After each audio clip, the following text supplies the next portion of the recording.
In the era of the Interstellar Alliance, countless races united to combat the relentless invasion of the Zerg. Among these diverse factions, humanity stood as the weakest. As the sole human admitted into the Lord Academy, he found himself assigned to a remote and desolate planet.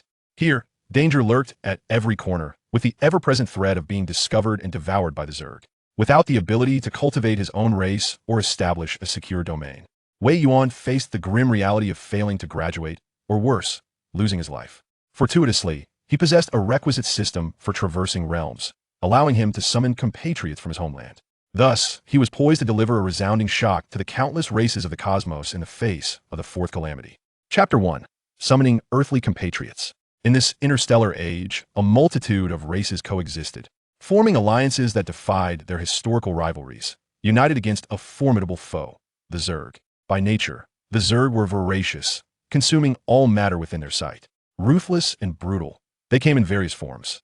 After millennia of struggle, the Interstellar Alliance had grown significantly, with advanced technology providing a glimmer of hope amid the Zerg's oppressive presence. On the most remote planet of the Alliance, a starship descended, and upon opening its hatch, two figures emerged, one tall and one short.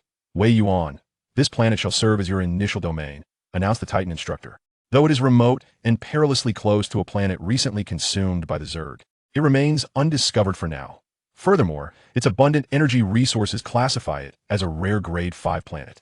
This presents a considerable advantage for your territorial development and population expansion. I hope you will achieve a successful graduation, the Titan instructor reassured him. It appears you maintain a positive mindset, which is commendable. Many circumstances lack fairness. This planet is not without merit. I shall now bind its information to you.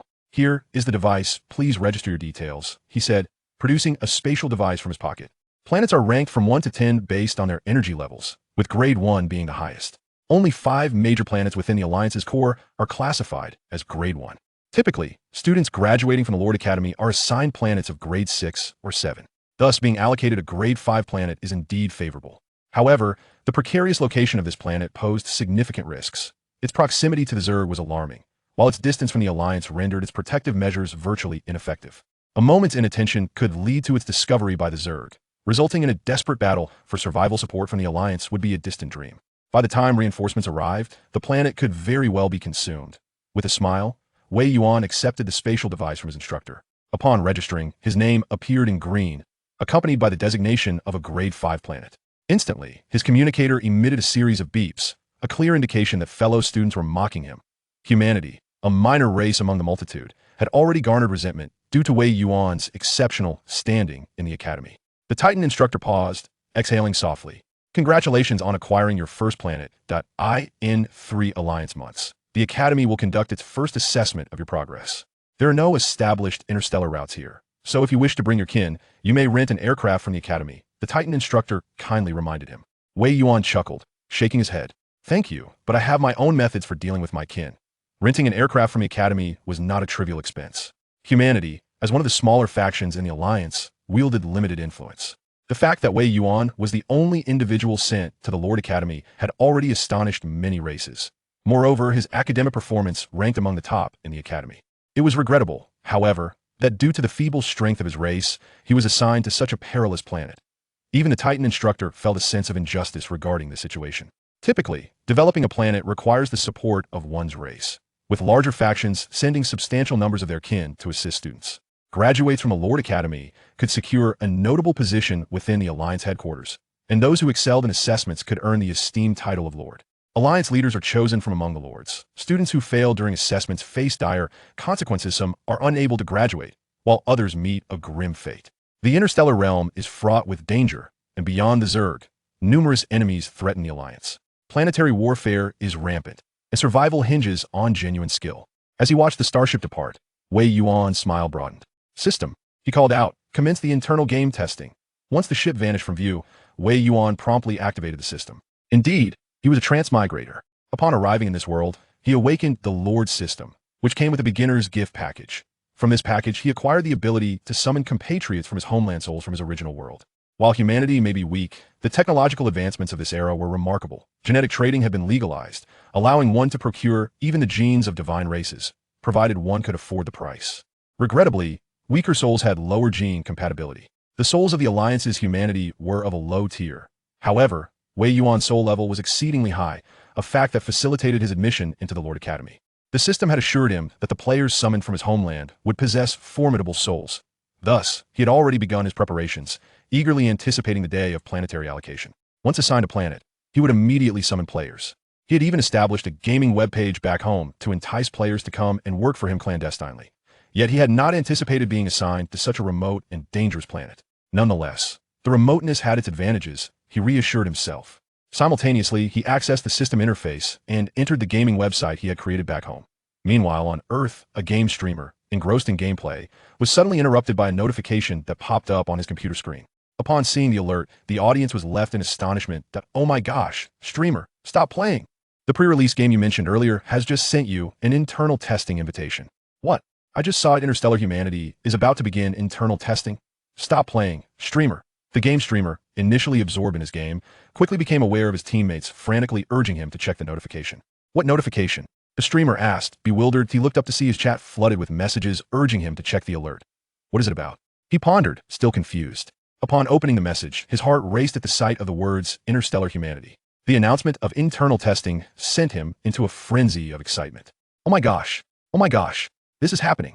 He exclaimed, leaping around his room as he fervently retrieved a futuristic-looking headset from the shelf behind him. In an instant, the viewership of his stream skyrocketed to 50,000, driven solely by the sheer anticipation surrounding this extraordinary game. The chat erupted with excitement, and the streamer, trembling with exhilaration, held the headset aloft and addressed the camera. Brothers, we are about to witness a miracle once again, my brothers. You recall the last time we were fortunate enough to immerse ourselves in the game known as Star People. Indeed, even now, I often find myself dreaming of everything within that world. Precisely, I would deem Star People not merely a game, but rather that world itself, for it is astonishingly vivid, so much so that I can hardly believe it is merely a game. Chapter 2. This game is astounding. The barrage of comments in the live stream was fervently scrolling across the screen. Indeed, merely from watching the videos, I perceived that the realism of this game was astonishingly high. Each frame seemed to burn through budget like wildfire. Were we about to witness history? I heard that this time, only 30 internal test accounts for the interstellar human race had been made available, and several highly popular streamers had been selected. Surely, the internal testing must involve seasoned players, simultaneously generating buzz. It wouldn't be long before more accounts were opened. Viewers in the live stream were fervently posting messages, while the streamer scarcely had time to read them. Taking a deep breath, he gradually donned the helmet. As the spatial device activated, a technologically advanced chamber materialized on what was once a primitive planet. Inside the chamber lay hundreds of dormant pods. Wei Yuan poured the clone fluid and genetic serum he had purchased at a bargain into the pods. 30 dormant chambers lit up with green lights and simultaneously opened their doors. Was this how one entered the game? The gaming streamer opened his eyes, momentarily dazed by the overhead lights. The sensation was entirely different from his first experience. At that time, the game company had yet to send him the helmet. He merely clicked into the website, felt a moment of dizziness, and then found himself beside a strikingly handsome young man. This time, however, the environment felt distinctly altered. The moment he sat up from the dormant pod, his eyes widened in disbelief. Looking down, he could see his own body. The texture of his skin and the definition of his muscles were astonishingly lifelike. Typically, streamers spent most of their time indoors, and even the slender among them would have a slight belly. But what did he see when he looked down? Goodness! Was this the initial skin? He felt the chiseled 8-pack abs on his abdomen. Moreover, upon rising, he discovered he was in a room brimming with advanced technology. Several other pods around him had opened as well, revealing individuals who were all strikingly attractive, their faces adorned with astonishment. Welcome to the game. After logging in, please choose a name for yourself and join our Lord in building a prosperous human civilization. The electronic voice resonated in every player's mind. Goodness, is it really this impressive? The gaming streamer trembled with excitement. This was his first encounter with such an immersive gaming experience. The graphics alone were enough to obliterate all current games on the market. Seizing this opportunity felt like pure serendipity. He promptly selected his name, Oil Thief. As he finalized his name, a deep blue outfit ascended from the bottom of the pod. The others quickly donned their attire as well. Oil Thief, are you a rat? Oh my gosh, you're old Chow. My heavens, I can hardly recognize you after you've changed skins. This game is simply astonishing, the visuals surpassing anything currently available. I genuinely feel as though we are meeting in person, with all 5 senses entirely real. If it weren't for the ability to adjust the controls, I wouldn't even discern whether this was the real world. I find myself utterly perplexed by the processing power employed by the company behind this game. After holding my breath for an extended period, an overwhelming sense of suffocation enveloped me. It is simply astonishing. The 30 players present are all seasoned veterans. The initial batch, meticulously selected by Wei Yuan, consists of high-caliber players, each of whom is somewhat familiar with one another. Furthermore, prior to the commencement of the testing phase, Wei Yuan had already initiated a brief pre-launch login. Yet, even those fleeting seconds were sufficient to send the players into a frenzy. After exchanging a few casual remarks, the players promptly delved into the exploration of the game. One player, upon peeling back his clothing, discovered a patch of pixels, while another player, startled, leapt several meters into the air, reaching the ceiling of the lounge. Oh, haha, this initial physique is remarkably robust. I must give it a try as well. As the players frolicked about, the door to the lounge slid open, drawing the attention of all 30 players towards Wei Yuan. The remarkably handsome youth, appearing as calm as when they first entered the game, regarded them with an air of serene composure, as if he had everything under control. Truly, G-Air is strikingly handsome. The players silently marveled at this. Observing the vibrant enthusiasm of the players, Wei Yuan felt an exhilarating joy within. Indeed, just as the system had stated, the players summoned from Earth possess an extraordinary quality of spirit. The genetic fusion rate of each individual exceeds 90%. What an astonishing statistic. According to the records of the Alliance, there was once a warrior of the celestial race who, after sustaining severe injuries in battle, attempted to utilize cloning technology to provide him with a new body. Yet, even then, the fusion rate only reached 60%. And this 60% is considered remarkably high within the Alliance. Now, looking at these 30 players, each boasts a fusion rate exceeding 90%. What does this signify? It implies that once he accumulates wealth, he can afford to provide the players with stronger bodies and superior genetics. As long as their initial form is human, even with genetic modifications, they remain part of the human race. Moreover, interstellar technology has advanced to ensure that even with genetic alterations, the appearance of their corporeal forms remains unchanged. He can have them mined for profit, and in due time, utilize their earnings to procure enhanced genetics and equipment. When it comes time to employ these devices and genetics, he can charge the players once more. The mere thought of this brings an involuntary smile to his lips. Indeed, players are the finest resource. My kin, you have finally awakened. I am your lord, Wei Yuan. He had long since crafted his opening remarks. Now, it was merely a matter of delivering them with passion and eloquence. Centuries ago, humanity departed from their homeland to explore the cosmos, encountering countless races in the vast expanse of space, during which humanity thrived. However, our ancestors, in their travels, encountered the Zerg, an immensely formidable yet irrational race. They are governed by a queen bee, consuming all matter, whether organic or inorganic. Anything discovered is destined to be devoured. The Wang bug possesses intelligence and seeks to exploit humanity to invade the myriad races for sustenance. However, this cunning scheme was uncovered by the human race. In that fateful battle, humanity faced near annihilation. Yet, our ancestors, undeterred by the threat of extinction, valiantly disseminated crucial information, leaving behind a spark for humanity's survival. The myriad races swiftly forged an alliance, culminating in the present-day Galactic Federation. Nonetheless, humanity has since suffered a decline, with its population dwindling and its strength diminished to several tiers. Now, the Federation has forgotten the contributions of humanity, and we must strive to resurrect our past glory. Fellow kin, let us endeavor for the resurgence of our race. This narrative is but a simplification of the history of this universe. Now, brethren, please follow me. He turned and led the players out of the lounge. Chapter 3. Brother Yuan, help. 3 suns hung majestically in the sky. Light filtered through the leaves, casting a dazzling glow. Lush greenery swayed gently with the breeze. All the players stood in awe, having spent years confined indoors, engaging in their gaming pursuits. The outside world was merely a concrete jungle. Suddenly confronted with such a vast expanse of primordial forest, they were utterly captivated. Oh my! I feel as if every pore in my body has opened up. Is the game developer mad? So many trees, and each one is distinct. Did the graphic artist survive the rendering process? One player cautiously approached a grand tree, attempting to peel off its bark, pondering what he might discover. However, in the next moment, he was pierced by a root that burst forth from the ground. Ah! The chilling scream instantly drew the attention of all players. Blood flowed from the player's wound, seeping into the root. The unfortunate soul, whose curiosity had led to his demise, cried out in agony, "What is this? I'm going to die from the pain." Oh no, there's a monster. Dude, you're amazing. You just walked out and attracted a foe. Lower the pain sensitivity, brother. The default setting is 100%. A normal person would have perished from a root piercing them there. Realizing his oversight in adjusting his pain sensitivity, the unfortunate player exclaimed, "This game's pain sensation is too realistic. I nearly met my end." The player, known as Secret Beggar, grimaced in pain. Once he lowered the sensitivity, the excruciating agony vanished. I have traversed the gaming realm for over a decade, emerging from countless battles. Today, I let a mere tree demon breach my defenses. With the pain alleviated, Secret Beggar was filled with a wild determination. With a swift maneuver, he extricated himself from the root's grasp. The other players watched as his health suddenly plummeted by half. Even with only half health left, I can still claim this first kill. Secret Beggar leaped out of the giant tree's attack range. Haha, Fine then, secret beggar, if you seek the first kill. We shall refrain from intervening. Let us record this to gauge the strength of the monsters in the novice village. If it becomes overwhelming, don't overexert yourself. Or you might end up dead, risking the closure of your beta account. Wei Yuan was bewildered. Are players truly this reckless nowadays? Charging in without even knowing the strength of the monsters? Fortunately, the creatures inhabiting this planet are not particularly formidable. Take, for instance, the tree before us. Known as the bloodthirsty Chuan. Based on the current capabilities of the players, it would require at least 5 of them working in unison to bring it down. Meanwhile, the player known as Dark Beggar has already lost half of his health. Approaching it would be tantamount to courting death. Wei Yuan stepped forward, stating, "This is the bloodthirsty Chuan, and it is beyond your current means to take down alone. Allow me to handle it." No sooner had he spoken than he prepared to strike down the tree. However, in the next moment, a loud, maniacal laughter erupted. "Ha! I shall avenge the grudge of the blasted flower. Prepare to perish, tree spirit."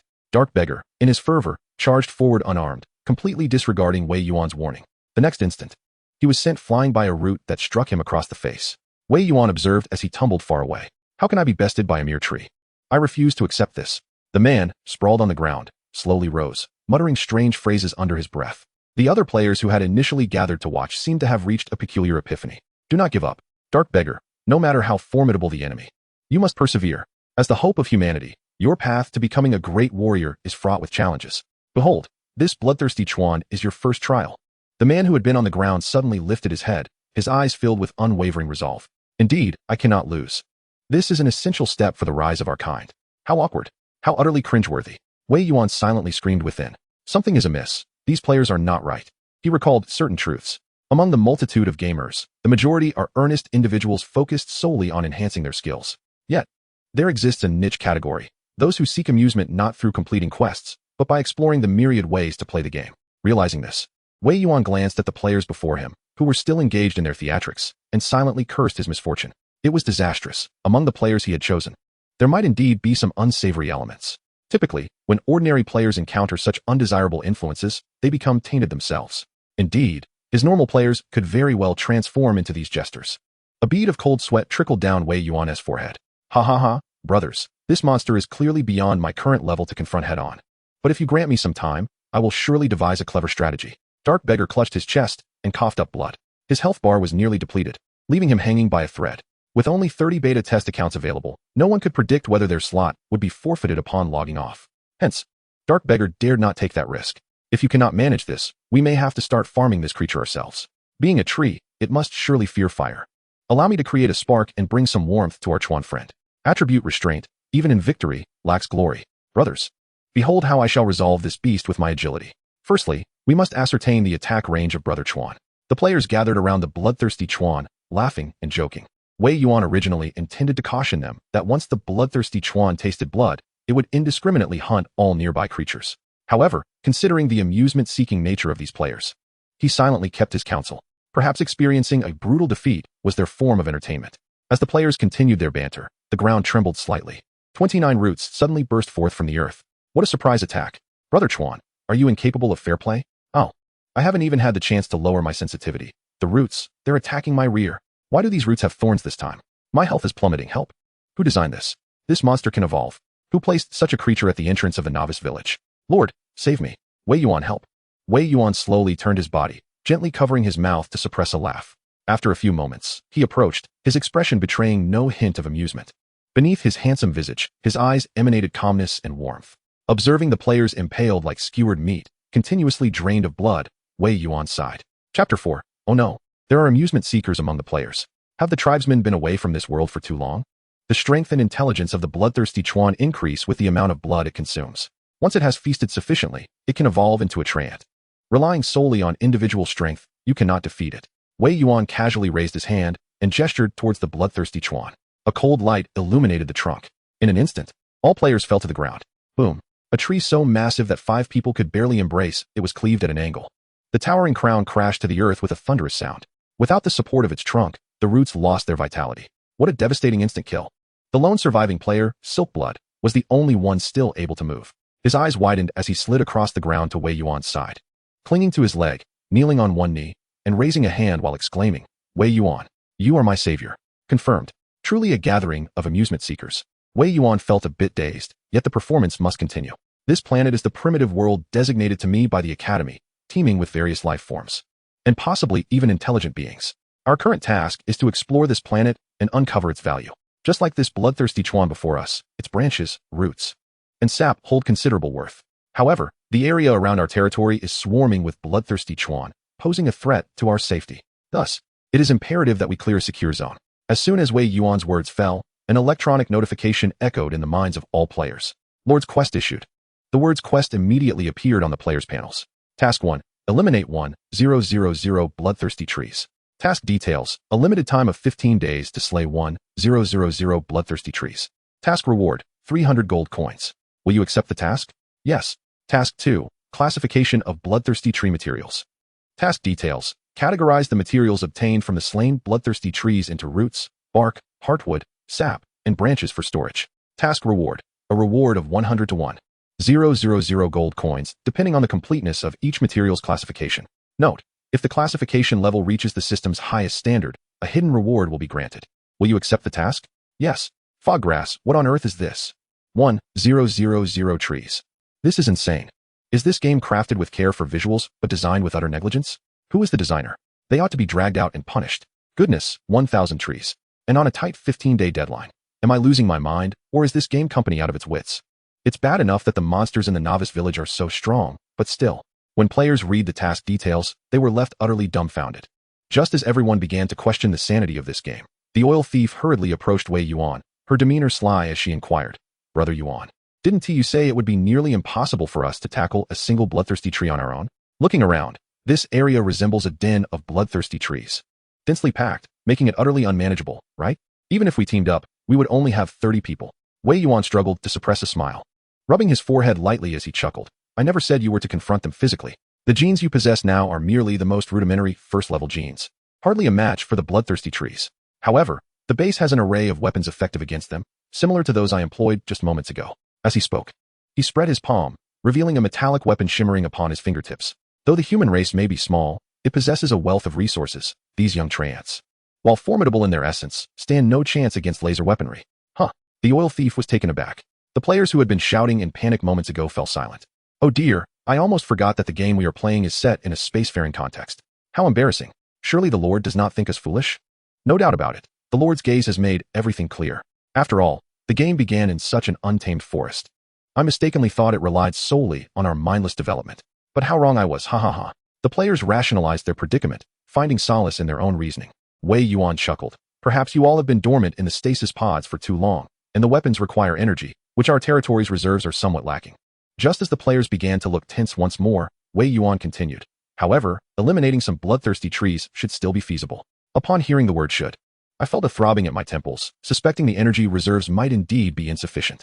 Let us first examine the weapons. Surely, the interstellar weaponry will be impressive. The players were all filled with excitement. With weapons in hand, what was there to fear? Once they set their minds at ease, every player accepted the quest. Who knew if refusing the quest would mean losing access to their weapons? As they marched into the armory, their eyes widened at the sight of an entire arsenal brimming with weaponry. Goodness, is this a Gundam? The most striking feature in the armory was a row of mechs standing majestically in the center. Towering at 100 meters, each had a unique design.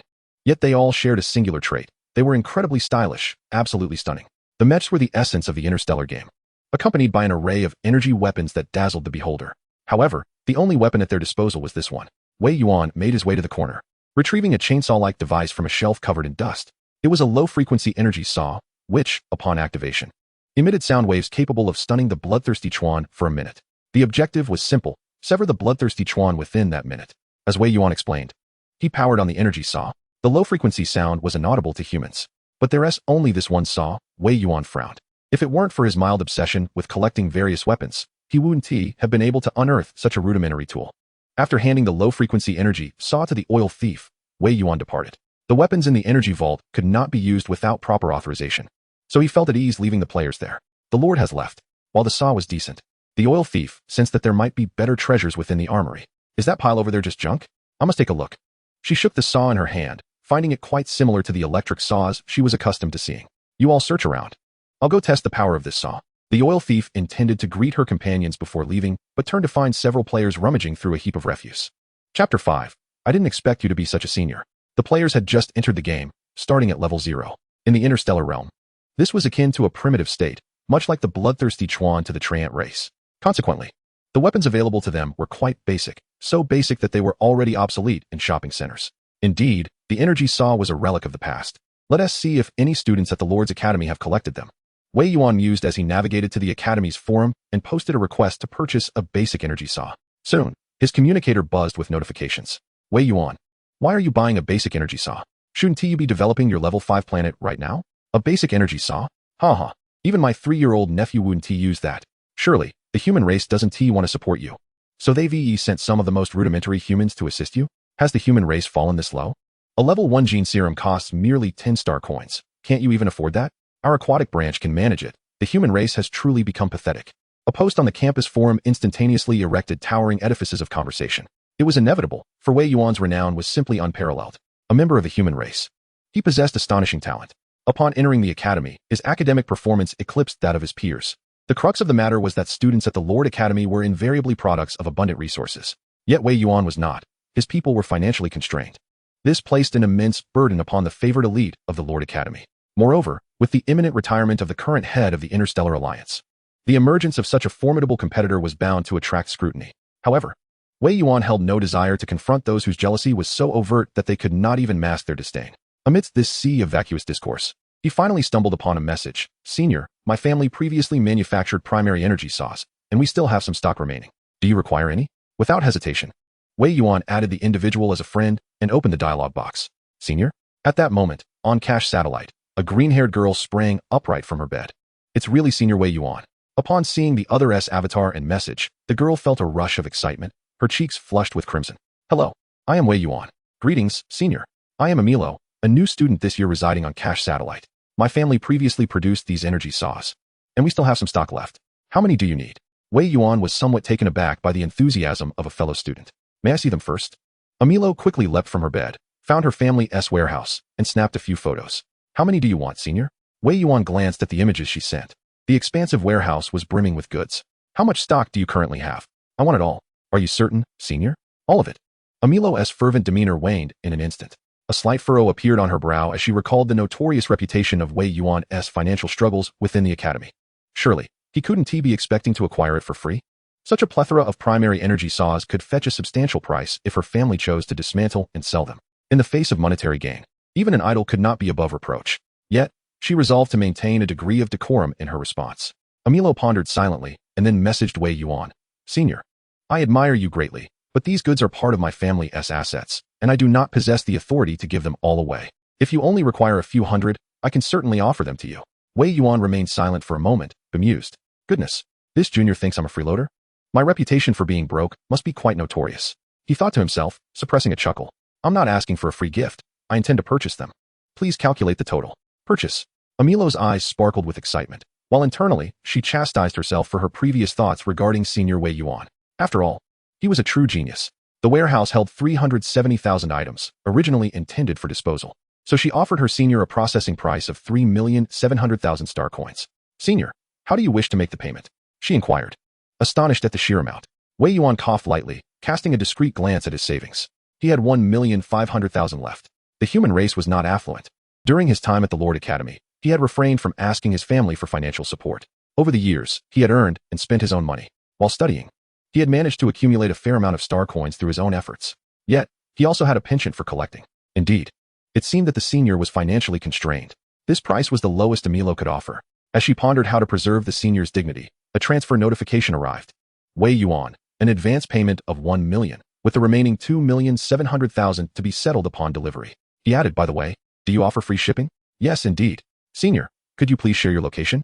Emilo's spirits soared as she received the payment. It seemed that Senior Wei Yuan was not as miserly as the rumors suggested. She cheerfully opened the location he had sent. The academy had been abuzz with news that Senior Wei Yuan had drawn a 5th-level planet, abundant in resources. Merely by selling the resources from that planet, he could cultivate powerful kin. However, upon clicking the location, her heart sank. Senior, why is there not a single navigation route within 70,000 light years of your planet? Wei Yuan, screenshot. Wei Yuan, you mentioned free shipping. Emilo watched in dismay as Wei Yuan's avatar faded to black, the light in her eyes extinguishing alongside it. So far away, a place unreachable by transport routes. Why had she been so reckless, accepting the payment without due consideration? Tears welled in Emilo's eyes. Yet, having accepted the payment and made a commitment, she had no choice but to deliver. For areas inaccessible by transport routes, she could utilize her private transport ship. But there were only 30 days of vacation. Would she have to spend all 30 days aboard the transport ship? Ultimately, Emilo resolved to undertake the delivery herself. After all, if her father discovered she had sold the goods at a bargain and been tricked by the buyer, she would face his wrath. A merchant must never engage in a losing venture.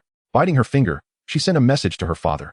Dad, I won't be home this vacation. I've made plans to hang out with classmates. Chapter 6. Everyone, get ready to go mining. With the business concluded, Wei Yuan exhaled in relief. The journey from Cache Satellite to this location would take approximately 10 days. Even if players had accepted the task in advance, 5 days should suffice to complete it. At that moment, Wei Yuan heard a cacophony of excited exclamations from outside. Incredible. Amazing, my friend. You truly excel, my comrade. You are indeed the master of sandbox games. Reigning supreme in material collection. A thumbs up to you. Upon stepping outside, Wei Yuan was greeted by a throng of 30 players gathered around a bloodsucker tree. The oil thief stood at the center, activating a basic energy saw to exert control over the tree. Meanwhile, the other players positioned themselves at the edges of the tree's attack range, standing still in anticipation. Countless roots surged from the ground, ready to strike. Yet they remained suspended in midair, entrapped by the low-frequency hum emitted by the chainsaw. Seizing this opportunity, the players wielded an eclectic assortment of tools, knives, axes, shovels, and more, to begin scraping away the outer bark of the roots. Indeed, they were scraping. Ordinary weapons struggled to inflict damage upon the bloodsucker tree's tough exterior. But the question loomed, where had they procured such tools? The more Wei Yuan observed, the more familiar the implements appeared. It's opened. Brothers, I've breached a section here. Just 3 minutes of scraping, and we can make a breakthrough. Keep it up, everyone. The first speaker, a player wielding a small blade, exclaimed. As Wei Yuan watched the blade in his hand, he recalled that these tools were likely remnants from his earlier mech assignments. Some, it seemed, were even tools for repairing mechs. He noticed one player diligently drilling into the roots with a small screwdriver. Once they breached the roots' defenses, the players produced glass bottles seemingly from thin air and began to squeeze them against the roots. A pale green sap gushed forth from the wounds. 30 players toiled industriously, and Wei Yuan was transfixed by the scene. Time's up. Oil thief, started again. At the moment the command was issued, the oil thief reactivated the energy saw. The roots, which had begun to show signs of revival, were once again immobilized. The bloodsucker tree's health bar dwindled to a mere sliver, visibly weakened to the point where it could no longer control its roots. Now's our chance, brothers. Begin material extraction. They shouted with exhilaration. Living extraction, this material must yield a perfect quality. They cackled. Here I come, brother tree. The players charged forward with fervor. Wei Yuan gasped in astonishment. The players were ruthlessly dismantling the bloodsucker tree, all for the sake of harvesting materials. Indeed, by stripping the living tree of its materials, whether bark or roots, they retained their vitality. With proper preservation, achieving perfect quality was certainly within reach. As Wei Yuan marveled at the scene, he began to calculate how much these high-quality bloodsucker tree materials would fetch on the black market. Although these materials are not particularly expensive, their impeccable quality, coupled with their vast quantity, constitutes a considerable fortune. The players are truly remarkable. They engage in this monotonous task with genuine enthusiasm. Wei Yuan's hands, poised for prosperity, quietly clenched in determination. Onward, my players. However, surprises often arrive with abruptness. Just as the players had gathered nearly 10 bloodthirsty camphor materials, the primary energy saw ran out of power. Beep, beep, beep. The energy has been depleted. The device is shut down. Please replenish energy promptly. What? At such a critical moment, energy runs out. The oil thief was momentarily stunned. In the next instant, a root burst forth from the ground. Damn it. This wretched game design. How could it be so cruel?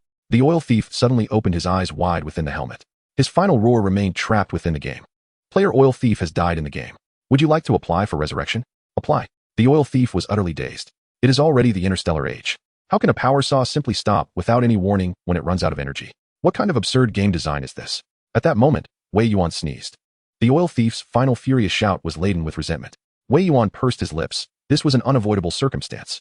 In the interstellar realm, any race that has activated a genetic lock can instinctively sense the energy levels within their weapon as soon as they wield it. No merchant would design such a frivolous notification. The oil thief was dead. The other players were left in shock. What the hell, the oil thief just logged off. Surely, the account won't be banned, right? Speaking of which, my health is dangerously low as well. Secretly begging took a glance at his dwindling health.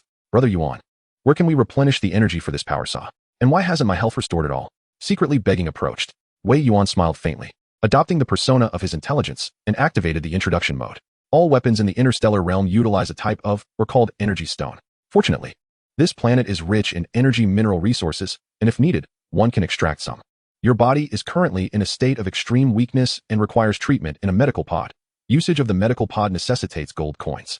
The amount of gold coins required for treatment is generally determined by the difficulty of the healing process. For you, secretly begging. It should only require 5 gold coins to fully restore your health. The players gathered around. What? Is this also a mining game? No. Energy, or must be convertible to currency. Gold coins might just be used to purchase resurrection opportunities. During the beta test, many mechanics remain unexplored. Everything must be discovered piece by piece. Brother Yuan, where are we supposed to mine? Task triggered. Mining. Task details. Proceed to the mine. Extract energy ore. Price. 10 gold coins per kilogram of energy ore. As the electronic voice sounded, a route appeared before all the players. The distribution of minerals on this planet had already been marked by the system upon Wei Yuan's arrival. Wow, is mining truly this lucrative? 10 gold coins for just 1 kilogram. I might as well chop down some trees and head for the mines. My health is dangerously low. I feel quite drained after working for a while. Chapter 7, Strategy for the Oil Thief. The first resurrection is free of charge, with a 24-hour countdown for revival. Must I really wait 24 hours? The oil thief gasped in dismay, removing his helmet in frustration. He felt a bit disoriented. Raising his gaze to the computer, he realized that he had forgotten to turn off the live stream before launching the game. To his surprise, there were still 30 to 40,000 viewers in the stream. The streamer is awake. Wow, finally awake. Streamer, please upload the game footage. The closed beta is such a hassle. I can't watch the live stream. Only the recorded footage. Streamer, why did you log off? Is this game entertaining?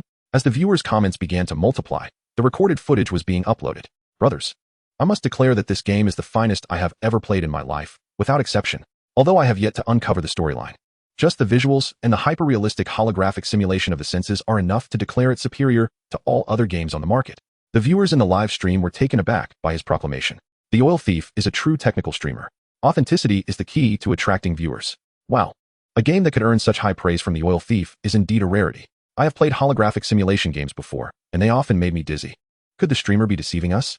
If that were the case, I'd be run over by a car as soon as I stepped outside. The Oil Thief raised 3 fingers in an oath, claiming that this game has no discomfort whatsoever. But then, why did you log off? Haha. Do I really have to explain? It was undoubtedly because of death. Is it true that one cannot resurrect after dying? Or is it because this is a beta account that the revival slot has been forfeited? I have applied for resurrection, but the free revival requires a 24-hour wait.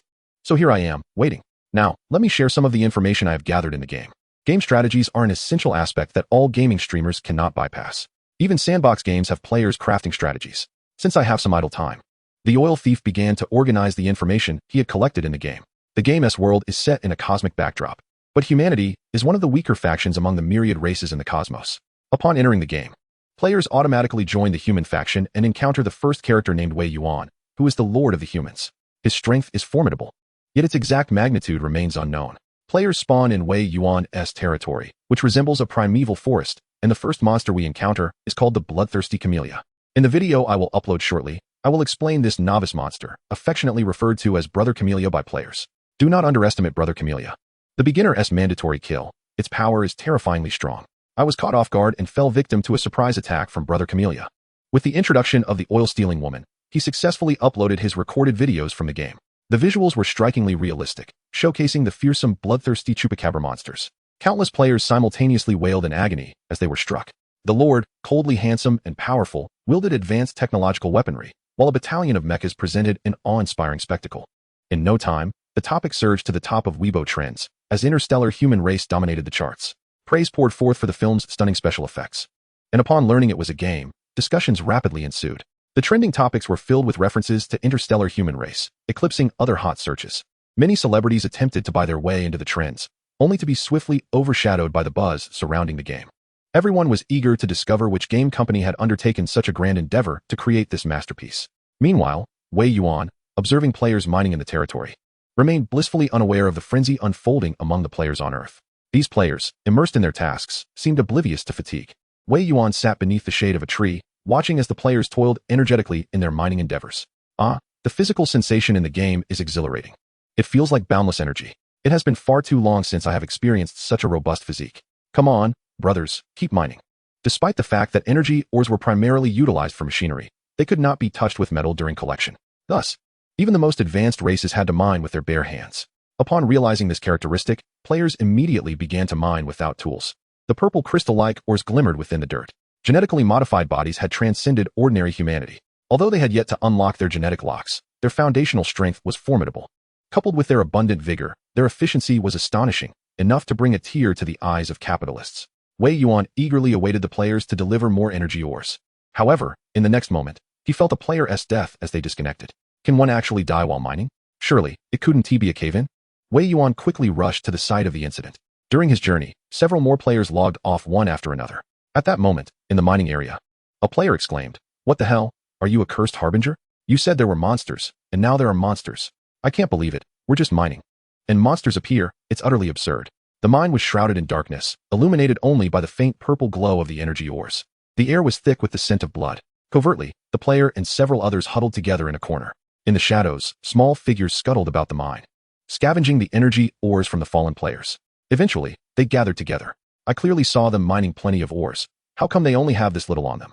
The monsters chattered among themselves. Humph, the human race is both weak and cunning. They must have taken the ores away before dying. How infuriating. Nonetheless, we have reaped considerable rewards this time. Let us disregard those hidden humans for now. If we eliminate a few, they will think twice before encroaching upon us again. The human race is so feeble, yet they dare to stake their claim on our planet. Such delusions are laughable. Chapter 8. The Goblins. Have they departed? The concealed players cautiously peeked out, only emerging from their hiding spots once they confirmed the coast was clear.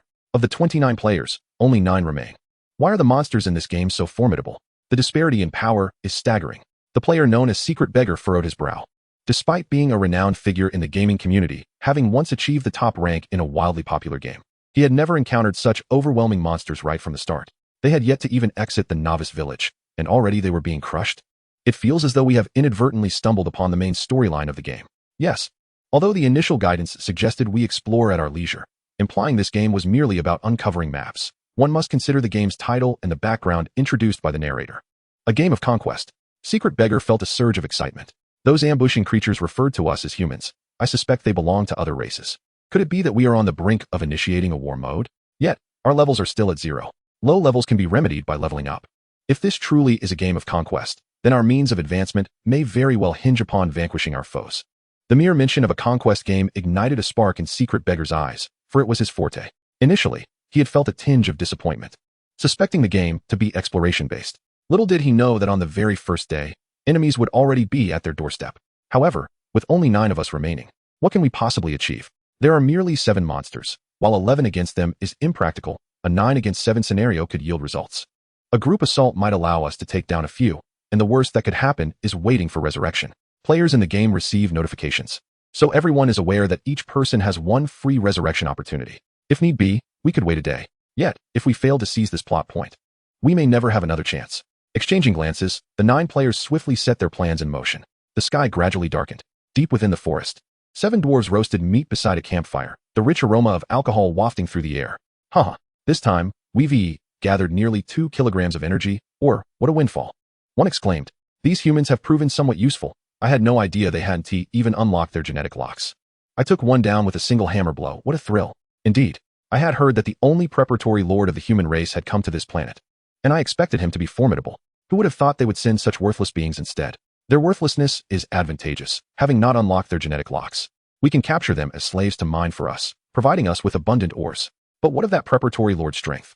Another pondered.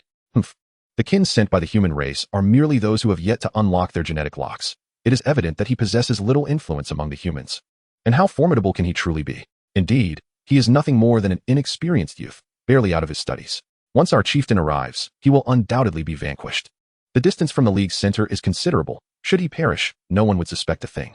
At that time, we could easily lure those mindless insectoids here and claim they were the ones who devoured him. Though these figures may appear diminutive, their voices are quite boisterous. The players, hiding in the shadows, initially believed that acquiring information would prove to be a daunting task. However, much to their surprise, upon following closely, these individuals readily divulged everything. Goodness. This feels rather contrived, slightly diminishing the immersion. I had anticipated a much tougher endeavor in gathering intelligence. But in the realm of gaming, such is the nature of things. The developers surely fear that players may struggle to unearth clues. Let us set aside these trivial discussions and focus on our findings. From my observations, these beings seem to belong to the goblin race, short-statured, irritable, fond of drink, and perpetually equipped with blacksmithing tools, their fingers short and stained with iron shavings. Goblins. How audacious for this band of goblins to aspire to enslave us. How audacious indeed. Alas, it appears that the human race is indeed in a vulnerable position among the myriad of races. Clearly, they have come prepared and had long plotted against us. We are fortunate to have discovered their intentions in advance. Once we eliminate them, we shall report back to the Lord. Now we simply wait, covertly observing the band of goblins. At that moment, a goblin near the campfire, with a flushed face from drink, staggered to his feet. What are you doing? I need to relieve myself. I cannot hold it any longer. The sparks from the fire crackled, producing a series of popping sounds, creating a hypnotic ambience in the stillness of the woods. The goblin who had just posed a question mumbled an "oh" and promptly fell asleep. The players anxiously watched as the goblin approached them. What a pitiful creature, coming over to urinate at such a time. Should we beat him? But first, we must silence him. We cannot allow the other goblins to discover our presence. After the brief exchange, the other players signaled agreement. At this moment, the goblin had found a suitable tree, closing his eyes as he began to relieve himself. Now, one player, cloaked in secrecy, grasped a vine as thick as an arm and leapt from the tree, swiftly ensnaring the goblin's neck. Another player deftly produced a filthy sock and stuffed it into the goblin's mouth. A few muffled sounds echoed through the woods, and silence ensued. Meanwhile, the goblins by the campfire remained blissfully unaware. Wiping the blood splattered on his face, the player felt a twinge of nausea, grimacing slightly. This game is almost too realistic. The scent of blood is overwhelmingly intense. Congratulations, player Covert Beggar has slain a level 1 goblin, completing a hidden quest. Reward, 300 gold coins. Goblins drop 15 weapons. What do we have here? Let me see. The players gathered eagerly, their eyes glimmering with greed. Killing a single goblin grants us 300 gold coins. The prospect of acquiring wealth through this means surpasses that of mining. With but a tattered armor, a bow and arrows, an iron pickaxe, and a saw. Yes, a saw. Let us each select a suitable weapon. Once we have vanquished the remaining 6, we shall divide the spoils. Agreed? Let us proceed. By the campfire, the largest of the goblins, eyes closed and brow furrowed, inhaled deeply through his prominent nose. His pointed ears twitched slightly. The players approached stealthily. Chapter 9. Is a mere level 2 goblin worth the deployment of a war machine? Suddenly, the intoxicated goblins by the fire began to fall one by one, dragged away into the shadows. Even after the corpses were removed, the scent of blood in the air grew ever more pungent. By the time the goblin chief opened his eyes, 3 or 4 of his kin had already vanished. Hey, where have they gone? The goblin chief's voice was gruff. Upon awakening, he pushed the sleeping goblins beside him. There were originally 7 goblins, and now only 3 remained. Aside from the warm glow of the campfire, the forest was shrouded in darkness. The eerie woods rustled in the wind. The goblin just roused from slumber still seemed dazed.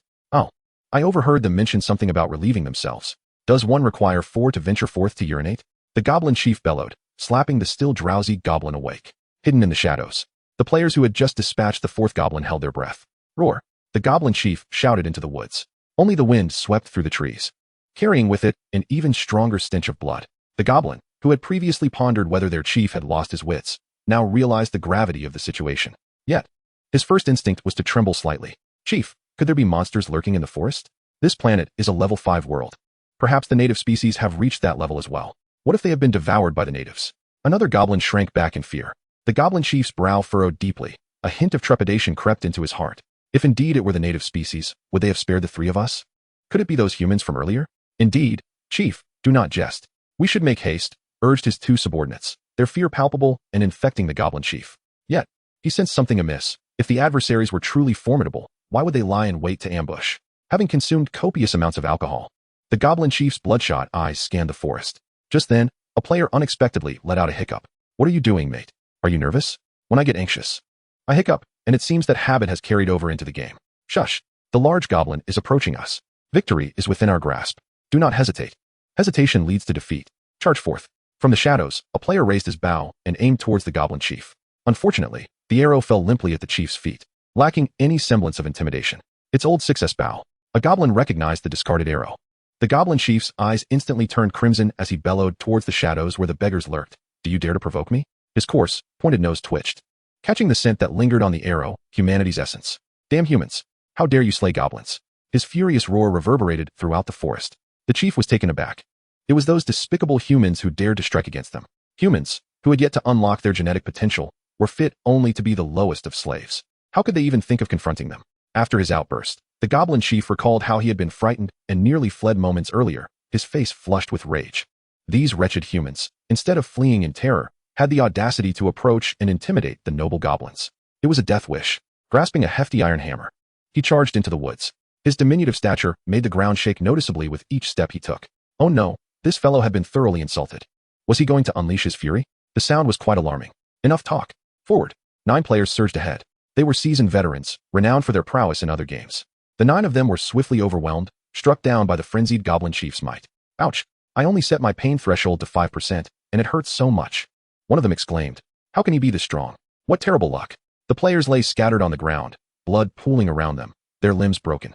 Only one player had managed to maintain some consciousness, adjusting his pain perception slightly. The others had completely dulled their senses. Listening to their cries, the goblin chief scoffed. Now you know fear, don't you? It's too late. He had initially considered sparing these lowly humans, but their audacity to stalk and ambush them was utterly despicable. His fury intensified. He found a twisted pleasure in their terror, even as he wondered why they were still chatting despite their grave injuries. Is there too much chatter? He thought. Their failure to kill him immediately, combined with their incessant prattling, signified one thing. The protagonist was about to make an entrance. The beggar murmured in the shadows. The goblin chief sneered, Foolish humans, do you really think your lord will come to your rescue? He swung his massive iron hammer towards the beggar's head. Curse it. You all say I have a mouth like a crow, that whatever I predict will come to pass. Today, let us see if my words hold true. The beggar shouted. Source, help me. As the hammer descended, accompanied by a chilling gust of wind that distorted the very air around them. With that strike, the beggar could already envision his skull being crushed into a pulp. Thankfully, he had turned his pain perception to 0, he thought to himself. At that moment, a buzz filled the air. The mechanical roar resounded, accompanied by a searing laser beam. Before the hammer could descend, the upper half of the goblin chief was already severed from its lower half. A luminous beam illuminated the forest, instantly rendering the surroundings transparent. As if the heavens had suddenly brightened. The goblins were remarkably resilient, particularly a second-tier goblin. Blood gushed from the goblin chief's mouth, yet he clung to life. His eyes widened in terror as he beheld the mech descending from above. The crimson glow of his eyes was filled with dread. Reflected in his pupils was a sleek obsidian mech, adorned with turbine wings and wielding a colossal sword on its back, exuding an aura of explosive coolness. A battle domain mech. His heart raced violently, ultimately bursting. In his final moments, he pondered the absurdity of it all. Was a mere second-tier goblin truly worthy of deploying a battle domain mech? The human lord was rather peculiar. Just as this thought crossed his mind, the goblin chief perished. Lo and behold, the protagonist has made his grand entrance. The beggar, glancing up at the slowly descending mech, felt a surge of exhilaration. Chapter 10. The Lord is generous, bestowing goodies. By the gods, this mech is astonishingly magnificent. I must upload this video. It will surely go viral. If only I could move, I would whistle in admiration for Brother Yuan. Truly, it is too cool, too cool. Players, missing limbs and sprawled on the ground, still found the energy to praise Wei Yuan. As the dark mech landed beside the players, Wei Yuan emerged from within. Brother Yuan, it seems those goblins are not native to this planet. I overheard them mention seeking their chief to confront you. The beggar, aware of the gravity of the situation, understood that the unfolding narrative was paramount. Perhaps a new quest awaited. However, as soon as he spoke, Wei Yuan's expression changed dramatically. The goblin tribe? His gaze fell upon the two trembling goblins in the corner, who dared not lift their heads. Their leader had been slain upon their first encounter. This human would-be lord was far from the weakling described by their chieftain. This planet was assigned to him by the Academy. How had the goblin tribe arrived here? Wei Yuan furrowed his brow, having initially believed that the indigenous beings of this planet were responsible. To his astonishment, it was indeed individuals from another race. They must have arrived on this planet beforehand. Who sent you? Though humans may be weak, goblins were not significantly stronger. As an ancient race, goblins mostly lived in poverty, typically engaged in crafting rudimentary weapons. To date, no goblin had ever emerged as a lord. Thus, Wei Yuan was certain that these goblins had been dispatched by his fellow classmates. But who could it be? Perhaps the long-lived elves? Or the divine beings? Wei Yuan recalled the two perennial second and third in the academy, one of whom was the son of the elven tribe leader, another being of the divine race, and indeed a descendant of the former leader of the alliance. We know nothing, please spare us. The two goblins trembled under Wei Yuan's gaze, nearly wetting themselves in terror. With a thud, both goblins fell to their knees, bowing deeply to Wei Yuan. Spare us, we beseech you, spare us. We shall never dare again, we swear it. Oh, weren't you quite arrogant just moments ago? Why the sudden fear now?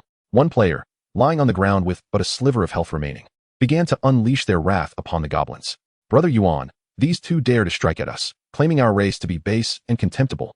Let us slay them. No. Wait, I just heard them say they would capture us and make us their slaves. I think having a few goblin slaves could be rather advantageous. The players assumed the goblins would be furious, especially considering their expressions upon discovering that humans had slain their comrade. Utter humiliation. Yet, to their astonishment, when the players spoke of making them slaves, the goblins suddenly acted as though they had found a glimmer of hope. They fervently bowed to Wei Yuan, exclaiming, my lord, we are willing to be your slaves. We implore you, accept us as your servants. To be a slave at least offers a chance of survival. Without value, their fate would surely be death. Goblins are long-lived beings, capable of surviving 500 or 600 years with ease. Even if humans were to unlock their third gene lock, their lifespan would merely reach 500 years. At worst, they would outlive their captors. The two goblins had devised a rather clever plan. Wei Yuan knew well their thoughts. But seeing the players' keen interest in the notion of slavery, he nodded in agreement. Yes, the black mech emitted a low, resonant sound. Then, to the astonishment and delight of the players, it extended its hand, engulfing them all within its grasp. Wei Yuan even kindly leaned down to inquire of the players, "How do you feel? Will there be any turbulence?" Then, a soft laugh escaped the mech. "Indeed. As the master had said, you are truly amusing." "Huh, wait, you possess consciousness? If you have any questions, feel free to visit us in the armory. It has been quite some time since we have encountered so many humans." The players were left speechless at Wei Yuan's words. Goodness. I knew this game was set in a futuristic interstellar world, but I never imagined that the mechs here would be powered by artificial intelligence. You mean, one player seized upon the crux of the revelation. Every mech we saw in the armory possesses its own consciousness? Indeed. The turbine behind Wei Yuan radiated a blue light, lifting the players and the two goblins into the air. "We are creations of our master, destined to be your comrades in battle." Incredible. A player, overwhelmed with joy, shuddered, then succumbed to blood loss and died. Upon logging off, they had no time for anger and rushed to their computer, sending out the recorded video of their experience in the game. Astonishing. A new plotline has emerged in interstellar human race, revealing that mechs can indeed possess artificial intelligence. On Earth, Wei Yuan remains oblivious to the explosive happenings within the gaming community. At present, he is in the process of claiming his quest rewards. Congratulations, host, for completing the task of summoning 30 tribesmen. Task reward, level 1 gene lock potion, perfect. Titan Giant Gene. Wei Yuan's eyes widened in astonishment. The Titan Giant Gene, just like that? Goodness, the system truly understands my needs. Although gene trading is no longer illegal, the genes of dominant races are typically not shared. The Titan race is undoubtedly regarded as the divine warrior clan among all races, renowned for their formidable physiques. It is said that at their peak, Titan warriors could withstand mechs with sheer physical strength. While Wei Yuan was preparing to allocate modified genes for players, he often pondered how wonderful it would be to possess such precious genes himself. He never anticipated that the system would be so generous. He was genuinely delighted. As for the level 1 gene lock potion, it is also something he urgently requires. The potions developed for interstellar use are beneficial, yet he dares not administer them to players. These potions are under the control of the Alliance's trading companies, which oversee their research and distribution. Typically, in prominent clans, significant offspring undergo gene unlocking through self-formulated methods. What hidden agendas may lie within, Wei Yuan is unaware. However, after acquiring the system, upon summoning players for the first time, the system reset all his gene locks. This led Wei Yuan to suspect that the Alliance's gene lock potions might be problematic. In comparison to the Alliance, he undoubtedly places greater trust in the system. You have new tasks available. Please claim them in a timely manner. 1. Within 24 hours, summon 100 loyal tribesmen. 2. Defend your territory by eliminating 300 invading goblins. Chapter 11. Astonishing. Interstellar human race has opened up new slots again. The goblin race has indeed landed on my planet ahead of schedule. A flicker of disdain crossed Wei Yuan's eyes. Truly detestable vermin. Even having been assigned to such a remote planet, they still dare to make a move against him. Thus, he would not show mercy. He proceeded to accept the task. Meanwhile, on Earth, within the gaming group, I'm about to lose my mind. What did I miss? The oil thief gazed at the videos sent by the players who had perished later, feeling utterly bewildered. He had only been dead for a few hours. Yet so much had transpired in the game world. Secret beggar. Haha, I'm not saying it, but buddy, you logged off a bit too early. Otherwise, you could have conversed with the intelligent mechs. The oil thief. I'm already in despair. Please do not disturb. Daydreamer. Wait, why is that fair? Mouse. Your skills aren't better than mine, and the beggar's tactics aren't superior to my own. Why did both of you receive invitations for the game beta, and I did not? This group consists of several formidable players, primarily composed of talented individuals from around the globe. They often gather to form teams from time to time. However, at present, only the oil thief and the secret beggar in the group have received invitations for the closed beta of Interstellar Human Race. The other players merely observe, unable to acquire beta accounts, and are left to indulge in the tantalizing videos shared by the oil thief and the secret beggar. Most were initially lurking, but as they watched the incessant stream of game footage from the secret beggar, their composure began to wane. They are all avid gamers. With such an impressive new game emerging, who could possibly contain their excitement? Indeed, it is perplexing how this gaming company selects its participants. The rat barely entered the game before meeting his demise. Had it been me, I would have surely survived until the end. That's right, rat. You are wasting your account. If you can't handle it, just give me that beta account, and I shall play for you. Oil thief, you lot are scheming. I can hear you from across the country. Oil thief, the game company's choice of us as beta players surely attests to my skills. Oil thief, dying at the start was merely due to carelessness. It was an accident, do you understand? An accident. The oil thief fervently bombarded the group with messages, prepared to fight for his dignity. Unexpectedly, after a flurry of messages, he noticed the group had fallen eerily silent. What happened to those members who were just chatting away? Oil thief, where are you all? Oil thief, hello? Meanwhile, the secret beggar remained immersed in the game world, being placed into a medical pod. Nutrient fluid gradually filled the chamber, and the secret beggar, feeling comfortable, was nearly drifting into slumber, yet the incessant messages from the oil thief pierced through his thoughts. Secret beggar, rat, are you foolish? I'm gravely injured and recuperating. What are you doing? Oil thief. Secret beggar, what are you doing? Oil thief, oh my gosh. Oh my gosh. My friend, the game has updated. Secret beggar, what has updated? A link was tossed into the group chat. The secret beggar clicked on it, and the official webpage of Interstellar Human Race had transformed dramatically from its initial rudimentary design into a strikingly impactful image. It depicted a decapitated goblin. The oversized head lay on the ground, blood gushing from the neck wound. The orange campfire cast an eerie, dim glow over the scene, while the goblin's blood displayed a faint green hue, soaking into the earth. The image bore no signs of manipulation, resembling a simple snapshot taken on site. In the center of the image, bold letters proclaimed, "The territorial war is about to commence, summoning players to interstellar human race to defend the human territories. 100 beta accounts will soon be released. Click to apply for an account." Goodness. The secret beggar was so astonished that he opened his eyes wide within the nutrient fluid. In an instant, his connection to the network on Earth was severed. The gentle voice of the medical pod's electronic screen inquired, "Secret beggar, are you experiencing any discomfort during the treatment?" Gurgle, gurgle, gurgle. In a fervent whisper, the character, who secretly begs, exclaimed, "I wish to participate in the battle mission." Their mind raced with excitement. Registration for the secret beggar was successful. The electronic voice resonated in their mind, bringing a momentary calm. Ha ha ha, indeed, it is a mission, the secret beggar mused contentedly while immersed in the nutrient solution. In just a day's time, the game Interstellar Human Race had ignited a frenzy in the gaming community. The secret beggar was certain that once the accounts were opened, the game would undoubtedly captivate a global audience. There was no need to mention any technological marvels. The graphics and holographic simulation alone were enough to drive people into a frenzy. Meanwhile, Wei Yuan stared in astonishment at the data transmitted by the system. What? How many people applied for accounts? 200,000. 200,000. System, are you sure there is no mistake? I only released this beta account a day ago. It was only a day since he summoned those 30 players. The time difference between Earth and this realm was 11 hours. This meant that on Earth, he had just released 30 beta accounts, followed closely by another 100. Such operations were not typical for standard games. When Wei Yuan initially disseminated the news, he harbored concerns about whether he could gather 100 players. To his surprise, within mere minutes, 200,000 had already signed up. As Wei Yuan perused the news on Earth's internet, his smile widened uncontrollably. These players were astonishingly enthusiastic. He truly hadn't anticipated that the videos shared by players after logging off would generate such a massive response. Not only gamers, but even non-gamers were leaving comments inquiring about the accounts of the oil-stealing character. Observing the videos produced by the oil-stealing character after logging off, Wei Yuan nodded in approval. Indeed, among the first batch of recruited players, there were those skilled in promotion.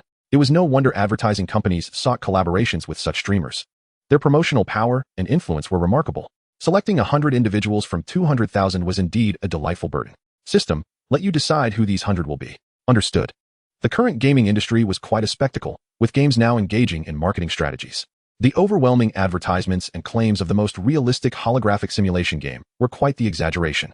He was eager to see if the game truly lived up to such lofty assertions. At that moment, a wealthy second-generation scion, who had aspired to enter the entertainment industry but had spent a fortune on trending searches only to find himself outside the top 20, furiously clicked to apply for an account at his computer. Chapter 12. This game is simply too enjoyable. Ding dong. As the affluent Zhang Tao clicked the mouse, the doorbell of his villa rang, startling him. Soon, he heard the butler knocking at the door. What is it? Young master, your package has arrived. Oh, Zhang Tao, somewhat bewildered, rose to open the door and saw the butler holding a parcel. What is it?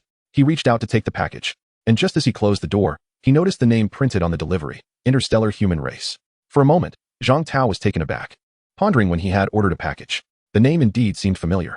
Just as this thought flickered in his mind, a new interface suddenly appeared on his computer screen. Congratulations. You have obtained a beta account for the Interstellar Human Race. Please don the helmet and enter the game within 3 minutes. Failure to do so will result in forfeiting the account and cancellation of helmet privileges. This proclamation made Zhang Tao shudder slightly.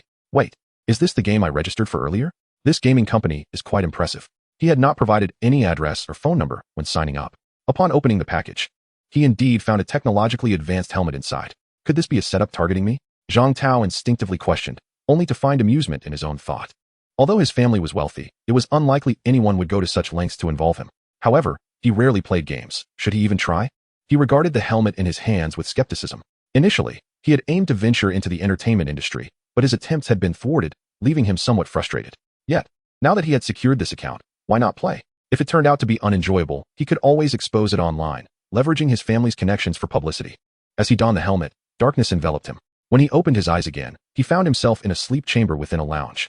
Just like the other players had experienced, Zhang Tao chose the name, Wind Blows Butt. He then observed the surrounding players chattering excitedly about their good fortune, discussing how many had attempted to claim an account without success. Wow, a 2,000 to 1 chance, and I actually got it. I must be the chosen one. Wow, it really looks just like the videos. Everything appears so real, he thought. If it weren't for the players wearing helmets, he might have doubted whether he had truly crossed over into another realm. Admittedly, he had previously thought the streamers and videos were merely promotional content released by the game to attract players, but the quality was undeniably authentic. This game was destined for success. Haha, come on, brother, this game is already quite popular.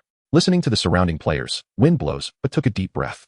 The cool air, tinged with a hint of moisture, was incomparable to the air quality of urban Earth. It was indeed real. As he raised his hand to examine the intricate patterns on his skin and the muscular strength of his arms, his heart raced.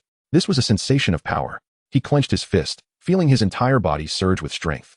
This physique was astonishingly formidable. Wind blows, but felt that his current form surpassed even the expensive bodyguards his father had hired. Had gaming truly evolved to such an extent? It was exhilarating. Congratulations to all upon your awakening. I am your lord, Wei Yuan. Following the same process as the initial batch of players, I have directly released a video produced by the system. New players, having arrived, have already viewed the videos shared by others. Thus their acceptance of the game is exceptionally high. According to intelligence gathered by our kin, our territory is coveted by the Goblin clan, which has dispatched hundreds of goblins to this planet, lying in wait to launch their assault against us. Hence, I have summoned you, solely to safeguard our land. However, before we confront these goblins, my kin, it is imperative that you stretch your bodies. Moreover, the majority of goblins have already unlocked the first-level gene lock. If you desire, you may purchase the first-level gene lock potion from me. Wei Yuan presented the first-level gene lock potions awarded by the system. The surviving veteran players had already placed their orders. The new players eagerly approached to inspect the offerings. What? A gene potion costs 100 gold coins? How am I, a mere novice, supposed to procure 100 gold coins? Brother, you can mine. It's a quick way to earn money. You could also hunt for branches and twigs from the Chuang brothers to exchange for some coins. Ha ha ha, just like that streamer who, shortly after starting, gifted his first blood? That is hilarious. Let us go, we should mine first. Honestly, I had no idea why those guys were so eager to mine. Now I understand. The player speaking flexed his bicep, exclaiming, I feel an overwhelming surge of strength coursing through my body. Me too. This in-game physique feels far superior to my own. I've been cooped up at home gaming, turning into a couch potato. I never imagined I would experience such a revitalizing feeling again. You were just bragging. Were you really that impressive in your youth? Players rushed out of the resting area, astonished by the sensation of leaping 2 to 3 meters with each stride. The initial disdain of the player known as Feng Shui Pai transformed into wonder, and now, to sheer exhilaration. With a single bound, he could leap over 3 meters, effortlessly crushing a stone. This extraordinary sense of power was something he had never experienced, even with wealth. Had he known gaming could be this exhilarating, he would have embraced it much earlier. Feng Shui Pai spread his arms and sprinted, relishing the breeze against his face. It was simply delightful, truly delightful. The players were already aware of the mining cave locations from the veteran players' videos, and they rushed to enter the caves. Awestruck by the splendid scenery they had never witnessed before and invigorated by physical labor, Feng Shui Pai joined the others, engrossed in mining. Even the soreness in his muscles captivated him. This game was, without a doubt, extraordinarily enjoyable. While mining, Feng Shui Pai felt tears welling up, overwhelmed by emotion. Yet, a moment later, he found himself needing to relieve himself. This game is a tad too realistic. I need to take a quick bathroom break. Save my spot for me. The wind rustled as Wind Chaser greeted a nearby player engrossed in mining, then set off towards the hills outside the cavern. Chapter 13, A Painful Reality? A warrior indeed. Wind Chaser shivered. While the game boasted numerous admirable features, its stark realism was somewhat unsettling. Clearly, the game developers had not considered the potential ramifications. What if malevolent players infiltrated as the numbers swelled? Being banned for inappropriate behavior would be a dire consequence. Once offline, I must seek out the developers to voice my concerns. After striding a few dozen meters, he sensed something lurking behind the hill. A chattering noise emanated from a shadowy corner. What could it be? Wind Chaser peeked over the mound, only to lock eyes with a pair of dark crimson orbs. Goodness! The sudden sight of those eyes startled him immensely. A goblin? A human? The goblin hunched its back, baring its jagged teeth, shocked to have been discovered. It had thought it concealed itself, well while scouting. Just as the chieftain had warned, these humans were indeed cunning. Could it be that I am truly fortunate? Wind Chaser recalled what the fellow miners had said earlier. He hardly ever played games. Yet, With a mere stroke of luck, he had stumbled upon this account. How long had he even been in the game? And already, he encountered a wild goblin. Haha. Grinning broadly, Wind Chaser mused that perhaps he was indeed the chosen one. Surrender now, goblin. I never expected the quest to present itself so readily before me. He had scarcely glanced at the videos shared by other players. Gazing at the diminutive creature before him, Wind Chaser felt a surge of confidence, believing that with a mere flick of his wrist, he could easily subdue it. He charged forward with a sinister grin, exuding an air of unshakable confidence. The goblin, taken aback by this fearless human, furrowed its brow in confusion. Why was this human approaching so boldly? Was there some hidden trick? Perhaps a technological weapon? Yet, it was evident that the human had not activated any genetic locks. While the goblin was lost in thought, Wind Chaser had already reached its side. Slap! A resounding and forceful strike landed squarely on the goblin's dark and green visage. Goodness, what a resilient hide. Wind Chaser had poured all his strength into that blow. Given his earlier feat of crushing stones, he expected the goblin to be sent reeling. Why? Then, did it remain standing, its eyes growing ever redder?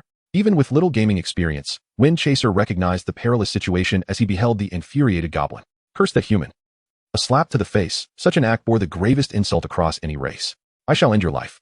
The goblin bellowed, brandishing a massive hammer. Boom. Ah! The wind howled as it roused from its slumber within the helmet, jolting him awake. A sensation akin to a shattered mind coursed through him, leaving him trembling all over. Young master, what is the matter? Upon hearing the anguished cries, the butler hurriedly approached to inquire. Wind blowing, but shivered, his pallid visage betraying a dazed expression as he removed the helmet. It was only when he gasped for breath, his heartbeat gradually subsiding, that he realized he had merely been engaged in a game. A game. Thank heavens it was just a game. Yet the pain was excruciating. How could anyone claim that a sudden death would be devoid of suffering? Wiping away tears, whether born of fear or pain, he shuddered once more. The butler, standing at the threshold, furrowed his brow. Young master, is there an issue with this game? Are you unwell? I am fine. Please leave me be. I need a moment to recuperate. Wind blowing, but waved him off. He gazed at the helmet he had just removed, releasing a long sigh. What a thrill. What an exhilarating experience. Ha ha ha. This sensation surpassed even that of racing cars. This game was simply extraordinary, truly remarkable. Applying for a free resurrection. Please wait 24 hours. What nonsense is this? I refuse to wait 24 hours for a free revival. Just tell me how much I need to pay. This game currently has no recharge services. To resurrect immediately, please pay 100 gold coins. Your gold coin balance, 37.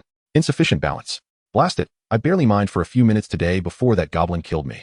Wind blowing, but gritted his teeth. No wonder those players rushed to mine as soon as they logged in. They're all a bunch of fools. If the mines are exhausted, how will they acquire gold coins in the future? He had long since forgotten his initial intentions upon entering the game. Meanwhile, Wei Yuan was somewhat taken aback upon receiving the news of a player's demise. Are there still Na'vi souls entering the game without adjusting their sensory values? Dying under the full brunt of pain perception, what a true warrior. Wei Yuan silently commended this unknown hero. Attention, all players. A goblin has been spotted near the mines. The last known location of the goblin has been marked on the map. Capturing the goblin will yield a reward of 100 gold coins. The electronic announcement resonated within each player's mind, followed by a display of a territorial map, where a conspicuous red dot marked the goblin's location near the mines. Players currently mining were invigorated by the news. After disposing of the corpse, the goblin exhaled a sigh of relief. Thankfully, it had acted quickly, otherwise, the human might have had the chance to escape and alert others. However, this human appeared to lack intelligence, daring to charge in alone to meet his demise. The goblin let out a cold chuckle, thinking it was more formidable than it truly was. It had easily dispatched him. The position the goblin had chosen was excellent, allowing it to observe the movements within the mine. Just as it reveled in its triumph, players began to emerge from the mine one after another. Are they no longer mining? The sky had not yet darkened, leading the goblin to ponder whether it was time for rest. The creature's limited intellect could not fathom the complexities of human behavior, so it assumed the humans had come to a moment of repose. It intended to launch its attack once they succumbed to slumber. Just as this goblin turned to depart, it was taken aback to find itself encircled by the very humans that had previously been retreating. This creature remains rooted in place. They laughed heartily. Seize it. A bounty of 100 gold coins awaits. A throng of dozens surged forward. Chapter 14. The Art of Stealthy Begging. Truly, one can encounter the most fortuitous events. Black Tiger's Heart. Witness my monkey's peach thievery. Echoed their exuberant cries. Ha ha ha, little green skin, meet your demise. The players surged forth, yet they bore no weapons. Faced with a level 1 goblin, they struggled to discern its movements, especially when armed. Did you mistake me for those inept fools? A glint of malice flickered in the goblin's eyes. It was no mere pawn. It was an elite scout dispatched to gather intelligence. Do not rush blindly. This is a level 2 goblin. Emerged a figure from the shadows, one who had just recovered from the medical chamber. Upon meeting the goblin's gaze, he recognized its true rank.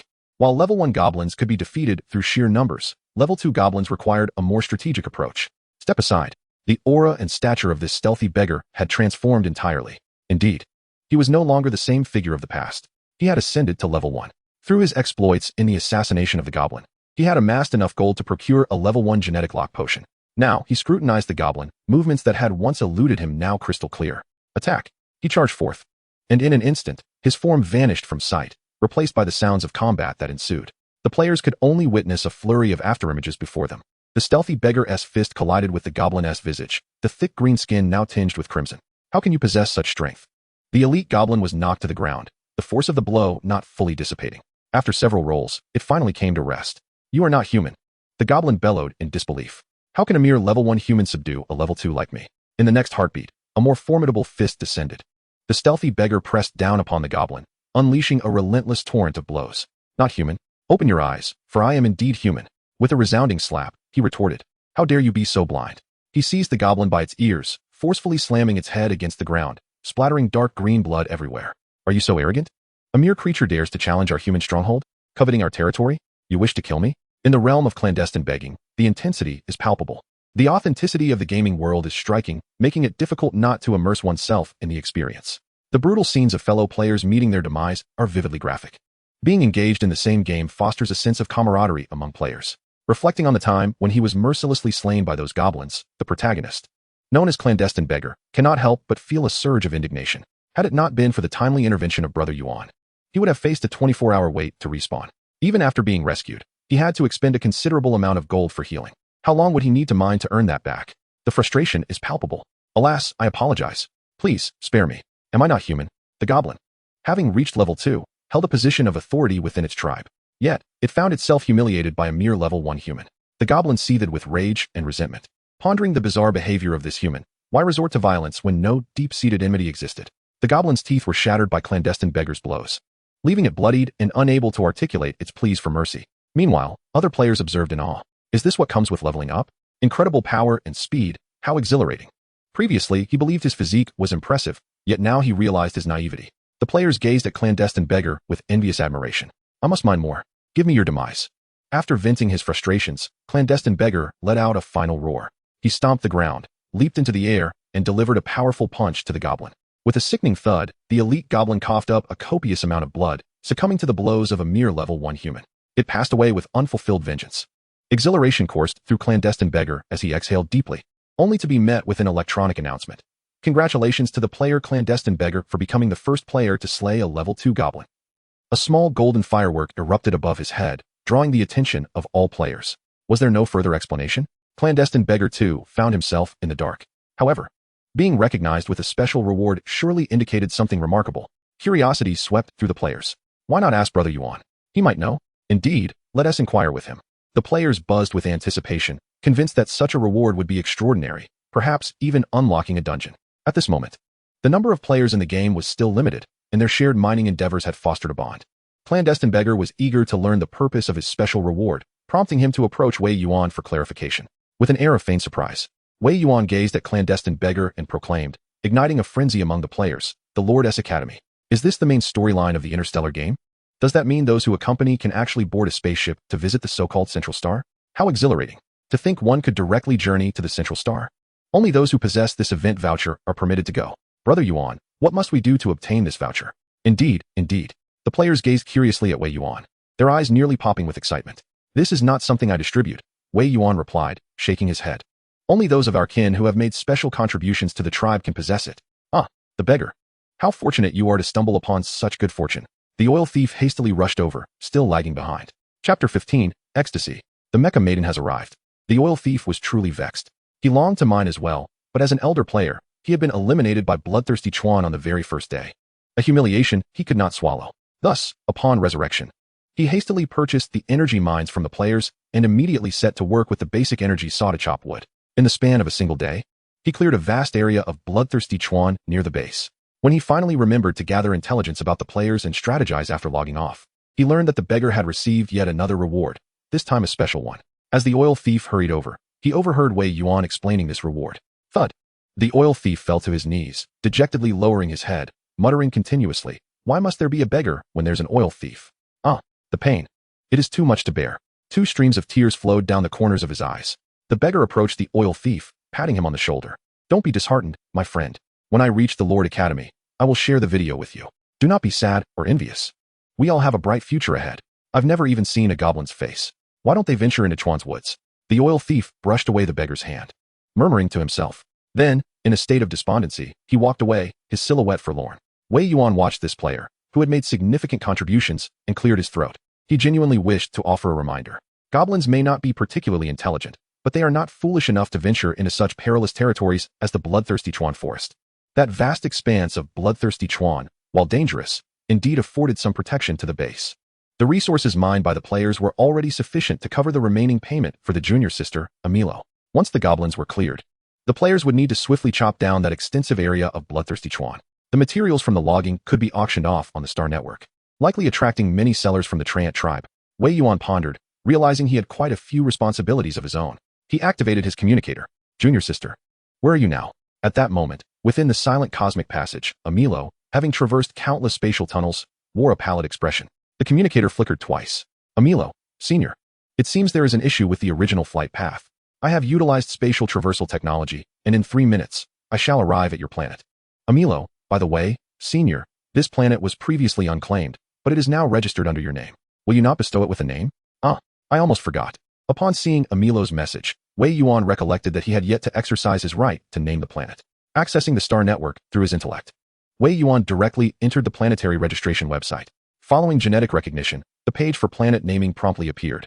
Let us call it Blue Star, Wei Yuan declared. In this universe, humanity's original territory was indeed Blue Star.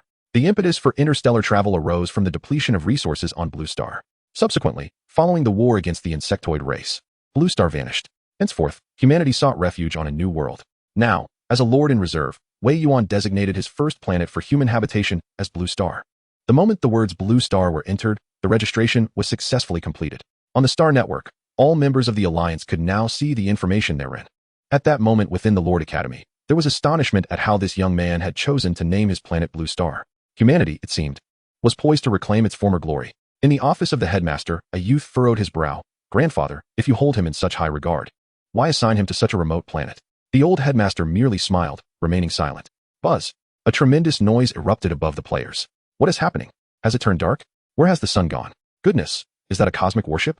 The players gazed upward to behold a colossal silver vessel materializing in the sky. Cool. Absolutely stunning. This supermassive ship perfectly embodied the players' imagination of interstellar travel. They even set aside their tasks, lifting their heads in awe at the vessel above. Now this is the grandeur of the cosmos. Wow, it bears signs of battle. The scent of gunfire is palpable. Is it merely hovering there? What is this warship here for? Surely it isn't to attack us? Heavens, I'm just mining with my bare hands.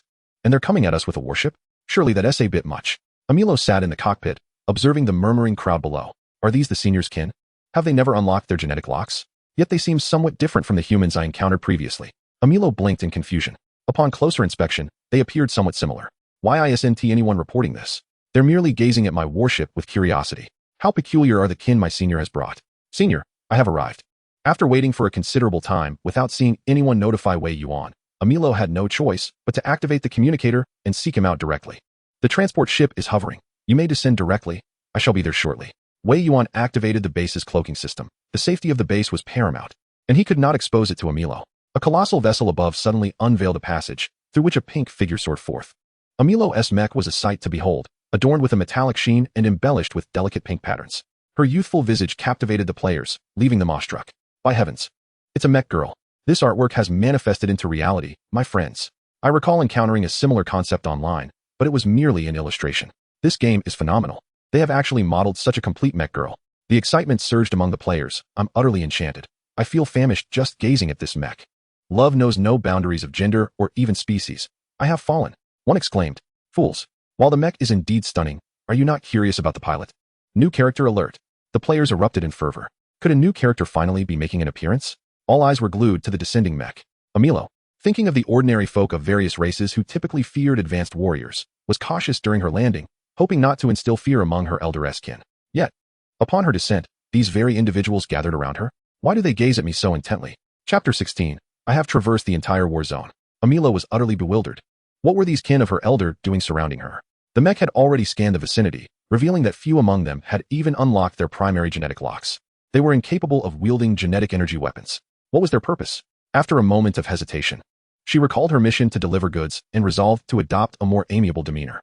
A sweet voice emanated from the mech. Greetings, I am Amilo, here to find Senior Wei Yuan. Upon hearing the voice from within the mech, the players erupted in joyous cheers. This is truly new. Incredible. Beautiful lady. Can you emerge from the mech? What brings you to seek our Yuan Go? Have you come from another planet? Do you have tasks for us? An avalanche of questions bombarded her, further deepening Amilo's confusion. Was the attitude of ordinary humans towards genetic warriors so casual? It was rather impolite to treat a guest in such a manner. Fortunately, Wei Yuan arrived just in time to curtail the players' incessant inquiries. Junior Amilo, have you brought the goods? He inquired. Amilo leapt from the mech, which, in a stunning display before the players, seamlessly transmuted into a bracelet upon her wrist. The young girl radiated vitality, her pink twin tails and black combat attire exuding an energetic charm. Wow!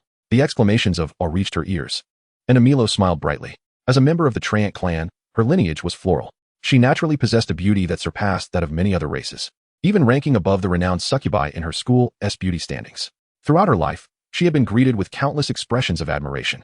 It is said that humanity is indeed a race captivated by appearances. As anticipated, before Amilo's smile could fully blossom, she overheard the ordinary humans, who had yet to unlock their genetic potential, exclaiming in awe, "Goodness, is this some kind of spatial technology? Incredible! The way the mecha was retracted. You could even see the movement of the air. I can hardly fathom the sophistication of the processors required to create such advanced machinery. How exhilarating! I can hardly wait to possess my own mecha. My hands are itching with anticipation. I must go mining. Mining, mining, mining. Brothers, we must grow stronger.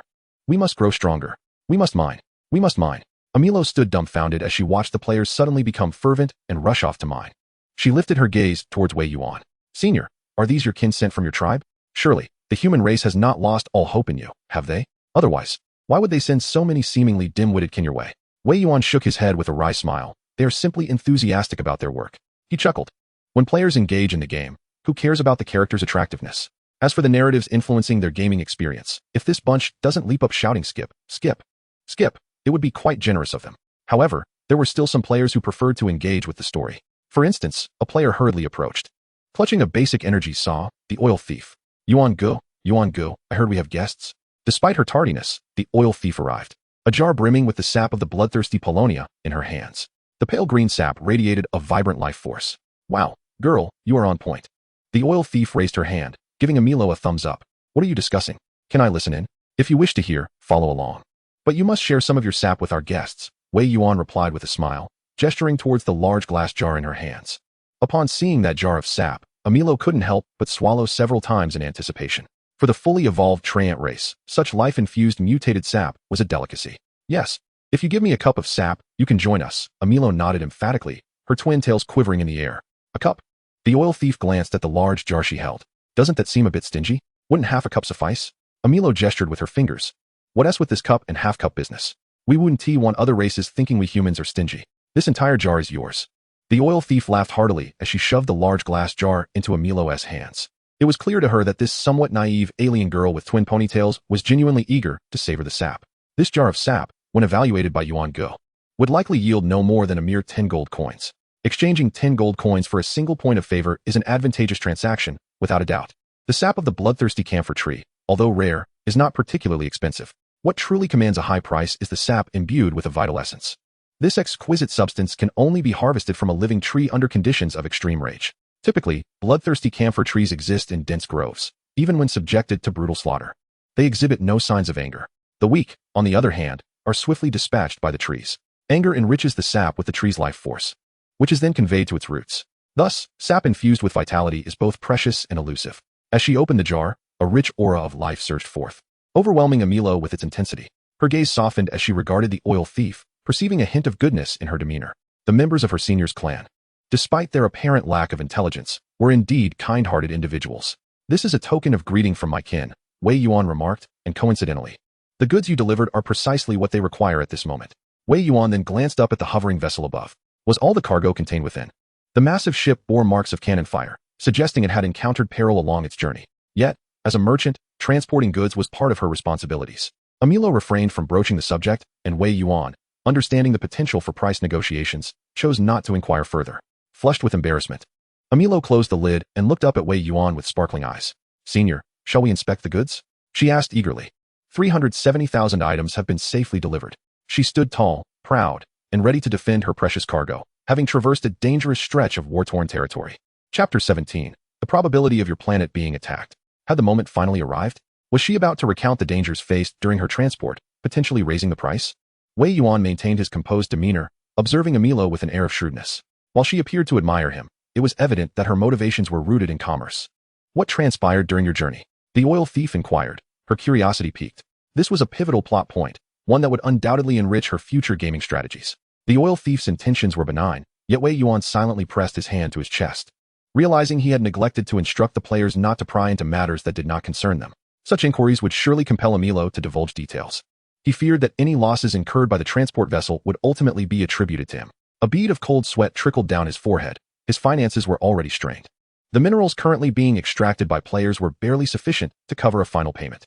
Wei Yuan feigned indifference as he cast a sidelong glance at the oil thief. One must not casually inquire into the affairs of others, he admonished. In the realm of interstellar trade, such probing is considered impolite. Amilo, you need not concern yourself with her. Let us proceed to examine the goods. Amilo waved dismissively. It's all right, senior. The lower-tier members of our clan have little experience in interstellar combat and are naturally curious. I initially intended to traverse the most conventional transport route, planning to utilize spatial jump technology only upon reaching the farthest boundary. After all, Amilo sighed. As you know, senior, the energy stones required for spatial jumps are exceedingly abundant.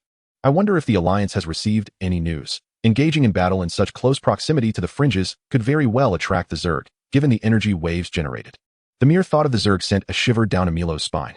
Those creatures cling to every member of the Alliance like a haunting nightmare. Feeling a tremor within, Amilo hastily took a couple of large sips of tree sap to calm himself. Interstellar pirates and star 779. Indeed, the outside world is truly fascinating. The oil thief's eyes sparkled with excitement. She had found new material for her endeavors tonight.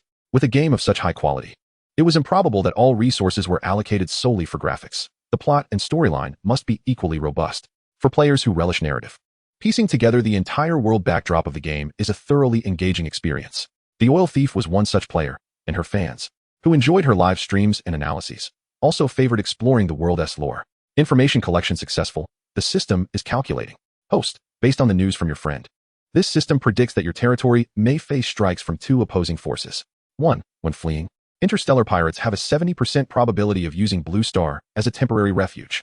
2. The Zerg, en route to star 779, have a 90% likelihood of passing through Blue Star. What? Wei Yuan exclaimed. Whether it be the interstellar pirates or the Zerg, both pose a catastrophic threat to Blue Star at this moment. Wei Yuan's expression shifted to one of grave concern. Amilo, startled by Wei Yuan's outburst, recalled having traversed multiple black holes to arrive here. Moreover, star 779 is a sun, and its defending military is formidable. This battle could drag on for several months.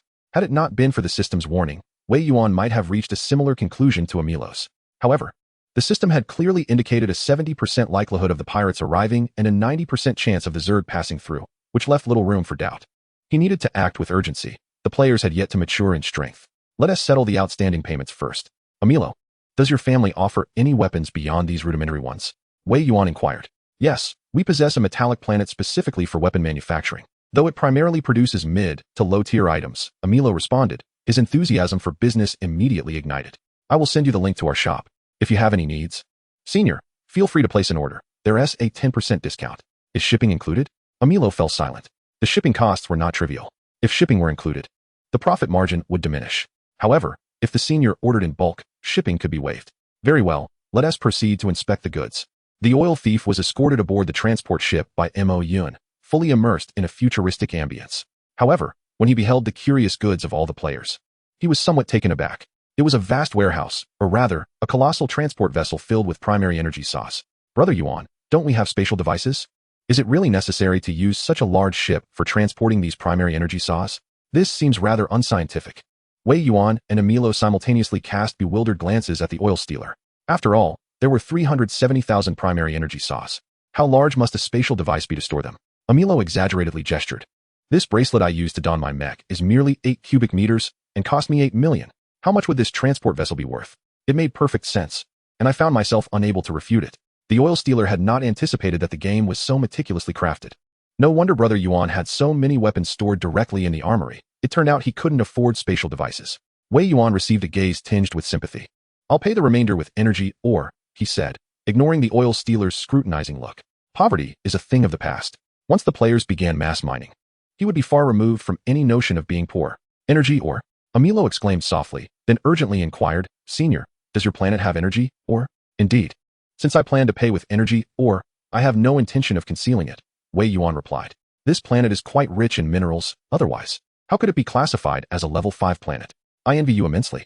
I too wish to be assigned such a prosperous planet upon my graduation, Amilo remarked, her gaze toward Wei Yuan growing more fervent. There is a slight difference in treatment between a wealthy, handsome senior and a poor, handsome senior. Though the senior has always been quite dashing, befriending one who possesses an energy or planet offers far greater advantages. Senior, if there is anything you wish to purchase, please feel free to contact me. If you're using energy or as payment, shipping is on the house. What she had hesitated over earlier, she now consented to without a second thought. Chapter 18, Players Captured. After settling the payment, Amilo did not depart immediately. Since she had arrived using spatial jump technology, her time was now quite ample. Wei Yuan did not mind her mingling with the players. Any talk of potential discovery by the system would be forcibly converted. Thus, Amilo merely felt that the tribe members under her senior's command had slightly peculiar minds, but were industrious and diligent. Moreover, the bloodthirsty sap tree juice they collected was teeming with vitality. No wonder the human race would send these tribe members to her senior. Their industriousness was truly formidable. Amilo sipped through her straw, observing as a multitude of players emerged from their hibernation pods and immediately set off to mine. When they grew weary from mining, they ventured into the woods of bloodthirsty sap trees to chop them down. One group would fell trees while another began gathering materials from the bloodthirsty sap. Such dexterity. Amilo mused, suddenly anxious about her own situation as graduation approached. The clan sends various members, often those of lower ranks who are rather simple-minded. With a straw in her mouth, Amilo greeted the passing players. How amusing it was. They seemed utterly unperturbed by my presence. In high spirits, Amilo sauntered away. The players, meanwhile, lamented, look at these newcomers, utterly useless. They can't even generate gold or unlock quests, merely loitering around here each day. Didn't the oil merchant say she was delivering goods to us? Our tree-cutting tasks depend entirely on this batch. Interestingly, the materials from the bloodthirsty Chusan tree sell for less than what Source Brother offered us. Truly a swindler. Amilo, a strikingly beautiful merchant, was indeed charming. With her twin ponytails, players were ever willing to spend to elicit a smile from her. Time to work. The top 30 veteran players have already reached level 1. While we are still mere novices. If this continues, the gap will only widen. Mining daily has made my arms feel bulkier in reality. Strangely enough, when I log off and venture outside, I feel healthier than before. Scientifically speaking, perhaps our brain cells are in overdrive, imagining that our bodies are also exercising, thereby genuinely strengthening them. My belly is nearly gone. Who would have thought that playing a game could lead to weight loss? You must be starving, ha ha ha. A group of players bantered as they made their way to the mine, completely oblivious to the dark, low figures lurking in the corner. Suddenly, Amilo, who had wandered off, turned back. A peculiar aura lingered in the air, causing her to furrow her brow. The Treant clan possesses an acute sensitivity to the fluctuations of nature. Just moments ago, it felt as if the air had trembled. Could it have been caused by the senior's kin? She pondered. Among them, there were indeed a few who had unlocked their genetic locks. Perhaps they were responsible. What on earth is happening? Hey, guys, has anyone suddenly logged off? Had there been a processor malfunction? The players, who were about to commence mining, suddenly experienced a collective disconnection. The gaming community on Earth had already formed a large group for exchanging information, though some enthusiasts had failed to secure an account. The chat, once filled with banter among those who missed out on the beta access, erupted in chaos after the disconnected players sent messages. I'm experiencing it too. What the heck? Is the processor malfunctioning? Me too. Haha, could this game be on the verge of collapse? I always said it was rubbish. Look, now it's malfunctioning. The processor must have exploded. Let us wait for tomorrow's trending topics. Laughter ensued, while those who had not secured an account began to revel in their schadenfreude. Yet, the disconnected players were not oblivious to their derisive remarks. Lulu May, I remember you. We were supposed to embark on our tasks together. Yes, yes. I recognize all of you. I was on the path to the mine with you when I was suddenly disconnected. I too. There were 6 players in total who faced disconnection, and upon comparing our last moments in the game, we discovered we all dropped simultaneously. I inquired with others, but none of them experienced disconnection, only we were affected. I checked with my companions who traversed the same route as us, and they reported not seeing any corpses. Without any bodies present at the time of our disconnection, could it be possible that we were knocked unconscious in the game, leading to our exit? Perhaps we should wait a little longer. Let us don our helmets and wait. What is there to wait for? Honestly, you all have too much free time. This game might have crashed. This group member, Tian Wang Liang Pe, mocked us once more. Lu Mei frowned. Are you sick? Go away, you sound deranged. In the next moment, Tian Wang Liang Pe was expelled from the group chat. Already irate for not entering the game, Tian Wang Liangpo's fury escalated upon being removed from the group. He opened his game review account and unleashed a torrent of criticism. What an utterly ridiculous game. Starry Human Clan is nothing but trash. After releasing 30 beta accounts, they quickly followed up with 100 more.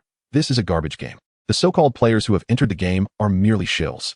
The hype surrounding Starry Human Clan is absurd. Following Tian Wang Liangpo's remarks, a wave of attention surged forth. This foolish game refuses to let me in, and a bunch of idiots dare to expel me from the group? Do they truly believe everyone is as sycophantic as they are towards this game? Meanwhile, Lulu May gasped, "What the hell? A goblin?" Upon opening her eyes, she beheld a goblin pouring water over the players' heads one by one. All 6 players awakened. Humans. A particularly gruff voice echoed from the darkness, followed by a tremor that shook the ground. The players looked up to see a goblin towering nearly 3 meters before them. This completely shattered their preconceived notions of goblins. No way. Is this a goblin? This must be the Goblin King. The players exclaimed in astonishment. The enormous goblin laughed, causing the entire space to quiver. Goblin King? I quite fancy that title. Chapter 19. Supreme Mockery. Are you alright? The chieftain. Those humans seem to have noticed their companions are missing. Some have already gone to investigate, reported a small goblin. The goblin chieftain cast a sinister glance at the ordinary goblin, declaring, henceforth, refer to me as Goblin King. Let them search. Even if they break their heads in the process, they will never guess that we are hidden deep within the bloodthirsty Atlantis Grove. The Goblin King laughed heartily. His voice was so thunderous that it caused painful reverberations in the ears of those present. Lulu May desperately covered her ears, attempting to shield herself from the auditory assault. He lowered his voice, yet could not suppress his excitement. Haha, what a twist of fate, my brothers. We have stumbled directly into their lair. Perhaps we might reap some rewards. A colossal group task like exterminating the goblins will undoubtedly yield gold for all players upon completion. Discovering the goblin stronghold is a crucial advantage. They are bound to offer even more gold. Lulu May has awaited this opportunity for quite some time. The other players were equally exhilarated. The Goblin King cast a glance at them, comprehending their thoughts. With a disdainful snort, he declared, "Foolish humans. Do you still believe that? Now in my grasp, you can relay messages to your kin? I have long since activated my mental barriers. Here, all communication devices are rendered useless. What nonsense are you spouting? Your level is merely 4, and you cannot even utilize slightly advanced 4th-level technology. How can you claim to impose a blockade? Are you out of your mind?" He had already assessed the Goblin King's level. He was just a mere 4, nothing more. What arrogance! In their interstellar jargon, it was akin to merely unlocking the 4th-level genetic lock. Humans, you are insolent. Lulu May's words pierced the Goblin King's defenses, prompting him to lash out. Slap. Blood pooled on the ground. The other players stood in stunned silence, and after the initial shock, hurriedly took photos of Lulu May's corpse. Ha ha ha, are you alright? That single remark had utterly dismantled the Goblin King's composure, and the laughter erupted among the players. You've got to see the Goblin King's face. It was as if he had eaten excrement. I recorded it, ha ha ha. The players in the chat were nearly in hysterics. Meanwhile, in Blue Star, the Goblin King looked down upon the humans with a smug air. Indeed, these foolish humans require a demonstration of force to understand their plight. It is wise to know fear. As long as you cease your provocations, I shall spare your lives. Now, tell me the location of your base. He lowered his head, confronting the players directly, his massive cranium exuding an oppressive aura. One of his eyes was nearly the size of a player's head. Good heavens, are you trying to frighten me to death? A player blurted out instinctively, only to be met with another slap, and another pool of blood. The human race lacks decorum. Daring to disrespect me, the Goblin King. Such utterly ungrateful slaves would struggle to sell even in the lowest of slave markets. The Goblin King roared in low fury. Quickly, divulge the location of your base. Otherwise, you shall all perish. With Wei Yuan activating stealth mode, the goblins could not even locate them with their reconnaissance. Thus, the idea to capture a few humans for interrogation arose. To his surprise, these humans displayed remarkable resilience, showing little fear even when witnessing their comrades' demise before their eyes. After threatening the players, not a single one dared to speak. The Goblin King furrowed his brow in frustration. Humans, so fragile in nature. Yet why were they completely unafraid of him? Enraged, he contemplated the slaughter of the remaining humans, but reason prevailed. I shall confine them. I refuse to believe this group can endure the tortures of the goblins. Meanwhile, Wei Yuan received a message from the players. Attention, all players. The goblin lair has been located. The mission to eradicate the goblins begins now. A map materialized before the players, with a red marker indicating the goblin stronghold. What? The goblins are nestled within the bloodthirsty cypresses? The oil thief was taken aback. After grumbling for days, it turned out the creatures were right under his nose. Am I to be the fool here? He had recently spent his offline time devising strategies, often lamenting how goblins frequented the mines, yet never ventured into the bloodthirsty cypresses. But now, the goblin lair was indeed within the cursed forest. How utterly ironic. The oil thief could already envision how the goblins would mock him. A horrifying prospect. Yet, embarrassment would have to wait. The mission took precedence. Shaking off his dismay, He felt invigorated from days of chopping wood, especially after unlocking a Tier 1 genetic lock. He now felt frighteningly powerful. At that moment, within the bloodthirsty cypresses, the player's refusal to cooperate further enraged the Goblin King. Those wretched humans dare to defy us. Kill them all, he exclaimed cruelly. Subsequently, the remaining 4 players met a brutal end, the Goblin King relishing in their torment, taking his time to extinguish their lives. Fortunately, the players had previously disabled their pain perception. Yet, the sight of their mangled bodies was enough to send shivers down anyone's spine. This was the fate of those who offended the goblins. The Goblin King spat upon the players' corpses. Wei Yuan observed each player through the system, his expression darkening as he witnessed their tortured forms. Though the players had muted their pain, they might still laugh and jest offline, oblivious to their plight. However, they represented humanity. What if it were ordinary humans who were captured? The mere thought ignited a fury within Wei Yuan, his blood boiling. How dare a mere goblin clan wreak havoc in his territory? Gather all tribesmen, Wei Yuan commanded, summoning every player, a total of 130. The goblin clan had gone too far. If they were not taught a lesson, other interstellar races would soon follow suit, encroaching upon their lands. Kill them. Sever the heads of the goblins, and exchange their skulls for your gene potions. Pre-delivery of level 1 gene potion. Usage condition, participate in the goblin slaughter mission. Chapter 20. In the cosmos, only the fist is the true authority. Are we finally on the verge of war? It appears I shall have the opportunity to procure more potions. Secretly begging, I clutch my dagger. Previously, when I dispatched those goblins, I had not truly savored the experience. Now, I would relish the chance to kill with abandon. As the player with the highest goblin kill count, I had received numerous friend requests from fellow players seeking to inquire about the goblin's weaknesses. Without hesitation, I sent a voice message in the group chat. Everyone, the curtain of war is about to rise. Although Source Brother has merely instructed us to sever the goblins' heads, we cannot recklessly charge into battle and offer our lives. We must meticulously prepare our combat strategy before the fight. Otherwise, our sudden increase in levels will be futile against those goblins who have already unlocked their gene locks. If we charge in blindly, we shall only be offering our heads as trophies. Upon sending my voice message, the group erupted in excitement. After all, I was the most vocal player among them, and I was also the first to redeem a level 1 gene lock potion. The goblin's prowess was evident to all. Had it not been for my intervention in slaying that elite goblin, none of the dozens of us would have survived that encounter. Although Source Brother had not clarified, the overall mission included a clear record of the quantity, indicating that the enemies we were to face were not many, only 300. However, from the videos of the captured players, it was clear they had high-level goblins, and just one Goblin King was at level 4. How could we possibly win? 1 against 4? Even a strategy of overwhelming numbers would likely be ineffective. We were not engaged in a traditional game, and the power of technology must not be underestimated. I took a deep breath. Based on my own assessment, my current strength should be at the pinnacle of level 1. Compared to other players, I had adapted well to my physical abilities and could unleash my full power effectively, although I nearly perished during my first encounter with a level 2 goblin. Thanks to Source Brother's timely rescue, after unlocking the level 1 gene lock, I was able to slay a level 2 goblin without sustaining any injuries. I trust you all remember my performance at that time. According to my analysis, the innate strength of each race differs. Goblins are presumably inferior to humans. Once we reach level 1 and unlock the level 1 gene lock, we should be able to face level 2 goblins without taking damage. So, what if dozens of players band together? Surely, level 3 goblins can be defeated. Moreover, my lack of experience fighting level 3 goblins does not imply that I cannot bring them down. I reasoned further. I had faced goblins a few times, and they generally lacked intelligence, relying solely on brute force. However, they possess their own advantages, particularly in the formidable weapons they have forged, under the guise of stealth. A player named Dark Beggar produced an item obtained from a previous encounter with a goblin, a weapon he had acquired from the fallen creature. It was an axe which, at first glance, appeared quite primitive, perhaps even crude. Yet, when Dark Beggar swung the axe, striking it against the trunk of a nearby tree, the blade radiated a dark green luminescence. To his astonishment, he exerted minimal effort, and the tree, thick enough to require 2 people to embrace, was cleaved in 2. Players who had never faced goblins directly gasped in amazement at the sight. How are we supposed to fight against this? Their weapons are superior to ours. One exclaimed. No, have you not noticed? This axe, in my hands, wields greater power than it did in the goblin's grasp, Dark Beggar asserted, an ardent enthusiast of combat. He had meticulously preserved all footage from his encounters with goblins, analyzing it frame by frame. Thus, when discussing strategies with other players, he spoke with conviction. What I wish to convey is that while we may be at a disadvantage in terms of raw strength, our proficiency in wielding weapons surpasses theirs. I have also conducted experiments revealing that the weapons crafted by these goblins are most effective for cutting through their own coarse skin.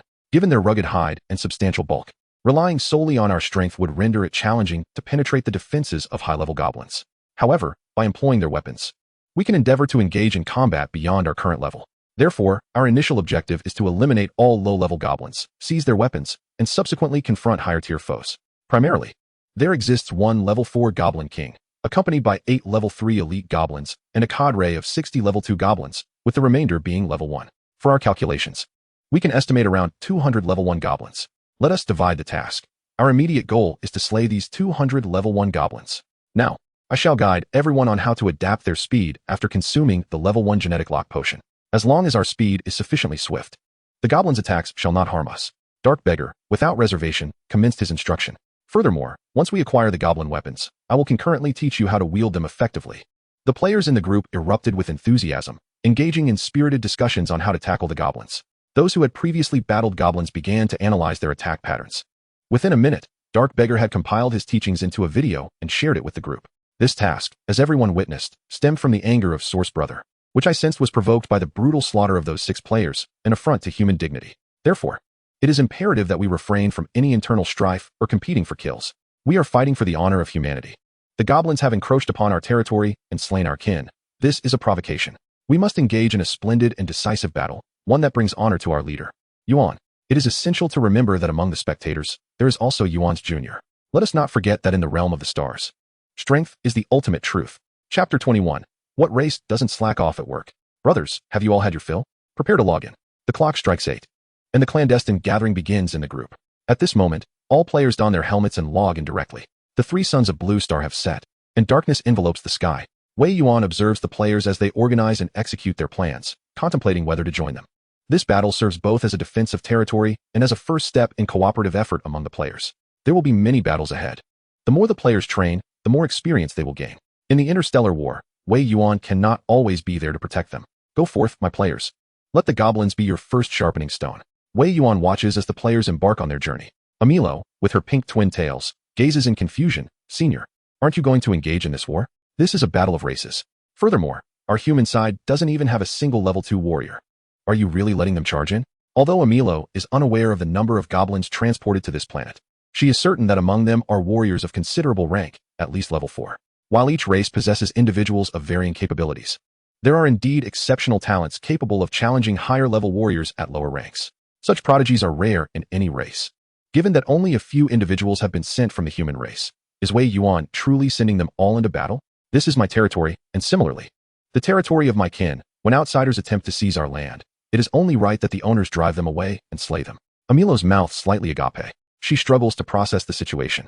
Why does it seem that Wei Yuan has more confidence in his kin's ability to slaughter the goblins than in the goblins' superiority? However, since Wei Yuan himself is not taking action, she must content herself with observing from the sidelines. For days, the players have been diligently chopping trees, swiftly completing the task of felling the bloodthirsty ash. They have already discerned the creature's habits and the extent of its root system, allowing them to traverse the forest as if it were uninhabited. After consuming a level 1 potion, I truly feel like the wind now, brothers. My body has undergone a significant transformation. Had it not been for the video provided by the mysterious benefactor, I would have struggled to adapt to this new form. Let us be cautious while hunting monsters. Those who have faced death before have warned that if one dies and revives, it is as if starting anew. What? If I die, does that mean I must repurchase potions? Let us move. In the shadows, the act of begging for help was signaled, and the players spontaneously formed a battle team, advancing in an orderly manner towards the goblin's lair. Amilo entered the mech, utilizing its visual tracking capabilities to observe the players' movements. Though the senior spoke with bravado, it was likely that if these kin were to encounter true peril, they would still rise to protect them. Amilo sat within the mech, her gaze fixed on the players swiftly navigating through the jungle. They even spared the costly medical pods for their use. Tao Tao, do you think the senior is just putting on a brave front? Are you planning to lend a hand to win Lord Wei Yuan's favor? Amilo's cheeks flushed crimson as she shyly embraced her cup and took a generous sip of tree sap. Why do you say that? Is Senior Wei Yuan truly hard on the outside but soft on the inside? How can you say such things? The mech, Tao Tao, fell silent. At this moment, the players had already approached the vicinity of the goblin lair. The Goblin King's mental shielding was quite effective. Without precise location data, it was indeed difficult to detect him. However, with the players indicating their location, Amilo immediately discerned the levels of the goblins. Level 4. Amilo gasped in astonishment. The Goblin clan had indeed dispatched level 4 warriors. Does the senior know? Amilo tilted her head, eager to catch a glimpse of Wei Yuan. It was then that she realized he had long since vacated his original position and was now following closely behind the players. Truly, he was hard on the outside but soft at heart. Amilo chuckled softly. Yet at this moment, the mech Tao Tao expressed confusion. Master, The odds of victory for the human race have increased. With Senior Wei Yuan present, there is virtually no chance of failure. Not quite, Master. I did not include Lord Wei Yuan in my calculations. I am still basing this on the previous data. It seems these humans possess a strategy. Tao Tao's tone was laced with profound astonishment. Amilo had never heard Tao Tao speak in such a manner. What? She promptly switched perspectives to observe the players stealthily maneuvering underground. In the darkness, the players glided like phantoms, yet upon sighting the goblin lair, they refrained from charging recklessly inside. Instead, the first batch of players began to dig trenches. Yes, indeed, they were digging trenches. How could they confront a stronger foe head-on? All players had ample mining experience. Even without weapons, they could excavate with astonishing speed. Within mere minutes, the players had dug an extensive trench amidst the trees, akin to a tunnel, based on the attack range of the bloodthirsty camellia. A suicide squad was dispatched to attract the first wave of goblins. The act of begging for help issued commands, and immediately, 20 players emerged from the crowd, swiftly racing towards the perimeter of the goblin lair. The goblins were already preparing to sleep, with even the sentinels yawning. Humans are so feeble. Why can't we simply charge in and eliminate that human lord's kin? I have heard that there are only a little over 100 of them, and their ranks are quite low. If we could capture them all and make them our slaves, it would be quite advantageous. Indeed, our chieftain is a level 4 warrior. While that human lord has just emerged from the academy, how formidable could he possibly be? As a few goblins patrolled and engaged in idle chatter, they failed to pay proper attention to their surroundings. The players were nearly ready to emerge from the shadows, yet the patrolling goblins remained oblivious. Goodness, these goblins are less diligent in their watch than I am at my job. It's as if they are casting flirtatious glances at the blind. I shall employ my expertise to conquer them. What is your expertise? One player inquired. I specialize in performance. Watch closely, my brothers. One among the players, exuding confidence, playfully tossed his hair. Unfortunately, he embodied the robust physique of a brawny man. Go on, brother. Suddenly, the sound of a chainsaw reverberated through the woods. The previously engrossed group of goblins finally halted their banter. What noise is that? Could it be humans? They speculated, their movements now cautious and deliberate. Together, the goblins approached the source of the sound.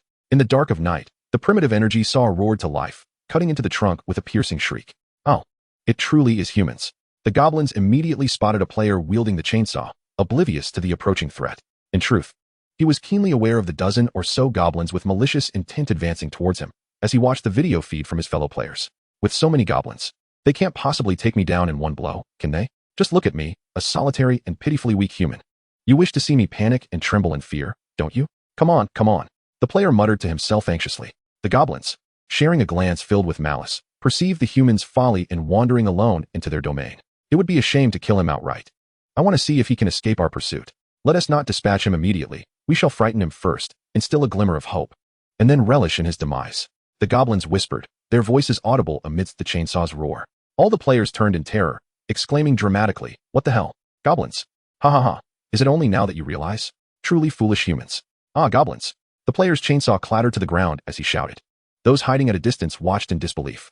Goodness, this brother's performance is rather over the top, isn't it? And he dares to claim he is a professional? The saw in his hands was clearly thrown down intentionally, far more conspicuously than the way Sha Sung dropped his bowl. Could this possibly deceive the goblins? The players sensed that this plan might fail. However, in the next moment, they heard the lewd laughter of the goblins. Ha ha ha. Who would have thought we actually have a lone human here? Truly foolish. Humans are indeed absurdly naive. Since he has arrived, let him meet his demise. The goblins evidently failed to notice anything amiss. Instead, they were delighted by the fear displayed by this player. The player, known as the future film emperor, dramatically fell to the ground, opening his mouth to scream, yet he did not attempt to rise and flee. Ah, goblins. They are goblins. Why are my legs so weak at this moment? Curse it. Cursed be this fate. The goblins chuckled, growing more emboldened, with one approaching the player at a leisurely pace, allowing the future film emperor ample time to scramble to his feet. They relished witnessing the expressions of terror on these foolish humans, reveling in their panic-stricken antics. When the future film emperor finally managed to rise, he even slipped, crashing back to the ground. A moment of silence enveloped both players and goblins. This human truly seems rather dim-witted, one goblin remarked quietly. The other nodded in agreement. Could it be that his foolishness led him to be cast out by his own kind? I almost feel pity for such a simpleton. Can someone like him survive among humans? If he weren't so foolish, how could he have ventured deep into the bloodthirsty tree woods to chop wood? Shall we let him be? He might reveal our position. No, let us kill him. If we hesitate, we could at least remove his tongue and break his hands. The future film emperor clenched his teeth in silent rage. Damn it, to be looked down upon by goblins is infuriating. What was even more aggravating was that the players overheard every word of the goblins. A few players hiding in the shadows covered their mouths, nearly trembling with laughter. What a ridiculous performance. A performance. The future film emperor silently roared within. He continued to feign terror while running towards the players. Once he felt he was in a relatively safe position, he turned to face the goblins. Ha ha ha. It seems you are not as formidable as you claim. I am running so slowly, and yet you cannot catch me. A bunch of worthless trash. The goblins, who had just begun to feel a tinge of pity for this foolish human and contemplated sparing him, were incensed by his words. Fool, you are courting death. We had considered letting you go. They snarled. Pathetic creature, perish. Indeed, these humans are all equally detestable. Seize him and torment him to death. The goblins bared their teeth and roared. The future film emperor stood behind a trap that had been prepared by the players long ago, thumping his chest and proclaiming loudly. Oh dear, I am so frightened. Come on, kill me, you foolish goblins, a whole pack of dim-witted goblins. How infuriating. The goblins growled, drawing their weapons and charging forward. Then, a thunderous sound echoed. Bam, bam. After several muffled thuds, the goblins plunged into the traps set by the players. Below the traps stood several goblin weapons previously surrendered. As these goblins fell, they arrogantly taunted. Do you really believe your worthless weapons can pierce through? Alas, several goblins found their chests impaled. Dark green blood splattered across the trap. Concealed players swiftly seized their weapons and began to strike down into the pit. Even if some goblins had initially survived, their fate was now sealed. Cunning humans. The goblins roared in fury. Soon, a video of a future cinematic star was shared in the players group, igniting a surge of inspiration among them. In no time, players from various directions commenced a spectacular display to lure the patrolling lowly goblins. By the time the higher-ranked goblins in the nest noticed the dwindling numbers of their kin, the first-tier goblins had already been decimated. Now, we can launch a full-scale assault. A hidden player stealthily severed the head of a second-tier goblin and tossed it to the ground. Their weapons were now fully equipped. Chapter 22. The kin of my senior resemble the swarm. The slaughter commenced. Under the cover of night, first-tier players descended upon the goblin lair like wolves among sheep. Whenever they spotted a solitary goblin, they would swiftly execute a lethal ambush. Even when encountering groups of goblins, they disdainfully refrained from using any luring tactics. The first-tier players dispatched the first-tier goblins with ease, akin to slaughtering livestock. When faced with second-tier goblins, the players began to collaborate. Some seasoned veterans, displaying superior skills, would strike with ferocity. Dark green blood soon seeped into the earth. The surrounding bloodthirsty trees began to shift toward the goblin lair. Why have the patrolling goblins disappeared one by one? Who is hunting them in the shadows? A few third-tier goblins pondered. They realized that as the first-tier goblins dwindled, there were scarcely any left within the nest. Initially, they suspected that the first-tier goblin deaths were the work of some monsters on this planet. Surely, only first-tier beasts, or perhaps evolved trans from the bloodthirsty trees, would dare to hunt first-tier goblins. However, they did not anticipate the failure to uncover the cause of the goblins' disappearance. What should we do now? Should we inform the chieftain? The chieftain was currently asleep, having been infuriated by a few foolish humans. One careless remark had nearly cost him his life, and did they wish to meet the same fate? One goblin, clutching its head in frustration, asked, what do we do? Second-tier goblins have been killed as well. Shall we go on patrol? This is a level 5 planet. Perhaps a level 5 native species is hunting us. Who isn't afraid of death? The goblins exchanged apprehensive glances. The loss of first-tier and second-tier goblins was regrettable. But if they ventured out on patrol, what if they were the next to perish? What if one were to feign ignorance? If the predators were indeed of the primordial breed, who could ascertain when they might satiate their hunger? However, should they not be the original hunters, and the chieftain awakens to find half of the tribe vanished, it is likely that our fates would be sealed as well. The goblins are engulfed in trepidation. Meanwhile, within the confines of the mech, Amilo is rendered speechless. What on earth is happening? Has it become so commonplace to achieve victory against foes of a higher rank? How is it that the kin of her senior have adapted so swiftly to their newly unlocked forms, when she herself had unlocked her first gene lock?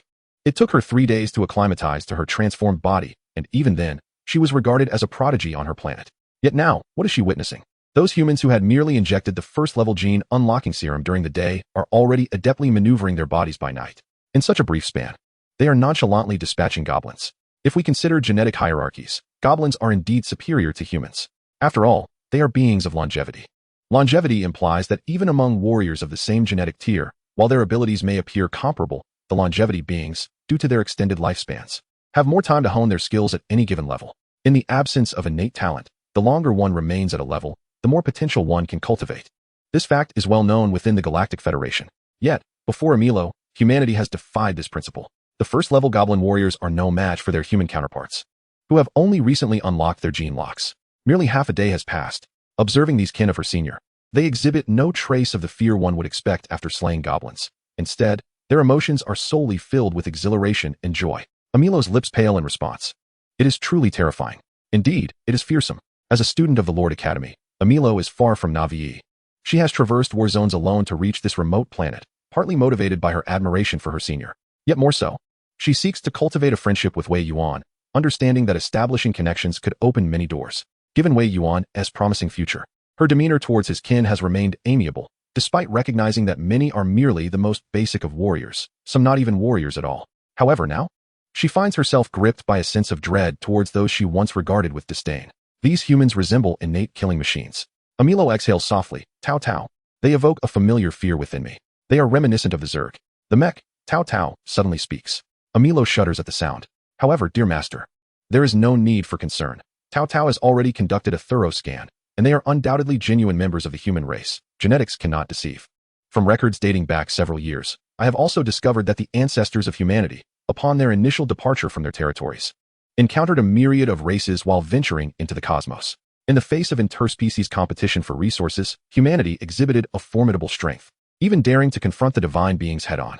However, after the harrowing conflict with the insectoid race that nearly led to their extinction, they have transformed into their present form. Perhaps the humans we observe now are the true visage of humanity, Tao Tao analyzed thoughtfully. Amilo took a deep breath, contemplating this notion. Perhaps that is indeed the case. If it holds true, the likelihood of Senior Wei Yuan ascending as the next leader would significantly increase. The humanity of Yer was a force that silenced the multitude of races. When it was revealed that there was a human among the ranks of the Lord's Academy, her ancestors had even made a point to advise her to cultivate a rapport with this human student. Regrettably, despite her lengthy tenure at the Academy, she never had the opportunity to engage with Senior Wei Yuan. Were it not for this delivery opportunity, he would scarcely have acknowledged her presence. Amilo took another considerable sip of tree sap, realizing that she must exert herself even more. At that moment, standing on the periphery of the battlefield, Wei Yuan sensed something amiss. He furrowed his brow, feeling as though someone had been preoccupied with thoughts of him. Shaking his head, he dismissed the fleeting sensation and turned his attention back to the player's skirmish. Outside the goblin lair, countless torches had been ignited, and not a single goblin dared to venture forth. Damn it, these goblins truly have turned cowardly. Chapter 23, The Goblin King's Fury, Players on the Brink of Annihilation. The players waited anxiously in the surrounding woods, bewildered by the situation. Not earning anything is tantamount to incurring losses, brothers. I've only managed to slay a single level 1 goblin. If this is the final tally, I might even owe the system some coins. ISNT, it said that goblins are notoriously ferocious. Why have they all turned into timid turtles now? They had planned to record a grand battle, yet it now seemed merely a trivial scuffle. The players sighed in unison. Wei Yuan, however, chuckled softly. These players remained oblivious to the true terror of the goblins. Yet, it was evident that the system consistently delivered quality experiences. The players' rapid adaptation to their new forms astonished Wei Yuan. They were even collaborating and strategizing autonomously. Moreover, several exceptionally skilled players had managed to single-handedly eliminate level 2 goblins. This was indeed a stroke of fortune. Wei Yuan silently noted the names of these players capable of slaying foes without sustaining injuries, recognizing them as reserves for the upcoming academy competition. Just as Wei Yuan was contemplating this, someone among the players suddenly exclaimed, "Whoa, the ground is shaking." Wei Yuan and the players simultaneously turned their gazes toward the goblin stronghold, where they beheld a towering figure, resembling a mountain of flesh, emerging from the depths of the earth. The colossal figure, merely rising to its full height, sent tremors throughout the vicinity. In the darkness of night, before the flickering campfire, the Goblin King fixated on the direction of the players and let out a thunderous roar. "Humans, how dare you provoke me, the Goblin King, once more." The immense sound created ripples in the air, vibrating rapidly and knocking the players off balance. Some of those who had ventured closer to the goblin's lair even began to spit blood. How terrifying. What is this? Is this truly the Goblin King? The oppressive aura is 100 times stronger than what I saw in the videos. Goodness, we're doomed. This time, not only will we fail to profit, but we may also incur losses. Despite their injuries, the players continued to chatter nervously. The Goblin King frowned in disdain, even in slumber. "I can scent your foolish human presence. You dare intrude upon my territory instead of waiting to meet your demise in your own stronghold? Truly a pack of reckless fools. If you wish for death, then let it be so." His eyes blazed crimson, the humiliation from the human's mockery earlier still fresh in his mind. Now, a throng of humans dared to provoke him again. Having just awakened, his temper was far from calm. "Please, I do not wish to restart." One player turned to flee from the Goblin King's impending strike, but in the blink of an eye, he was reduced to a mere pulp. A splatter of blood erupted, leaving no trace of a corpse. Amilo couldn't help but gasp. Is this my first battle, and I encounter a level 4 goblin warrior? Will this group of humans be so demoralized that they will never dare to fight again? If they try to escape, they will only hasten their demise. Amilo felt a wave of concern wash over him. Even with the help of senior players, it seemed only half of their group would survive, and even then, they would emerge utterly defeated from such a one-sided slaughter. Without the mindset to fight, even the strongest warrior is destined to lose. Just as Amilo pondered this, several players at the forefront began their taunts. You pathetic goblin trash, merely a level 4, and you dare call yourself a king? With your level and appearance? You have the audacity to claim royalty? Ha ha ha. Is there truly no one left in the goblin clan? Their fearless provocations darkened the goblin king's expression. You seek death. His massive hand slammed against the ground, and in an instant, 4 more players perished. Yet within the ranks of the players, a figure whispered quietly, "Excellent work, brothers. I shall cover the cost of your revival coins. Go forth and incite this goblin king. We must lure him into the bloodthirsty Tsubaki forest." Understood. As they prepared for revival, the remaining players braced themselves. Let's go. This was all part of their strategy, a covert tactic of incitement. However, after those 4 players fell, when the players behind them began their raucous shouts once more, the Goblin King merely smirked coldly. Foolish humans. Are you attempting to lure me into the bloodthirsty grove of the Sanguine Tree? The Goblin King disdainfully regarded the raucous players. You pitiful lot. To be intimidated by these insignificant humans, do you even deserve to be warriors of the Goblin Clan? Upon his declaration, the players were astonished to witness countless small mounds of earth rising behind the Goblin King. An overwhelming multitude of figures emerged. It was a horde of goblins. Innumerable diminutive goblins were sprouting from the ground, inducing a spine-chilling sensation that caused the players' hearts to race wildly. What in the world is this? I feel a tingling all over. My fear of densely populated situations is flaring up. What on earth? My goodness, how is the graphics still so clear at this hour? It's giving me goosebumps. This is utterly terrifying. I must screenshot this and share it. Surely, I am not the only one suffering. Good grief. This is the skill of the goblins post-level 3, brothers. One player, gazing at the swarm of goblins erupting from the earth, noticed a tiny glimmer. Upon clicking it, he was greeted with a system notification. Reconnaissance. Level 3 goblin skill. Proliferation. Level 3 goblins can continuously divide and spawn numerous level 0 goblins in areas of soil, with a chance to yield level 1 and level 2 goblins. Once the level 3 goblin matriarch is eliminated, the spawned puppet goblins will vanish. Why wasn't this information provided earlier? What was promised as a warrior build has suddenly transformed into a mage. Are these not goblins? How does this skill resemble that of a necromancer? By all that is holy, is this game merely a pastiche? If it is, let us feast upon it. The players recorded videos while voicing their grievances. Meanwhile, a player who had yet to start recording was overwhelmed by the goblin tide and abruptly logged off. How can we continue like this? The previous strategy is utterly useless now. In the rear, the oil thief's expression turned grim. Chapter 24, Stars, 6. Oil Thief. This is not the time to sow discord among the ranks. The shadow beggar leapt beside the oil thief, delivering a firm pat on his shoulder. Activate the open microphone and coordinate with your comrades. Understood. The oil thief rubbed his shoulder where he had been struck. The game as public chat opened the microphone, allowing all players to hear their voices. I currently possess 4,300 gold coins, sufficient to grant my brothers 43 revivals. As soon as the shadow beggar finished speaking, the oil thief followed suit. I have 7,000. Like the shadow beggar, I will contribute my gold to the communal pool. Players who perish can directly use the communal gold to revive. This battle will be exceedingly arduous, but brothers, please cooperate. We will surely prevail. Shadow beggar, now? I request the ranged players to begin marking the locations of level 3 goblins. Shadow beggar. The remaining players should engage the level 3 goblins nearby. They are vulnerable to attack while casting their skills. In the shadows of the game, a quest was underway. I, alongside the oil thief, Starry, Makabaka, and Wind Blows Bottom, would venture forth to distract our foes. Are you prepared? Echoed the query, met with a chorus of readiness from the players. Onward. Great leader, guide us. The players summoned by the shadowy beggar were notable for their prowess, able to vanquish second-level goblins without sustaining harm. The first wave comprised esteemed figures within the gaming community. Remarkably, Wind Blows Bottom, as a second-tier player, had caught the attention of these esteemed individuals, leaving many players astonished. In the gaming realm, where connections were common, Wind Blows Bottom seemed an enigma, a figure rarely spoken of. Could it be that he was an exceptionally humble giant in this domain? He had entered the game alongside us, yet his notoriety was absent. Upon noticing his name called by the shadowy beggar, Wind Blows Bottom was taken aback. Am I truly to join them in this grand endeavor? He gazed at the Goblin King, a daunting presence, and swallowed hard. His experience in the game had been akin to that of his peers, mining, lumbering, and occasionally falling victim to the bloodthirsty cabbage, only to resurrect with the coins he had painstakingly earned. Was he, perchance, a gaming prodigy, instantly recognized by these titans? Yet, he mused, perhaps his prior disinterest in gaming had merely obscured his potential, silent until now, ready to astonish. Maybe I am, indeed, a natural at this, he thought, feeling a sense of elation as he joined the quartet of esteemed players. The shadowy beggar and the oil thief stood together, while Makabaka and Starry, both female players, trailed behind. Wind Blows Bottom greeted them from a distance. Hey, I'm here. The spoils acquired from the second-level goblins had been distributed, and the shadowy beggar tossed a machete to Wind Blows Bottom.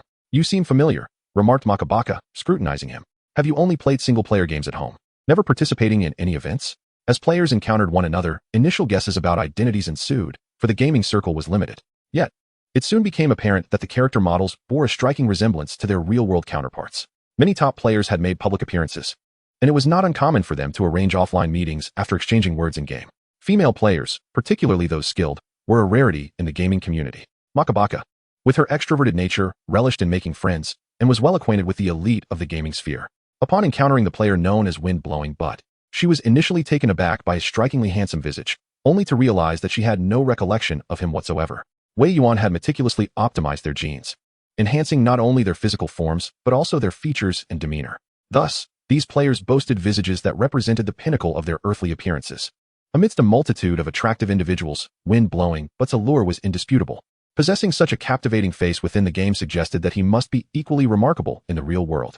Makabaka mused that had she encountered him in reality, he would undoubtedly have left a lasting impression, prompting her to voice her puzzlement. Wind-Blowing Butt scratched his head. I never played games before. This is my very first one. This is your first?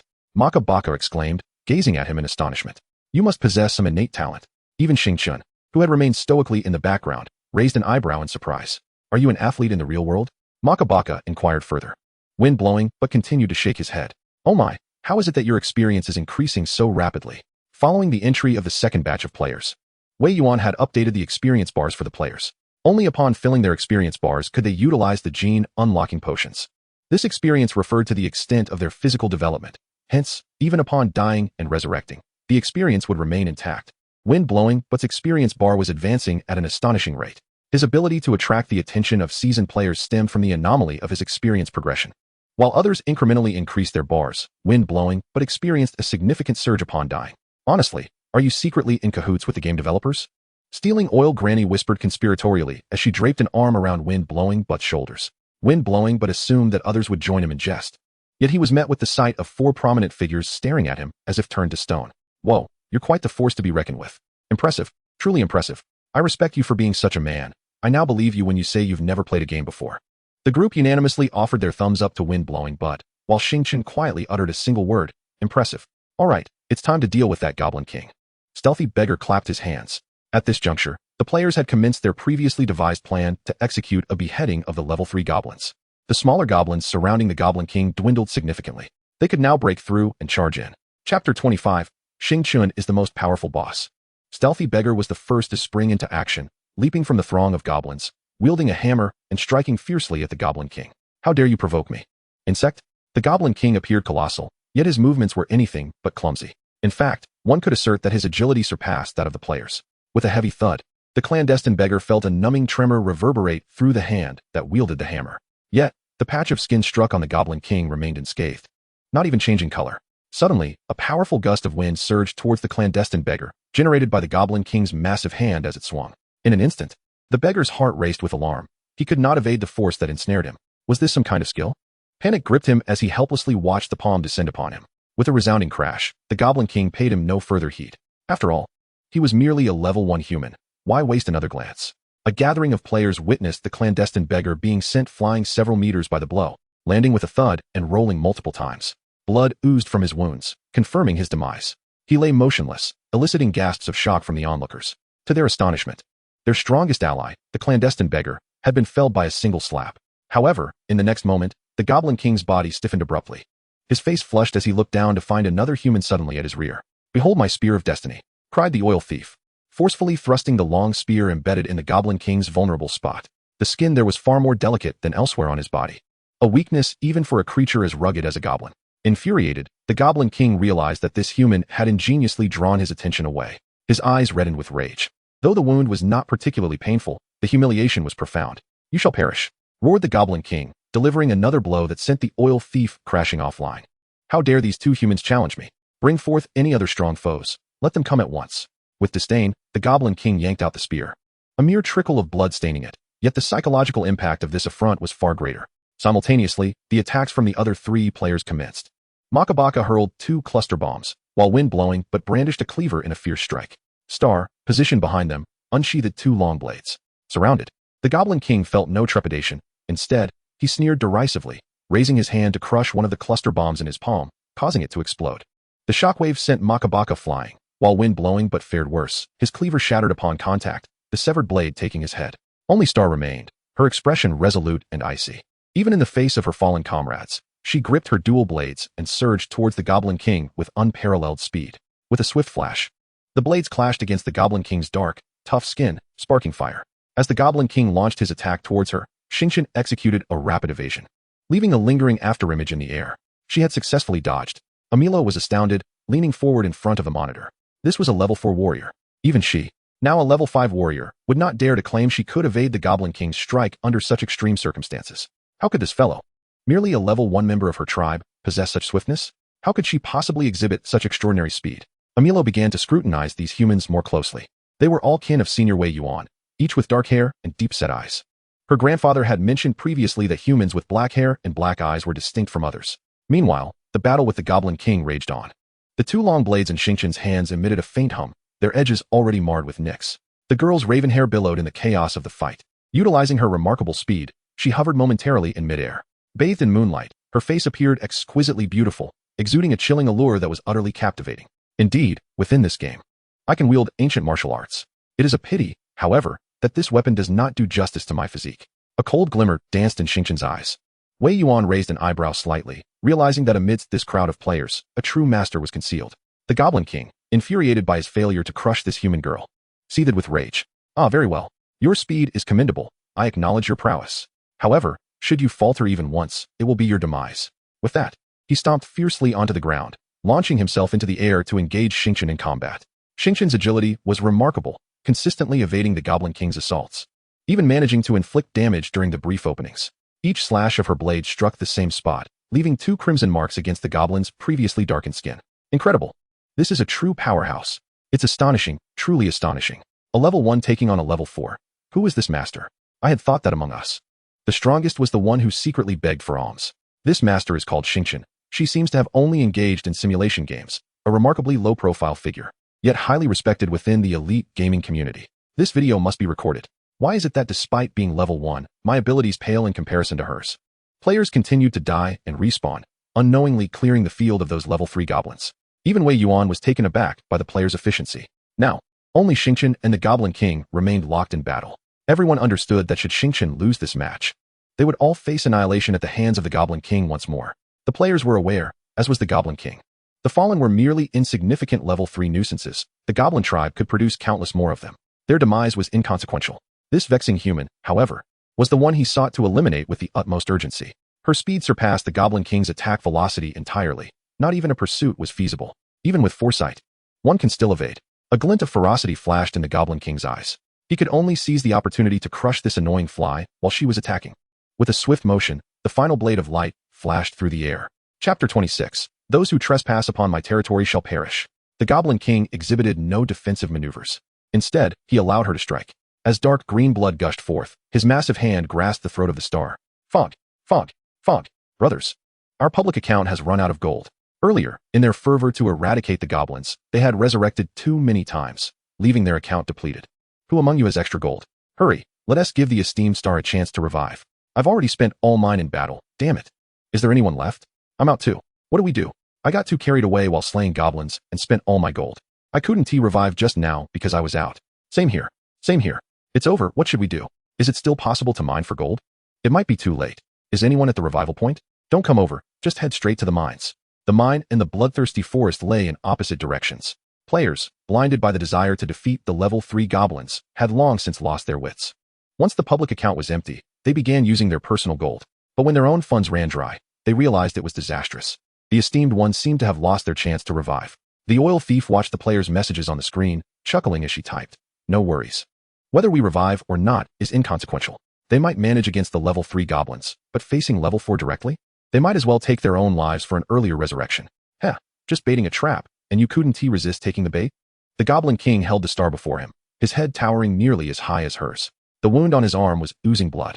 A minor injury in exchange for an elite from the human race. Quite the bargain. Without hesitation, the Goblin King snapped the star's neck. Such a formidable opponent. And she had merely unlocked the first level of her genetic lock.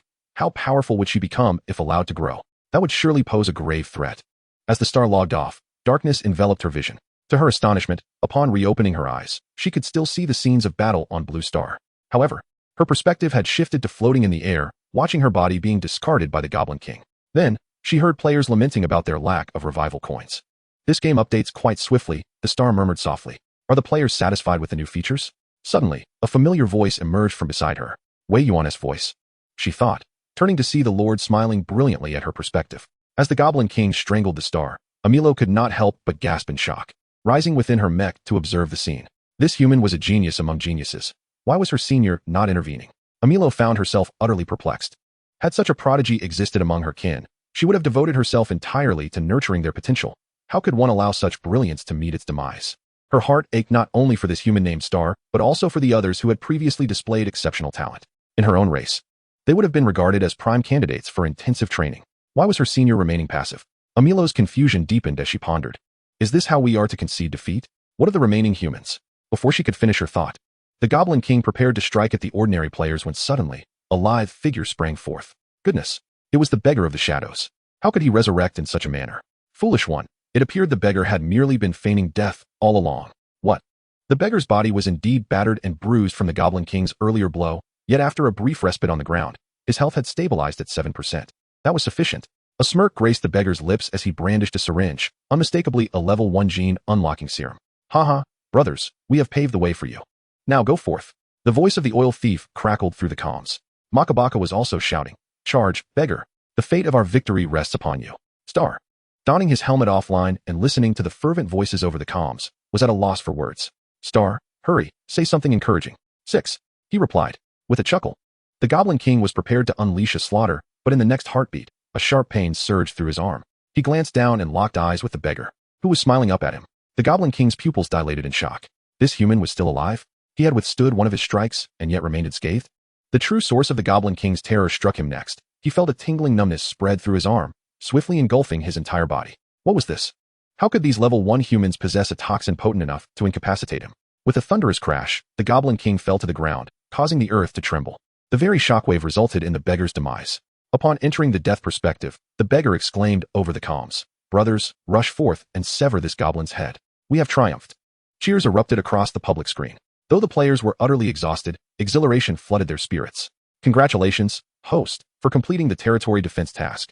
Rewards, level 2 gene lock serum, quality genes of the goblin race, star iron or map.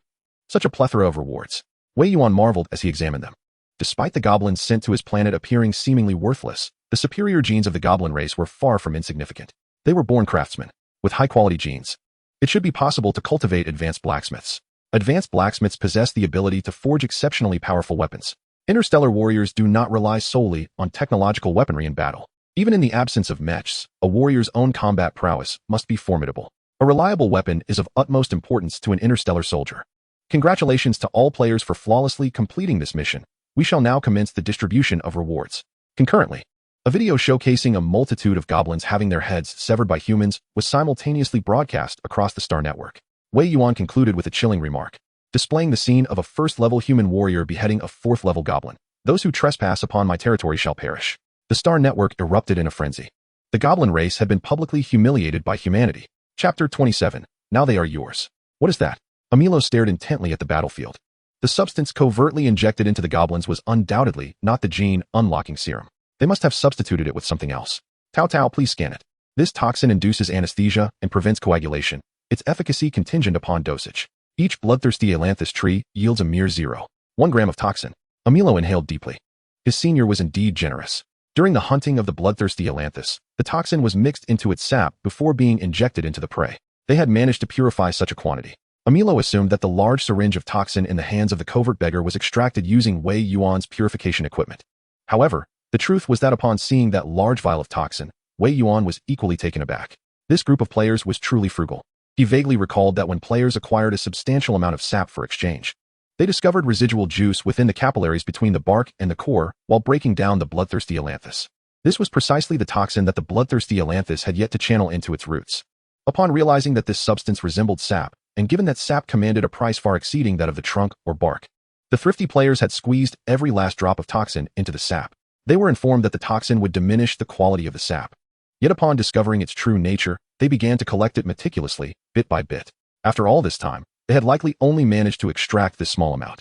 And now it was coming into play. Congratulations to all players for completing the goblin eradication mission. We shall now distribute gold based on player performance. First place in this mission, Starry Sky. Reward, 100,000 coins. 1 level 2 gene unlocking potion, 1 Titan Giant gene, 1 high-quality Goblin gene, and 1 weapon from the Lord's warehouse, to be claimed from the Lord. Second place in this task, Oil Stealer. Reward, 80,000 coins. 1 level 2 gene unlocking potion, 1 Titan Giant gene, 1 high-quality Goblin gene. Third place in this task, Stealth Beggar. Reward, 50,000 coins. 1 level 2 gene unlocking potion, 1 Titan Giant gene, 1 high-quality Goblin gene. The rewards scrolling across the game's public screen left Makabaka's eyes gleaming with envy. Why on earth is Oil Stealer in second place? He mused, glancing at his own meager reward. A mere 30,000 coins, a level 2 gene unlocking potion, and 1 Titan Giant gene. Haha. This time I have finally claimed my rightful position. Beggar, I ask you, do you yield?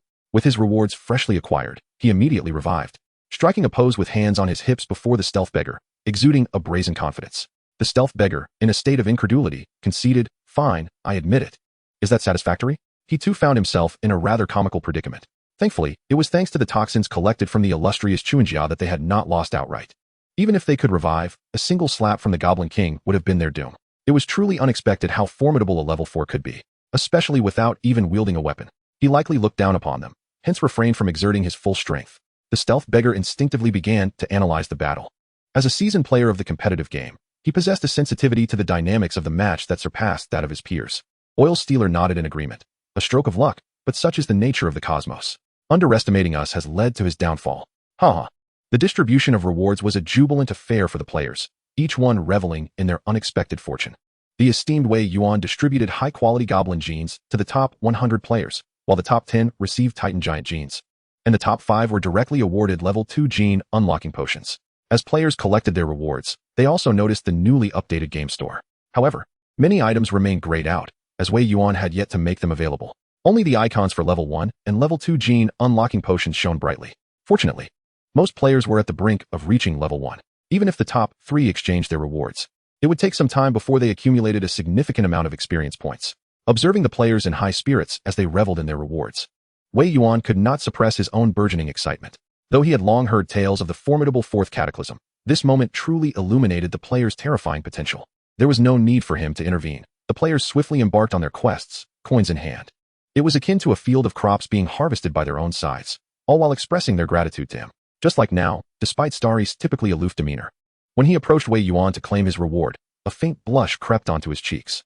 My lord, the raven-haired maiden possessed a tall and slender figure. Her skin as pale and delicate as porcelain. I have come to claim my reward, she stated. Wei Yuan nodded in acknowledgement. Please follow me. They arrived once more at the previous armory. However, after unlocking the first level gene lock, the weapons that had once appeared merely impressive suddenly seemed to pulse with life. Standing at the entrance of the armory, Xing Chun felt an almost palpable heartbeat emanating from all the weapons within. No, it was not their heartbeat. Taking a deep breath, Xing Chun moved toward the source of the most pronounced heartbeat. In the Interstellar Alliance, weapons are classified into 2 categories, Wei Yuan began. One type comprises energy weapons, crafted by mechanics utilizing energy stones to unleash formidable power. These require a match with the user's gene level for operation. And the other type? Xing Chen's heart raced with anticipation as she gazed expectantly at Wei Yuan. The other type of weapon is forged by blacksmiths using various materials. These weapons possess a spirit of their own and are not restricted by level. With that, Wei Yuan withdrew a pair of tang knives from his weapon rack. The slender blades exuded an intense chill the moment they were drawn, their edges glinting ominously. Without needing to test them, Xing Chun instinctively knew that these knives were exceedingly sharp. Such weapons rely on the wielder to unleash their full potential. Theoretically, if the user is sufficiently powerful, these weapons become invincible. With a swift motion, Wei Yuan swung the tang knives, effortlessly slicing through the resilient ground as if it were mere tofu. Xing Chun watched in awe as 2 fine black lines, akin to strands of hair, appeared on the earth, while the knives glided through without leaving a trace. Now, they are yours. Chapter 28. Even a thief has her struggles. How wonderful it would be if such weapons existed in the real world. Xing Chun mused. Grasping the dual blades, feeling somewhat dazed, the perfection of these knives was overwhelming. As she held them, it felt as though her arms were being extended, the blades emerging as if they were a part of her very being. This game was astonishingly lifelike. Hearing Xing Chen's murmured thoughts, Wei Yuan chuckled softly. Today, during the battle against the goblins, I noticed you utilizing ancient martial skills. Xing Chun, do you have a familial inheritance? Ancient martial arts. Xing Chun turned to Wei Yuan, wondering if the game indeed included elements related to ancient martial arts. In truth, her family did possess a legacy of such arts. though it had transformed into a martial arts school, struggling to survive. In recent years, the business had nearly reached the brink of collapse. Had it not been for her father's desire to preserve the lineage, her mother would have preferred she not pursue it. After all, the adage wealth in literature. Strength in martial arts held true. To excel in martial arts required not only hardship, but also proper nourishment. Simply eating well was far from sufficient. Daily immersion in various medicinal concoctions and the consumption of numerous tonics were essential. However, in contemporary society, air pollution is severe, and the efficacy of medicinal herbs has significantly diminished compared to the past. Furthermore, the younger generation is increasingly reluctant to endure the arduous task of foraging for herbs in the mountains. Quality medicinal materials have become scarce. Unexpectedly, Xingqian discovered that by merely playing a game, one could reveal their proficiency in martial arts within the virtual realm. Being referred to as possessing such a grandiose title as ancient martial arts left Xingqian feeling somewhat embarrassed. She could only modestly admit to possessing a rudimentary understanding. Understanding is sufficient. I intend to invite several instructors to our Blue Star to impart various skills to our kin, and ancient martial arts is among them. I've already disseminated the recruitment information, and numerous interstellar individuals have submitted their resumes. The interviews are scheduled for 3 days from now. Would you be able to assist as an interviewer? Lord's task. Accompany the Lord to the Central Star System and serve as an interviewer. Notice, upon accepting the task, players must not forcibly log off during the duration of the Lord's mission. Task reward, unknown. Will you accept the task? Affirmative. What an extraordinary opportunity. The previously frosty demeanor of Xingqian melted away, her lovely face alight with enthusiasm. The image of a cool, aloof beauty was merely a fade. Yes. The Lord's schedule is set for 3 days hence, correct? Wei Yuan nodded in affirmation. Wonderful. Wait, how many days will this task require? I just noticed the system's warning about not being able to log off during the task. While I'm unaware of the rationale behind this restriction, I still need to attend to my basic needs in reality. If this task spans several days, I might end up starving. This mission is expected to last about a week, Wei Yuan replied. Upon hearing this, Xingqian hesitated, contemplating whether to decline. Just then, the system chimed in. Task successfully accepted. Players are advised to log off momentarily to receive the game pod specially prepared for them. The game pod is fully equipped, featuring a comprehensive nutrition system that can provide a full month of uninterrupted service for players. Wow. Xingqian had lost count of how many times she had internally exclaimed in astonishment that day. Each revelation was exhilarating. The allure of this game, being a holographic simulation, had initially prompted her to seize an account to practice her skills. She had never been particularly fond of interstellar games, as the gameplay mechanics often felt overly familiar, filled with countless spacecraft, mechs, and advanced technology. However, now that Wei Yuan, the Lord, had introduced the concept of ancient martial arts, her interest was piqued. Accepting a task that would grant her a game pod was indeed a grand gesture. Taking a deep breath, Xingqian reminded herself to remain composed. She must not behave like those who secretly beg for favors. As a bearer of the ancient martial arts legacy, she felt a certain responsibility to uphold her image. The air of ancient martial arts. The name may evoke a sense of shame when uttered in everyday conversation. Yet to be praised in the realm of gaming is undeniably exhilarating. Wei Yuan, upon encountering the seemingly aloof beauty known as Xingqian, merely nodded with a composed expression. Little did he realize that beneath her icy exterior, she shared much in common with the other eccentric players. After all, one cannot emerge from the same blanket and expect to find two distinct types of individuals. Similarly, a single game cannot attract a diverse array of players. There are fundamentally two kinds of players, those who seek pure enjoyment and those who, while appearing serious, remain playful at heart. Wei Yuan mused, reflecting on the rarity of finding such a dependable player amidst a sea of eccentricity. Even if this Xingqian were to be taken to the central galaxy, she would undoubtedly shine. I must admit, my instincts in selecting players are somewhat discerning. His smile broadened as he said, now that you have accepted the task, let us proceed. However, bringing just one tribe member seems insufficient. Xingqian, do you have any recommendations? Are you referring to those who will accompany us to the central galaxy? Xingqian inquired. Wei Yuan nodded in affirmation, knowing that reliable players often have their own circles. Perhaps Xingqian could suggest a few more trustworthy companions. There's anonymously begging, Makabaka, and windblown buttocks. They are quite commendable, especially windblown buttocks, who possesses a certain charm. Xingqian replied. Wei Yuan nodded, acknowledging the commendable skills of these players. This mission would indeed rely heavily on their expertise. However, he couldn't help but wonder why Xingqian did not recommend the thieving old woman. Before he could voice his query, a figure suddenly appeared before him with a swift motion. The thieving old woman slid to Wei Yuan's feet and clung to him, exclaiming, Brother Yuan, take me with you. I wish to go to the central galaxy as well. For years, I have diligently educated players. The reason my experience points seem to rise slowly is solely because bloodthirsty Chuan doesn't yield much experience. Woo. You cold-hearted iceberg. I was the one who recommended you for this game. Now that there's a splendid opportunity to explore the outside world, you neglect to recommend me? How ungrateful. She lamented dramatically.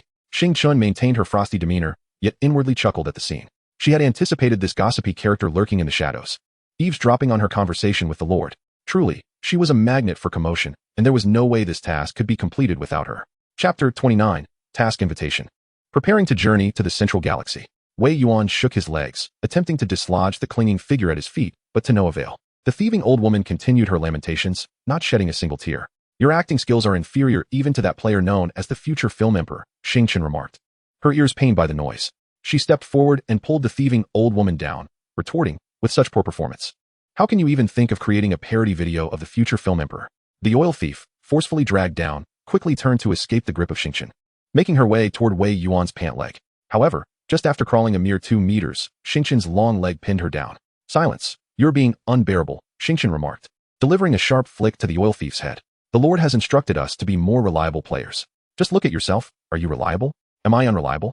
The oil thief retorted, wriggling on the ground like a cockroach, but remained firmly in place due to the weight on her. The sight was undeniably comical. Am I any less dependable than the beggar or Makabaka? That beggar is nothing but a battle maniac. If he were to accompany the Lord to the central galaxy and decided to pick a fight, what then? Tell me. And as for Makabaka, you know how he is. Always seeking out commotion, darting about, eager to make friends. Does that seem reliable to you? Xing Chen fell silent at her words, listening to their exchange. One could add Wei Yuan to the list of quiet observers. Quite the gathering of characters, it seemed. Perhaps it was time to reconsider their choices. Wei Yuan's gaze fell upon Xing Chen, who promptly turned away. Was his intention so transparent? Nonetheless, given the oil thief's eagerness for the task, and acknowledging her exceptional performance in the previous mission, Wei Yuan decided to take her along this time. As soon as his words faded, the oil thief received a task invitation from the system. Without a moment's hesitation, she clicked to confirm. Ha ha ha, splendid. I can finally see the world outside. While Xing Chen's foot remained on her back, the oil thief exuberantly danced, resembling even more a cockroach caught beneath a shoe.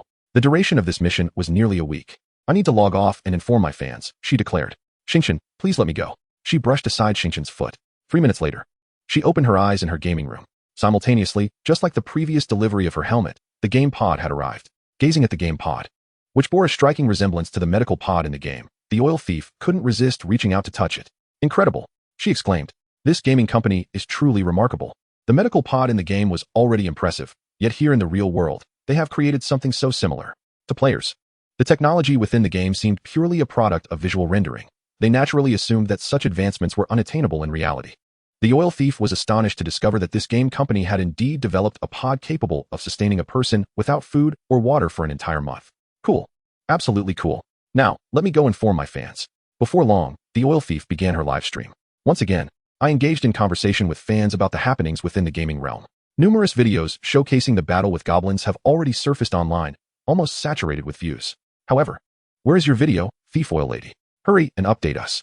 Although there are countless videos available, what the netizens eagerly anticipate the most is the version released by Thief Oil Lady. This is because she typically documents the entire experience and possesses an exceptional perspective. This time, Thief Oil Lady did not keep us in suspense and directly uploaded the video. Just as all the netizens were poised to click and watch, she revealed an explosive piece of information. Haha, brothers, in 3 days, I will embark on the Lord mission. This particular mission will likely take about a week to complete. And during that time, I cannot log off, so I am officially requesting a leave of absence. A Lord mission? Wow, I've never heard of that. Is this the fabled special quest? The other streamers I follow have yet to provide any updates, but Thief Oil Lady, you are indeed always at the forefront. Please, tell us more about this quest. Why a week? And if you can't log off, what will you eat and drink? Are you planning to starve yourself while gaming? Observing the concerned messages from netizens, Thief Oil Lady smiled mysteriously. Hey everyone, take a look behind me. As she turned her head, revealing the gaming pod. Its sleek design resembled a colossal oval egg when closed. As Thief Oil Lady reached out to touch it, an electronic voice resonated. Interstellar human race gaming pod at your service. Would you like to log into your gaming account? No login required. After showcasing the dazzling features of the gaming pod, she decisively opted not to log in. Subsequently, a flurry of comments inundated her computer screen. Wow, I'm envious. What is that? A gaming pod. How cool is that? It looks just like the medical pod in the game. Seriously, does this gaming company only make games? They created something so impressive. This gaming pod is quite remarkable. Even disregarding its other functionalities, its mere appearance could easily command a price in the tens of thousands, likely leading to a frenzy of pre-orders. Thief Oil Lady, you're living the good life, aren't you? You're truly infuriating. Thief Oil Lady grinned at the envious remarks from netizens. Alright, everyone, await my good news. By the way, The nutrition system in this gaming pod can sustain effects for a month. Brothers, a whole month. Chapter 30. Lord Wei Yuan's kin resemble the insectoid race. On Blue Star, hearing the furious shouts emanating from the communicator, Emilo instinctively recoiled. He knew his father would be angry, but he hadn't anticipated such a level of fury. Anxiously, Emilo took a large gulp of the bloodthirsty parasitic tree sap. Oh, Emilo suddenly clapped his hands.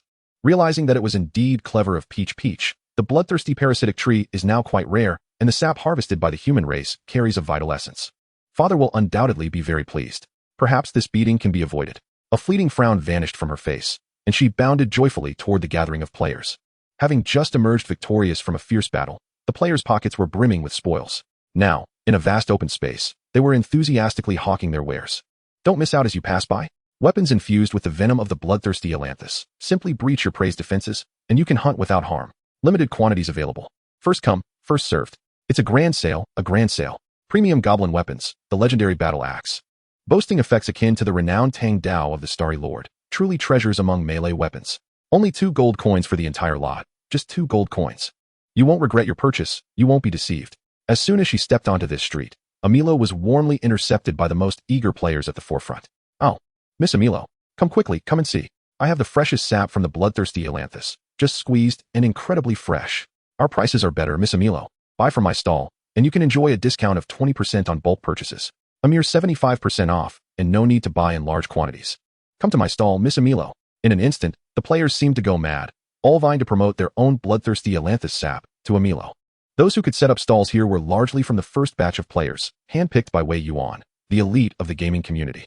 I was just about to go mining. Has this area opened up already? What are those big shots doing? Why are they all pushing their bloodthirsty Ailanthus sap? That stuff is notoriously unpleasant to drink, and with the excessive supply sold to the system by the oil thief, prices have plummeted. But you may not know. Miss Emilo is quite fond of the bloodthirsty Ailanthus sap, and the price she offers is far superior to what the system provides. A player who had caught wind of this information rubbed his thumb and forefinger together, addressing his fellow workers preparing to labor. Moreover, she doesn't pay in gold coins. She directly offers energy stones. Energy stones? I recall that the price of energy stones is nearly equivalent to that of energy Oregon. Wasn't it previously calculated that giving bloodthirsty Ailanthus sap to Emilo would be less advantageous than trading with the system? Your information is outdated, my friend. The veteran players have already reached level 2.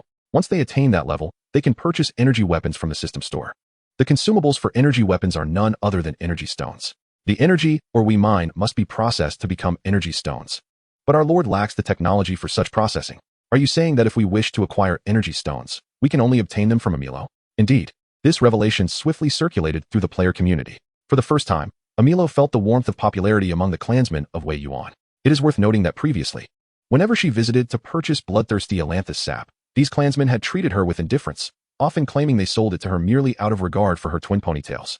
The players, who usually maintained an air of indifference, were suddenly overtaken by enthusiasm, leaving Emilo somewhat taken aback. Had they already learned of her impending departure? Emilo swiftly gathered all the sap from the bloodthirsty trees in the vicinity. As she prepared to settle the transaction, she inquired of the player involved. Could it be that Senior Wei Yuan had informed his kin of the imminent start of the semester, prompting them to express greater warmth towards her? This thought brought a faint blush to Emilo's cheeks. However, the player standing opposite her suddenly erupted with a sharp exclamation. What? Miss Emilo, you are leaving? His loud voice drew the attention of all the players. When did this happen? Can we negotiate for you to stay a bit longer, sister? Oh no, Emilo. What will we do if you leave? The players were in a state of panic. They had initially perceived her as a mere passerby, only to realize her significance just as she was about to depart. What kind of planning was this? Was it not a jest at their expense? With only 3 days remaining until her departure, Emilo sighed. This time had been squeezed out only because she had utilized spatial jumping. Had she followed the usual route, she would have returned immediately after delivering the goods. To her surprise, Senior Wei Yuan's kin, who appeared indifferent towards her, showed such reluctance at the prospect of separation. Only 3 days left. The players were taken aback. 3 days. Brothers, I want to set up my stall for now. We must gather tree sap first. Farewell. I'm leaving too. Without energy stones, my newly purchased weapons are useless. The players moved quickly, and in mere seconds, the once bustling market fell silent. Was it not said that humans excelled in social intricacies? Why then, did Senior Wei Yuan's kin seem so? Emilo found herself at a loss for words to describe her current feelings. They seemed to harbor only a trace of respect for Lord Wei Yuan. Mecha Tao Tao concluded, likening them to worker insects, loyal to their queen. How could they be compared to insects? The insectoid race exhibited no emotions. They coldly executed their queen's commands, devouring everything in sight. Emilo's thoughts turned to the insect race, and she instinctively frowned in distaste. Were not Senior Wei Yuan's kin quite warm towards her? Chapter 31. How could I allow you to return alone? Mecha Tao Tao observed the exuberant Amilo as she bounced away, tilting its head in contemplation. Yet, the internal simulation data indicated that Lord Wei Yuan's kin exhibited a relational pattern strikingly similar to that of the insect race, over 90% resemblance. If Lord Wei Yuan were to be likened to a queen, his kin could very well be considered worker insects. Within the insect community, distinctions were drawn solely between queens and workers, with no hierarchy among the workers. In the Alliance, it is not only the genetic warriors and ordinary folk who are looked down upon, but even the advanced genetic warriors often regard lower-tier warriors with disdain. Their philosophy has always been one of survival of the fittest.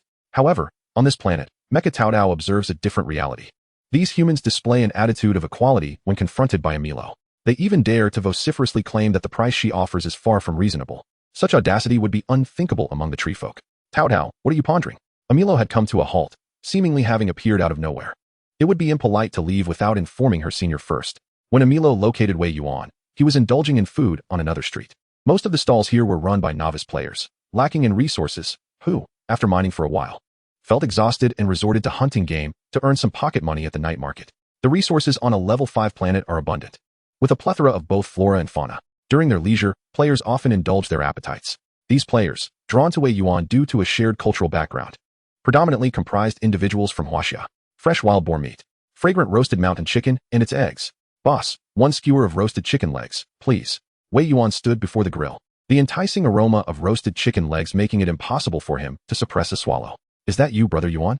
A fellow player, fanning himself with a homemade fan, wiped the sweat from his brow and deftly sprinkled wild chives from the seasoning box onto the chicken legs. In an instant, an even more intoxicating fragrance wafted towards Wei Yuan. Ah, the camaraderie of Earth. Wei Yuan's gaze fixated on the golden sheen glistening on the chicken legs. In this interstellar age, regardless of the race, efficiency reigns supreme, even to the extent that their culinary desires have been evolved away.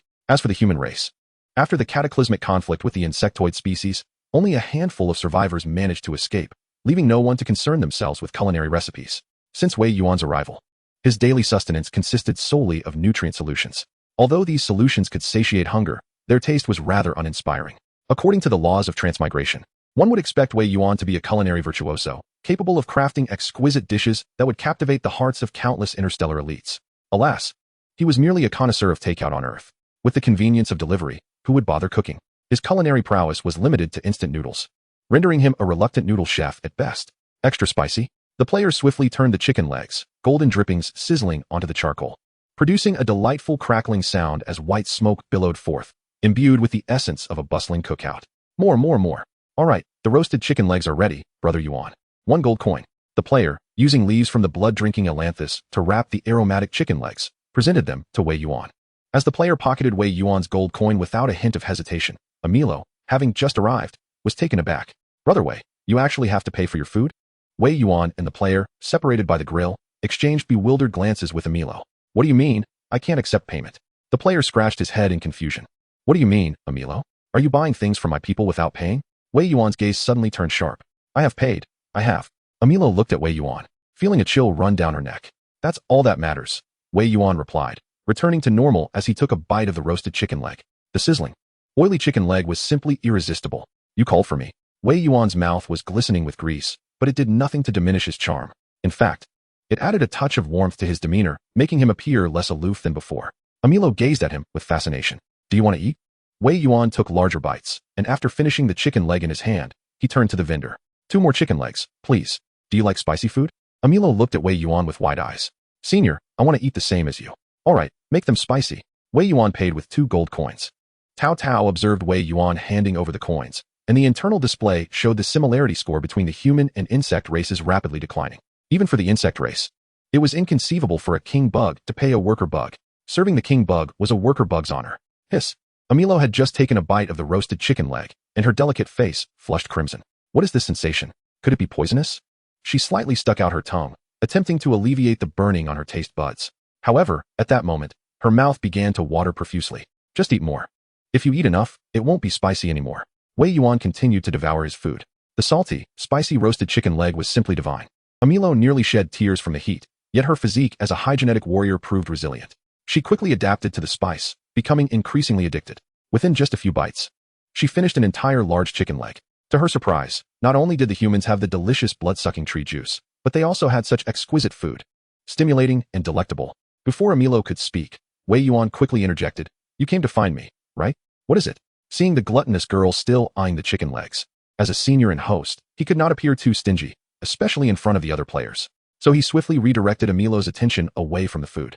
Only then did Emilo remember her purpose in seeking Wei Yuan. She wanted to discuss her impending journey. After she finished speaking, she looked at Wei Yuan with a hint of anticipation, wondering if he would feel even a tinge of reluctance to see her go. However, she noticed Wei Yuan's eyes suddenly light up. "Senior, I can use space-jumping technology to traverse the battlefield directly." Chapter 32. How can you survive without being frugal?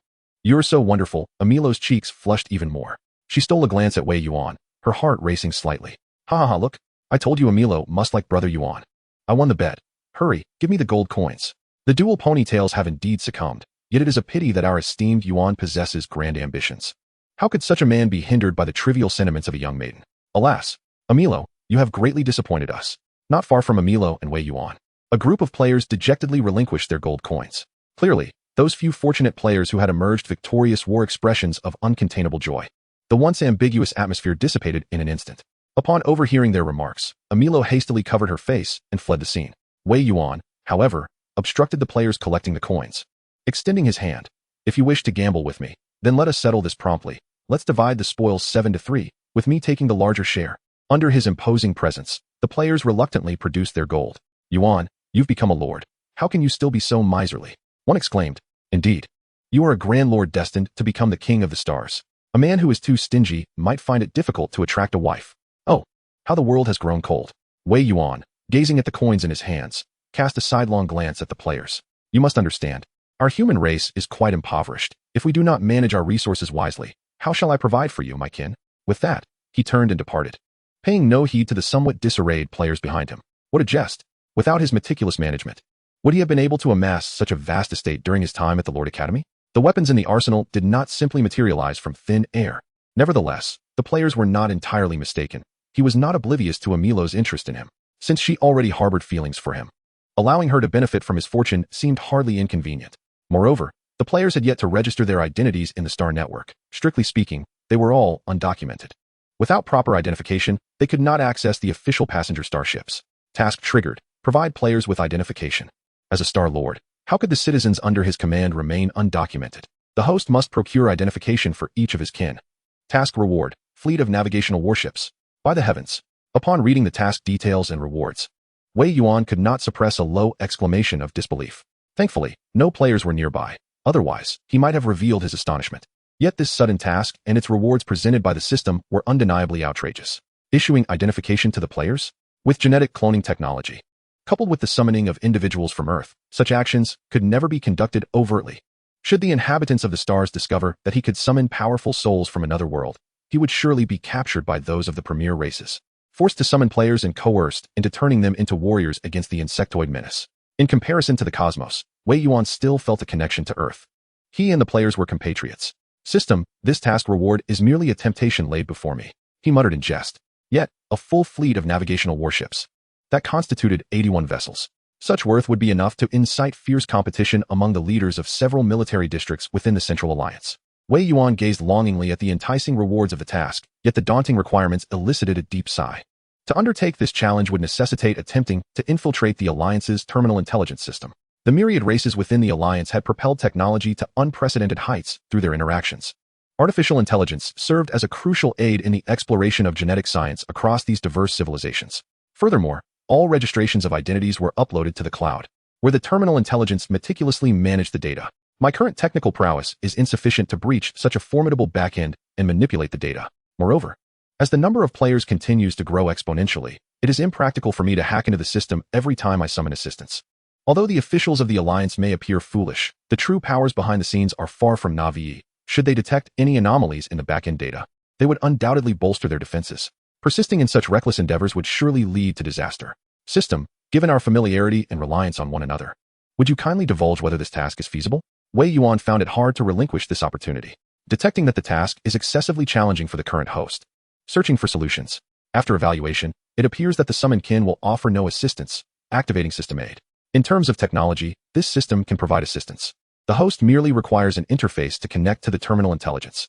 While this was a simplification of the original procedure, obtaining access to the terminal intelligence interface remained a daunting task. Wei Yuan fell silent, contemplating the necessary sacrifices. Regardless, it was crucial to recruit capable individuals to train the players adequately. Relying solely on resurrection would yield nothing more than mere cannon fodder, regardless of the time spent. 3 days swiftly passed, and on the morning of departure, players gathered beneath Amilo's transport ship, their eyes brimming with tears. Oh dear, Amilo is leaving. Who knows when we will receive another shipment of energy stones. Safe travels, and don't forget to record a video for us, Oil Thief. Everyone had been united in their efforts to mine diligently, yet some chose to compete, and now, through their ambition, they were granted the opportunity to accompany the Lord to the Central Star System. Truly remarkable. Oil Thief, secretly begging, Wind Blows Butt, Makabaka, and Xingqian. 5 players stood at the center of attention, secretly begging. Haha, my brothers, just wait for our good news. Makabaka, if I come across anything valuable, I'll just send a message in the group. You can DM me later. Xingqian. 6. Wind blows but observe the 4, uncertain whether to speak up or remain silent, fearing that silence might render him an outsider. At that moment, Wei Yuan arrived alongside Amilo. Enough with the display, let us board the transport ship. Chapter 33. Hey, buddy. Did you just spit on me? Ah, dear brethren, take a moment to behold the interior of the transport vessel. Despite this being my second visit, I am perpetually awestruck by the vastness of the space within. Look at that door. How magnificent it is. It is simply astonishing. Previously, this chamber was designated for housing primary energy source, and that was truly a spectacle. Now, we can merely appreciate the sheer size of this area. Amilo undoubtedly embodies the essence of a wealthy heiress. I once overheard her conversation with Brother Yuan, revealing that this transport ship belongs to her family. A quintessential example of affluence. If Brother Yuan could align himself with Amilo, we would surely live in abundance, my friends. The oil-thieving woman ambled along the line, muttering to herself while recording a video. Wind blowing, but, embarking on his inaugural journey with them, was perplexed by her antics. There is no live streaming feature within the game. What is she doing? Does she not feel any embarrassment? Can she not sense the awkwardness radiating from Amilo? Turning his head, Wind blowing, but spotted Brother Wei Yuan averting his gaze. Alas, the Lord too feels the weight of embarrassment. How mortifying. He felt the urge to sink into the ground in sympathy for the awkwardness unfolding. With flushed cheeks, he lowered his head. As a scion of wealth, this was his first encounter with the overwhelming sensation described by netizens online, the urge to dig one's toes into the earth in sheer embarrassment. Just as Wind blowing but felt as though he might burrow into the ground, Makabaka placed a reassuring hand upon his shoulder. Isn't it exquisitely awkward? Haha. The oil-thieving woman is a streamer. One simply grows accustomed to it over time. In a holographic simulation game, when one becomes too immersed, they tend to forget they are merely playing a game. Wind blowing but expressed gratitude, yet he found no solace in her words. Sister Makabaka. The sense of immersion is overwhelmingly potent. I cannot simply overlook it, he murmured softly to her. Meanwhile, Amilo had already stifled her laughter several times. The Lord's countenance was a canvas of embarrassment. How could they remain so composed while discussing their antics in front of the Lord and Amilo? Through the system's processing, the player's earthly language is automatically translated into the universal tongue of the Galactic Alliance. However, any terms that might reveal the nature of the game revert to the earthly language. Thus, Amilo could only perceive Brother Wei Yuan's kin as perpetually enigmatic. Regardless of the situation, who would have thought that in this lifetime, they would have the chance to board a cosmic vessel? Are we truly about to embark on interstellar travel? He clandestinely leaned against the window to gaze outside, yet saw nothing. Curiously, he turned to Amilo and inquired, Amilo, have you applied anti-peeping film to your window? What an absurd notion of anti-peeping film. Brother Wei Yuan was now fervently wishing to hurl these two mortifying individuals from the transport ship. How embarrassing. It would be best to refrain from bringing such characters along to the academy for competitions. Perhaps he could find a few more reliable companions among the players. Ones with steadier temperaments. Surely, there is still time. As Wei Yuan's scalp tingled with unease, Amilo offered him a knowing expression, assuring him, it's quite all right, senior. I understand that they have just transitioned from ordinary humans to gene warriors and have never experienced such a transport vessel before. It is entirely normal. Amilo, perceptive as ever, mused to herself how the human race indeed matched the prior rumors.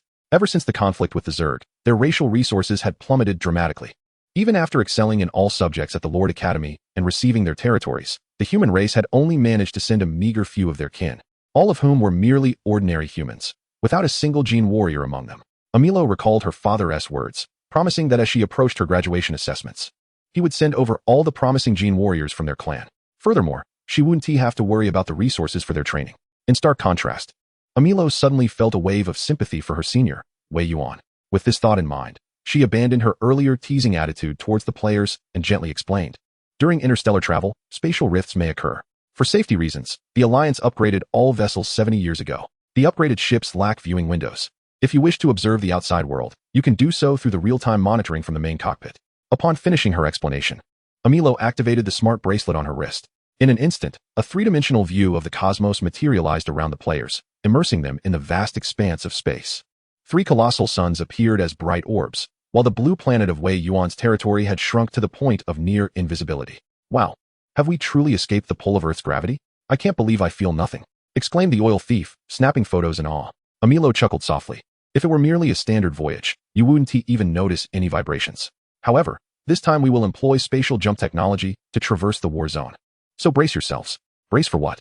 Came the confused reply. As Amilo deftly maneuvered the transport ship, a mechanical voice echoed above them. Spatial jump countdown. 3, 2, 1. Prepare for nausea. No sooner had Amilo's words faded than the players felt their heads swell and shrink, their bodies becoming as pliable as clay. As if they were being kneaded and molded. They felt an overwhelming urge to vomit, yet nothing emerged, leaving them in discomfort that transcended the physical, reaching deep into their very souls. When the jump concluded, the players' faces drained of color. The oil thief, on the verge of tears, lamented as the Mecha Peachy handed out vomit bags. The 5 players collectively clutched their bags, retching uncontrollably. Such was the nature of spatial jumps, characterized by intense discomfort, which would ease with time. Amilo, too, felt unwell, gulping down the sap of the bloodthirsty sumac to quell her unease. This is unbearable. Amilo, have we arrived yet? The oil thief managed to lift her head after a lengthy bout of vomiting. Amilo shook her head and replied, not yet. We've merely crossed the war zone.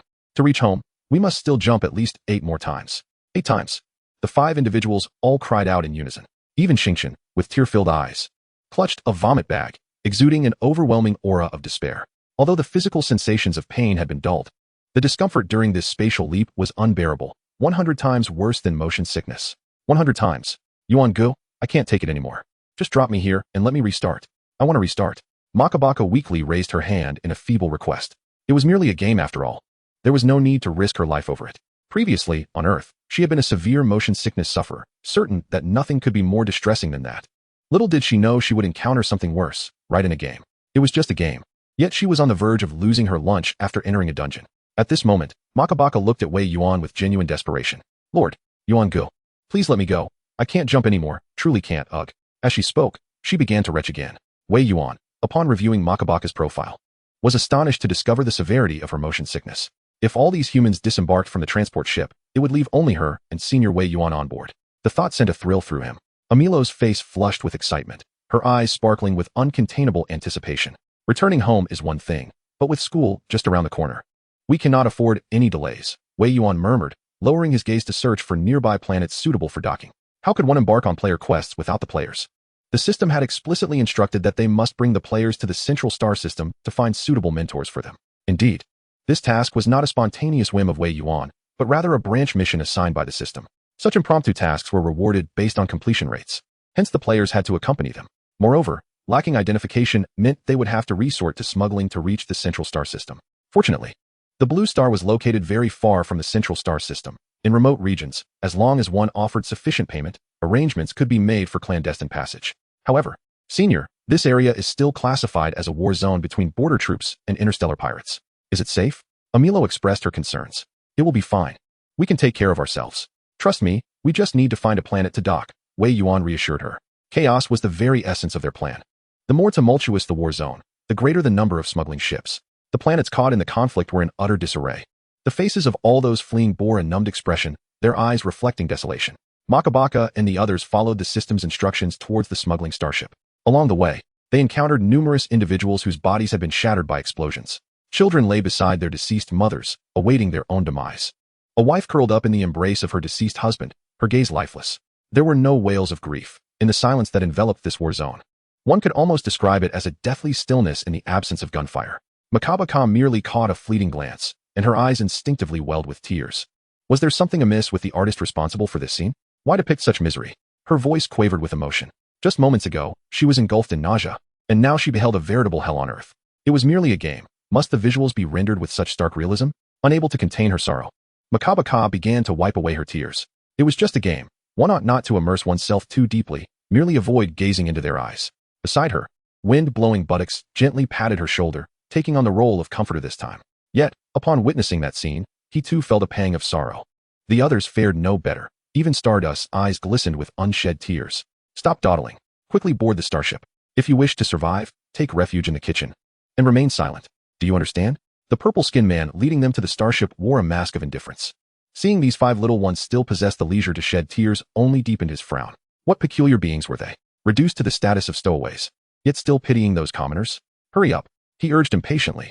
This starship, bound for the central star system, would take 2 days to traverse. Consequently, the provisions stored within were limited. The storage room was relatively spacious, allowing Makaba Ka and her companions to huddle together in a corner without feeling cramped. Those permitted aboard the ship appeared to be genetic warriors. Stealing Oil Woman noted that the purple-skinned leader had departed, and she cautiously raised her head to survey her surroundings. Within this storage room, 4 or 5 dozen individuals of various kinds were curled up together.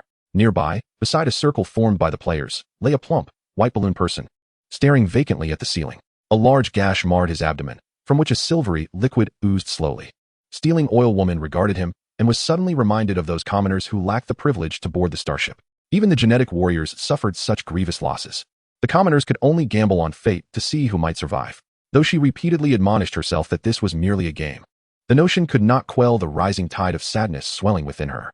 I shall seek out information and discover the nature of this planet, she sighed, standing to approach the balloon person. Such dedication to strategy was commendable. Brother, are you all right? She inquired, leaning closer to the balloon individual. Upon hearing her voice, his eyes flickered, yet remained devoid of life. You hardly seem unscathed yourself, she awkwardly remarked. At that moment, when Amilo and Wei Yuan were conversing about the matter, the oil-stealing woman eavesdropped on their discussion. However, the planet they were now boarding the starship on was not planet 2779. His earnest inquiry was met with the balloon man's vacant gaze. Moreover, he had his mouth agape, appearing as if he had much to articulate yet remained utterly speechless. Without a moment's hesitation, the oil-stealing woman leaned in closer, urging, "My friend, whisper to me." A gurgling, viscous sound emanated from the balloon man's throat.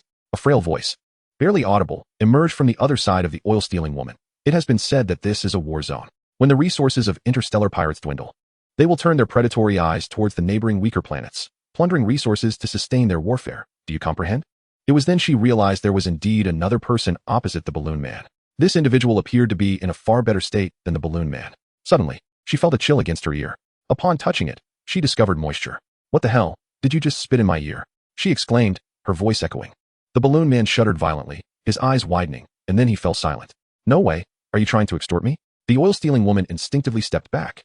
The individual who had earlier spoken in the corner coughed softly several times. He was already on the brink of death. Why concern yourself with him? The corpse lay there, and that was of no consequence. The oil-stealing woman wiped the moisture from her ear with her sleeve, feeling a sense of unease wash over her. Although it was merely a game, the fact that the balloon man had spat at her before his demise felt ominously ill-fated. Noticing that the person across appeared to possess more information, she approached him directly. This area was essentially the starship's kitchen, where food was stored. The man reclined atop a pile of woven bags, clad in a pale green robe, his physique frail, with pointed ears, a sharp nose, and a pair of green eyes. Had he not been unattractive, the oil-stealing woman might have mistaken him for an elf. You don't seem like the inhabitants of our planet. What race do you belong to? As he spoke, he seemed to struggle to draw breath. His eyes fixated on the oil-stealing woman. Clearly he had taken note of their presence upon entering the kitchen. Human, isn't that obvious? She replied with a cheerful grin, inching closer. Now that you know my race, what about you? What are you? Greenwich clan. I am Yuka's, he responded with a smile. You seem quite curious about the war zone. Have you come from elsewhere? The kitchen was indeed filled with numerous wounded individuals. However, most appeared dazed and unresponsive, even when they heard the commotion. Thus, encountering someone willing to engage in conversation felt rather rare to the oil-stealing woman. Observing that Yuka seemed in a markedly better condition than the other injured, she mused that perhaps he was meant to guide them. It dawned on her that she had initially approached the wrong person, which had hindered the dialogue. Then, is this relatively intelligent creature coming over to initiate conversation by itself? The oil-stealing woman scrutinized Yuka's face, clicking her tongue in disapproval. This one appeared rather ordinary. It lacked the exquisite craftsmanship of a Milo. Setting aside the coarse and withered skin, that gaze was somewhat devoid of vitality. A game is merely a game, and staff members are bound to overlook certain details. Look, it seems such trivialities have been uncovered. The oil-stealing woman could not conceal her intentions.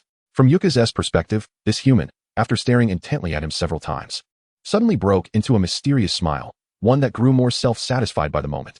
Could this human be afflicted with some ailment? Yuka's lifeless eyes turned awkwardly. Surely, it could not be that his disguise had been discerned. He had encountered numerous members of the Alliance without revealing himself. There was no way he would expose himself in front of such a lowly human. Moreover, Yuka's glanced at the now lifeless balloon man. This fellow had exhibited no caution whatsoever. Even if he sensed something amiss now, in a moment, he would meet his demise. Humans, who would have thought they could pose such a significant threat to the likes of the kingworm? They appeared utterly unimposing. What are you doing here, oil-stealing woman?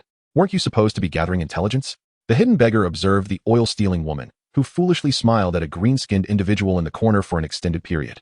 Sensing something was amiss, hadn't he the Lord instructed them to remain discreet aboard this smuggling starship? If they failed their mission due to her actions, she would be in grave peril. The hidden beggar placed a hand on the oil-stealing woman's shoulder and whispered, "The mission we are undertaking cannot be revived. Should we perish during the task, it will be impossible to accomplish." As he spoke, he guided her toward the players. Yuka stared intently at the hidden beggar, causing the latter to feel increasingly uneasy. "It's nothing. I'm merely gathering information. After all, what's the point of engaging in a game without understanding its context?" The oil-stealing woman brushed off the hidden beggar's hand. This individual named Yuka's was likely a resident of the starship, and he could trigger dialogue with him, she murmured softly. The words exchanged between them sounded to Yuka's like disjointed phrases interspersed with incomprehensible beeps. "Young man, there is no need for alarm. In my current state, I am incapable of causing harm, and physical confrontation is prohibited aboard this smuggling vessel." Yuka's could discern the hidden beggar's wariness in his eyes, which piqued Yuka's interest. Since the players boarded the starship and entered this kitchen, he had been observing them. Humans, what a peculiar race they were to the Zerg. Indeed, Yuka's belonged to the Zerg. Yet, perhaps it would be more accurate to say that within this body, the brain known as Yuka's was of Zerg origin. This body was on the verge of collapse. He needs to find another host for parasitism, just like his companions. The individuals in the war zone are exceedingly cautious. The gene warriors they can inhabit are often those who are maimed or mentally unstable. Such bodies hardly endure for long. Ukaz cast a glance at the spot where the players had previously congregated. Over there, wind-blowing buttocks was blissfully unaware that he had become the target of scrutiny. He was still bent over, untying the ropes of a large sack. "Are you curious about the war zone and the interstellar pirates?" Ukaz inquired of the one covertly begging. "I can share some information I possess, but I wish to stay with you. My current condition is dire. Without companions, the administrator may confiscate my belongings. Without resources, even reaching the central star system would lead me to a dead end. It is said that humanity is a remarkably compassionate species within the Interstellar Alliance, typically inclined to assist the weak. That administrator still engages in such behavior? What a despicable individual," remarked the oil thief, rolling up her sleeves. "Beggar, let us assist him." She winked at the one covertly begging. In a private message, she added, "This seems rather off." The covert beggar retorted, "You know something is amiss yet still converse with him?" Oil thief explained, "I thought it was something triggered. I didn't realize we were being targeted. Now that we have been spotted, let us see what he truly desires," she concluded. The covert beggar cautioned, "If things go awry, you're doomed. This is a special mission." He had no desire for this task to end prematurely. Yet, it was evident that Ukaz harbored ill intentions towards their group of 5. "Fine. If the situation turns unfavorable, we shall have the stars deal with him," the covert beggar decided. He exchanged glances with Oil Thief, who slowly nodded in agreement. The two of them led Ukaz towards wind-blowing buttocks and his companions. Meanwhile, wind-blowing buttocks was spitting and sputtering, while Makabaka wore a look of utter disgust. Only Stardust held a test tube-like object, gently swaying it. "What are you doing?" the covert beggar asked with curiosity. They were eager to discover the nature of the food prepared in this kitchen, so they opened a sack. Stardust, amused, revealed what wind-blowing buttocks had just opened. Inside were numerous test tubes like the one in Stardust's hand, filled with a clear, viscous liquid. "What is this?" the covert beggar inquired, pulling out one to see the words nutritional liquid emblazoned on it. "It's utterly unpalatable, but I am rather hungry. I should have brought something from the food street." Wind-blowing buttocks lamented, recalling the nutritional liquid he had just consumed, which made him feel nauseous again. The most pressing concern was not merely hunger, but that remaining in a state of starvation would lead to a decline in his condition. Stardust chimed in, expressionless, and drank the nutritional liquid in her hand. "Not bad. Drinkable," she assessed. Makaba and Wind-blowing Bottom gazed at the stars with admiration. Truly, a master among masters. Even the most unpalatable fare could be consumed in a single gulp. Star, however, had grown accustomed to such tastes, having endured countless distasteful remedies at home. She cast a glance at the newcomer, Ukaz, brought in by the oil stealer. "Who is he?" "Just someone who seems a bit dubious." Expressing a desire to accompany us for mutual support, claiming to be gravely injured, the oil stealer sought to extract some information. The secret beggar briefly recounted the situation. Star nodded in acknowledgement. Within the team, her prowess was unparalleled, yet the true leader remained the secret beggar. "I will heed your guidance," she remarked, consuming 2 more vials of nutrient solution. Approaching the oil stealer, she extended one toward him. At that moment, the oil stealer was engaged in conversation with Ukaz. Drawing from the memories of the corpse he had devoured, Ukaz began to share his experiences. Upon noticing Star's approach, he instantly donned a flattering smile. Star, her expression inscrutable, nodded at Ukaz, The nutrient solution may not be particularly palatable, but it provides a semblance of fullness, preventing further hunger pangs. Had you not mentioned it? I might have forgotten. I have yet to dine, the oil stealer chuckled. He lifted the cap of the nutrient solution and gulped it down in one go. Gurgle. Immediately after consuming one vial, the oil stealer's stomach audibly protested again. Instinctively, he glanced at the other vial. I'm feeling quite ravenous. Perhaps I should consume this one as well. Star procured 2 vials, one for the oil stealer and another for Ukaz. Ukaz promptly waved his hand. I've already had my fill. The kitchen has ample supplies. Such low-grade nutrient solutions were hardly sufficient for a brain bug. They preferred the essence of genetic warriors. The oil stealer, grinning widely, accepted the vial without a hint of distaste and downed it eagerly. Star observed him silently. What a spectacle. What are you so proud of? The oil stealer smacked his lips, feeling a lingering hunger. Why does it feel as though I am still unsated today? He pondered, rubbing his belly curiously. Perhaps it is due to a long day's toil. Should I fetch you more nutrient solution? Star inquired. The oil stealer nodded in agreement. Wind blowing bottom and the others had already witnessed the oil stealer's fervent consumption of the nutrient solution, their eyes widening in astonishment. Goodness, is the oil stealer's tongue merely ornamental? Could it be that this fellow has shut off his sense of taste entirely? Wind blowing bottom exclaimed, hastily checking to ensure he hadn't inadvertently disabled any of his own senses. Makaba furrowed his brows. Taste cannot simply be switched off. And the oil stealer tends to be quite discerning about food. Something is amiss.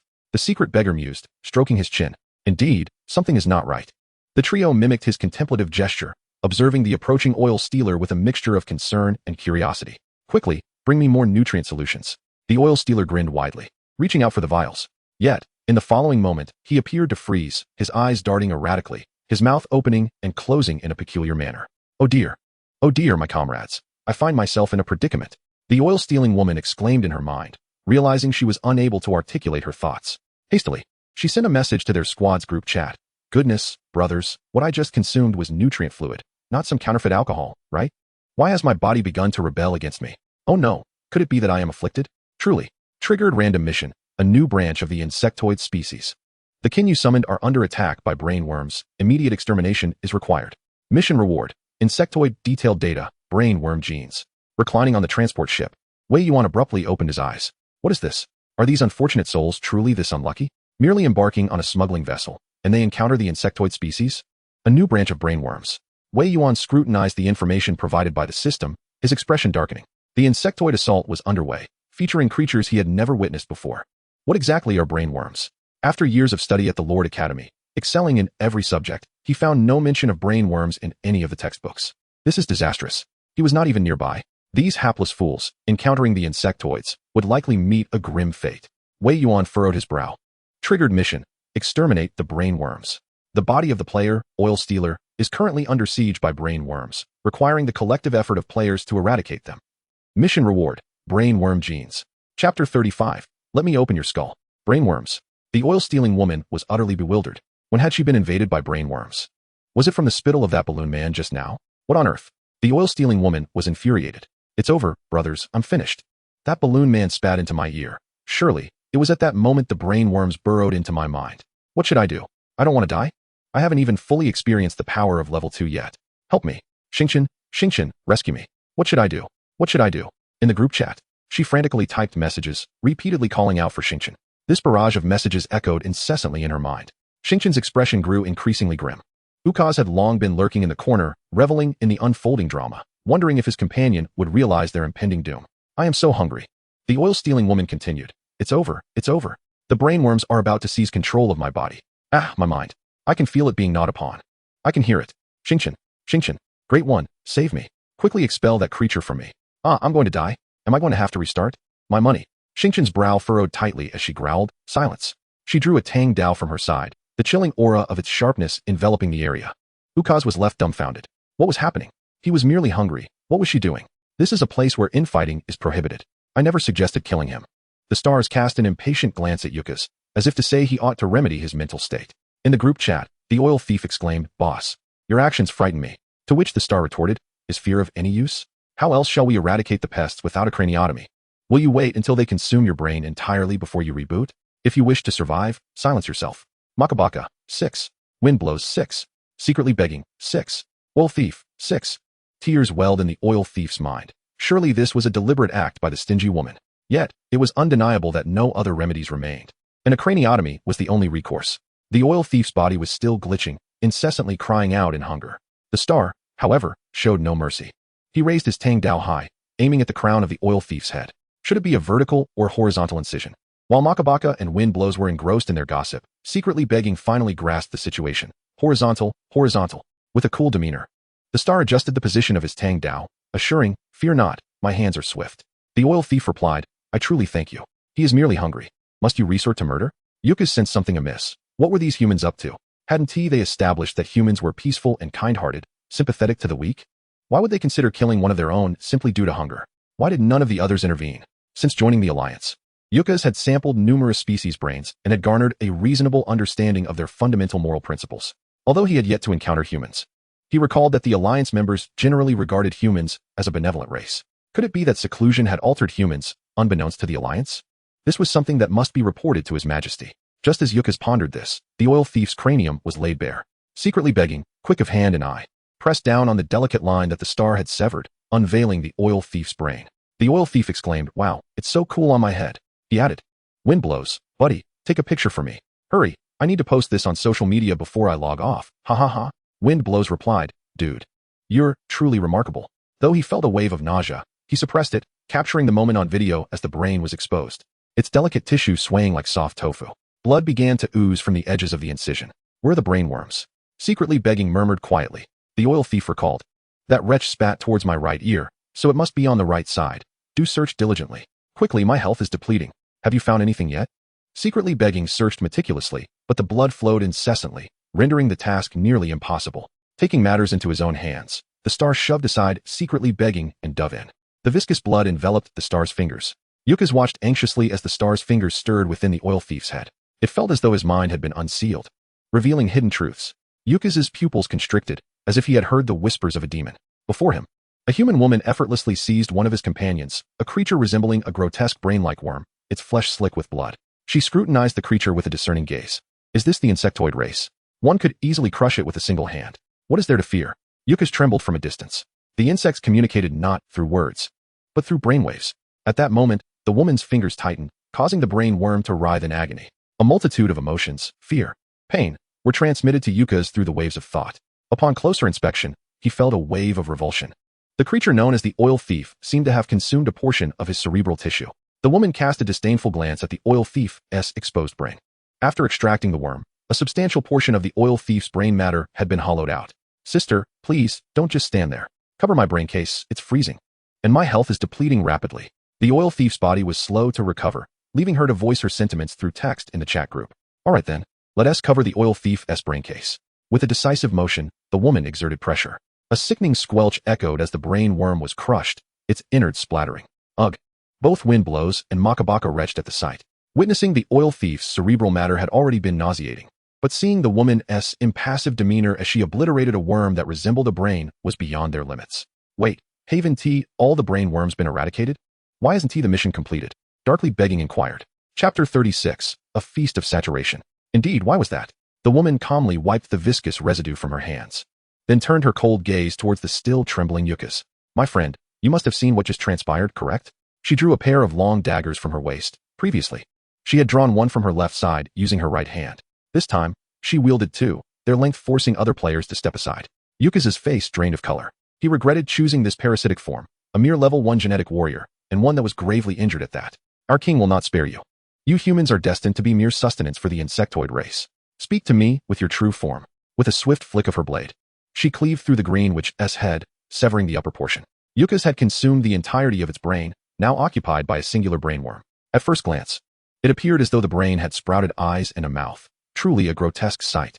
Without hesitation, the woman swung her blade, and Yukas was bisected in an instant. Meanwhile, deep within the insectoid hive, a colossal queen worm opened its eyes. Within the depths of the nest, the mature brainworm matriarch trembles. My king, Yukas and his kin have perished. Some have. The matriarch relays Yukas's final message to the king worm. A girl with raven hair and dark eyes wields two long blades, coldly brandishing them. The transmission abruptly ceases. Yet, the king worm's multifaceted eyes widen in shock. Humans. His wings quiver slowly. It is indeed the humans. Years prior, after consuming a few of their kind, he had resolved to create brainworms. After much toil, he finally managed to produce several independent thinking brainworms, which were subsequently introduced into their sustenance. Little did he expect that right from the outset, they would suffer losses at the hands of the humans. Such irony. To differentiate a brainworm with independent thought requires a tenth of the nest's energy, and our reserves are dwindling. The matriarch speaks slowly, noting how the other insectoid species continue along their original evolutionary paths, voraciously consuming their swarms immense. It seems we are lagging behind. The competition among the insectoids is equally fierce. Each king worm is paired with a nest, which hatches worker insects that give rise to even more. In such a society, all thought is governed by the king worm. This has been the path followed by the insectoid race for centuries. However, the king worm before the brainworm is remarkably different. After feasting upon several humans, he chose to initiate a different kind of hatching within the nest. After years of experimentation, the brainworm matriarch was birthed, drawing upon a portion of the nest's energy to produce more brainworms. Yet, the birth of brainworms is arduous. Over the years, she has managed to bring forth only 7 with the capacity for independent thought and wisdom. Yucca's and the recently deceased brainworm were among her latest offspring. The smallest brainworm had not even had the chance to name itself. The matriarch feels a sense of melancholy. They continue to tread the worn evolutionary path, a dead end. The kingworm scoffs. Every kingworm possesses intelligence, yet not all are wise. Those foolish beings know only to consume, endlessly devouring until they exhaust all their resources. Then embark on a quest for more energy in the vast universe. Should they deplete their reserves in this search, they perish, an utter folly.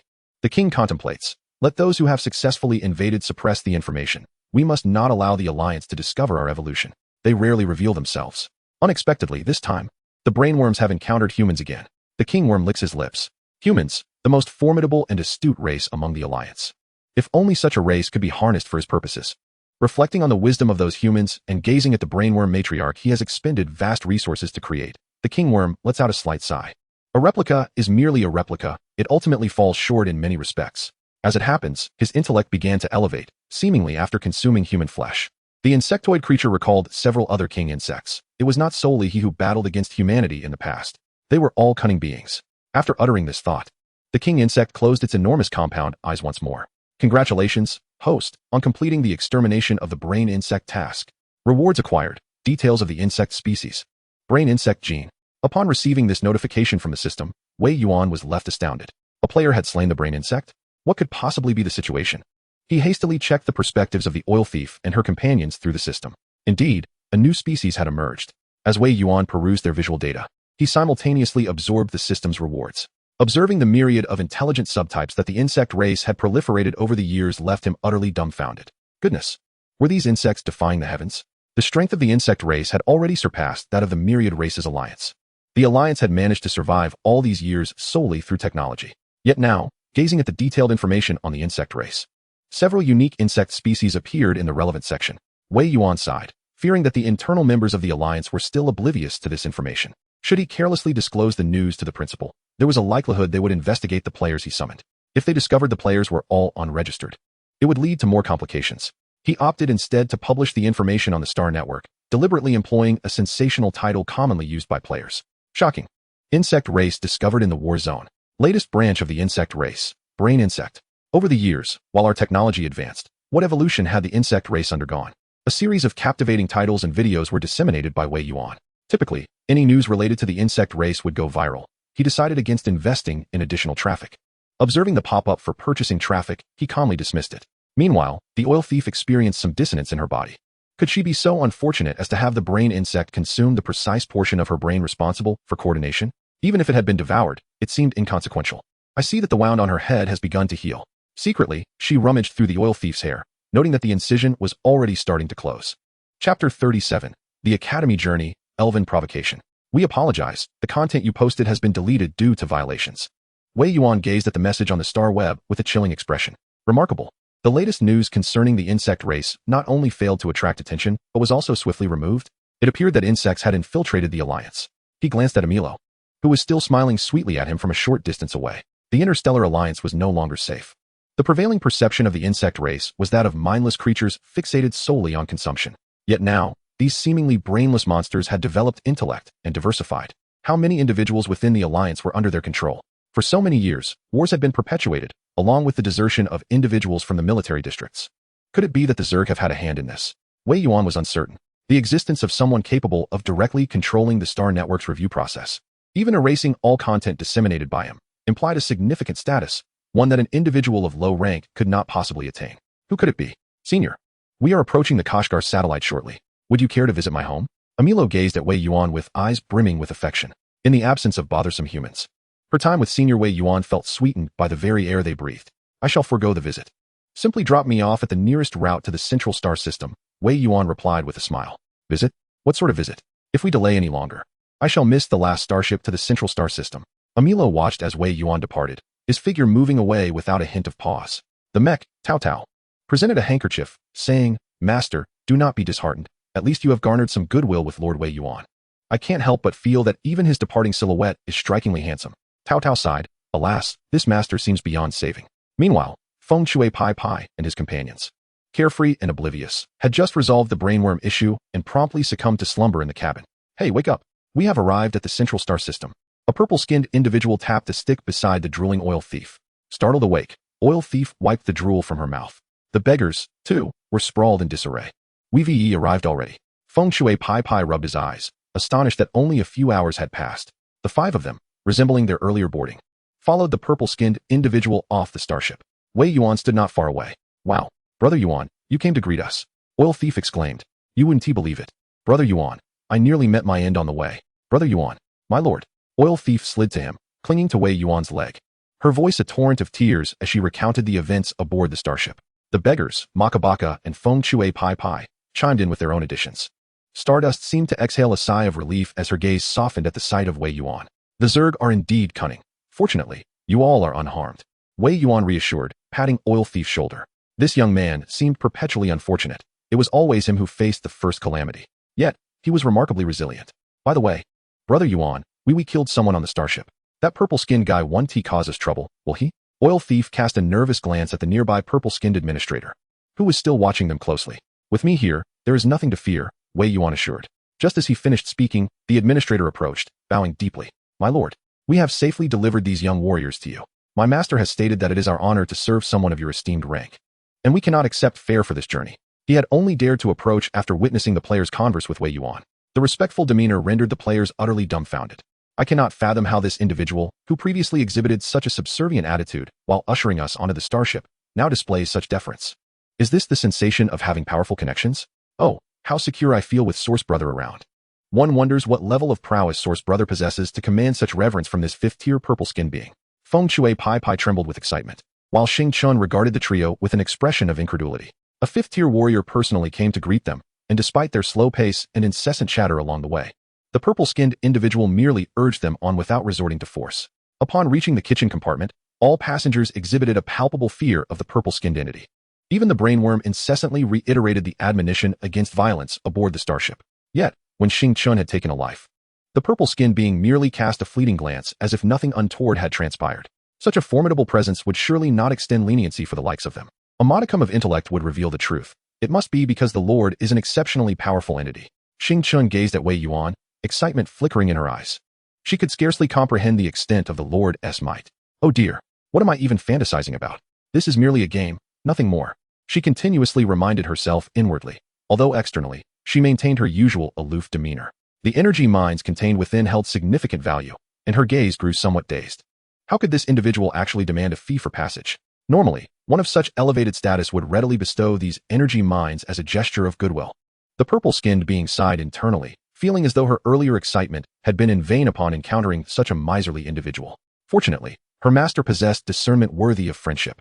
Wei Yuan accessed his intelligence interface, and the purple-skinned being instantly transitioned from despair to delight, cheerfully recording Wei Yuan's communication code. Though she did not obtain any tangible benefits from this esteemed individual, she remained content. All right, let us depart. Wei Yuan waved his hand, leading the players directly to the recruitment market. The interstellar myriad of races was no mere jest.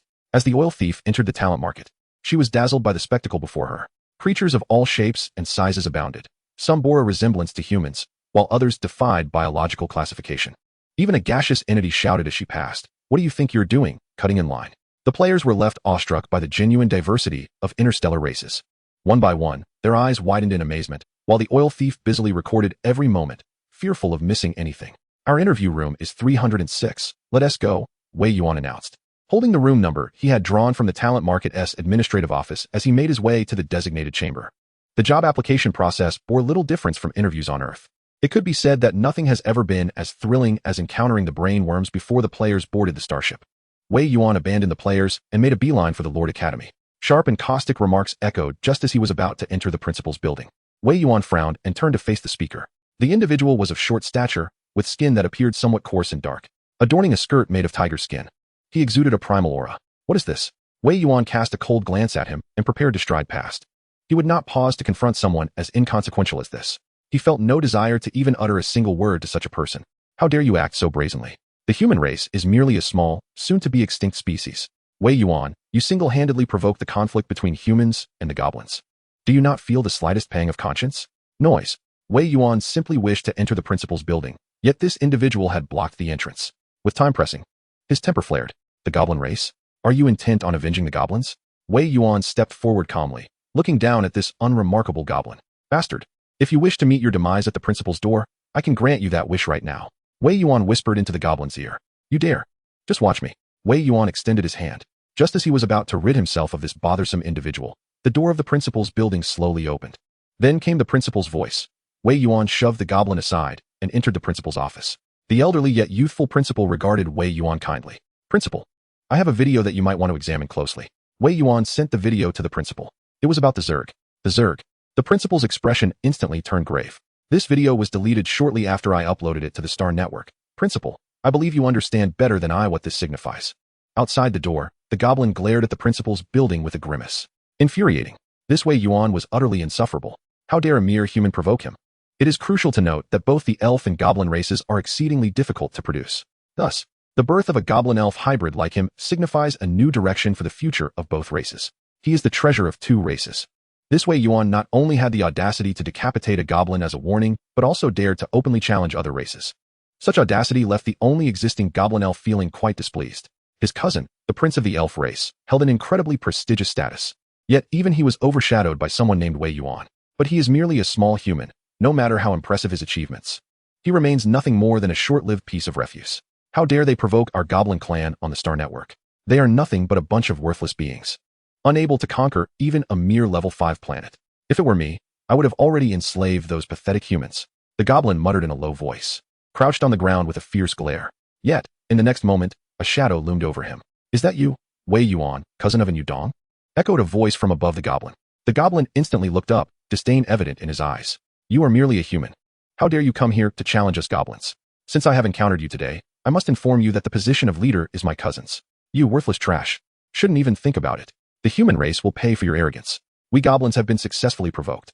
And that fallen goblin was merely one of the weakest among us. Smack. As the goblin continued to hurl threats, Wei Yuan grew increasingly impatient. Having just exited the principal's office, he had already overheard the goblin's mutterings. He typically preferred to ignore such foolishness, but today, his mood was particularly foul. Therefore, while the goblin ranted, Wei Yuan offered no mercy and delivered a sharp slap across his face. The goblin exploded in fury. You dare strike my face? I will kill you. Once my cousin ascends to the position of leader, all of your human race will become our slaves. He bellowed. Wei Yuan's brow furrowed tightly. Had the human race truly been absent from the public eye for so long? A hybrid of goblin and elf dared to speak so boldly? Or had the goblin clan become so audacious? Who had granted them such audacity?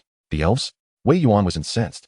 He tightened his grip around the goblin's neck and slapped him again, knocking out several of his teeth. Not far away, and Yudong watched the scene unfold, unable to suppress a smile. Young master, this may not be wise, warned the elf steward by his side, eyes filled with concern. The goblin was rather dim-witted and had been easily incited by Yudong's words, now provoking Wei Yuan directly. There was no guarantee that his words would not genuinely offend Wei Yuan, and if Wei Yuan were to kill him, it would be a difficult situation to explain. What is there to fear? Wei Yuan has always had a good temperament. Moreover, while humans can afford to offend goblins, they cannot afford to offend the elf clan. This indeed is merely a hybrid. Does he truly believe he is my cousin? It is fitting that he receives a lesson. Chapter 38. The True Strength of Wei Yuan. And Yudong was filled with confidence. Wei Yuan was merely a human, even if he currently overshadowed me and Feng Yuxing. What of it?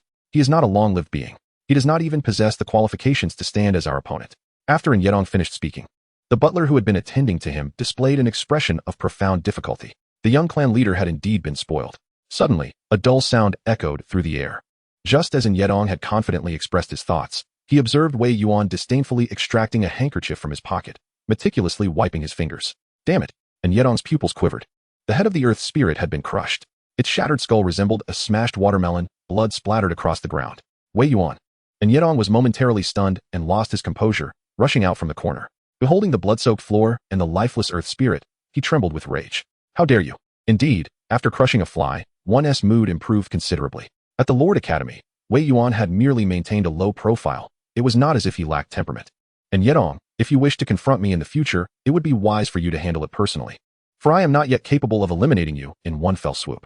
You, how dare you? And Yedong trembled with fury. Did I not already kill him? What is it? Do you seek trouble with me? Or do you intend for your butler behind you to confront me? Wei Yuan glanced at the butler by Yedong's side. The butler, who had served the elven royal family for generations, possessed considerable strength. However, upon meeting Wei Yuan's gaze, even this seasoned attendant felt a chill run through him. Yes, butler, he has killed my cousin. Should you not swiftly avenge him? And Yedong urged, panicked. Things had gone awry. The earth spirit appeared indeed foolish, yet his identity was rather unique. The earth spirits and elves had originally coexisted on the same planet, fostering a connection between the two races. However, during the interstellar era, all races began to attempt unlocking their genetic locks. Once the genetic lock was released, ordinary races that had previously been capable of easy reproduction found themselves struggling to conceive. The long-lived races, already facing difficulties in reproduction, encountered even greater challenges post-unlocking. Both the earth spirits and elves belonged to the long-lived category, each year yielding only a few newborns. Interracial unions only exacerbated this issue. For centuries, there had been no offspring born from the genetic mingling of the two races. It was not until Yedong's mother battled his aunt and successfully claimed the elven throne that Yedong's aunt, adhering to tradition, wed the strongest warrior of the earth spirit tribe. Years later, they surprisingly bore a child who embodied the union of both races. Thus, despite Yedong's disdain for his cousin, he could not deny that the death of this cousin would bring him trouble, and that trouble was brought forth by Wei Yuan. It would be best for Wei Yuan to bear the wrath of the earth spirit tribe. Ideally, they would directly eliminate him. In such a scenario, he has only one opponent left, Feng Yuxing. Ha. Wei Yuan looked at Yuandong and burst into laughter. Truly, what a remarkable talent. Do you think that my years of being the top student in school stem from mere academic prowess? The atmosphere around Wei Yuan suddenly distorted. As he approached Yuandong step by step, his aura surged exponentially. By the time he stood before Yuandong, the air around them became palpably thin. And Yuandong and the butler behind him exchanged expressions of sheer terror. They could even feel their knees beginning to ache, as if a weight of 10,000 tons pressed down upon their shoulders. How could this be possible? You are merely a student. How could you possibly have unlocked a level 9 gene lock? Under the immense pressure, and Yuandong's words came out in stutters. Wei Yuan, with a smiling demeanor, gently patted his cheek. The elven race, nourished by the tree of life, indeed has its advantages. His skin feels quite tender, yet a single slap leaves a mark, proving it cannot withstand much. When Wei Yuan lowered his hand, and Yuandong's face was already swollen. His once proud handsome visage now resembled that of a pig's head. Do you wish to report this? Will you have your butler seize me? Wei Yuan smiled at the butler behind Yuandong. The butler's heart skipped a beat in trepidation. It was over. The young clan leader had truly kicked a hornet's nest. He breathed heavily and immediately knelt before Wei Yuan, bowing deeply. Lord Wei Yuan, we harbor no ill intentions, and I witnessed that it was the young master who provoked you first. I shall report this to the king truthfully. Our elven race has always adhered to principles of peace and friendship, akin to those of the human race. Years ago, we established diplomatic relations with your kind, and we bear you no malice, nor would we ever consider turning you over to the goblin race. Sweat dripped down the butler's forehead. What a predicament. This young clan leader dares to speak so recklessly. To send someone who has just unlocked an 8th level gene lock to capture a 9th level gene warrior? Does he truly believe he can challenge those of a higher level? It is crucial to understand that the disparity between levels 1 and 2 may merely be a factor of 1 or 2, but by levels 3 and 4, the differences grow exponentially. On the battlefield, a level 7 gene warrior can effortlessly annihilate tens of thousands of level 6 warriors. Level 9. He is already among the pinnacle of power within the alliance. Wei Yuan has never publicly disclosed his gene level. Speculation suggested he might be akin to Feng Yuxing. At level 7. Even so, he would still be considered one of the few geniuses in the history of the alliance. But who could have imagined? Who could foresee? Wei Yuan is not level 7 at all. He is level 9. A level 9 gene warrior. Not only the elves, but even the divine beings would hesitate to offend him. It seems that the status of the human race is on the brink of a monumental transformation. How could this possibly be? And Yuandong's eyes brimmed with tears as he fell to his knees, unable to accept the reality before him. Chapter 39, A Genius? I currently have 130 geniuses under my command. I have always maintained a low profile. Wei Yuan had no intention of killing Yuandong here. After all, the old principal was present at the academy. Should he indiscriminately harm a student, the principal would certainly intervene. Moreover, the elven race possesses profound heritage, with at least 3 9th-level gene warriors among them. Furthermore, each elven king must undergo the injection of a 10th-level gene lock serum. Only those who have survived or have not experienced a gene collapse can ascend to the throne of Elven King. Thus, Yuandong, with his perfectly intact mind, could not be easily crushed. The human race remains too weak, and players must gradually grow. Indeed, I have always been quite modest. Wei Yuan, with his hands in his pockets, turned away, his tone unchanged. Yes, the elven steward instantly grasped Wei Yuan's intentions. Once the surrounding terrifying aura dissipated, the steward dared to exhale, his body relaxing in an instant. Were it not for Yudong's presence, he might have collapsed to the ground. However, Yudong harbored no such reservations. With a thud, he knelt, despondently gazing at his hands. His long hair cascaded to the ground, swaying gently in the breeze. How could this be? How could he possibly be a 9th-level Gene warrior? When he first arrived at the academy, he was only at the 5th level. Even that 5th level felt like a facade. After all, a human with merely a few hundred years of lifespan could hardly compete with our long-lived race, could they? It has only been a few years. Young clan leader. The elven steward trembled at the sight of this situation. He had intended to voice his complaints, questioning why Yudong would provoke someone without knowing their level. However, upon witnessing Yudong's expression and his utterances, it became apparent that he was on the brink of madness from this blow. Geniuses emerge every year. Who, at their pinnacle, does not encounter someone more exceptional? Yudong had sailed smoothly through life, being the sole offspring of the Elven King.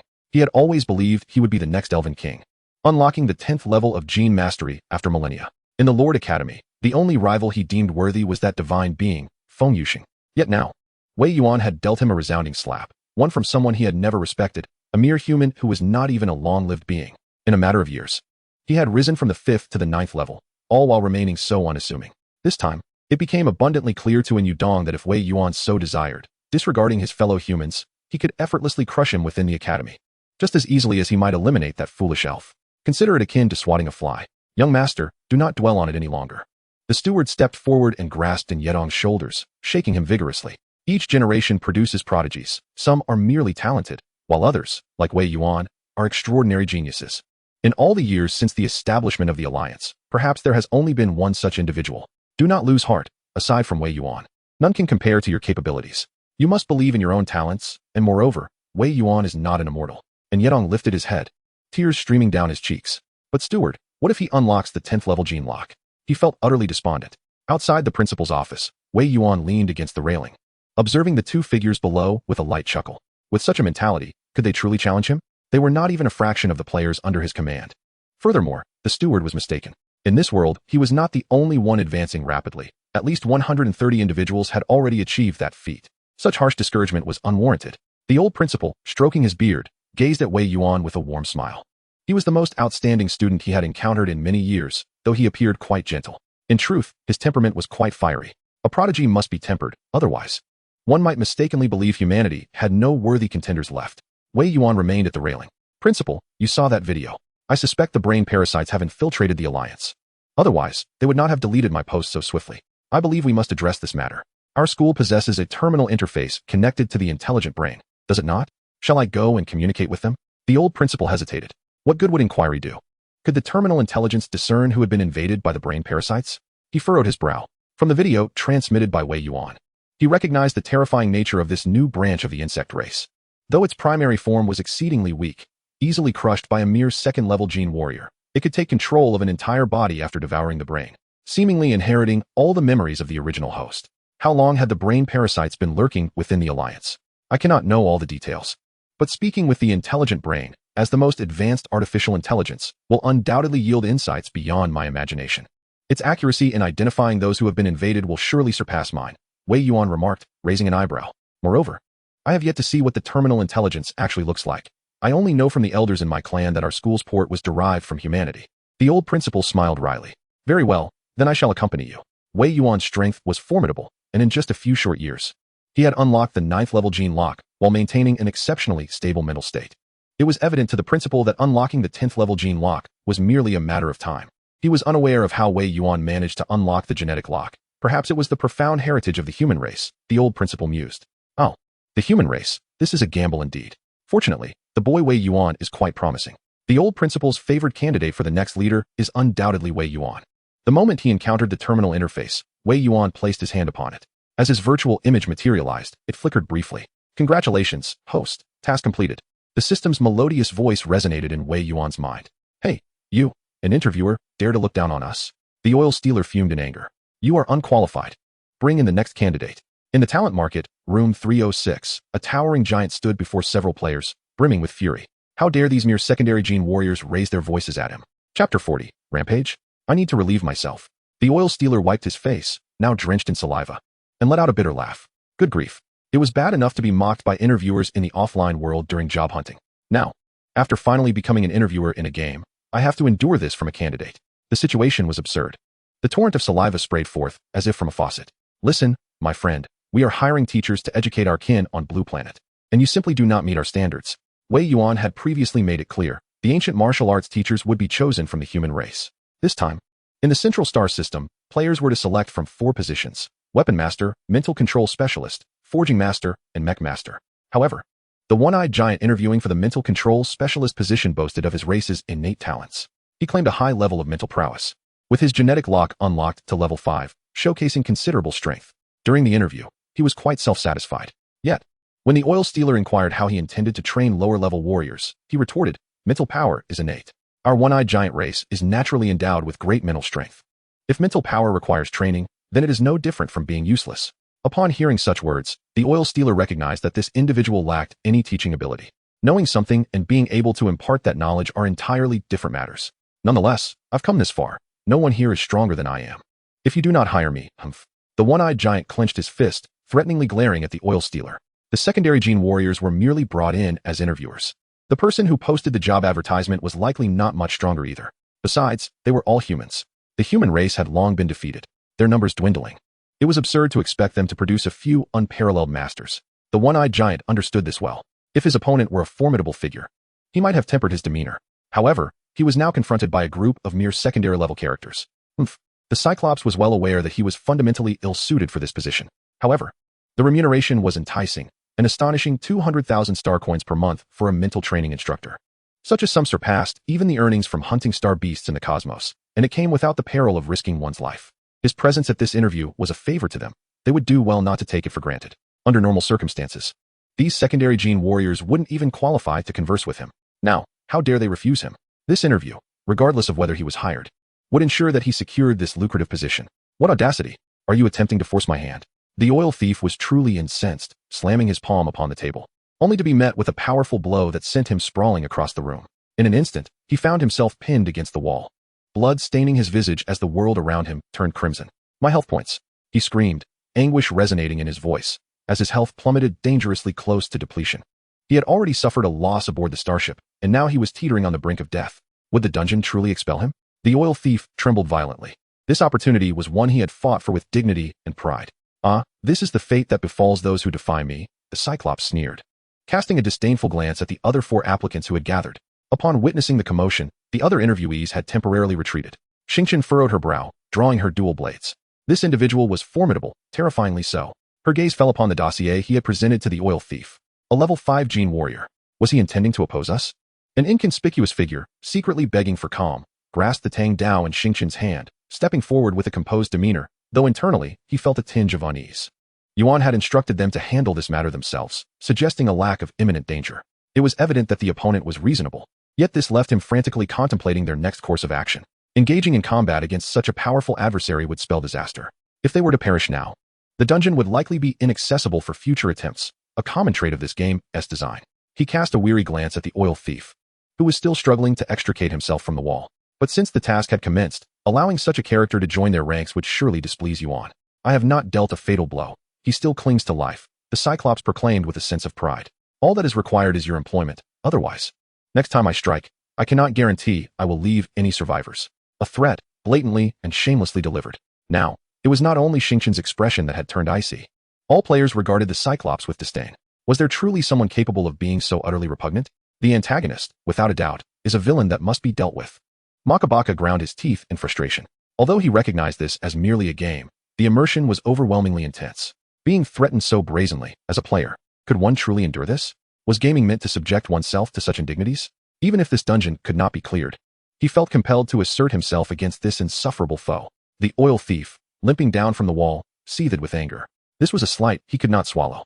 He roared, charging forward despite his low health. The wind blowing behind and Makabaka had already joined the fray, while Star, the formidable presence, had long since drawn his twin blades.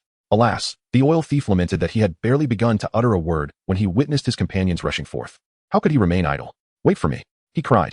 As 5 figures charged toward him, The Cyclops sneered in disdain. Pathetic insects. Even standing still. He was confident they could not breach his defenses. Very well, in light of your positions as applicants, I shall allow you a few moments to strike. He crossed his arms, coldly observing the oil thief leading the charge. Fool, should your attempt to strike me result in your own demise, do not blame me. The oil thief spat defiantly. You invited this upon yourself. With that, she unfastened her trousers. Chapter 41. My kin can relieve themselves upon whomever they choose. With a splatter. Warm crimson liquid drenched the Cyclops. The arrogance he had displayed moments prior evaporated instantaneously, replaced by unbridled fury. You will perish. The humiliation was unprecedented. This lowly creature dared to insult him. His massive hand seized the oil thief by the jaw, his eyes ablaze with rage. You wretched human, you must die, you must. Meanwhile, the others had reached the Cyclops, but paused in silence. The wind blowing behind exclaimed, Boss, incredible, simply incredible. The oil thief's allies murmured in astonishment. Your method of retribution is unlike anything I have ever witnessed. Makabaka added, Good heavens. I am astounded. Yet it is regrettable that this game has bestowed upon you such a bodily function. Why does a health system even exist? All I see is a mosaic. Star interjected. 6. You dare call me trash, and you think you can deplete my health? I declare, even in death, I shall drench you in blood. The oil thief, gasping for breath as the Cyclops tightened his grip, muttered, I will kill you. The Cyclops snarled, but before I end you, I shall slay your companions as well. You will witness the consequences of your actions, as they lead to your allies' demise.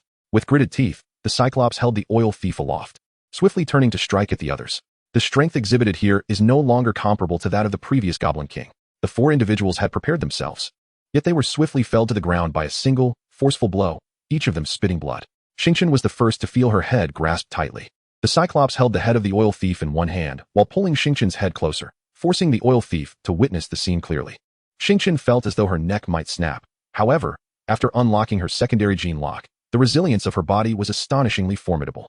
She merely felt a tremendous pressure in her head, yet her neck remained unbroken. It was unfathomable to consider how powerful her body would become after advancing through the subsequent levels. Even at this moment, she was contemplating the genetic enhancements she intended to inject upon her revival. Behold, this is the consequence of provoking my wrath. I want you to witness the demise of your comrades. The Cyclops' fingers pressed against the crown of Xingqian's head. Sorry, brothers, the oil thief uttered. This is a trial few can endure. I find it rather impressive, Xingqian responded. While the players exchanged thoughts silently, Xingqian's face began to contort grotesquely.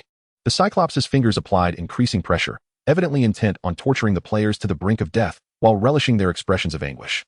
Alas, they had all dulled their sense of pain, facing their fate with calm resignation. What a brief moment it has been, and my kin, have you already encountered peril? Suddenly, a beam of laser light pierced through the air. The Cyclops' hand, which clutched Xingqian, was severed at the wrist, as blood gushed forth. The Cyclops felt no immediate pain. However, in the next instant, his other hand was also severed, and only then did the agony surge to his mind. The door to room 306 swung open, and Wei Yuan entered with a cold demeanor, accompanied by the head of the talent recruitment market. The Cyclops let out a pained howl, hastily retreating to a corner of the room. Once he felt a semblance of safety, he turned to face the newcomer. His wounds were pulsating with grotesque flesh, but his expression was markedly grim, clearly indicating that the regeneration of his body demanded significant energy. Who are you? He inquired, eyeing Wei Yuan's human features. Are you their master? Did you post the recruitment notice? The Cyclops displayed a commendable level of intelligence. Wei Yuan cast a glance at the surviving players, feeling a wave of relief wash over him. They had narrowly escaped being crushed and killed by this beast. Damn it. It was merely a minor oversight, he thought, casting a cold glance at the talent market supervisor behind him, whose forehead glistened with perspiration. This was a creature of the abyss, resembling a demon, and appeared exceptionally menacing. Yet, confronted with Wei Yuan's evident displeasure, the supervisor's heart raced in trepidation. Who could have anticipated that Lord Wei Yuan would arrive for an interview accompanied by several second-tier genetic warriors, and without prior notice? Even in the central star system, the safest of places, the strong often prey upon the weak, a commonplace occurrence observable in every corner. Moreover, this venue is a talent market, where the candidates are formidable. Instances of them bullying recruiters are not uncommon. Typically, the officials of the talent market would intervene. However, this Cyclopean giant, already at level 5, was not someone the market wished to offend. Yet, through a mere oversight, they had incurred Lord Wei Yuan's wrath. What a grave miscalculation. The person in charge felt a chill creeping down their neck. The gaze of the Cyclopean giant was reminiscent of one surveying a corpse. Your power is undeniable. But my actions against your kin were provoked by their initial affront. The Cyclopean giant sensed the precariousness of the situation. In an instant, his previously arrogant demeanor vanished. Pointing to the blood and urine upon himself, he seethed, one of your kin, a mere second-tier genetic warrior, dared to urinate on me. Now was not the time to dwell on shame. The giant recognized the gravity of the situation through the responsible person's eyes. This human was likely an entity he could not afford to offend. Thus, he decided to take a gamble, hoping the individual was reasonable enough to consider the greater loss of face. In the eyes of higher-tier genetic warriors, the death of one or two lower-tier beings was hardly significant. Thus, the Cyclopean giant instinctively believed that Lord Wei Yuan's intent to kill his kin stemmed from a sense of affront. Unfortunately, he had miscalculated. My kin shall urinate upon whomever they please, Lord Wei Yuan coldly declared, words that rendered the Cyclopean giant breathless. And you had indeed intended to slay them. Therefore, you must perish. Chapter 42, The Navigational Warship. Lord Wei Yuan, he belongs to the Cyclopean giant race. I care not for his lineage. He seeks to slay my kin, and it is I who shall extinguish him. Wei Yuan cast a frigid glance at the head of the talent market, declaring, should the Cyclopean giant race desire retribution, they are welcome to come and kill me. Is this not a fair proposition? The market manager trembled, wiping the cold sweat from his brow. Fairness indeed? Who would risk incurring the wrath of a steadfast lord for the sake of an ordinary being? Moreover, this lord was the most likely candidate to ascend as the next head of the Lord Academy in many years. Not everyone is as protective as he is. The representative of the abyssal race mused within, recognizing that in future encounters with humans, one must tread carefully. The humans, when provoked, could be utterly ruthless. At that moment, in the corner, the Cyclopean giant, whose injuries had fully healed, bore a crimson gaze. He realized that this human would not relent. He still intended to kill him, simply for having harmed one of his kin. Absurd. It is utterly absurd to think that one's life could be forfeited over such trifles. Although the true strength of that individual remains indiscernible, one must not succumb to inaction. The Cyclops, steeling himself, recognized that Wei Yuan would not let him escape. To survive, he had no choice but to fight desperately. He leaped into the air, directing his assault towards Wei Yuan, though his primary aim was not Wei Yuan himself, but rather the gap beside him. He yearned for escape. Once freed from this confined space, he could unleash his mech and make a swift getaway. However, before he could fully formulate his thoughts, his body suddenly halted midair. Wei Yuan had already appeared at his back, towering over him. Wei Yuan delivered a precise kick to the Cyclope's spine. The sound of shattering bones resonated through the air, everyone heard it. The Cyclops crashed to the ground, convulsing, his solitary eye betraying sheer terror. Please, spare me, he implored. Wei Yuan stepped down from his back and pressed his hand firmly upon the giant's head. But you had no thoughts of sparing my kin, did you? He turned to face the players. The skull of Xingqian was deformed under his grip. Had he arrived even a moment later, the mission would have been compromised. His fingers dug into the Cyclope's head, the pain reaching an unimaginable peak, rendering him voiceless. With a resounding crack, the Cyclope's skull, far more resilient than that of a goblin, shattered beneath Wei Yuan's grasp, blood and brain matter splattering everywhere. The players felt a rush of crimson before their eyes. Makabaka exclaimed, goodness, Brother Yuan is so ferocious. The oil stealer remarked, this is incredibly impressive. The wind blower cried out, my lord. The secret beggar lamented, woe is me, rescued by Brother Yuan for the second time. How I adore him. Xingqian refrained from voicing any thoughts. Her body gradually healed, and her beautiful eyes fixed intently on Wei Yuan. Such a method of vengeance, was it truly for her sake? Despite repeatedly reminding herself that this was merely a game, the scene before her stirred her heart profoundly. She yearned for the Lord to be real. In that moment, she began to understand why some would fall for mere avatars. It seems I have fallen for him, she mused. Let us tidy up, the interview shall continue. Wei Yuan pulled a bloodied handkerchief from his sleeve. Though impoverished, he maintained his elegance. With a sigh, he delicately wiped his fingers. Brother Yuan, at this rate, we may not be able to continue the interview, remarked the oil stealer, whose spine had been shattered, leaving him with pitifully low health. Unable to recover in the immediate future, he could only crawl on his hands and knees, striving to move forward. Wei Yuan contemplated tossing a few coins their way. As the shadows of desperation crept closer, the beggar stealthily approached, joining the oil-thieving matron at his side. Yuan, may I beseech you for a moment of foresight regarding such perilous endeavors in the future? We were nearly obliterated. Wei Yuan, suppressing a chuckle at the sight of these two characters, inquired, why have you not administered the Titan Giant Gene Serum? I recall that you both must have acquired a considerable amount of high-quality gene serums. These serums, once injected, do not alter one's racial appearance. Instead, they bestow the inherent talents of the corresponding race, much like the Titan Giant lineage, which boasts an invincible physique. Upon receiving the Titan Giant Gene Serum, your physical attributes could amplify tenfold, preventing a mere level 5 Cyclops from rendering you in such a state. Observing the incredulous expressions of the oil thief and the beggar, Wei Yuan added, so, why have you not utilized them? Is it due to a lack of understanding? An invincible physique? A tenfold increase in constitution? Does the system not provide an explanation? None at all. Goodness, I had assumed it was merely a bottle of worthless potion, one replied. I thought so too, especially with the impending threat of the insectoid race and the goblin faction. Initially, I believed that injecting it would lead to a class change, hence, I nearly met my demise before realizing exclaimed another. Damn it, brothers, this foolish planner has deceived us. There should have been a proper introduction. The beggar gazed at the few vials of serum in his backpack, utterly astonished by the minuscule label attached. Wei Yuan, brushing his nose, cast a subtle glance at the beggar. Ah, my young friend, the foolish planner you speak of stands before you. A sudden chill coursed through the beggar, causing him to shudder. I must inject it immediately. My health is critically low. Now that the nature of the serums was clear, there was no reason to hesitate. As the pale green serum coursed into their bodies, the players felt a warm surge enveloping them, followed by a swift enhancement of all their attributes. Their previously precarious health surged dramatically, their health bars expanding in number. No wonder this is a prized possession reserved for only the top 10. The gene of the Titan Giant is remarkably potent. This is exhilarating. Once the players returned to reapply to their instructor, Wei Yuan stepped outside for some fresh air, eager to check the rewards he had received from interfacing with the Academy's terminal. Congratulations, host has acquired a fleet of navigational warships. 81 navigational warships. What a windfall.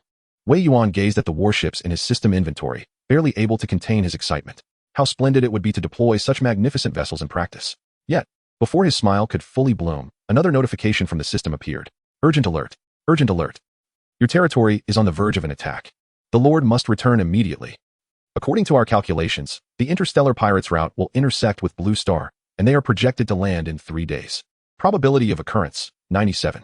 Chapter 43. Wei Yuan found himself envious. The players had certainly drawn the favorable lot. Interstellar pirates. Is it that group of pirates from Star 2779? Wei Yuan's heart sank immediately. Previously, when the system provided a prompt, he observed the situation in the war zone. It would take at least a month to determine the outcome. He never anticipated their swift return, and moreover, they would inevitably pass through Blue Star. Could it be that he had spoken too soon? He had intended to test the capabilities of the flagship, but it seemed he truly had no choice but to employ it now.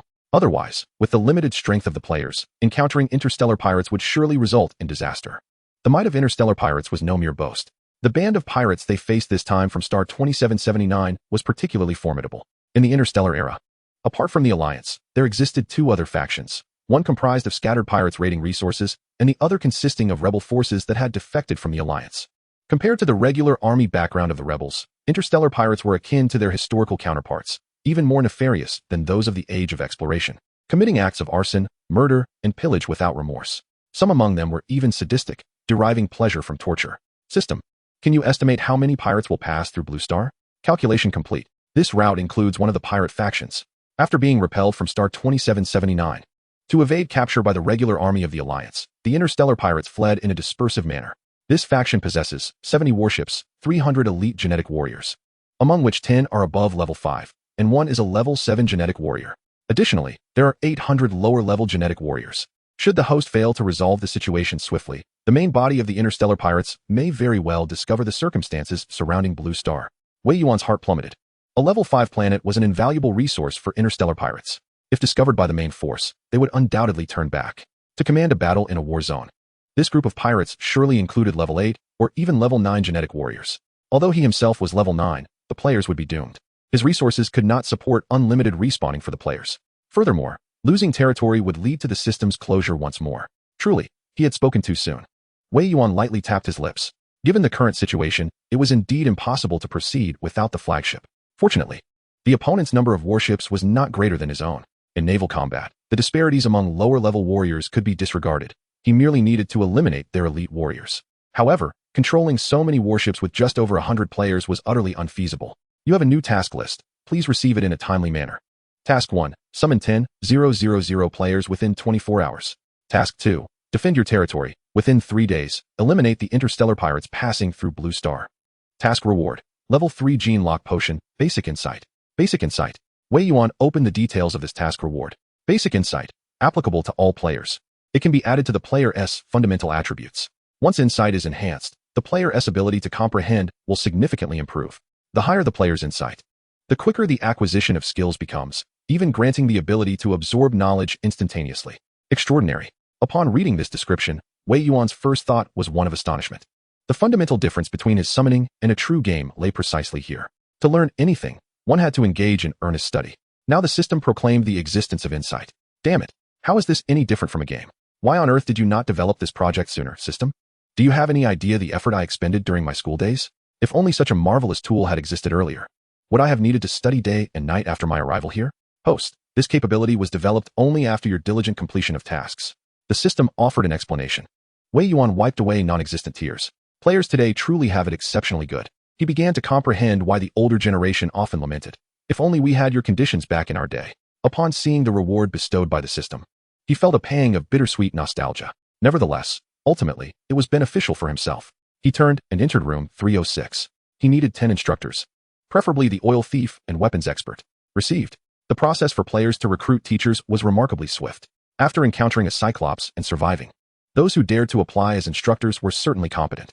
Moreover, they had considerable courage. The oil thief sensed that these instructors seemed quite capable, yet she was in a dilemma. Wei Yuan approached, requesting 10. Now, all the instructors whom he found satisfactory were selected. Once they finalized their choices, the gaming community on Earth erupted once more. The Interstellar Human Race webpage displayed an enormous announcement. Ghosts of the Star Sea, interstellar marauders, known for their ruthless plunder and destruction, are about to land on Blue Star. Humanity is on the brink of an extremely arduous battle as they prepare to confront the interstellar pirates. In the Star Sea, we shall fight for the legacy of humankind. Interstellar Human Race officially calls for 10,000 players to join the battle alongside humanity. The Star Sea campaign is about to commence, now opening 10,000 slots for the first round of testing. Players wishing to participate, please click the link below. Selected players will receive a package from our company. Goodness gracious, Interstellar Human Race is finally releasing game accounts again? This time there are 10,000 accounts available. Haha, after waiting so long, it's my turn to enter. Last time, over 400,000 people vied for a mere 100 slots. It was only natural that I failed to secure one. However, this time, with 10,000 available, I simply must succeed. I yearn to mine, to delve into literature, to join the ranks of the interstellar human race. The gaming community has once again erupted with excitement. Moreover, this occasion is far more exhilarating than the previous skirmish against the goblins. Clearly, the sudden release of slots signals impending warfare, and this time, it is against the interstellar pirates. Wei Yuan has unveiled images of the newly acquired flagship. A stunningly formidable vessel. Just a glance ignites a fervor within one's soul. The weaponry displayed represents the pinnacle of advanced armaments. Truly magnificent. Chapter 44, Brother Yuan. Damn. This game has begun releasing slots again. Ever since the last time I criticized the interstellar human race, Tianwang Liangpa was expelled from the elite players chat group, harboring a simmering anger within. The more I criticized, the more I found myself drawn to it. Upon witnessing the availability of 10,000 slots, Tianwang Liangpa could not resist clicking the link to apply. Surely, with this many slots, one must be destined for me. In the dead of night, with bloodshot eyes, he sat before his computer, awaiting news. Ding. Just as he dozed off, a notification popped up on his screen. Upon opening it, he discovered it was not a notification of his success, but rather a new post from the streamer, Oil Thief. With frustration, Tianwang Liangpa hastily clicked on Oil Thief's latest content. He recalled this Oil Thief, one of the administrators in the elite player group, the very first among them to enter the game. Humph, let us see what new nonsense you have posted, what this wretched game has conjured up. Before even entering the streamer's page, Tianwang Liangpa sent a disparaging comment. Oil Thief immediately noticed this unfriendly remark. The streamer completed the task ahead of schedule, alright? This time, the task was executed exceptionally well, and many unexpected events unfolded along the way. It was truly exhilarating. Without further ado, let us roll the video. Oil Thief uploaded the edited footage to her profile. I must commend the Interstellar Human Race game pod. I initially thought that spending 5 days immersed in the game pod would leave me feeling somewhat unwell. Yet, to my surprise, brothers, I truly did not expect this. There was no discomfort akin to the usual aches from gaming. In fact, I feel as if my physical condition has improved slightly. Oil Thief arched her back towards the camera. Wow, the streamer does appear significantly more robust. Her skin has improved. Honestly, she looks quite different now.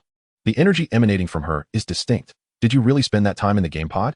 I recall scientific studies suggesting that if one consistently imagines exercising a particular muscle group during mental activities, those muscles might actually benefit from it. Is this not pseudoscience? No time to watch the streamer now. Goodness, brothers, the video released by Oil Thief is truly something special. I'm thrilled. Hurry and watch. Everyone flocked to watch. It was truly remarkable.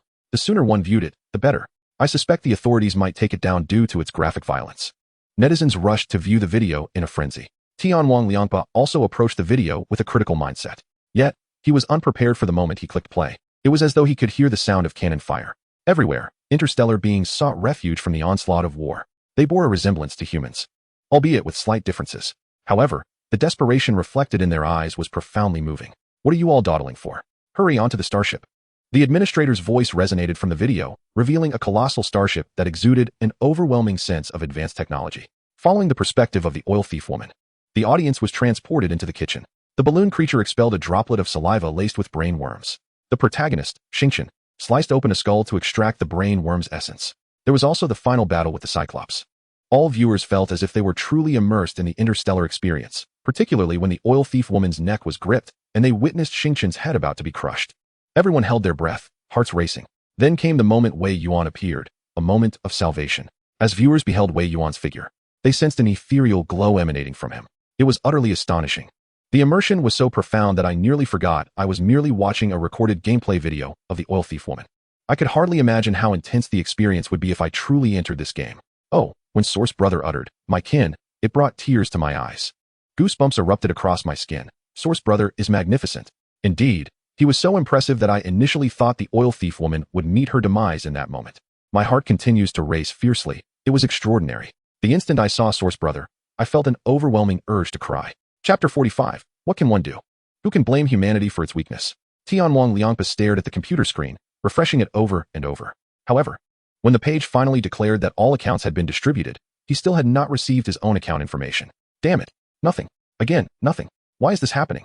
The man sat in front of the screen, furious, eyes bloodshot, as he hastily opened a secondary account he had previously created to criticize the game, Interstellar Human Race. What a pathetic game. It has begun distributing accounts again in such a short time, surely waiting to reap the profits from gullible players. A bunch of fools eagerly lining up to be exploited.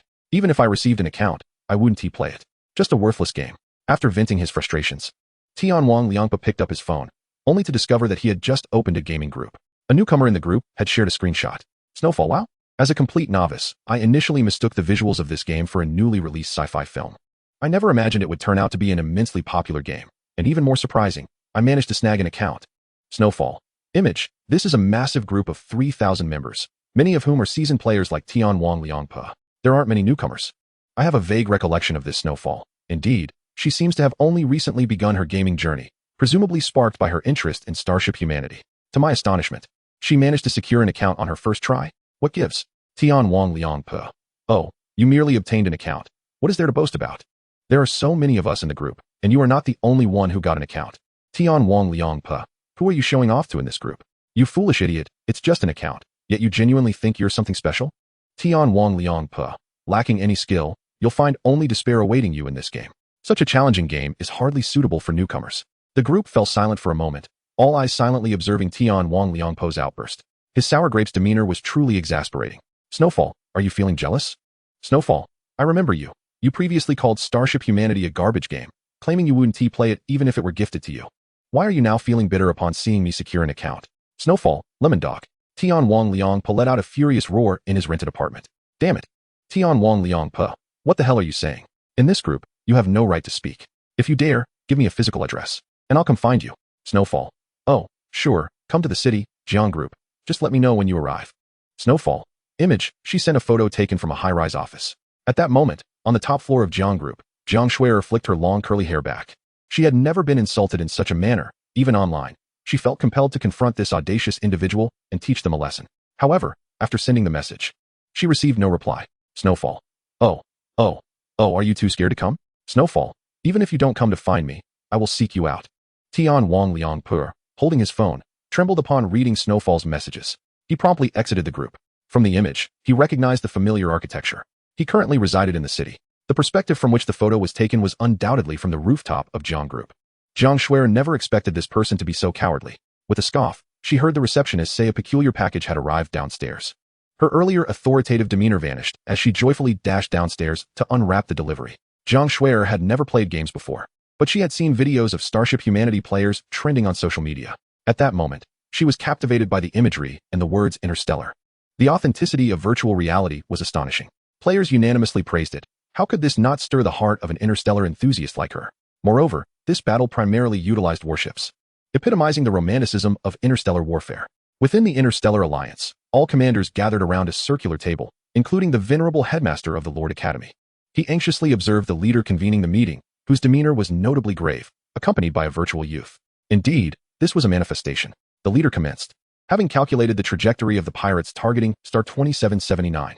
As soon as he finished speaking, several attendees began to voice their opinions. Do not pursue a desperate enemy, they remarked, acknowledging that capturing these interstellar pirates was exceedingly challenging. The resources expended often exceeded the value of what could be seized, a futile endeavor. A few echoed this sentiment. The leader's expression remained unchanged. Instead, he turned to reveal, "This is a model I have constructed, based on the scale of this conflict." The pirates attacking Star 2779 seemed to belong to the notorious Squid Gang, one of the three major pirate factions. Given their scale, even if the 7th Legion were to provide support, their abrupt withdrawal is peculiar. Furthermore, their escape route resembles a sweeping arc, appearing less like a retreat and more like a thorough search for something. The model materialized before all attendees, illustrating the pirates' exit trajectories, with several planets marked along their path. Upon seeing the landmark of Blue Star, the headmaster could no longer remain seated. "Leader, we may need to offer support," he urged, pointing at the landmark. "The territory assigned to the human child is right here." The human child? The realization dawned upon everyone. Are you referring to Wei Yuan? Indeed. I have heard that this child has named his territory Blue Star. The name human had not been uttered in years. And this was the only lord cultivated by their race in many years. It was said that his prowess surpassed that of Feng Yuxing, making the leader's grandson no match for him. Hush! The gathering erupted into a brief clamor. The elder leader cast a glance at those who had spoken last, and silence fell among the assembly, save for the slight quivering of the headmaster's beard. Everyone is aware of the Squid Gang's strength. Even the First Legion may struggle to subdue them. Wei Yuan's territory has only just begun to develop and stands no chance against the Squid Gang. Moreover, he is a descendant of humanity, the last hope for our kind. If we do not extend our assistance, it may prove difficult to explain to our people. The headmaster continued, glancing around. Let us not forget, the development of those lands was significantly aided by the contributions of humanity. As the leader of the Interstellar Alliance, I, the Chancellor, will not show favoritism. Regardless of the race within the Alliance, I shall endeavor to assist them. However, their location is exceedingly remote. The Chancellor's intentions are unmistakable. He intends to offer help, yet it is merely a matter of protocol, a formal obligation. Furthermore, from the schematic, it is evident that Wei Yuan's diminutive planet will only attract the attention of a few thousand pirates at most. As an exemplary student of the Lord Academy, he should be capable of enduring until the arrival of the supporting forces. The old Chancellor's complexion suddenly paled. While the Chancellor's assertions were accurate, they were contingent upon the premise that Wei Yuan's planet held no intrinsic value. An inconsequential planet, of course, would not garner attention. Yet, his planet is a level 5 planet. Level 5, sufficiently noteworthy to attract the interest of the principal forces of the Squid Brigade. Wei Yuan could undoubtedly handle those smaller units, but could he withstand the main forces with his limited number of allies? The old Chancellor's gaze swept over everyone present. They were all acutely aware of the gravity of the situation. Yet, in this moment, not a single soul spoke. The truth is, the human race has already grown weak. The adage of when the people leave, the tea cools manifests itself vividly at this juncture. The old Chancellor sighed. He was not concerned that Wei Yuan would perish at the hands of the Squid Brigade. This child, should he exert his full strength, could potentially annihilate the entire brigade single-handedly. However, if his kin were to suffer grievous losses as a result, it is likely that this child, already harboring reservations about the alliance, would feel even more alienated. Enough of this, old Chancellor. He is merely a genius. Our alliance has produced its fair share of prodigies throughout the years, one remarked. Indeed, did we not also endure similar trials in our youth? Another chimed in. Young individuals inevitably encounter setbacks. The brutality of interstellar combat is undeniable. Such occurrences are merely reflective of the fate that befalls humanity, and all we can do is strive for our utmost. The words of several key figures within the alliance sent a chill through the old Chancellor's heart. Are you all prepared to merely stand by and observe? Chapter 46. Amilo is grounded. Knock, knock, knock. The door to the room was rapped upon. Amilo, nestled in her soft blankets, was half asleep, drifting in and out of consciousness. After speaking, she buried her head back into her slumber. Outside, her parents exchanged glances. The gentle mother sighed, suggesting they wait for Amilo to awaken on her own and discover the star network for herself. Are you not afraid she might recklessly pilot a mech to Blue Star? This child appears obedient, yet she is quite rebellious. Amilo's father remarked solemnly. Had he not discovered that a substantial amount of their goods had vanished, and that she had piloted the transport vessel away, he would have remained oblivious to Amilo's audacious venture into the war zone. Thankfully, this reckless child possessed the ability to utilize spatial jumps and, by fortune, had not been spotted by the main forces of the pirate brigade. Otherwise, they would have been frantic with worry. Yet, upon witnessing Amilo's resolute declaration of her affection for Wei Yuan, he felt as though his heart might explode. Amilo, rise and shine. We have matters to discuss concerning your senior, Amilo's father called out loudly to the room. With a sharp crack, the door swung open.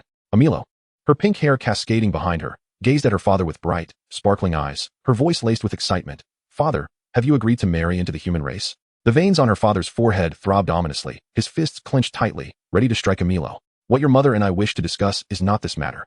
The territory of Wei Yuan is under threat from a pirate gang, and we hope you will refrain from intervening. Her mother spoke gently, swiftly embracing Amilo, who was poised to spring into action and deploy her mech. Mother, let me go. I must assist. Amilo protested, her mouth silenced. A calming serum was injected into her body.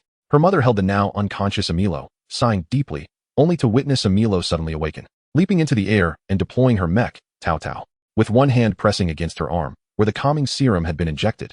Amilo manipulated the flow of blood within her body, gradually expelling the most concentrated serum. Tao Tao, full speed ahead to Blue Star. Mistress, we cannot proceed, the mech responded, revealing the entire visage of the cache satellite. Your father has activated the no-fly defense network. What? Amilo gasped, looking down to see her father's face contorted in anger. Amilo, come down. He growled, his teeth clenched. This is no jest. Even the Alliance forces may not be able to save them. Your interference is nothing but chaos. Do you wish for your senior to escape while having to worry about you? Amilo found herself confined to her room.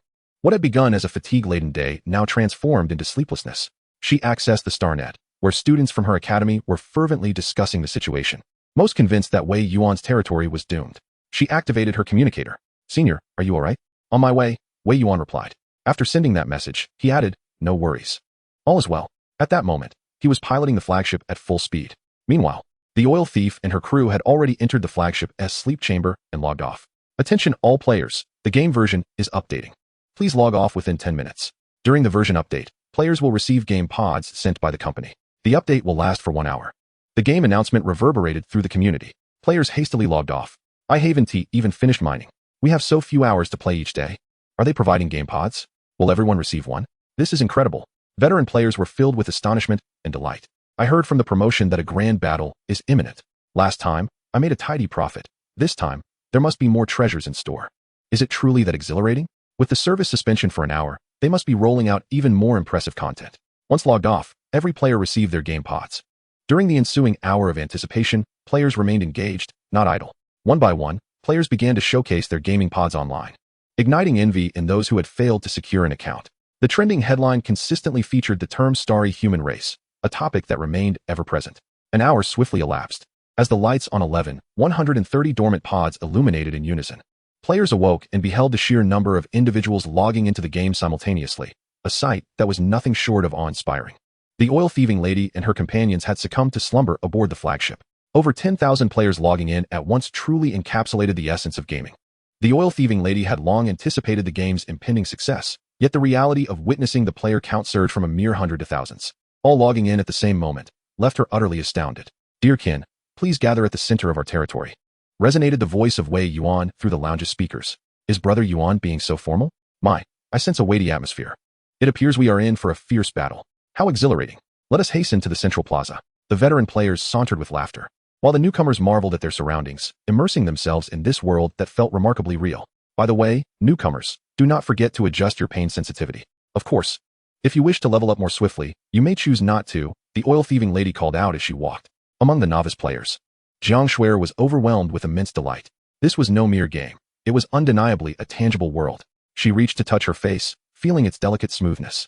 And the air was refreshingly crisp, devoid of the stifling atmosphere of a bustling metropolis. The freshness here surpassed even the finest air purification systems. Wow, Shuejia, what are you doing here? Wind blowing, but suddenly playfully slapped Jiang Shuer, who was affectionately nicknamed Snowfalling. Zhang Tao.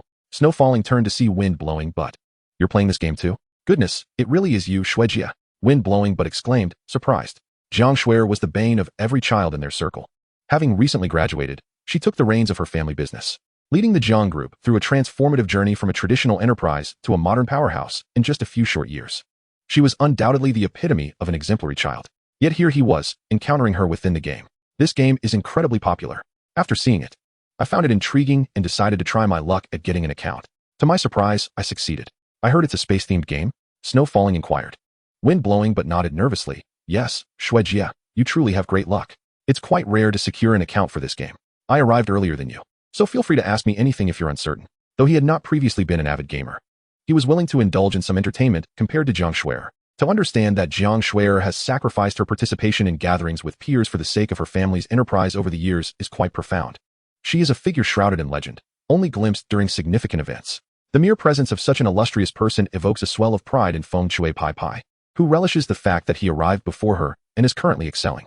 Should old Deng ever attempt to belittle him by invoking Jiang Shuer's name, he would assert that Jiang Shuer herself is merely playing the game under his guidance. As Feng Shui Pai Pai muses on this, he steps outside into the snowfall. A thunderous roar suddenly fills the air above all the players. A fleet of sleek, dark flagship warships hovers majestically, presenting an awe-inspiring sight. The mere presence of these colossal steel beasts imbues the atmosphere with an aura of impending carnage. When the flagship warships activate, they emit a low rumble that intensifies as 81 of them resonate in unison. The moment Xiaoxue glances upward, she is utterly captivated by the grandeur of this metallic leviathan. It is breathtaking, exuding a sense of violent beauty. What is this? Why is it so spectacular? She has never encountered such a flawless, artfully crafted instrument of warfare. Clansfolk, interstellar pirates are approaching. To safeguard our homeland, we must intercept them before they discover Blue Star. These 81 flagship warships will lead the charge against the pirates. I have enlisted several instructors who will teach you how to wield these vessels in battle. You have but 3 days to learn. The players are enveloped in the magnificent allure of the warships. The evolution of interstellar weaponry has occurred countless times. These warships surpass mechas as formidable heavy artillery. In pivotal confrontations, the presence of an additional warship can significantly sway the outcome of battle. 81. These are not mere warships, they are flagships. The sheer number is equivalent to an entire fleet. Even a medium-sized military zone would consider it affluent to possess a single flagship as its primary vessel, with the rest being ordinary ships. Yet here in Wei Yuan, there exists a staggering total of 81. It is astonishing. All the instructors accompanying Wei Yuan are left in a state of bewilderment. They too arrived at Blue Star aboard the flagship warships. But who could have anticipated that he would command not just one? The thought of perishing on Blue Star had initially filled them with dread, but now, the revelation of humanity's profound resources is astounding. It appears that those on the Star Network have gravely misjudged the situation. Several instructors huddled together cannot contain their astonishment. Upon learning of the pirates' impending passage near Blue Star, they had contemplated resigning, fearing for their lives in the name of employment. After all, no salary could justify such a risk. Yet, the fear of incurring Wei Yuan's wrath, potentially leading to their demise before even reaching Blue Star, compelled them to follow him with trepidation. Upon witnessing the flagship warships awaiting them, their anxieties began to dissipate. At this moment, upon witnessing the multitude of flagship warships, the group of teachers felt a glimmer of hope for their survival. After all, these were indeed flagship vessels. If they were truly overwhelmed, activating the ships and retreating would undoubtedly pose no problem. The prowess of these flagship warships was not merely a matter of grand nomenclature. However, Lord Wei Yuan had just mentioned that they were to teach his kin the skills within a mere 3 days. 3 days. The weapon masters were left utterly astounded. How could they possibly master the operation of a warship in such a brief span? Was it truly to be their first task upon arrival, to personally command a warship against interstellar pirates? The expressions of the weapon masters grew increasingly grim, their hands trembling slightly. Operating a warship necessitated intricate cooperation. Merely navigating the multitude of buttons and timing 1S maneuvers was beyond the capabilities of the average individual. Typically, a crew would spend years in unison to harness the full potential of a warship. Now, Lord Wei Yuan expected them to impart this knowledge to these seemingly inquisitive humans within 3 days. Had he lost his mind? The faces of the 10 weapon masters oscillated between crimson and pallor, yet none dared voice their concerns to Lord Wei Yuan. The reason was simple: fear. If all else failed, it was conceivable that they could operate a flagship warship collectively. The 10 teachers exchanged glances, each harboring a bittersweet sentiment. Meanwhile, the players erupted in jubilant cheers. Are we really about to engage in battle? How exhilarating! I can operate a warship myself? This is simply thrilling. This is what a true interstellar game entails: authentic operation. When do we begin learning, Brother Yuan? Yes, I want to start right now. This was the true allure of an interstellar game. Mining every day was trivial. Wasn't it time for some cannon fire and bloodshed? The players, eager and enthusiastic, felt a shiver of excitement merely at the sight of the protruding cannon barrels on the warships. It was just too spectacular. Let us commence now, everyone. Divide into 10 groups and follow the instructors for lessons. Chapter 48. Comprehension points. The wind blows, and surprise exclaims. Please select a course from the weapon instructors. Current instructors courses: Gavin, 987-1013. Sophia, 326-1013. Alice, 1013-1013. Each instructor had only 1,013 slots available. Players were to enroll themselves and find time for their studies. However, when the teachers saw the arrangements, they were left dumbfounded. Lord Wei Yuan, given the urgency, why not have them all begin immediately? Indeed, why allow them to choose their own times? Could it be that reinforcements from the human race were on their way? The group of teachers encircled Lord Wei Yuan, their apprehension palpable. When the pirates arrive, who would care whether you are here to work? They are merely a group of brigands, ready to kill anyone in their path and seize whatever they desire. At this moment, 1's very life hangs in the balance, dependent on these marauding humans. Who could not feel fear? Observing the anxious expressions of the teachers, Wei Yuan expressed understanding. Unfortunately, there was little solace to be offered. Apologies. But the human race cannot provide immediate support. The only combatants available are the present members of our clan. Wei Yuan spoke gently, 3 days is sufficient for them all to learn how to operate the guidance warships. You need not worry about the teaching. What you must do is select among my kin those with leadership potential. I intend to entrust the entirety of this impending battle to them. What? Gavin, the most formidable weapons instructor, stiffened in disbelief. He gazed incredulously at Wei Yuan. Forgive my impertinence, but you must realize that you are facing the Squid Pirate crew, the third most notorious band of pirates in the Starry Seas. Even with 81 guidance warships at your disposal, it is highly unlikely that victory can be assured, especially when operated by such low-level warriors. Gavin hesitated to voice his concern that among the more than 10,000 individuals, only about 100 were genetic warriors. The remainder were ordinary people. To expect this group, most of whom had never laid eyes on a warship in their lives, to operate guidance vessels? What difference would that make from courting death? His face flushed crimson, yet he lacked the courage to openly oppose Wei Yuan. Even if you harbor doubts about my kin, you should trust me, Wei Yuan said, scanning the faces of all the teachers. Aside from the weapons instructor, the worry was palpable on the faces of the others. Exchanging glances, the teachers fell silent, recognizing that with Wei Yuan's assertion, further discussion seemed futile. They could only hope that they would indeed depart unscathed, for after all, Blue Star was so distant, with no established routes. Should they pilot their mechas, they risked running out of energy mid-journey, perishing in the starry void. It was a grim prospect. A shadow loomed over all the instructors. Meanwhile, among the players, registrations were nearly complete. Damn, a herd of beasts. I just saw it. The only female instructor's spot was snatched up the moment it became available. Exactly. A bunch of lecherous old men. Here I am, simply drawn to the beautiful name of Instructor Alice. Yet among these instructors, Gavin was indeed the strongest, positioned at the forefront. Regardless, not securing a spot in Alice's class rendered the others inconsequential. All players have successfully registered. Special attribute initiated, basic insight. A voice resonated in the minds of all players. Basic insight. Let me see. Feng Shui Pai Pai was en route to meet the oil thief matron when unexpectedly, the system announced the new special attribute. He promptly opened his details page. Player, Feng Shui Pai Pai. Level, 2. Gold, 14,759. Insight, 3. Skills, none. The personal pages of our game remain rather rudimentary. The oil-stealing lady is also examining her comprehension. A gentle breeze inquired, brothers, what is your level of understanding? Xingqian replied, 6. The breeze responded, oh, esteemed one, I ask sincerely, mine is merely 3. Xingqian affirmed, indeed, it is 6. The oil-stealing lady chimed in, I possess 5, which seems quite respectable. An anonymous beggar remarked, my friend, I am slightly stronger at 7. After everyone had shared, they turned to Makabaka, what about you?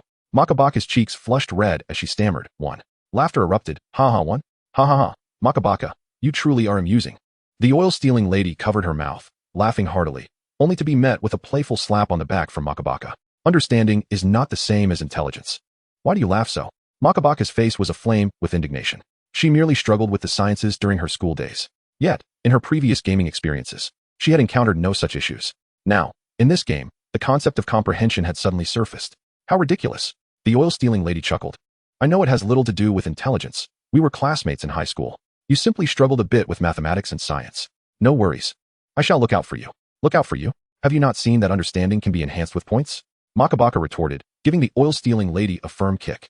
She then opened her coin balance, only to discover, what? 1 point of understanding costs me 1,000 coins? And to increase it beyond 10 requires 10,000 coins? Is this highway robbery? Even seasoned players have only arrived a week or 2 earlier than newcomers. Our coin reserves are scarce. Makabaka is among the wealthier players. Thus, she resolved to enhance her understanding, but could only manage to elevate it to 10. As the oil-stealing lady and her companions anxiously checked their coin balances to see how far they could enhance their own levels, the gentle breeze leaned towards Shueijia and mischievously proposed, Shueijia, since you've just arrived and possess little coin, would you like me to lend you some? You see, earning coins in this game is quite difficult. Mining for a day yields barely 50 coins. I could lend you some in-game coins, and you could repay me offline, treating it as a purchase of my coins. Does your brother not provide you with money? Shueijia inquired. He does, haha, but it's not much, insufficient for my needs. The breeze replied with a disarming smile. Do you even need to spend money while you're immersed in the game every day? Shueijia revealed her page to the breeze. Moreover, after you enhance your own points, I suspect you won't have any surplus coins to lend me. She said this with a light laugh.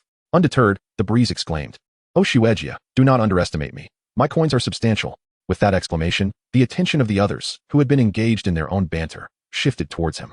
Though Makabaka's understanding might be lacking, her keen eyesight caught sight of Shueijia's unveiled personal page, where a formidable 20 loomed before her. The experience left her somewhat dizzy. Goodness, goodness, goodness. Where did you come from? Oh genius. Isn't it customary for everyone to play within the confines of 10? How is it possible for someone to possess an insight of 20 points? The oil-thieving woman exclaimed, beginning to spin in circles. Even the stars widened their eyes in astonishment. Goodness, sister, you are truly my sister. Is it conceivable that the game's insight value is genuinely reflective of individual aptitude? This cannot be. While the players were engulfed in uncertainty, Wei Yuan was equally astonished. He could directly observe the players' attributes from the back end. He could assure that this insight was not whimsically generated by the system. The insight values were derived from a systematic evaluation of each player. Have I inadvertently summoned a monster? Starting off with an insight value of 20 points? This woman, Wei Yuan, clicked on her profile, and the system promptly laid out all of Xia Shui's detailed information before him. Goodness gracious, she has indeed been a prodigy since childhood. Wei Yuan swallowed hard. My luck is unparalleled. Ha ha ha. Just as this battle commenced, there was not a single competent commander present. He would have to face the high genetic warriors of the Squid team directly. The remaining pirates would be left for the players to handle, which left Wei Yuan somewhat concerned. It wasn't that he feared defeat. Rather, he was apprehensive about maintaining the defense line and allowing the pirates to discover Blue Star. Suddenly, with the emergence of such a highly insightful female overlord, having her temporarily assume the role of commander should pose no issues. Xia Shui, however, was blissfully unaware that Wei Yuan had set his sights on her. She merely felt that the game was quite intriguing. After all, insight values could be augmented with gold coins, so what was there to be astonished about? If they earned more gold coins, they would eventually catch up.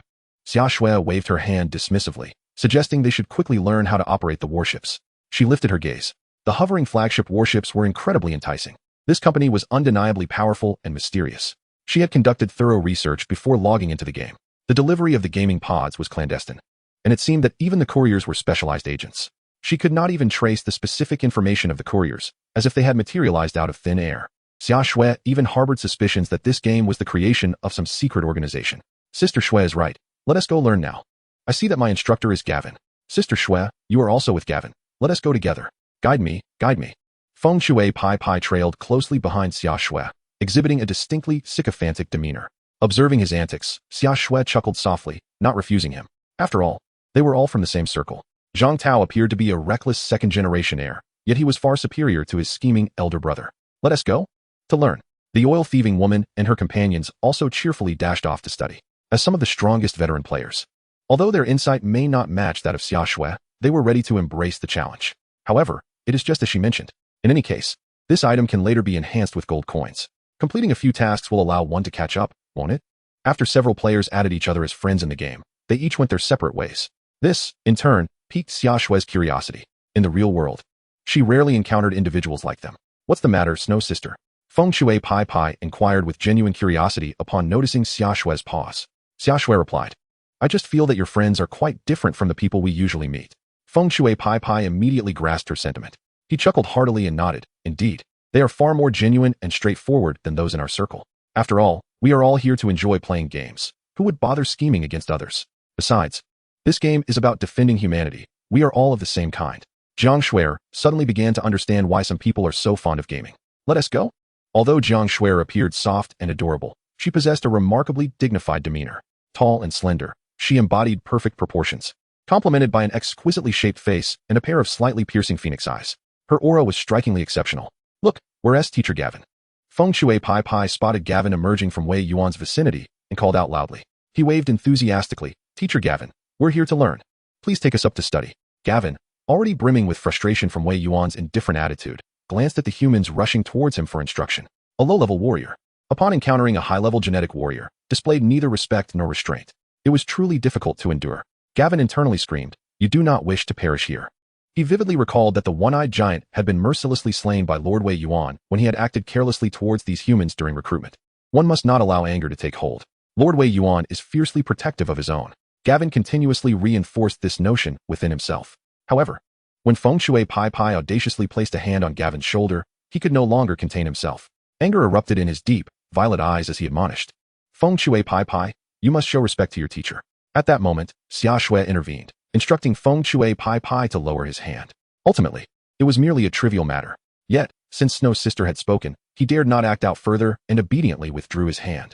Xia Shui addressed Gavin respectfully, Teacher, is it convenient for you to teach now? Though Gavin's temper still simmered, he intended to reprimand these oblivious humans regarding respect. I am not in a good mood. And even if I were to teach you now, you surely wouldn't grasp it. Does Lord know you speak to us in this manner? Xia Shui was not one to be easily intimidated.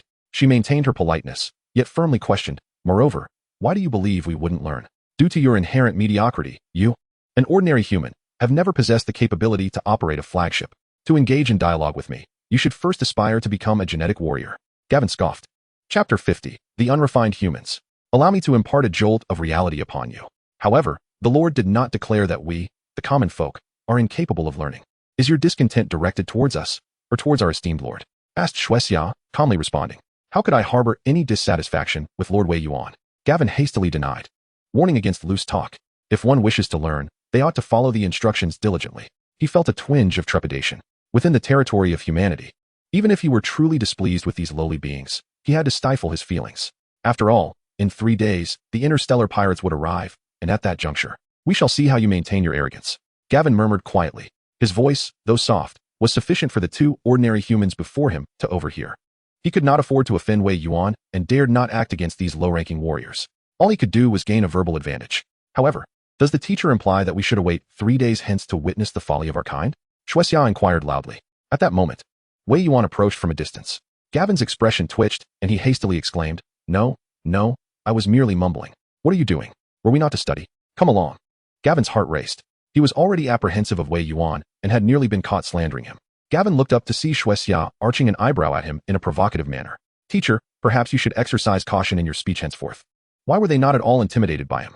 Gavin's mind raced, and he felt increasingly uneasy. Wei Yuan observed all from a distance and found it somewhat amusing. Gavin, a member of the Alliance, possessed decent strength and skill, which made him a fitting choice as a teacher. Yet, his temperament was bound to clash with the players. Little did he know that his first encounter would be with Shuexia. Now, please lead us to our studies, for time is of the essence. Surely, you do not wish for Lord to discover your inability to teach, Shuexia stated. Gavin's eyes widened. A threat. This was an unabashed threat. Very well. I shall teach you immediately. Gavin gritted his teeth, seething with irritation. He was eager to see how these humans would master the intricate operations of the flagship. Wei Yuan had already granted access to the flagship's controls. As long as the teachers guided the players, they could board the vessel. Sister Shui, you are magnificent. Once inside the flagship, Feng Shui Pippi gave Shuexia a thumbs up. How amusing. Just moments ago, he had been jovially draping an arm around the teacher's shoulder. Although Shuexia professed respect for the teacher, her true intention was to provoke him. Do the characters within this game possess their own distinct personalities? The snow fell gently. As Gavin suppressed his frustration, harboring a desire to teach them a lesson, he suddenly felt an intriguing sensation. Was this game not a tad too realistic? If it weren't for his login into the game, he might have doubted whether this was indeed a virtual world. Despite having no prior experience in gaming, Jiang Shuer would always conduct thorough research before engaging in a new experience.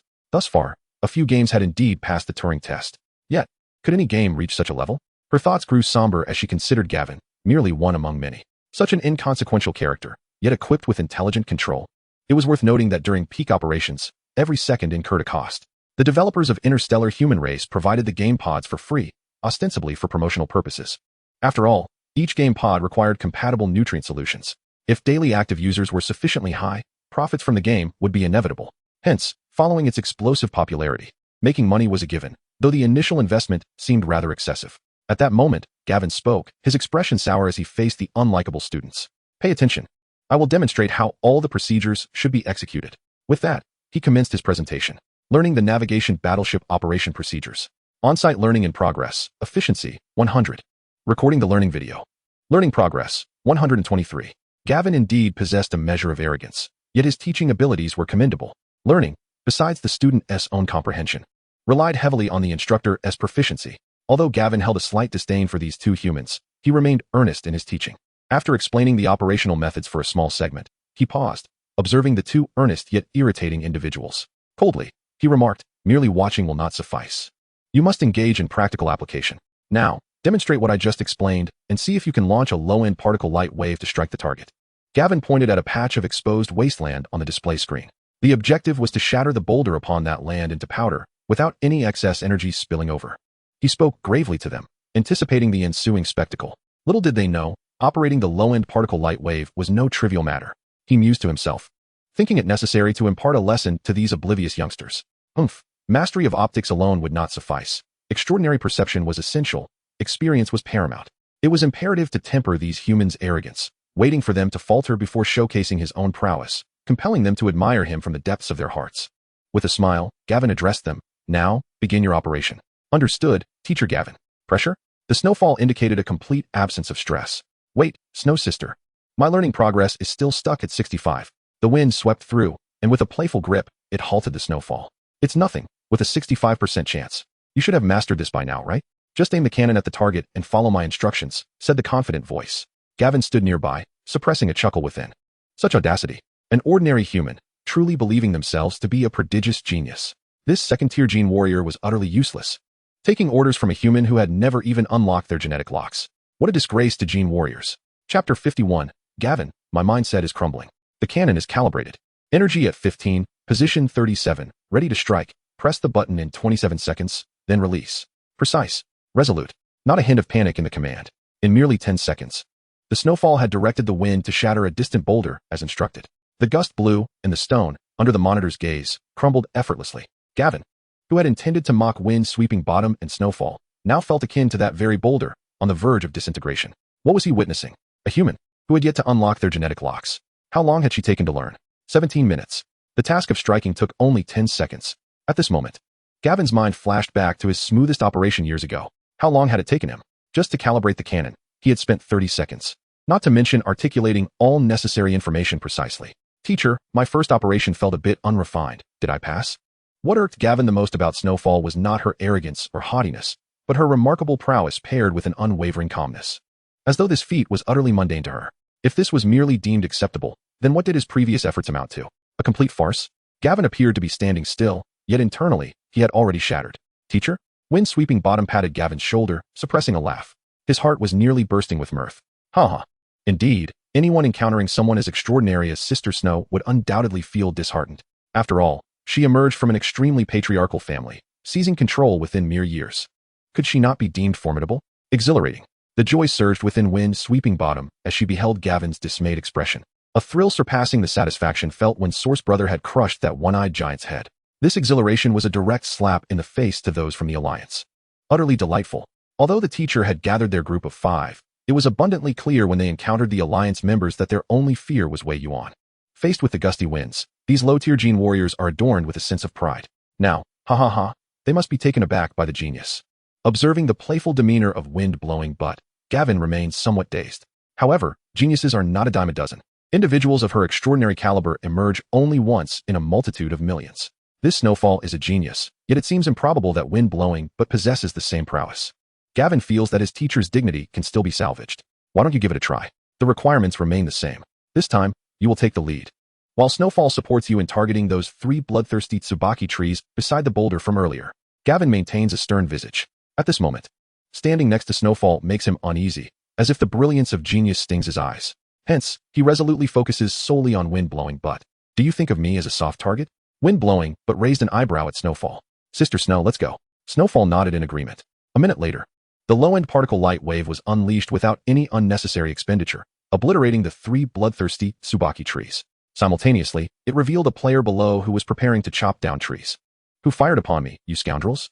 The player, about to gather bloodthirsty Tsubaki materials, bellowed in outrage. Wind blowing, but recoiled slightly, relieved that they were not the only ones learning aboard the flagship. Thus, the player below could not discern which warship had fired the cannon. Oh, the technique still lacks finesse, haha. It took a bit too long to calculate the data. Wind blowing, but scratched his head, smiling at Gavin. Noticing Gavin's disheartened expression, Wind blowing, but's mischievous side flared. Teacher, since you're here, why not invite a few more of my kin to learn from you? They have all enrolled in Alice's class. But she is currently preoccupied. What do you say? Gavin sat on the bed, pondering for several hours without arriving at any understanding. What on earth is going on? Could it truly be that his talent is exceedingly lacking? He rested his hands on his forehead, feeling as if he might curl up entirely. Today, every student, yes, every single one of them, all the humans summoned by wind blowing but learned at a pace far surpassing his own. He had only demonstrated once before them. Yet the slowest among them managed to use the low-end particle light wave with precision in just a minute. Was it truly something so simple? Gavin recalled the days of his schooling when teachers had praised him as an exceptionally gifted student. It now seemed quite ludicrous in retrospect. Gavin found himself laughing and crying simultaneously. Good heavens, could it be that my resolve has shattered? Wei Yuan remarked with a click of his tongue. Of course, in the era of interstellar travel, the notion of resolve hardly holds weight. If anything, it might be akin to a mental affliction. It is not out of the realm of possibility to be struck down by a genius. Wei Yuan recalled the antics of that wind-blown rascal, feeling a twinge of exasperation. Cunningly mischievous, he deliberately sought out seasoned players with a modicum of gold coins, capable of elevating his own understanding to its zenith. This was all to undermine Gavin. Once their comprehension reached the pinnacle of 10, These players' learning abilities would be considered above average even within the esteemed Lord Academy. Meanwhile, novice players were fervently chopping trees and mining, striving to gather enough gold to enhance their own understanding. Fearing that Gavin might truly succumb to despair, Wei Yuan decided to approach him. Gavin numbly lifted his gaze, his eyes slightly reddened. Upon recognizing Wei Yuan, he let out a sigh. My lord Wei Yuan. I was too naive. I never anticipated that humanity harbored so many geniuses. What is there to lament, Teacher Gavin? Shouldn't you be delighted to teach such prodigies? Wei Yuan offered him a cup of juice prepared by the players. Do you not wish to witness the spectacle of the renowned squid pirate crew being utterly vanquished by a horde of low-level genetic warriors? Chapter 52. Alice, my beloved wife, is supreme. The learning video has been recorded successfully. Gratitude to the players for their insights. All rewards will be distributed after the novice players have observed and learned. It had just begun to snow when Xiaoxue and Windblown Rascal descended from the flagship. Xiaoxue received a notification message. As she opened the system panel to check, Windblown Rascal let out an odd sound. Oh my, did you record a video while learning just now? Did you not also have your camera on? Windblown Rascal pursed his lips, suppressing a laugh. He hadn't recorded any instructional video. Rather, he had captured the myriad expressions of Gavin throughout the process. This delightful treasure would surely be shared with Oil Stealer and the others later, he chuckled to himself. Alice, a member of the Wood Elf clan, possessed long, dark green hair and round, glistening eyes. Though still youthful, she appeared endearingly soft and adorable. When the time came to recruit teachers, Oil Stealer had promptly brought her on board. As the least experienced and technically proficient among all the instructors, Alice had initially felt quite apprehensive, fearing her teaching might displease Wei Yuan, leading to her dismissal. Upon arriving on Blue Star, she had even contemplated whether, should her first teaching session go poorly, Wei Yuan would still honor her with the day's wages. However, to her astonishment, on her very first day, after setting up the course registration as instructed by Wei Yuan, her slots were filled entirely by his kin. It appears my people hold you in high regard. When Wei Yuan spoke those words, Alice felt a wave of disbelief wash over her. Recognized? Gazing at her fully booked slots, she felt lightheaded. Yet the very next moment, dread washed over her. She had only ever studied the operation of warships from textbooks at school, leaving her with virtually no practical experience whatsoever. Were it not for her recent graduation and the dire lack of employment opportunities that left her subsisting on unpalatable nutrient solutions, Alice would not have had the audacity to apply for a high-paying job upon seeing the recruitment advertisement. Her large, glistening eyes brimmed with apprehension. If discovered to be an imposter, her fate would be sealed. She had only unlocked the 3rd level of her genetic code and had just stepped out of academia. With no financial support from her family, as she faced the impending teaching responsibilities, her heart raced uncontrollably. Alice, our teacher, I have signed up for your class. When do we commence our lessons? The older players gathered around eagerly. Goodness, the character modeling in this game is simply exquisite, more stunning than any celebrity. One exclaimed. Honestly, the green hair is my absolute weakness. I'm utterly enamored. Another declared. I hereby announce that Alice is my wife. Protecting Alice is everyone's duty. Alice, my beloved. The players shouted with reckless abandon, causing Alice to shrink back in trepidation. Why do I feel that the enthusiasm of Lord Wei Yuan's kin is somewhat unsettling? She pondered. You lecherous lot. Indulge in your own fantasies elsewhere. I have painstakingly gathered gold coins to raise my comprehension level to 10. Clear the way, so I may learn. The absence of coins sent a wave of anxiety through her. Teacher, hurry and instruct us. I still need to mine and chop wood, and just moments ago, I nearly got blasted by a cannon while gathering coins. Haha, are you the unfortunate soul who almost met your demise by cannon fire? One player teased. Go away.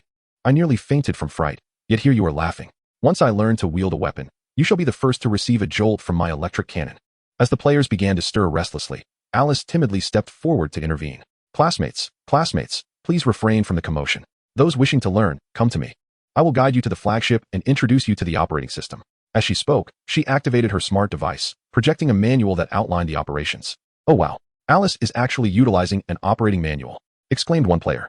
With my decade of experience in teacher training, it's clear that you are a fresh graduate, Alice. Your nervousness is palpable, and it's utterly endearing. Alice's complexion turned pale at this revelation. Oh no, have I been discovered? Her eyes widened in terror as she gazed at the player who had spoken. Could it be that my dismissal is imminent? Just as tears threatened to spill, her brewing emotions were abruptly interrupted by the players' raucous cheers. She is just too adorable. Alice, my dear, don't worry. Everyone experiences this during their first job. They encouraged. Look at how close she is to tears. It's simply charming. Let us go, let us learn. With renewed determination, Alice led the eager players aboard the flagship. It did not appear as if a teacher was guiding her students in learning. Rather, it resembled a gathering of executives evaluating their interns. After a thorough tour of the navigation warship, the players had all reached a learning progress of 100. Had today's lesson concluded? At that moment, The door to another chamber swung open, revealing a dejected Gavin, who spotted a bewildered Alice. Alice, how did your first day of teaching feel? Upon recalling her students' assurances that they would never divulge to Lord Wei Yuan her inadequate teaching skills, Alice's face broke into a radiant smile. The students are delightful to interact with. I mean, in terms of teaching, Gavin whispered, pondering if he was the only one to encounter such exceptionally challenging students. Alice, hearing his question, experienced a mental shutdown. Teaching. Had she actually conducted a lesson today? She had merely explained the functions of various buttons and how to operate different systems. As for detailed tutorials and hands-on practice, she had taught none of it. Panic surged within her mind as she screamed internally, "This is disastrous. The students have learned nothing. They have yet to grasp anything." Observing Alice's complexion pale, as if she might faint at any moment, Gavin sensed something was amiss. "You haven't taught them anything at all, have you?" Alice raised her head, on the verge of tears. "I completely forgot. I only took them on a tour of the navigation warship. It's all right. You can teach them tomorrow." "There should still be time," Gavin reassured her. Yet, Alice shook her head, murmuring, "But there are only 2 days left. No, to be precise, just 1 day. The pirates will arrive on the 3rd day. With only 1 day left, how can I possibly teach them everything? I am such a useless teacher. This is a catastrophe." Turning back to the room, Alice continued to mutter, "Perhaps I should call them for a lesson tonight. I absolutely cannot allow them to lose their lives. Is it possible that it wouldn't matter which teacher instructed them?" Gavin listened to the commotion outside, where players were already preparing to venture into the woods with a basic energy saw. After contemplating, he decided to remain silent. As the clock approached 5 or 6 in the afternoon, Alice, still engrossed in her lesson plans, was suddenly enveloped by an overwhelmingly enticing aroma. Her stomach growled in response. Chapter 53. Teacher, shall we come to an agreement? Ah, what a delightful scent. Raising her head from her work, Alice's long green hair was tousled and unkempt, a result of her earlier endeavors. However, her hunger had grown so intense that she paid little heed to her disheveled appearance. Before the players who were fanning themselves while barbecuing, a large tuft of green hair appeared. From this mass of hair emerged a cute, bewildered face. "Wow, you startled me." A player nearly dropped the fan in shock. Upon recognizing their beloved teacher, Alice, they steadied their trembling hands. "Ah, it's you, fellow student." Alice beamed at the player with a smile. "What delicacy are you roasting? Why does it smell so delightful?" In truth, she could hardly recall the other person's name. After all, players had an array of whimsical monikers. Yet, the food this little classmate was flipping in her hands exuded an irresistible aroma. Even while in the room moments ago, she had been salivating at the scent. Now, as she drew closer, it was almost intoxicating. Her mouth watered uncontrollably. "Roast chicken, a favorite of our dear Yuan, who purchases one daily. Teacher, would you like to indulge as well? Is that permissible?" Alice's eyes sparkled with excitement. Her swallowing noticeably intensified. "Will you share some with me? Then I must have 2. She extended 2 delicate fingers, appearing adorably innocent. "Very well, please take a seat over there for a moment. I shall bring it to you shortly." The players gazed at Alice's sweet and charming demeanor, nearly overwhelmed by her cuteness. Feeling a tad bashful at the ease with which the player had agreed, Alice pondered whether asking for 2 roast chickens was perhaps a bit excessive. She cast a glance at the skewers behind the player. In addition to the roast chicken, there were various meat and vegetable skewers. Several players were seated nearby, having just emerged from the mine after hours of labor, seeking a respite with barbecued delights and fruit wine, basking in the gentle breeze. The ambience was utterly delightful. Alice's cheeks flushed slightly. The elven hierarchy was quite rigid. What elves were considered of lower status? She had never witnessed humans gather in such a manner, regardless of their rank, to eat, drink, and revel together. Here they come, here they come. 2 roast chickens for my beloved teacher, Alice." The fragrant roast chicken, steaming with heat, made Alice swallow twice before she reached out eagerly. With sharp teeth, she gently bit down, tearing off a generous chunk of chicken along with the bone. So delicious. Flavorful, tender, with a hint of spice. Absolutely divine. Alice exclaimed with her mouth full, internally screaming with joy. Tears of bliss streamed down her cheeks. The barbecue stall owner stood dumbfounded, rushing over to inquire, "Did you burn yourself?" "Oh no, that bone is inedible. It could choke you." "Goodness, teacher, please spit it out." He certainly hadn't roasted the bones to tenderness. This outburst attracted the attention of several players just emerging from the mines. "Alice, dear teacher, are you all right? It seems you are crying. Surely you must have burned yourself. Perhaps it's too spicy. Brother, how much chili did you use?" "Not much, just a tad. A mere touch." No wonder our beloved Alice is in tears. Hearing the commotion around her, Alice blinked in confusion. "What are you all discussing?" The barbecue stall owner, named Yito, quickly asked, "Teacher Alice, why are you crying? If this isn't clarified, my stall might be toppled by the lecherous crowd." Alice gazed around at the concerned players, feeling slightly bashful as she lowered her head and murmured, "I have never tasted anything so exquisite." The players were taken aback. Could it be that there is no gourmet cuisine in your interstellar setting? The players exchanged glances. Yuan had always enjoyed food, yet he had never been seen crying over it. Amilo also relished her meals, though she preferred the juice of the sanguine tree. Wait. I recall that the oil thief mentioned in a guide that the members of the Interstellar Alliance subsisted on nutritional supplements, which were notoriously unpalatable. Goodness. It reminds me of the meal replacement powder I consumed while dieting. It certainly provided adequate nutrition, but living like that lacked any joy. So, is there truly no good food in the stars? You might want to inquire. The players finally shared a glance and turned their attention to Itoa. He decided to ask. Itoa was equally curious. Professor Alice, do you truly find my cooking delightful? Did you not experience any delectable dishes during your time living outside? Alice shook her head. She had somewhat understood the players' earlier remarks. Suddenly, she recalled hearing that the human race tended to avoid venturing out. Initially, she had thought it was due to their weakness in strength and numbers, but now it appeared that they likely found the nutritional supplements too distasteful. Alice took a hearty bite of the roasted chicken in her hand. Even within the central star systems, ordinary genetic warriors were limited to nutritional supplements. The more expensive supplements merely offered a slightly higher energy yield. Alice's words ignited excitement among the players. Wasn't this a splendid opportunity to profit? Let us make it happen. Observing her students cheering inexplicably, Alice raised her hand and whispered, Blue Star is exceedingly distant from other planets. The nearest one is encompassed within a war zone. If you do not study diligently, we might not survive the next 2 days.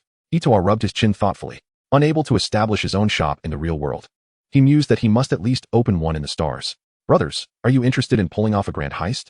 He glanced around at his companions. These fellows were all dedicated gamers, tirelessly laboring in the mines, clearly lacking gold, yet possessing ample time in the real world. How could they execute a grand scheme? The players turned their attention to him. I have carefully observed the paths taken by veteran players. For instance, that covert beggar managed to seize an opportunity and amassed a fortune. Should we give it a try as well? Are you suggesting we sneak into the war zone to meet those pirates? The players' gazes locked. It was settled. After all, they were players who did not relish a bit of mischief. Mining daily felt akin to being a beast of burden in real life. Yet, we lack gold, weapons, or even spacecraft. What can we do without money? A player named Ergu posed a profound question. Itoa turned his gaze to Alice. Teacher, shall we discuss something? Chapter 54. We are in need of an angel investor. Alice swiftly finished her roasted chicken upon hearing the proposal from Yido. Instantly on high alert, she straightened her posture. Classmate, it was you who said these 2 roasted chickens were a gift for me. The reflection in Alice's emerald eyes conveyed a singular message. No money. Ah, teacher. You are being unjustly cautious with us, Yido replied, pulling a chair closer to Alice. The other players gathered around, their eager gazes fixed upon her. Dear Alice, we have grown quite familiar with one another. At this moment, we genuinely require your assistance. As the saying goes, it takes 10 years to share a boat and 100 years to develop a teacher-student bond. Our connection is a rare fortune cultivated over a century. Your devoted students are in urgent need of your help. Will you not extend your hand? Alice remained unmoved by their pleas. She had discerned their intentions. It was evident that her students were contemplating something perilous, yet they found themselves restrained by a lack of funds. Now, it appeared they had set their sights upon her. I have no money. She resolutely shook her head. Yido, eyes darting with cunning, proposed, Teacher, if you could lend us a few gold coins this time. We promise to repay you, and we shall share our earnings with you in a ratio of 3 to 7. Most importantly, you would become our esteemed customer at the barbecue stand. You could indulge in as much food as you desire, free of charge. What do you say? In that fleeting moment, Alice, who had been steadfast in her refusal to compromise her principles, found herself wavering. The prospect of savoring an abundance of delectable food was tempting indeed. To be frank, 2 roasted chickens merely filled the gaps between her teeth. Alice swallowed hard. Everyone works for a meal, after all. Yet, I truly have no money. I possess only a single star coin. She hesitantly opened her neural interface, revealing her meager balance to the players. Oh dear, you are indeed impoverished. No wonder I sensed a familiar aroma upon encountering Alice. It seems you, too, are enveloped in the scent of destitution, one remarked. Alice's cheeks flushed with embarrassment. Perhaps you should seek assistance from another teacher. That won't do, Alice. It is precisely because you are in need that we wish to help you, Yido insisted, placing a reassuring hand on her shoulder. Even if you are the deity of poverty in this universe, we shall rescue you from your plight. You may not have funds at present, but surely your teaching salary is substantial enough. Go, approach Brother Yuan for an advance on your salary. He is quite amiable. What a jest. Other teachers are not as easily persuaded as you. Alice, they chimed in. Yet, Alice fidgeted, feeling a twinge of embarrassment. Given the inadequacy of my teaching abilities, how could I possibly summon the audacity to request my salary from Lord Wei Yuan, especially in advance? Teacher, do not misconstrue my intentions. Whispering nefarious thoughts into Alice's ear, I pointed out the reality. Theoretically, a worker's compensation should reflect the labor they have rendered, correct? Yet, employers typically disburse salaries on a monthly basis, effectively holding the funds in their grasp. They dictate your duties, and failure to comply results in wage deductions. However, should you request an advance on a month's salary, would the employer dare to dismiss you? If you receive that month's pay but do not fulfill the entire month's work, would they truly let you go? As Alice absorbed these thoughts, she instinctively nodded in agreement. Indeed, despite my subpar teaching quality, it was Lord Wei Yuan who summoned me here. This is merely his just recompense. And you, our esteemed teacher, have imparted knowledge to us today. You merely seek an advance on your salary, which does not infringe upon Brother Yuan's interests, does it? Furthermore, with the pirates drawing near, if you were to spend that month's salary, Brother Yuan could not simply stand by and watch you perish, could he? Yes. Alice's emerald eyes sparkled with newfound determination. I must procure my salary. After an entire day of teaching, I shall not fear Lord Wei Yuan's wrath. I shall request an advance. An advance. An advance. With newfound vigor, Alice marched towards Lord Wei Yuan's lounge. Observers noted the once timid elven maiden transformed into a figure of formidable resolve. Those in the know understood her intent to seek an advance, while others might mistakenly believe she was confronting Lord Wei Yuan over overdue wages. No way, brother. Were you once involved in a pyramid scheme? Ere Guzi remarked to Yido Dafin, giving a thumbs up for his audacity. This rhetoric is unparalleled. Just average. Yido Dafin waved dismissively. Given Brother Yuan's character, he would undoubtedly provide the funds. Let us consider what we might purchase. The players opened the system shop. From a distance, Lord Wei Yuan observed the scene with bemusement. What a spectacle. This group is capable of deceiving even the fictitious. Such a pure and innocent girl as Alice has been tainted by these jesters? Just then, a knock resounded at the door. As Lord Wei Yuan opened it, he resigned himself to the fact that, as their lord, he must offer some assistance to these audacious souls. However, he decided to slightly adjust the exchange rate of star coins to gold coins. Consider it a form of taxation. With a smile, he welcomed Alice inside. Come in, Alice. Was Lord Wei Yuan truly so accommodating? Alice stepped out of his lounge, bewildered. 200,000 star coins. Had they truly been credited? In her entire life, she had never seen so many zeros in her account balance. Gazing at her account balance, Alice felt a sense of unreality wash over her. However, the players encroaching upon her space induced a pang of melancholy. The salary she had yet to fully relish was already destined for these little rascals. Ha ha ha, I told you. Brother Yuan would definitely come through. Hurry, Teacher Alice, transfer your salary to us so I can purchase some gear. Observing Alice's reluctant demeanor, Yido quickly interjected. Once the matters are settled, I assure you, this money will be returned. With a grin that revealed 8 perfectly aligned teeth, Yido promptly exchanged the star coins for gold coins within the system, embarking on a shopping spree. 6 mechas for rent, thermal weapons, particle sniper rifles, and light wave grenades. Chapter 55, Agreement 3, I shall not lose my iron steed again. 200,000 star coins merely converted into 1 million gold coins. It seems the exchange rate has shifted, yet this sum is sufficient for our needs. Let us first arm ourselves. Keek, we are about to acquire mechas. How exhilarating.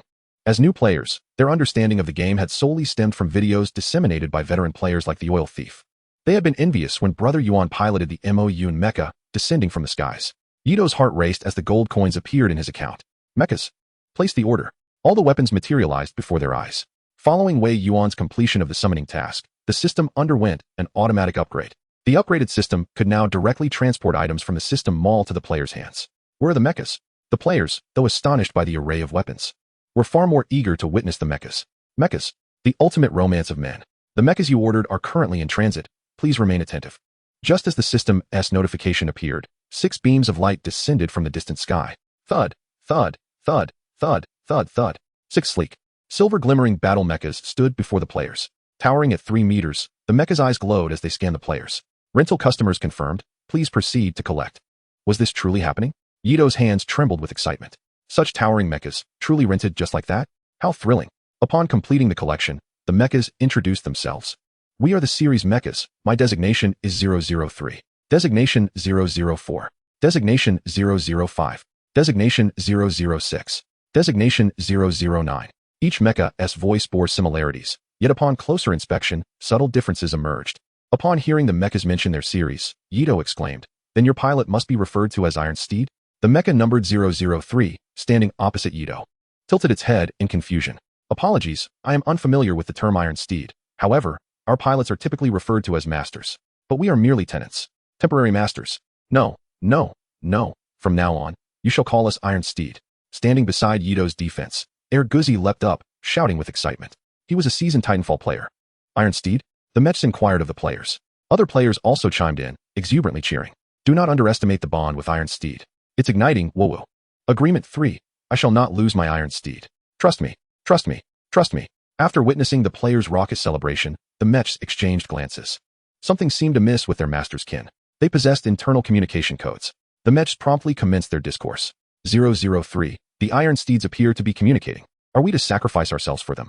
006. Yet, the master has stated that if faced with an unachievable task, we may abandon his kin and depart. 007. They are chanting Agreement 3. 008. Command unrecognized. Agreement 3 voided. We shall adhere to our master's directives. 004. New Agreement 3. We may lose Iron Steeds. 005. Awesome. Suddenly, 005 raised a thumb to the other mechs. This gesture coincided perfectly with the player's call to trust him. Alright, let us proceed to the nearest battleground and confront those fearsome pirates. Good, let us go. When purchasing mechs, players received a manual. Clutching the manuals, they entered the cockpits to begin their training. Operating a mech was far simpler than piloting a warship. The primary task was to establish a mental link with the mech. As the players perused the manuals, their mechs had already opened the cockpits. We possess autonomous consciousness. Iron Steed levels are too low. If we forcibly link, the psyche will suffer trauma. You may issue commands, and we will execute autonomously. The mechs did not look down upon the players. Rather, under normal circumstances, levels were tied to mental strength. If the players were merely ordinary humans, those lowly level ones would likely be overwhelmed by the torrent of data upon linking, rendered foolish. However, were they truly ordinary humans? Yito's defense chuckled, mental link? Air Guzzi immediately grasped Yito's intent. Does that mean we are to become one with the machine? Oh, I have found the reason I can't find a girlfriend. It's all your fault for thinking of mechs instead of women. Another player slapped Yito's back, lamenting. Have you all become so perverse? The player's remarks left the mechs somewhat baffled. Yet upon perceiving the mechs' puzzled expressions, all players resumed a solemn demeanor. Children should not pry into adult conversations. Mental link, and yet you still look down upon it? If I fail to link successfully, I am unworthy of being your Iron Steed. With nimble movements, Yito climbed into the mech's cockpit. The mental link pipe of 003 was seized firmly, pressed against the temple. The mechs were already prepared to control their data streams. Yet, in the next instant, all their data was received, and the players opened their eyes. Wow, how incredibly cool. Everything is visualized as data. Air Guzzi opened his eyes, and every object before him bore a label. As he gazed intently at something, all its data would instantaneously materialize in his mind. It felt as if his brain had been developed to its fullest potential. It was simply exhilarating. Setting off. Relying on the data stream from 003, he extracted the coordinates of the most recent battlefield. Fortunately, they could reach it by mech. Let us go. The six figures shot upwards, breaking free from the gravitational pull of Blue Star, entering the starry sea. Alice, holding a large skewer grilled by Ituadan, felt a growing sense of dread with each bite. It seemed she had been duped. What should she do? If Lord Wei Yuan found out, he might flay her alive. With this thought, she devoured the skewers even more voraciously. Even if I die, I shall die a glutton. Chapter 56. I have not betrayed the Alliance. Consider my conscience. Alice was somewhat bewildered. The skewers that had been in her hands moments ago had now transferred to Wei Yuan's grasp. Watching the six players vanish into the sky, Wei Yuan bit into a piece of crispy grilled pork belly. Among his kin, few possessed such exceptional grilling skills. Wei Yuan sighed and ate even faster. Alice gazed at the rapidly disappearing barbecue, tears welling in her eyes. Lord Wei Yuan, even if I must perish, I wish to savor one last bite. Unfazed, Wei Yuan continued to eat heartily before her, savoring each morsel. Alice, I now understand why you chose to advance your salary. As she took a deep breath, preparing to speak, Wei Yuan swallowed his food, raised his hand, and revealed his smart brain. Ah, look at this. I completely forgot to check the message from the principal of our Lord Academy. Alice, I must take my leave, he said, waving the skewer, which was simply delicious. Thank you. Huh. Alice stared at Wei Yuan's retreating figure, momentarily stunned by what had just transpired. Lord Wei Yuan, he is not angry? She sighed in relief, only to find her hands empty, feeling a sense of betrayal once more. Speaking of which, the player Ituadan had quite the grilling talent. He had ventured into the battlefield, leaving her without any barbecue to enjoy. Thankfully, she had cleverly intercepted a few, finishing the last skewer. Wei Yuan opened the communication request sent by the old principal. He had indeed not been deceiving Alice. The former principal indeed attempted to reach him, but he had previously chosen not to respond. Now, with some leisure time at his disposal, he finally opened the message. In an instant, the weary expression of the old principal appeared before Wei Yuan. The Wei Yuan Alliance might not be able to provide timely assistance, given the pressing circumstances. Wei Yuan chuckled softly. I have long told you that ultimately, we must resolve this matter ourselves. When Blue Star is in peril, can those in the Alliance truly arrive in time to help? They might as well come only to stab us in the back. That would be a show of conscience. Wei Yuan had long since relinquished any hope regarding the Galactic Alliance. While their support might not be swift, I will send students to assist from the Academy. No. Wei Yuan interjected, waving his hand.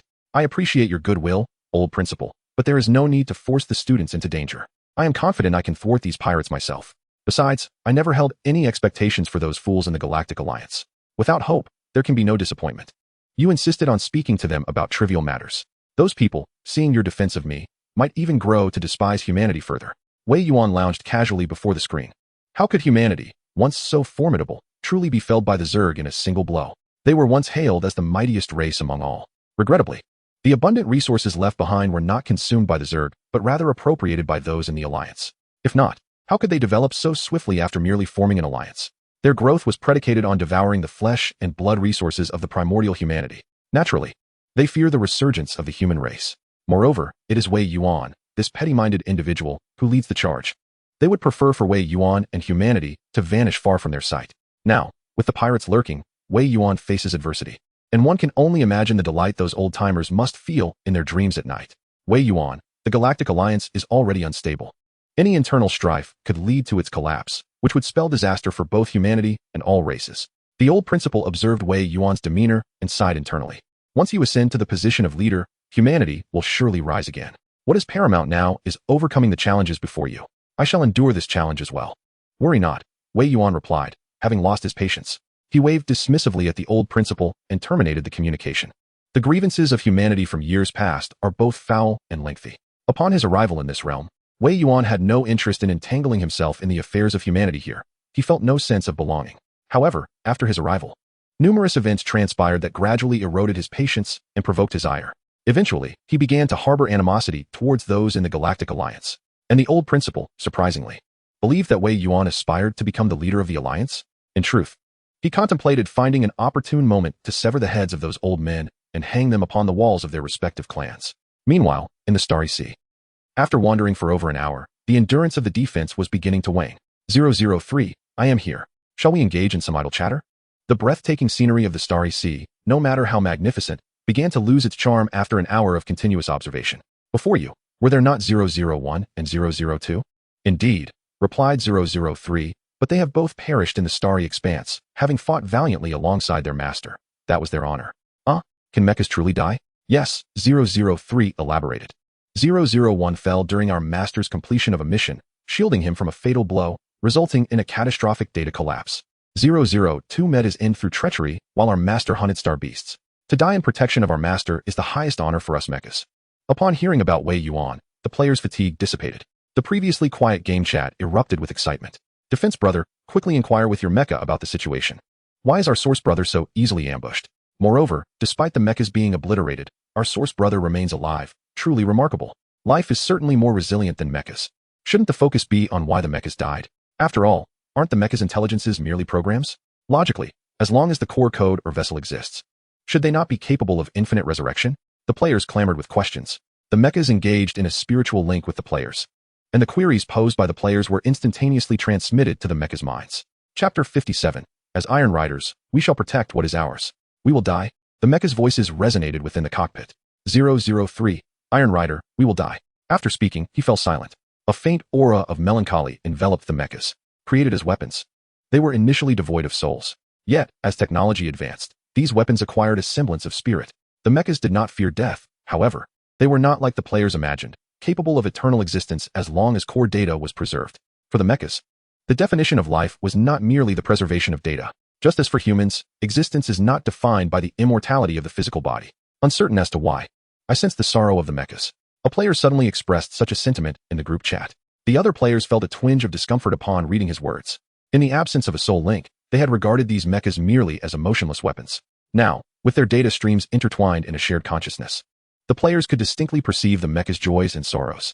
At that moment, they realized that the emotions of these mechas were hauntingly real. Yet, this was merely a game. Even the entities within were constructed from data. How could any mecha truly be alive? They scolded themselves internally for becoming so engrossed in the game. However, they shared an unspoken understanding, refraining from speaking in front of the mechs, instead opting to communicate via the player group chat. Guzzi, as Iron Riders, we must not disregard our emotions. I will safeguard mine. Yito's defense. You were the loudest in calling for the agreement, remember? Enough chatter, brothers. I see something scanning towards us. The laser visible to the human eye swept towards the area where the players were situated. Within the mechs, the players could even discern the range of energy emitted by these lasers. Iron Riders, we have entered the combat zone. Activate stealth mode and prepare for descent. The outer layers of all mech transformed into high-density coatings, allowing them to evade the scanning machines. On the desolate battlefield, 6 mechs landed with a series of resounding thuds. The ground, ravaged by gunfire, lay charred and blackened. Scattered across the terrain were several large, dark masses, their nature indiscernible. The air was thick with the acrid scent of gunpowder and a burnt odor. Having spent years barbecuing, Yito's defense recognized the familiar aroma. He glanced at the large, indistinguishable black mass on the ground, feeling a tumultuous churn in his stomach. Ugh, is it really necessary for this game to be so realistic? That smell, ugh. 003 thoughtfully shut off the external circulation system. What's up? I only smell something burnt. It's not that disgusting. The other players wrinkled their noses, failing to detect anything amiss. Damn it, it reeks of charred flesh. Those big dark clumps on the ground, ugh, are the carbonized remains of bodies. Yito's defense felt his stomach turn, nearly retching. Yet, committed to the notion that if he was disgusted, they should share in the discomfort. He began to explain loudly into the mic. This surely isn't the result of artillery. After an explosion, the bodies would be scattered. They must have herded the Alliance members together and incinerated them, which is why the outer bodies are charred, while those inside likely remain unburned. If you don't believe me, I can split one of these masses open to show you that the bodies inside aren't fully charred. Damn, Yito's defense. You're truly nauseating. This game is far too realistic. I can actually smell the flesh. I'm done for, ugh. The voice chat was filled with sounds of retching. Initially, the players did not find the scene particularly revolting. After all, who hasn't encountered unpleasant scenarios while gaming? However, this game's visuals were strikingly vivid, coupled with the odor in the air. In truth, if Yito's defense hadn't elaborated so thoroughly, merely stating that the bodies had carbonized into clumps, it wouldn't have been as distressing. But this guy was acting as though he were unwell. Brother, be cautious. What you pull out might be boneless chicken feet. Guzzi remained largely unfazed. The mechs had already deactivated the external circulation during Yito's defense's detailed explanation. The players who followed Yito's defense to the combat zone included Klaklaka, Crazy Rabbit, Order Up, and Grandpa is here. Along with Guzzi, they formed a team of 6. Scanned for any living beings in the vicinity. Guzzi, the most adept player at wielding mechs, was conducting the scan. At a distance of 970 meters ahead, 6 meters below, there are sentient life forms present. Blue Star. The player's astonishing rate of learning was so remarkable that it nearly terrified several instructors. They even began to doubt their own abilities, pondering if their skills were truly lacking. One instructor, in a fit of curiosity, accessed the StarNet to investigate the typical weapon learning speed of the Alliance's inhabitants. Good heavens. I have never encountered such gifted students. The pace of their learning was 100 times faster than his own. It had taken him half a month merely to master all the operations. Why could they grasp everything after just a single viewing of his analysis? Why? He was still somewhat dazed, realizing that this was the caliber of students he was dealing with. It was astonishing to discover that humanity was indeed filled with hidden talents. Their rapid learning capabilities meant that any human could easily dominate their peers at the Alliance's institutions. Thus, humanity's previous reluctance to participate in Alliance activities, even avoiding the limelight for years, was not due to a decline in strength, but rather a fear of exposing their extraordinary talents. It was baffling. There had been galactic rumors claiming humanity was on the verge of extinction, which now seemed utterly ludicrous. As night fell, the instructors found themselves unable to sleep and gathered together. Gavin, observing their wide-eyed astonishment at Wei Yuan's kin, felt a sense of satisfaction. Yes, precisely. That is the essence of astonishment. Have they been struck with a crisis of confidence? Ha.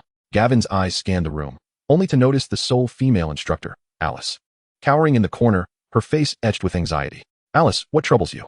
At that moment, Alice was preoccupied with thoughts of whether Wei Yuan would discover that she had lent her salary to the students. Gavin's sudden inquiry startled her, causing her to shiver.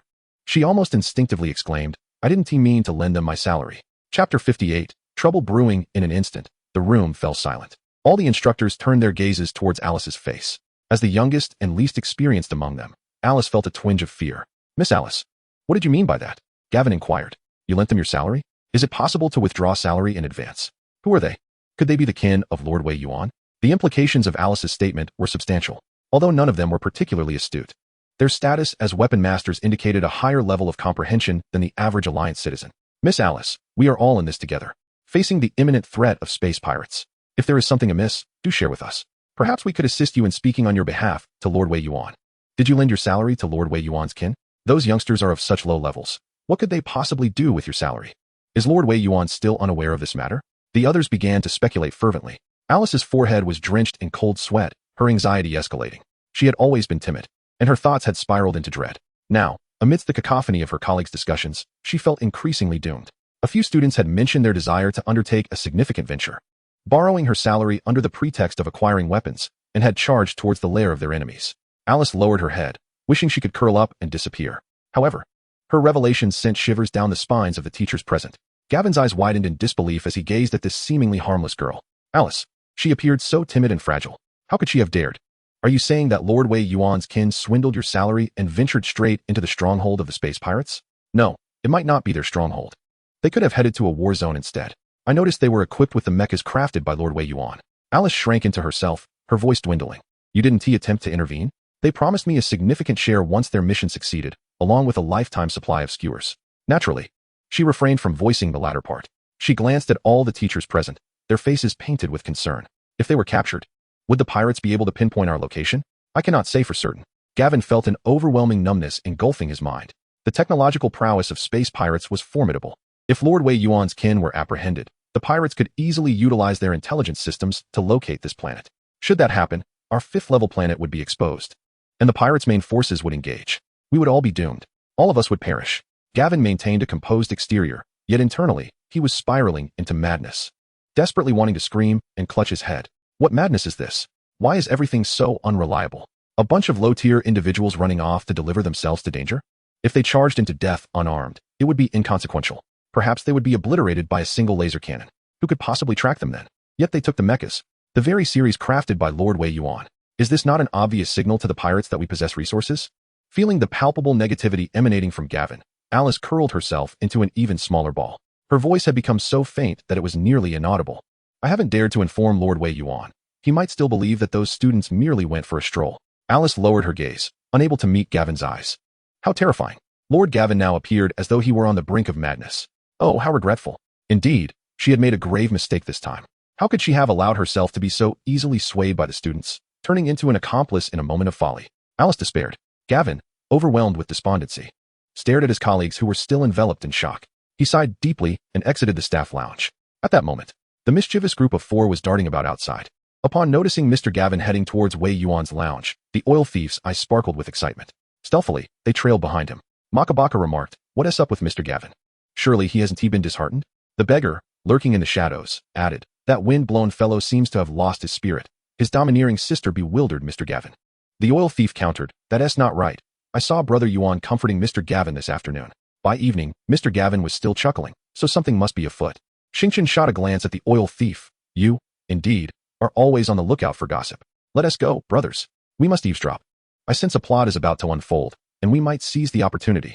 The oil thief, spotting Gavin enter the room, swiftly climbed to the corner and strained to listen. Makabaka exclaimed, "Wow, that's rather sneaky." The oil thief retorted, "Hey, gathering intel is crucial in this game." Rolling her eyes at Makabaka, she urged, "Be quiet, let me listen properly." Chapter 59, Not Deceived, Merely Unfortunate. The students of Lord Wei in the battle zone matches. Faint sounds wafted from within. The oil thief nearly wedged her head through the door crack. Gavin shouted in excitement, but the soundproofing of the door was remarkably effective. "What did you hear?" The oil thief urged. "Quickly, tell us what you heard." Makabaka leaned in eagerly. The oil thief, exasperated, replied, "I didn't catch it clearly. Something about students and mechs, battling zones, it's driving me mad. The crucial part is Brother Yuan has started speaking, but his voice is so faint. You're hard of hearing, let me listen." The beggar inched closer. "Did Brother Yuan say anything?" "I don't know. Just be quiet. I can't hear a thing." Inside the room, a flustered Gavin was momentarily bewildered by Wei Yuan's gesture for silence. Is he not anxious at all? Gavin thought, nearly beside himself with worry. Suddenly, the door swung open with a thud. "Ouch! Makabaka, get off me. You're going to crush me. That hurts. I'm at the bottom here. Beggar, just get up without using my face as support." The 3 foolish ones tumbled in a heap on the floor. Meanwhile, Xingqian locked eyes with Wei Yuan at the entrance. The subtle smile on Wei Yuan's face made Xingqian's cheeks flush with embarrassment. "Xingqian, do you seek something from me?" Wei Yuan teased, his gaze playful. Xingqian's face turned crimson as he glanced at the 3 still scrambling on the ground, feeling utterly speechless. Why am I the one embarrassed? It was them eavesdropping. "We merely saw Mr. Gavin come to find you, and were curious about what transpired," Xingqian stated boldly. "Hiding it serves no purpose." Wei Yuan nodded and said, "It's nothing serious. It's just that 6 of our kin have rented mechas and ventured into the battle zone ahead of us." What? The 3 sand sculptures scrambling on the ground simultaneously raised their heads and shouted, "By heavens, they beat us to it. How could I have been so foolish? I was so preoccupied with earning coins that I planned to take a break after my studies and chop some trees, and now this happens. Truly, this world is filled with countless heroes. Darn it, they got ahead of us." Gavin, who had just felt a sense of relief that someone finally took this matter seriously, was now witnessing these humans lamenting in regret. This hardly seemed like an acknowledgement of the gravity of the situation. "Wait a moment. Renting a mecha costs 10,000 coins. Where did these newcomers find such wealth? The oil thief's exclamation interrupted Gavin. Gavin instinctively responded, isn't it obvious? It's your group of students. You are far too cunning. Managing to convince teacher Alice to advance them a month's salary. These humans were utterly unrestrained. Their levels may not be high, but their cunning ideas were plentiful. The hierarchical concepts Gavin had established over many years in the stars were shattered in mere hours by the players on Blue Star. No one feared him. Moreover, while he was conversing with the Lord and the teacher, they shamelessly eavesdropped and even had the audacity to ask questions. Gavin sighed deeply, wondering how Alice could so easily be swayed by her students into relinquishing her salary. The oil thief truly did not anticipate how wild these newcomers had become, directly persuading the teacher to part with her earnings. What a talent! How could he not have thought of such a brilliant scheme? Even Makabaka had come to the realization, by heavens, there are experts among the newcomers. They truly dare to think and act boldly. Thus, we cannot fall behind. The first to seize the opportunity always reaps the best rewards. Indeed, Star replied. She was too occupied to concern herself with whether Wei Yuan was mocking them. It is essential to understand that within the game, while players belong to the same kin, they are also competitors for resources. Although the first kill task was not publicly announced, those who had previously participated in the goblin missions were well aware. The first player to slay an enemy would receive additional rewards. Now that no announcement had been made regarding a player having killed a pirate, we must seize the moment, gather our resources, and prepare to set forth. Most of our funds have already been exchanged for insight. We need to devise a method to acquire a significant amount of coins. The four-member team turned their gazes in unison towards Gavin. Gavin was taken aback for a moment before being surrounded by the team. Teacher Gavin, you must be quite worried about the safety of those 6 individuals, right? You may not be aware of our capabilities since you just arrived on Blue Star, but remember, we were the ones who interviewed you. Yes, Teacher Gavin, you remember me, don't you?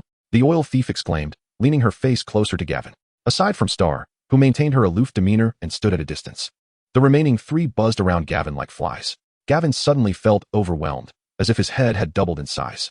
He sought assistance from Wei Yuan, but to his surprise, Lord Wei cast him a look of helplessness. How could he possibly make the same mistake as Alice? They might as well abandon all hope. Gavin shook his head and walked outside. After all, if Lord Wei himself was unconcerned, then his own worries were of no consequence. Instead, he realized that by lingering over this issue, these children were indeed fixating on his purse. His salary for the month had yet to arrive. Without a second thought, he hastened away. Wei Yuan, on the other hand, felt relieved by the lightness in his ears. However, observing the trio of the oil thief matron trailing behind Gavin, it was apparent they would not relent until they achieved their goal. It remained uncertain how long Gavin could endure their persistence. I've already stated that I won't lend you my salary. Why do you continue to pester me? Regardless of where Gavin went, the 4 of them followed him like shadows. The oil thief matron, in particular, was remarkably audacious. Teacher, your words are rather unjust. We don't necessarily intend to borrow money from you. Exactly. During our interview, we were instantly drawn to you. Just look at your level, your skills, your professional integrity. We feel exceedingly fortunate to have encountered you. We mean no offense. We are familiar faces, and moreover, we share a teacher-student bond. It is our inescapable duty to look after our esteemed teacher. Indeed, indeed. Furthermore, as you are here to teach us, it is only fitting that we treat you to a meal on your first day. Let us not dwell on borrowing money. We must extend a warm welcome. Unbeknownst to them, some food and drink had been procured through discreet means. The wine was brewed by players themselves, and the dishes were crafted by their hands. They were not merely harassing Gavin, the oil thief matron, upon discovering that the newcomers had deceived Alice into giving up her salary for a barbecue. Quickly arranged for a feast of fine wine and delicacies. These members of the Alliance had not tasted such delights before. Surely, this sumptuous spread could win over Gavin. Rest assured, teacher, we sincerely wish to express our gratitude. Even if you refuse to lend us your salary, that is perfectly fine. Yes, come indulge. This is a specialty of our human race. Makabaka poured a generous glass of wine for Gavin, serving him succulent braised meat and peanuts. The oil thief matron thoughtfully placed the dishes before him. I have never encountered a teacher as responsible as you. Truly, I must raise a toast in your honor. The oil thief matron stood up and poured another glass for Gavin. Indeed, teacher, you have no idea how much we admire you. When we saw you during the interview, we were overjoyed. I must admit, my earlier antics in front of the Lord may have startled you. Allow me to drink in penance. The discreet beggars also joined in. Without further ado, let us raise our glasses. Our sentiments are captured within the wine. At this moment, Gavin felt somewhat embarrassed. He had not anticipated that these students held him in such esteem. All right, I shall drink as well. With several cups downed, the atmosphere grew merrier. Teacher, I have harbored a dream deep within my heart for quite some time. Today, encountering you feels like finally finding someone with whom I can share my thoughts. Thus began the secret plea for my own performance. As the night passed, Gavin groggily emerged from Wei Yuan's lounge, astonished by the unexpected admiration he received from his students. Tears streamed down his face, How could a teacher not support the aspirations of their students? Chapter 60. Kindness, perhaps, is the essence of humanity. In the war zone. Beneath a desolate expanse, the air was thick with the scent of death. Here, children do not grow. Ituadabian watched, his heart heavy, as a child huddled in a corner, devouring nutrient paste as though it were a delicacy. If we leave him here, he surely will not survive. Klakla approached Ituadabian and spoke. There are hardly any living souls left in the war zone. This child was identified by a mech scan. When I first encountered him, he was on the brink of death. The nutrient paste was provided by players. This child belongs to the merfolk. I learned from him that when the space pirates arrived on this planet, they drained the oceans to extract energy. The genetic warriors of the merfolk were annihilated, and the ordinary merfolk were burned alive.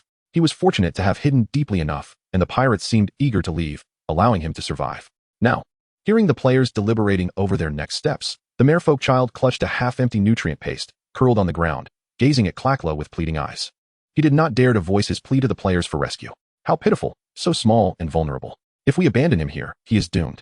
Yet we arrived here with debts. I would feel even worse if Alice lost everything. The 6 individuals were at an impasse. After all, the players hailed from a peaceful era, and making a decision that could potentially cost a child's life was excruciating. What were they hesitating over? On Blue Star.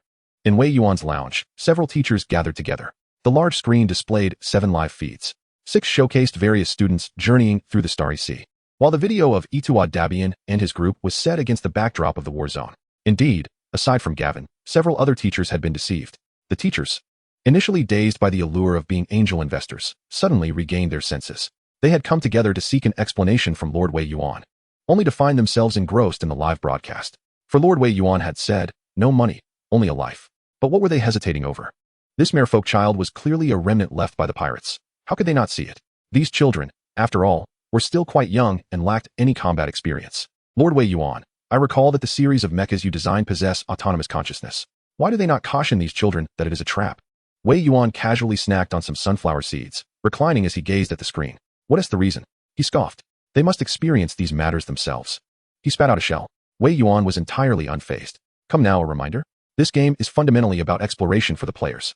Before setting off, I specifically instructed the mechas that all actions must prioritize the players. The aim is for them to enjoy themselves thoroughly. The essence of the experience lies in their own discovery. Let them immerse themselves fully.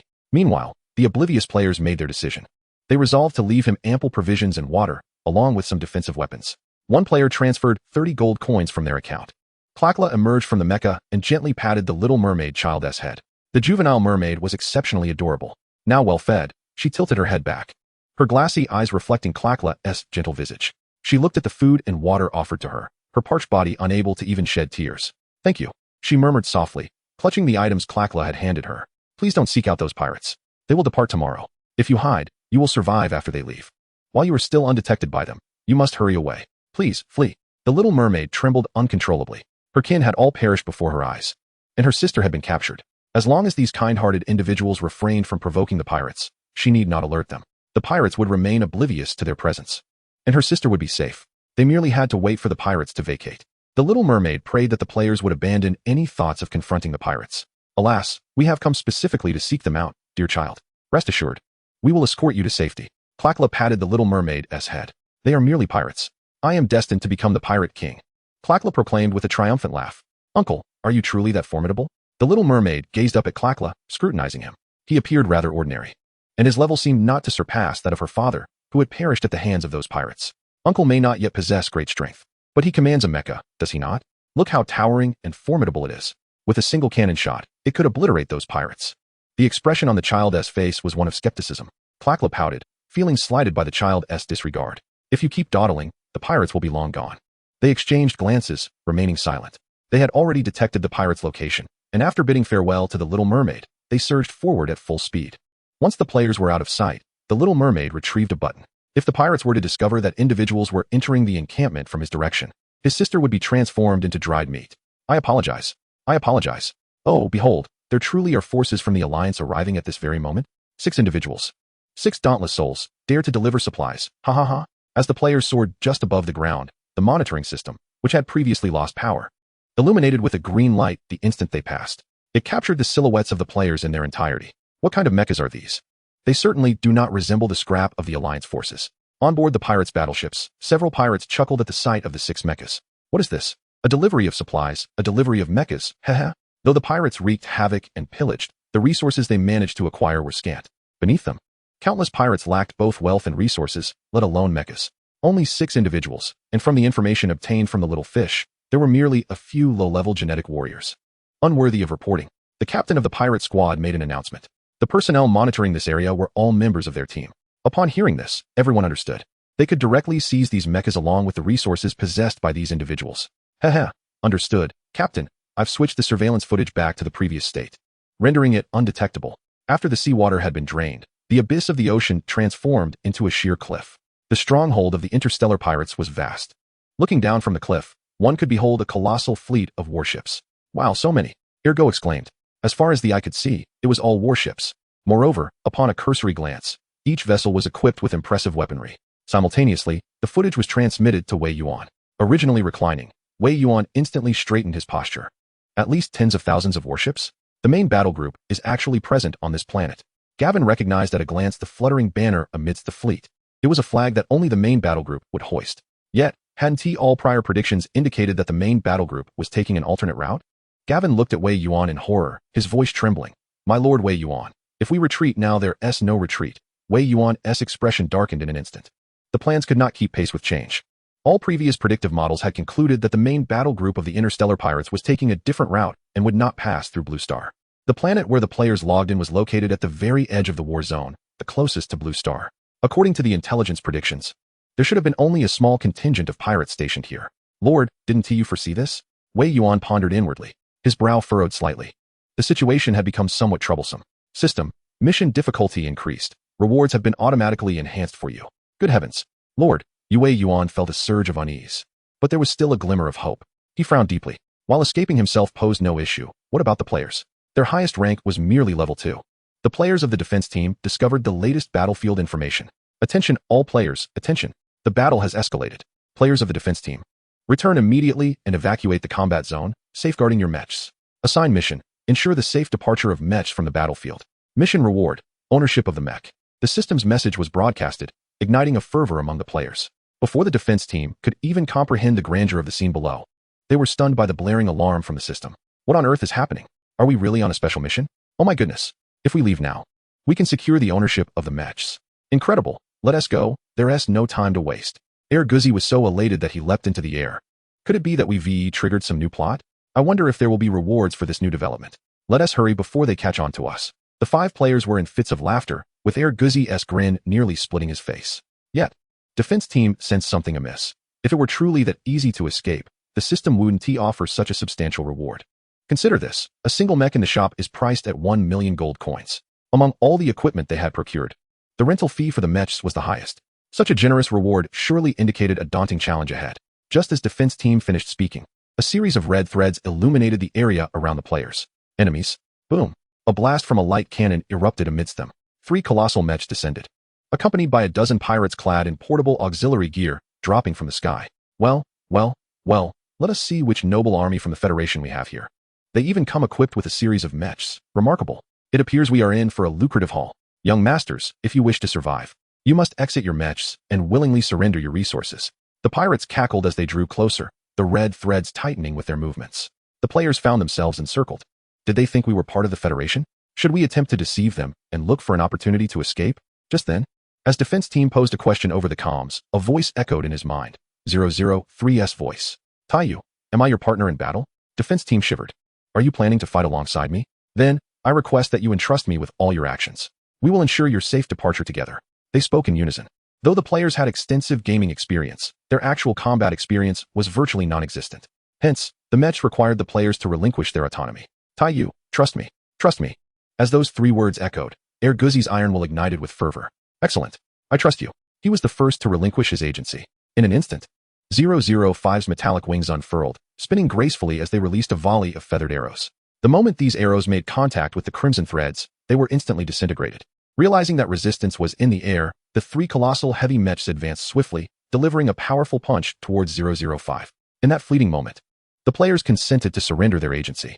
6 mechs moved simultaneously. 3 of them braced against the heavy mechs' crushing blows. The sound of impact echoed, as the mechs' arms were dented under the force. Goodness, how formidable. Meanwhile, a dozen pirates had already launched their assault, brandishing weapons as they charged towards the beleaguered mechs. Hey, they're coming. What do we do? Trust me. 004, 006, and 007 whispered to the players within them. Wait, do they intend to eject us? Oh no.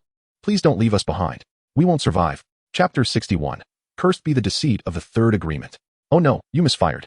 Damn it, this is a disaster.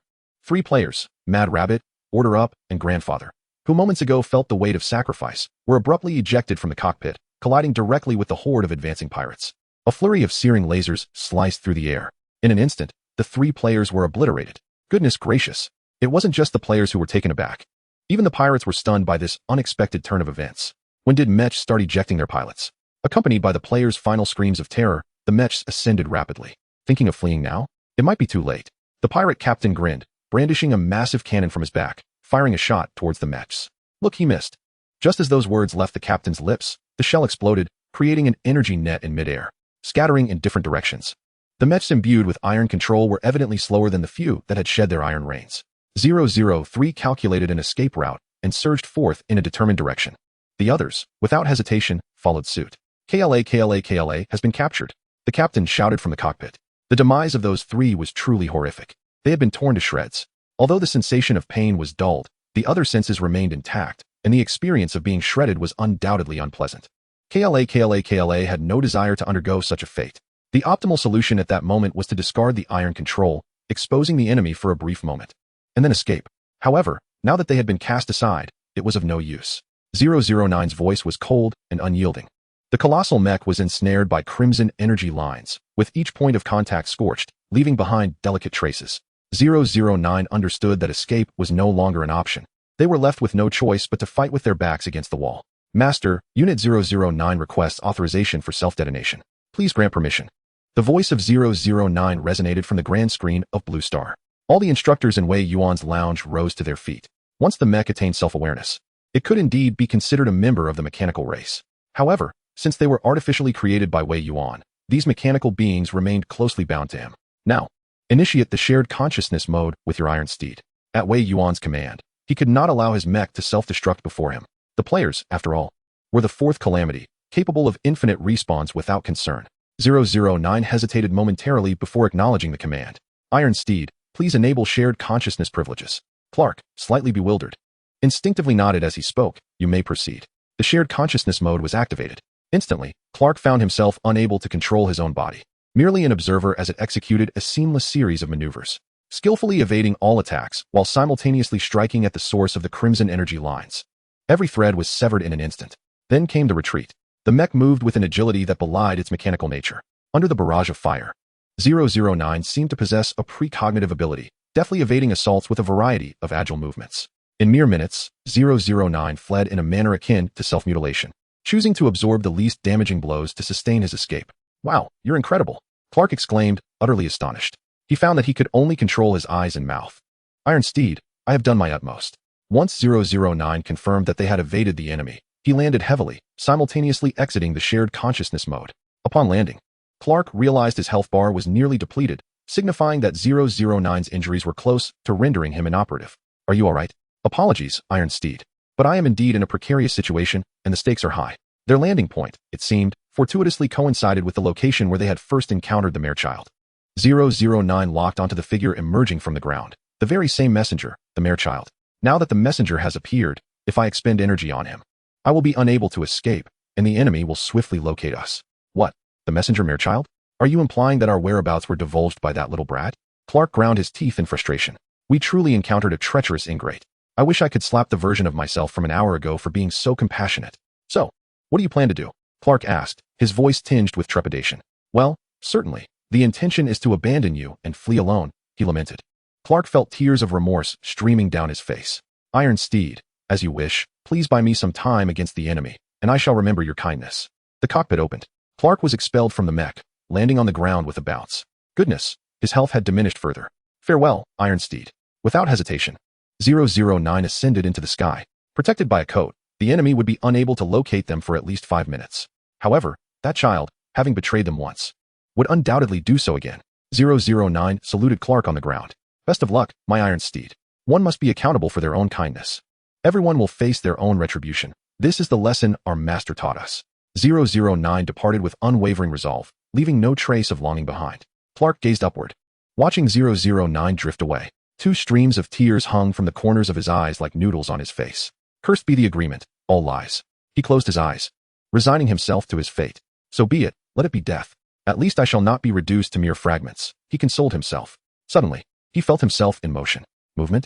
Chapter 62, Little Fish Dried. Clark opened his eyes to see the little mermaid struggling to drag him away. Child, what are you doing? He had already prepared himself for death. After all, no players were watching. Even if he perished at the hands of this little brat, he would not be mocked. But what was this child doing? The child remained silent, persistently pulling Clark along. What are you trying to accomplish? Did you leak our whereabouts? What a heartless little rascal. I thought you were pitiful, but it turns out I am the one deserving of sympathy. I am truly a fool. Tears brimmed in Clark's eyes once more. Don't cry. There's no water left. The mermaid, noticing Clark's impending tears, quickly intervened. Huh. Clark looked up at the expressionless little mermaid, unable to hold back any longer. No way, child. The mermaid's hand trembled, loosening Clark's collar, causing the back of his head to collide with the ground. Oh no, oh no, oh no. His health had diminished to a mere thread. This impact nearly erased the last remnants of his vitality. Are you all right? The mermaid approached anxiously, though a hint of timidity colored her voice. I don't eat people. I'm sorry, I'm sorry. His tears had long since dried. Now, even if his eyes felt sore and pained, they could only reveal a network of red blood vessels, devoid of any tears. Yet guilt pierced him like a knife, stabbing deep into his chest. I didn't wish to betray you, but they took my sister. If I don't report your whereabouts, she will be burned to death, turned into dried fish. Huh. Clark had not anticipated such a backstory. Suddenly, he felt a twinge of embarrassment. This child was also unfortunate, having nearly lost his own life. His sister was taken as a hostage. The task of crafting a game narrative script is indeed a perplexing endeavor. How absurd it is, such a trifling matter. Alas, I harbor no resentment towards you. Do not despair. If you wish to forsake my flesh for survival, cast me aside by the roadside, and I shall meet my end. After all, my vitality is nearly depleted. What might the ocean floor resemble once the sea has receded? His friends have yet to witness such a sight. Perhaps it would be better to let the child discard me. He could capture some beautiful photographs, and upon logging off, share them with his circle of friends. The little mermaid's mouth has grown larger. What words is this kind uncle uttering? Has he succumbed to madness from his grave injuries? I shall take you to my hiding place. Even if they search, they shall not find you, the little mermaid assured. The pirates are departing. Their energy reserves are insufficient to squander on me. If you hide with me, you shall survive.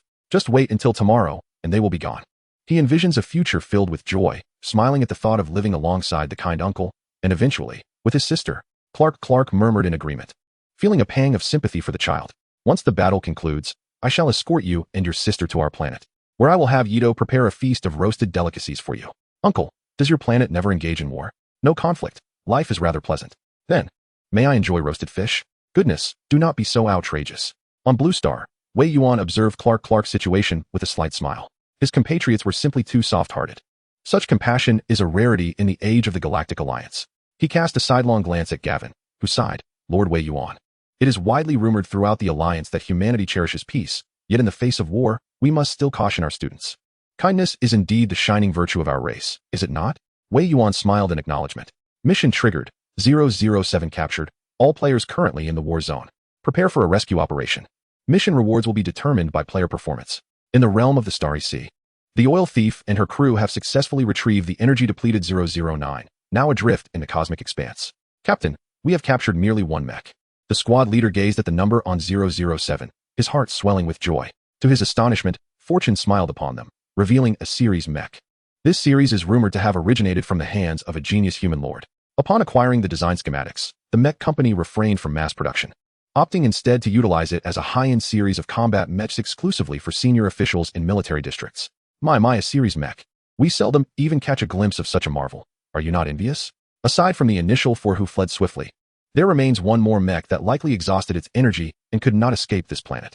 Moreover, transporting a pilot into the Starry Sea necessitates activating a protective shield, which incurs considerable energy expenditure. The captain of the pirate crew contemplated the situation, even with a series of mechas and ample energy. Facing an onslaught of such magnitude would undoubtedly deplete their resources significantly. Moreover, each mecha required a pilot. Yet, the captain recalled that during their previous encounters, those mechas had promptly expelled their pilots amidst the chaos of battle. The trio of pilots had demonstrated a lamentable lack of skill, likely mere playthings brought along by some wealthy scion. Did you not observe the remarkable maneuvering of that fleeing mecha? It was incomparable to the expendable cannon fodder. Alas, I could elaborate, but you would scarcely comprehend. The captain cast a glance at his band of pirates. The myriad races of the stars possessed diverse appearances. Yet most exhibited considerably lesser intelligence than the human race. This pirate captain had risen to leadership not only due to his formidable prowess, but also owing to his slightly superior intellect. Very well, let us commence our search. Shall we venture to that desolate little fish market? One must admit, roasted mermaid is quite delectable. Since we are about to depart. A final foray might yield some treasures left behind by those pilots. Chapter 63. Since it is an ambush, shall I await their approach? In the shadowy depths of the underwater lair, the atmosphere was frigid and dim. Crouched in a corner, Clarkla felt the chill permeate through his very bones. How this child could dwell here without succumbing to rheumatism was a mystery.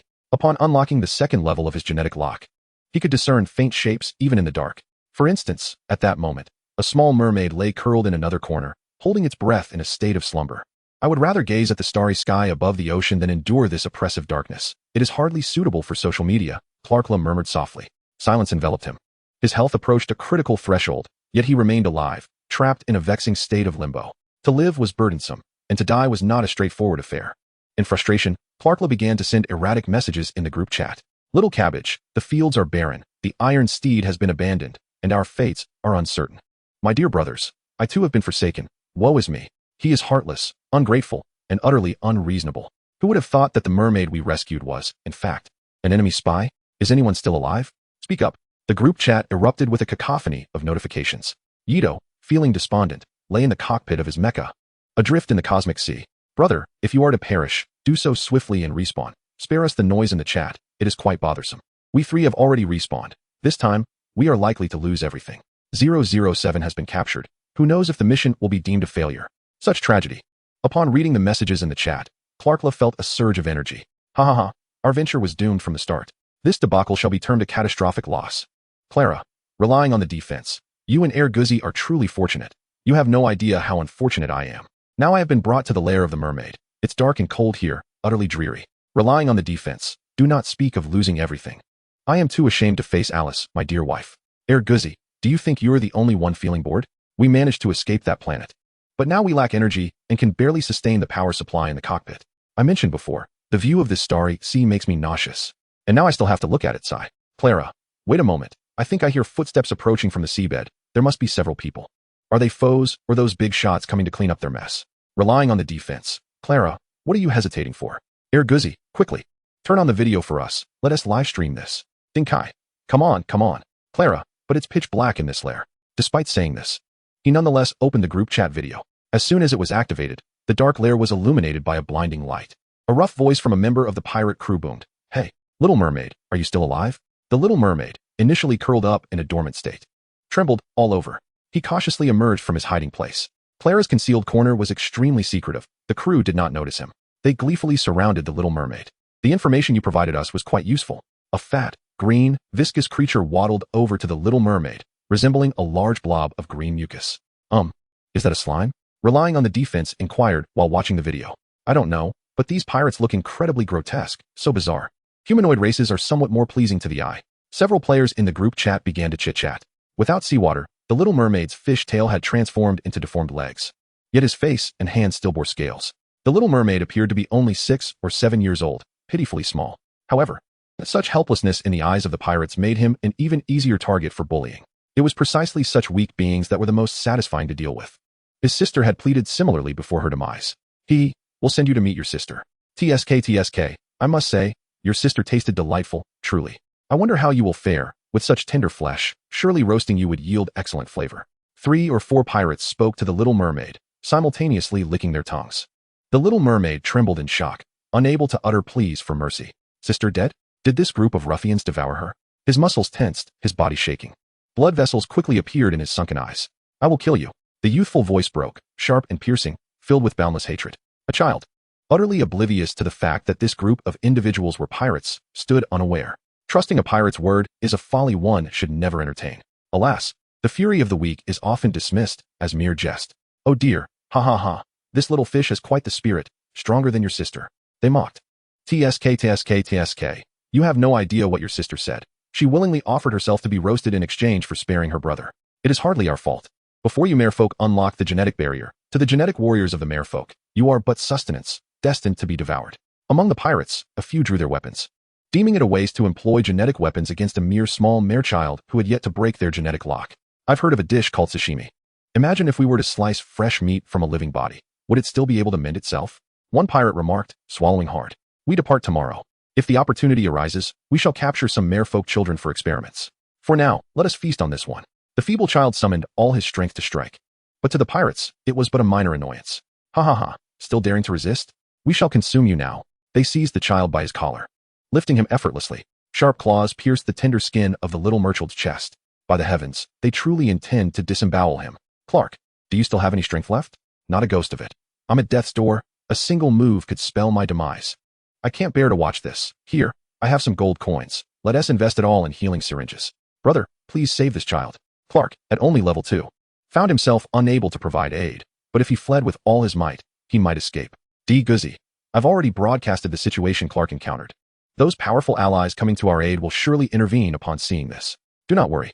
No one has declared they will forsake this little mere child. Though this is but a game, and the mere child had previously caused them misfortune, he was merely a 6 or 7-year-old boy striving to rescue his sister, who had already been consumed. Clark could not forget the moment he had prepared himself for death. As he uttered these words, a syringe pierced his body, restoring his health completely in an instant. In that moment, the small mere child, who had just been in his grasp, was suddenly yanked away. The pirates were taken aback by Clark's swift emergence. Clark, clutching the child with a gaping wound in his chest, sprinted away with fervor. Buddy, another syringe. 3. All for you. Just click to send. 3 syringes appeared in Clark's backpack. After injecting one into the child, the little mere child slowly opened his eyes. Good man, uncle. Do not speak. Follow me and run for your life. Wei Yuan coldly observed the video. Something had gone awry with 007 in the footage. The captain of the pirate crew perished beside 007, slain by a member of the opposing faction.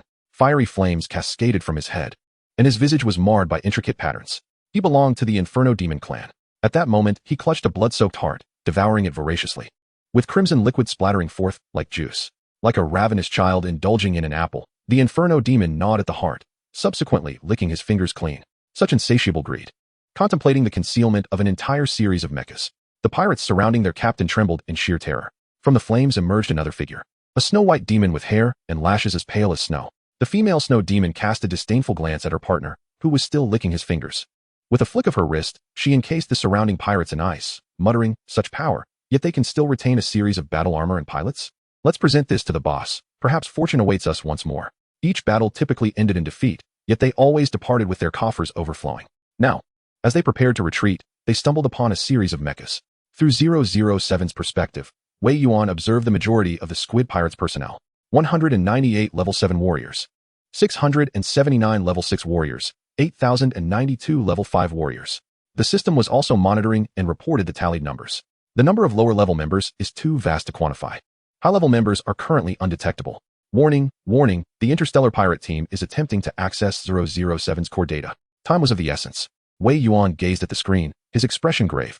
These pirates possess skills beyond mere pillaging and arson. Among them were adept manipulators of terminal data. Upon 007's recent capture, several technical experts had dismantled it, preparing to breach its protective barriers and alter the core data. How infuriating, talent exists everywhere. It was the first time Wei Yuan had uttered a curse. When the series was being developed, he had still been a student, and the defenses were inadequate. If they managed to seize the core data of the series, not only would the affairs of Blue Star be exposed, but all data pertaining to the series would also fall into the pirates' hands. Consequently, when players utilized the series mechas in combat, their vulnerabilities would be laid bare. There was no time to delay. Wei Yuan needed merely a glance to ascertain that the protective barrier could only withstand for 10 more hours. All players, please assemble at the central base. All players, please assemble at the central base. All players, please assemble at the central base. The important announcement echoed thrice. Those players without pressing tasks gathered promptly, including even the teachers who had only intended to observe the commotion. Wei Yuan surveyed the crowd of thousands with a heavy heart. Fellow clansmen, this time it was truly a matter of life and death. The detachment heading to the battle zone had already lost a mecha. The core data of this mech will be altered and scrutinized in just 10 hours. Should the pirate faction discover our presence, a full-scale assault on Blue Star is inevitable. Without territory, we shall be displaced. My kin, the time has come for you to fight for your homeland. The mission to eliminate the pirates commences now. Main mission, eliminate the pirates. This mission is crucial for survival. Upon completion, new storylines will unfold. Failure to complete the mission will result in the game's suspension for maintenance. During this mission, all players can respawn infinitely, and the game will provide inferior genetic serums, with a maximum level of 5. All players' respawn points will be relocated to the flagship. For the well-being of players, please be aware that using the inferior genetic unlocking serum may have side effects, making future upgrades more challenging. Now, all players, prepare for battle and head to your respective flagships. Set sail immediately. Incredibly, this mission is so formidable. If it remains uncompleted, the game will be directly suspended. Could it be that the game company is out of funds? Unlikely. Perhaps this is a genuine test. Players speculate wildly. Meanwhile, Wei Yuan has already entered Mo Yun's form. Upon activating the video, he did not encounter the fabled captain of the octopus pirates. It is feared that the adversary is also a level 9 genetic warrior. With a swift motion, Mo Yun unfurls its massive wings, propelling Wei Yuan into the skies. Within 3 seconds, they have entered the starry seas. The elimination mission is now underway. Chapter 64. I am the overall commander this time. Buzz. Above Blue Star. The warship hums ominously. All players raise their heads, sensing the impending storm. War is upon us. Ha ha ha. Is the glory of our human race about to be unveiled? In this battle, victory is assured with my presence. Fear not. When necessary, I shall intervene. The showboaters have commenced their fervent display, players losing themselves in wild excitement. Mo Yun observes the humans below, still uttering their awkward phrases, and momentarily falls silent. Logically, as the ultimate armor of its master, Mo Yun should unconditionally support its master's decisions. Yet, as a battle mech that has awakened intellect, it harbors doubts regarding the mental state of its master's kin. Well, the phrase awakened intellect was imparted to it by its master's kin. Master, can we truly entrust the battle to them? Mo Yun inquires. Wei Yuan, engaged in the flow of data, momentarily halts his actions. As he lowers his gaze, he spots several players doubled over in laughter. A slight shift in focus reveals another player striking poses reminiscent of Ultraman unleashing laser beams. This spectacle would send shivers down anyone's spine, Wei Yuan included. To be honest, he had initially intended to seek out more composed players. Moreover, he had executed this intention while selecting who to summon. Even the majority of players, in their real-life gaming preferences, favor conquest games. However, he never anticipated that among his players would be some troublemakers. By the time he realized it, nearly all the players had already been tainted. Perhaps, it was when the first batch of players was summoned that the issue had already arisen. Tears streamed down Wei Yuan's face. For now, even if he wished to withdraw, he found himself utterly helpless. Yet, on the surface, Wei Yuan had to maintain an air of confidence, nodding lightly as he declared, "They are my kin, and they know how to conduct themselves." Conduct? The players could only respond with bewilderment. What is conduct? All players, assemble your warships immediately. The selection of the overall commander for this campaign has been determined. During the battle, all players will be transferred to the same channel. Please prepare yourselves. Feng Shui Pai glanced at the system message and muttered under his breath, the overall commander is definitely going to be chosen from the initial 30 veteran players.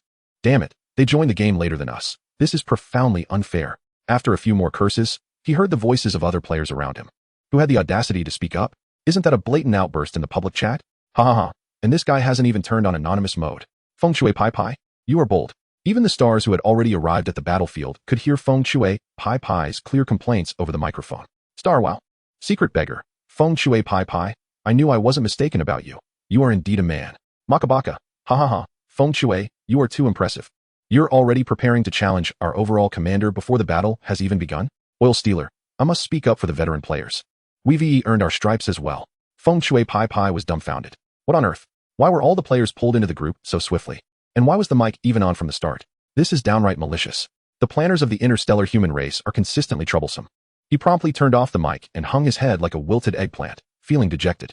Seeing Feng Shui Pai sulking, Shuejia, who had rarely lifted her head from her main page, looked over and asked, "What is going on?" Shuejia, it seems I may have offended someone. Shuejia, who had not been paying attention to the group messages, shifted her gaze. Tell me, and I'll help you resolve it. It's beyond resolution. Feng Shui Pai sighed. If we were offline, your prowess would be unquestionable, but here in the game side, I'm just unlucky. Shuejia, you have no idea. These gamers fear nothing and dare to do anything. What I said earlier must have offended that overall commander. This game is a trap, allowing those veterans to take command. Who knows what this mysterious commander will do? I'm certain he'll come after me. Feng Shui Pai had little experience with gaming. In their circle, it is not uncommon for a single remark to offend someone. Hence, the elder of his family, known as Old Deng, has repeatedly admonished him to be cautious with his words and actions. Initially, Feng Shui Pai was rather indifferent to this advice, even gaining a reputation for his irritable temperament within their own community. However, in this game, players scarcely concern themselves with the wealth of others. They are here solely for the enjoyment of gaming, and in their eyes, incompetence is the original sin. With a misstep in his words, he felt a twinge of anxiety. Would that enigmatic veteran player truly target him? In a matter of seconds, countless possibilities flashed through his mind, and the more he pondered, the more he felt he might indeed be in for it. Just for this, Xue Xue closed her main page and cast a calm glance at Feng Shui Pai Pai, who remained. Firstly, in the game, everyone is merely playing. One should not apply the standards of their previous small circles, as no one is so petty. Secondly, Xue Xue chuckled softly, the mysterious and unpredictable commander you described. It's me. Oh, is that so? Feng Shui Pai Pai's eyes widened in shock. What? Xuejia, you are the commander. His mouth agape, he appeared as if struck by lightning. No way, no way, no way. As Xue Xue boarded the flagship and opened the group chat interface, she was preparing to issue commands when an unusual sound emerged from the chat. Feng Shui Pai Pai. Ah, that's it. This guy has definitely gone mad. Mad, take him away next. Ahem. The moment Xue Xue spoke into the public microphone, all players' voices were silenced. All players, board the ship immediately. Now, present the intelligence you have gathered to me, defense team. Begging team, provide the coordinates of the combat zone.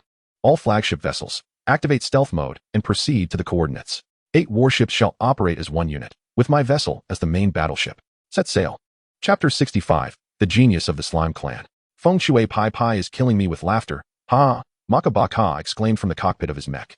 His luck had always been favorable, but he never anticipated that the commander would be Xue Xue. Wow, that stunning beauty has a comprehension level of 20, and that is her initial value. What do we have now? I've spent all my gold and barely reached 11. Truly, this world is brimming with talent. By Ning Bing, what a beauty. Thief oil lady, you've interrupted. Makabaka interjected. Stars, 6. The 4 mechs have arrived at the combat zone of this planet. The seabed exposed to the surface always evokes a profound sense of awe. Thief oil lady instinctively activated the video recording. Brothers, we have embarked on a new war. This time, we are combating interstellar pirates, and this is their final stronghold. Look, look, this is the seabed revealed after the seawater has been drained. Cracked by the sun's heat, yet we can still spot some marine life on the ground. High above, the oil thief adjusted the camera, zooming in closer. Alas, the seafood was reduced to mere shells. Oh look, on the exposed seabed, a figure was seen sprinting wildly. The oil thief's camera captured a dark silhouette. Zooming in further to reveal a man clad in a blue uniform, cradling a child under his arm as he dashed forward. Brothers, I'm here. Come save me, Clarkler shouted, waving frantically towards 4 mechs while fleeing from pursuers. Were they players?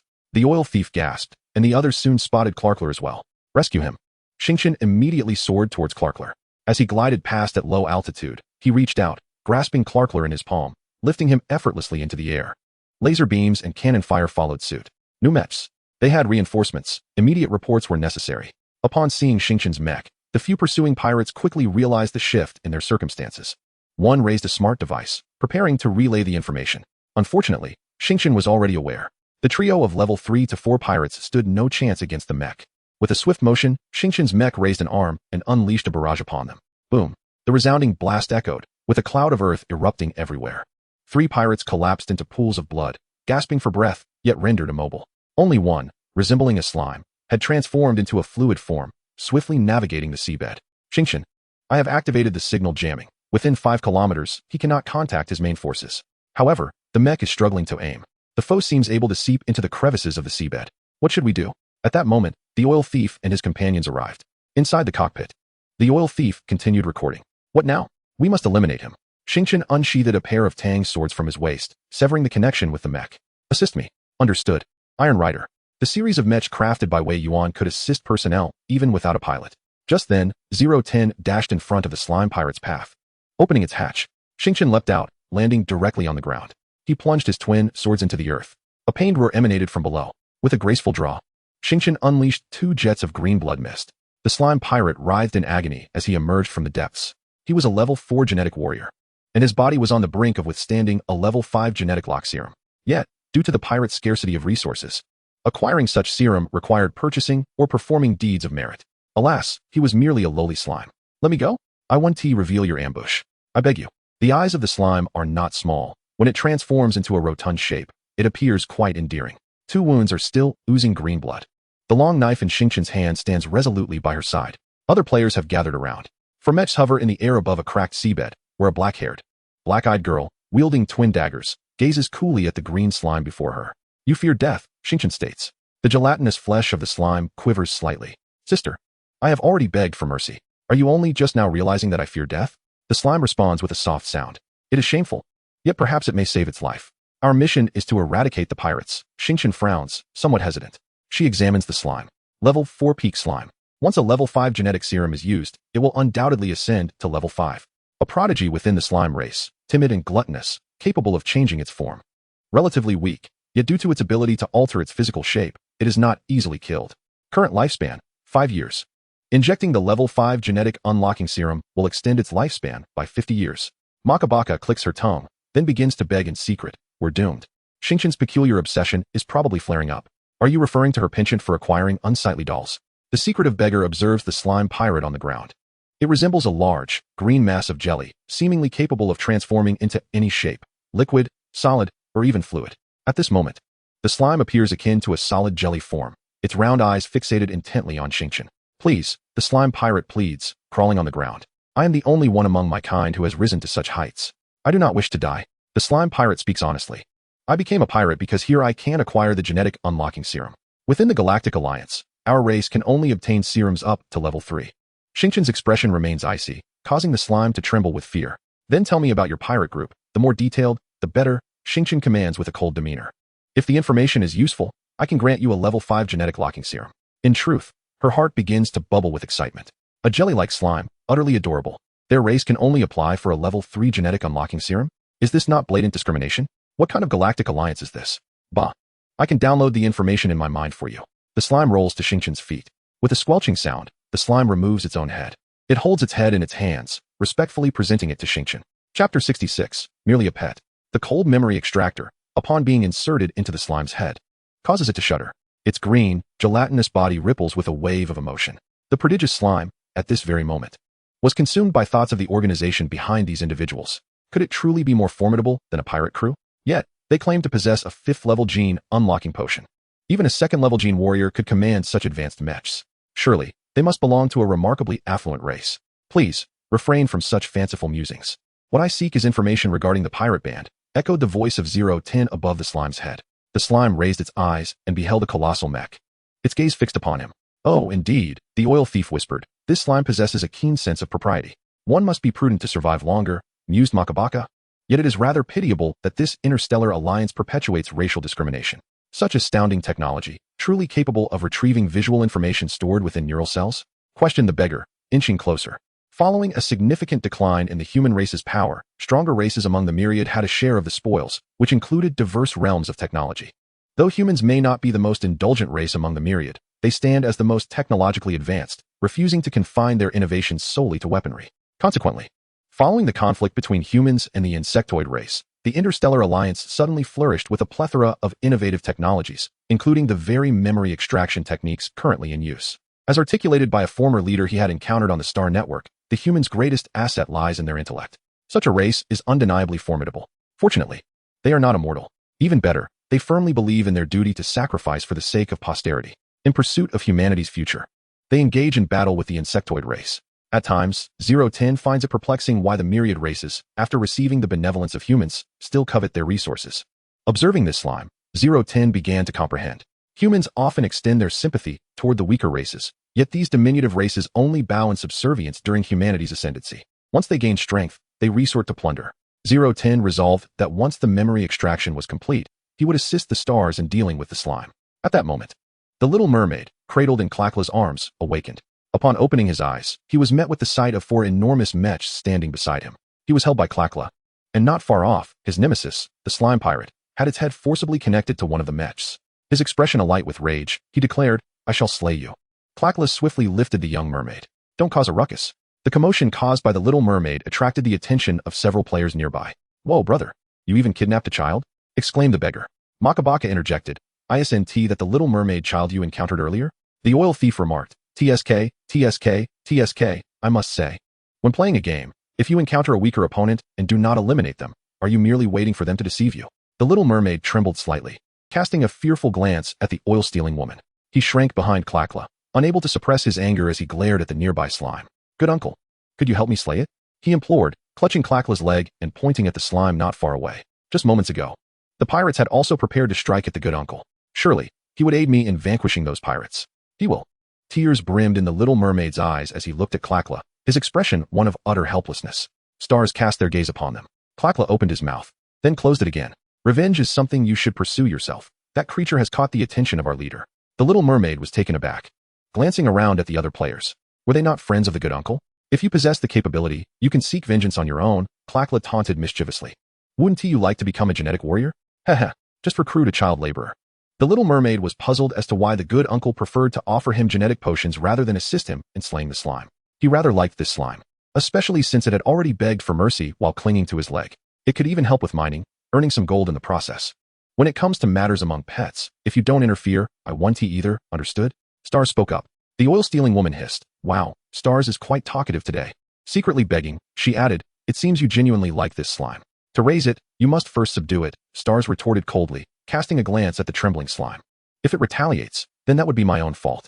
The players began to chatter among themselves, completely oblivious to the shock in 010's eyes.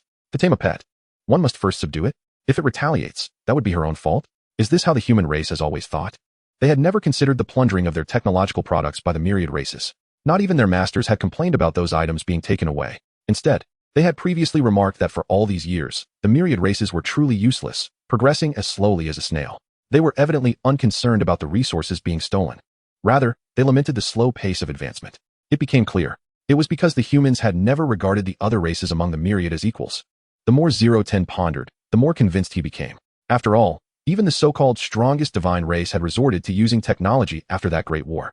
A download has been completed. A prompt sounded. The information you sent has been received by the secret begging squad. The voice of Snowfall echoed in the player's ears. The warship was advancing, and Lord had already set out in the dark cloud. They merely needed to wait in place for a few minutes, and Lord would arrive. Once Lord reached them, they were to follow him into the enemy's territory. After Lord took action, they would proceed to the coordinates I provided to rescue 007. Received. Secret begging responded. Received. Stars affirmed. Received. The oil-stealing woman echoed. Received. Makabaka chimed in. Clark, Commander, what should I do? Clark, yes. Perfect. Keep an eye on the little mermaid right here. The child is still glaring fiercely at the nearby slime. Clark can comprehend the mermaid's sentiments. After all, his younger sister was devoured, and he was deceived. It is only natural to harbor hatred towards those enemies. However, Clark would not act impulsively to assist him in seeking vengeance. This is a game. Even if it were not, Clark believes the child is pitiable, yet he has survived. At the very least. As for the sister who was consumed, how does that differ from the other fish devoured in the ocean? 010 cast a glance at Clark. During the live stream Clark had previously conducted, the players watching were connected to the mechs, who could also observe. Initially, he thought Clark would develop sympathy for the little mermaid after being saved by him. For many years, the mechs had only encountered Wei Yuan, the sole human. Thus, they were perpetually curious about what the Master's kin might be like. Now, after this interaction, the mechs were even more perplexed, overflowing with compassion, yet seemingly devoid of it at the same time. They exhibited a peculiar sense of dark humor. They could fawn over their master while engaging in equal conversation with him. At the slightest threat, they would promptly cower, yet when faced with dire circumstances, they would charge in without hesitation. It was all too intricate. Truly, humans are not so easily understood, they are exceedingly complex. Iron Commander, how do you intend to handle your pet? Once the Lord arrives, I shall provide you with a level 5 gene unlocking potion. However, you must assist by guiding the way. The slime gazed at the stars in confusion. What does guiding the way mean? The oil thief was instructed to explain. The stars pointed towards the oil thief. The oil thief rolled her eyes. This star is becoming increasingly pretentious in the game, adopting such an air of superiority. How infuriating. Do I really want to be a lackey? The oil thief inwardly cursed, then obediently approached the stars. Guiding the way means you will go over and tell your companions that you have captured us. Then lead us into your territory with great pomp. Do you understand? The slime was not particularly bright. How could I possibly capture you all? Listen, when the time comes, you will say whatever I instruct you to say. The oil thief produced a length of rope. Meanwhile, the players were finalizing their arrangements when a gust of wind swept through, and the incredibly handsome Wei Yuan descended from the sky. Wei Yuan moved with astonishing speed, leaving no trace in the air, and suddenly appeared beside the players. Wow, so cool. Seeing Brother Yuan pilot the mech is simply breathtaking. Will we get to witness Brother Yuan in action today? How thrilling. Countless voices filled the earphones of the stars and the others. Despite the public channel being flooded with thousands of voices, it remained remarkably quiet while everyone spoke. The cockpit of Wei Yuan opened halfway, revealing Wei Yuan's upper body. Wei Yuan declared, "Let us prepare to depart." The oil thief raised her hand. "Wait a moment, Brother Yuan. We have a traitor among us." Wei Yuan was momentarily taken aback, pondering, what on earth is this fellow up to? A traitor? As he lowered his gaze, he observed the oil thief eagerly revealing his plan. "Brother Yuan, let us have this slime lead us into the enemy's camp. I've noticed that these pirates seem unable to recruit any competent individuals. They only enlist dim-witted genetic warriors as cannon fodder. Once we infiltrate the enemy's interior with the slime, we can create chaos, striking from the east while advancing from the west, causing an uproar within." Makabaka interjected. "Have you been consuming a book of idioms? Such language only makes you appear more cultured." The oil thief chuckled, flashing a set of gleaming white teeth. Well, that might just work, Wei Yuan conceded with a nod. For him, it mattered little. Charging in and unleashing a barrage of firepower would certainly compel those elite genetic warriors to emerge. However, such an approach would undoubtedly lack the excitement that the oil thief had proposed. Unbeknownst to him, the initial source of amusement was already lurking across from him, beginning to spread its contamination in his direction. All right, let us set off. Chapter 67 Brother Yuan. Doing this will only make me appear foolish. If we are to blend in, we need to bear the marks of a recent defeat. The oil thief scooped a handful of mud from the ground and smeared it across her face. Hee. Her 2 rows of bright white teeth reflected light. I refuse. That's too filthy. Besides, the mud from the seabed reeks. Makabaka crossed his arms, signaling his disapproval. Girls should remain fragrant and delicate. Then you want to be able to join us for the infiltration game. The oil thief sidled up to Wei Yuan, exuding an air of false authority. Even Brother Yuan agrees. How can you not? With her hands on her hips, she laughed. Come on, embrace the baptism of seawater mud. Get away. Makabaka sprinted away, with the oil thief chasing closely behind. Secretly exasperated, he thought, these two are utterly immature. Yet the oil thief had a point. Without any signs of battle, it would indeed be challenging to blend in. Brother Yuan, let us disguise ourselves. We must not allow those pirates to see through us at first glance. Wei Yuan nodded. Disguise is certainly necessary, but why use seawater mud? He cast a bemused glance at the oil thief. Then he clapped his hands towards the shadow behind him. From Mo Yuan's eyes, a beam of light shot forth, enveloping everyone present except the oil thief. Suddenly, everyone bore remarkably realistic marks of a post-battle scenario. Even a few mechs exhibited a palpable aura of scorching heat, except for the oil thief. Stuck in place, covered in mud, the oil thief gaped. Huh? What? Brother Yuan, if you possess this technique, why didn't you inform me sooner? She was utterly dumbfounded. Makabaka burst into laughter. Ha! You're dumbfounded, aren't you? This is hilarious. Even in the shadows of beggary, there was a suppressed chuckle, astonished by the absurdity of Yuan Ge. I was in stitches. Yuan Ge must have suspected that you were preparing to smear mud upon him, which is why he hastily instructed Mo Yuan to don a disguise. The beggar chuckled mischievously. I refuse to believe it. This is mere illusion, the oil thief matron remarked, touching the beggar's face.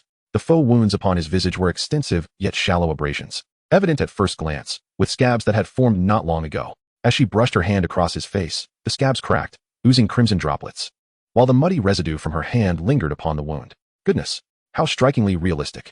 I refuse to accept this. It must be an illusion. Ha ha ha, an illusion. The oil thief matron exclaimed, gazing skyward. Silence. We must make haste, Makabaka urged, tugging at her collar. Wait, Yuan Ge, please grant me a layer of illusion as well. She implored, sidling up to Wei Yuan. She envisioned sliding in to embrace his leg as before, yet hesitated, acutely aware of her filth. Wei Yuan suppressed a laugh, shaking his head with an air of calm and fairness. Oil thief, your disguise is commendable. There is no need to expend energy for an additional layer. Trust in yourself. The most primal disguises are often the most effective. Then, following the beggar's lead, he mused, alas, the beggar. What now, you jester? The oil thief matron lamented. Yuan Ge has certainly been led astray. He now jestingly engages with me. She spat vehemently. I wonder which scoundrel has tainted Yuan Ge's image. One must remember how dashing and radiant he was at the outset. What shall I do now? Am I truly to accompany you all, caked in mud? If everyone were similarly soiled, it would matter not. Yet now, apart from him, all bear the marks of battle. While he resembles a wild boar that has rolled in a mire. Yuan Ge, your actions cast me in a foolish light. If my fans were to witness us in this state, they would undoubtedly mock me. The oil thief matron's professional integrity remained intact. She still operated her camera. What shall we do? How should I know? Perhaps you could beseech Mo Yuan to grant you a layer of battle-worn camouflage. No sooner had the beggar spoken than the oil thief matron dashed to Mo Yuan's side.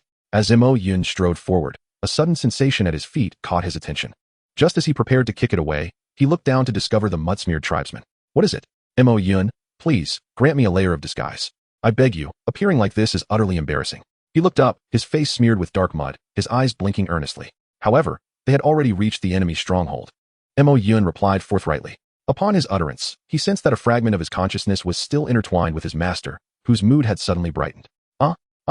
The oil thief's grip slackened, causing the item to tumble to the ground. At that moment, they had reached the precipice of the ocean floor. In the darkness, countless starships lay sprawled at the cliff's base, twinkling with faint crimson glimmers. Farewell, come quickly to guide the slime in its performance. In the shadows, a beggar seized the oil thief and escorted him to the slime's side. Quickly, establish communication between you two, and then provide your guidance. The group hastily made their preparations. Wei Yuan instructed Mo Yuan to conceal himself nearby. The array of mechs was formidable enough to draw in the mid-tier pirates. Wei Yuan smirked. Perhaps the player's tactics could lead them to the captured 007. Stop. just as the players had donned their disguises, with the slime leading the way towards the outermost warship.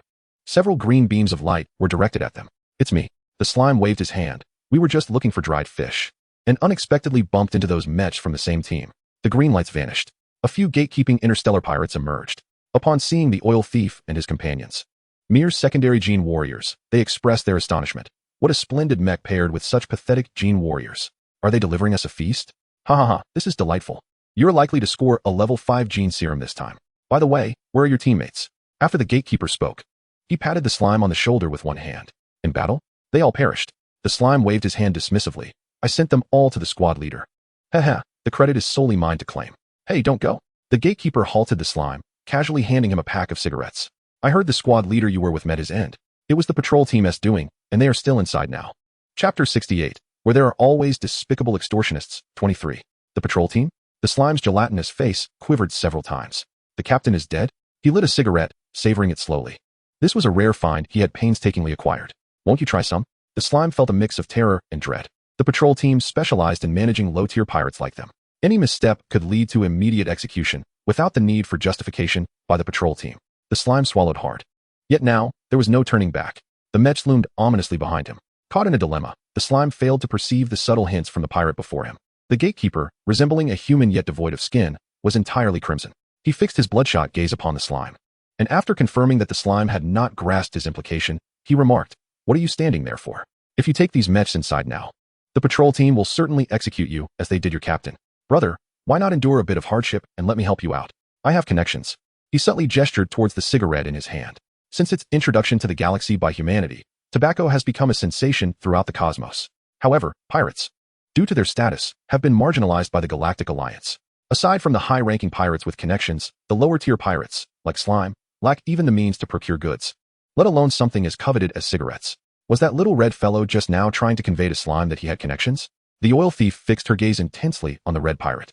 The crimson pirate, feeling uncomfortable, glanced around and caught sight of the oil thief grinning widely at him. Why is this captive covered in mud? The red pirate's eye sharpened as he approached the oil thief, whose muddy appearance was unmistakable amidst the crowd. I was just a bit scared during the battle, the oil thief stammered, quickly concocting an excuse.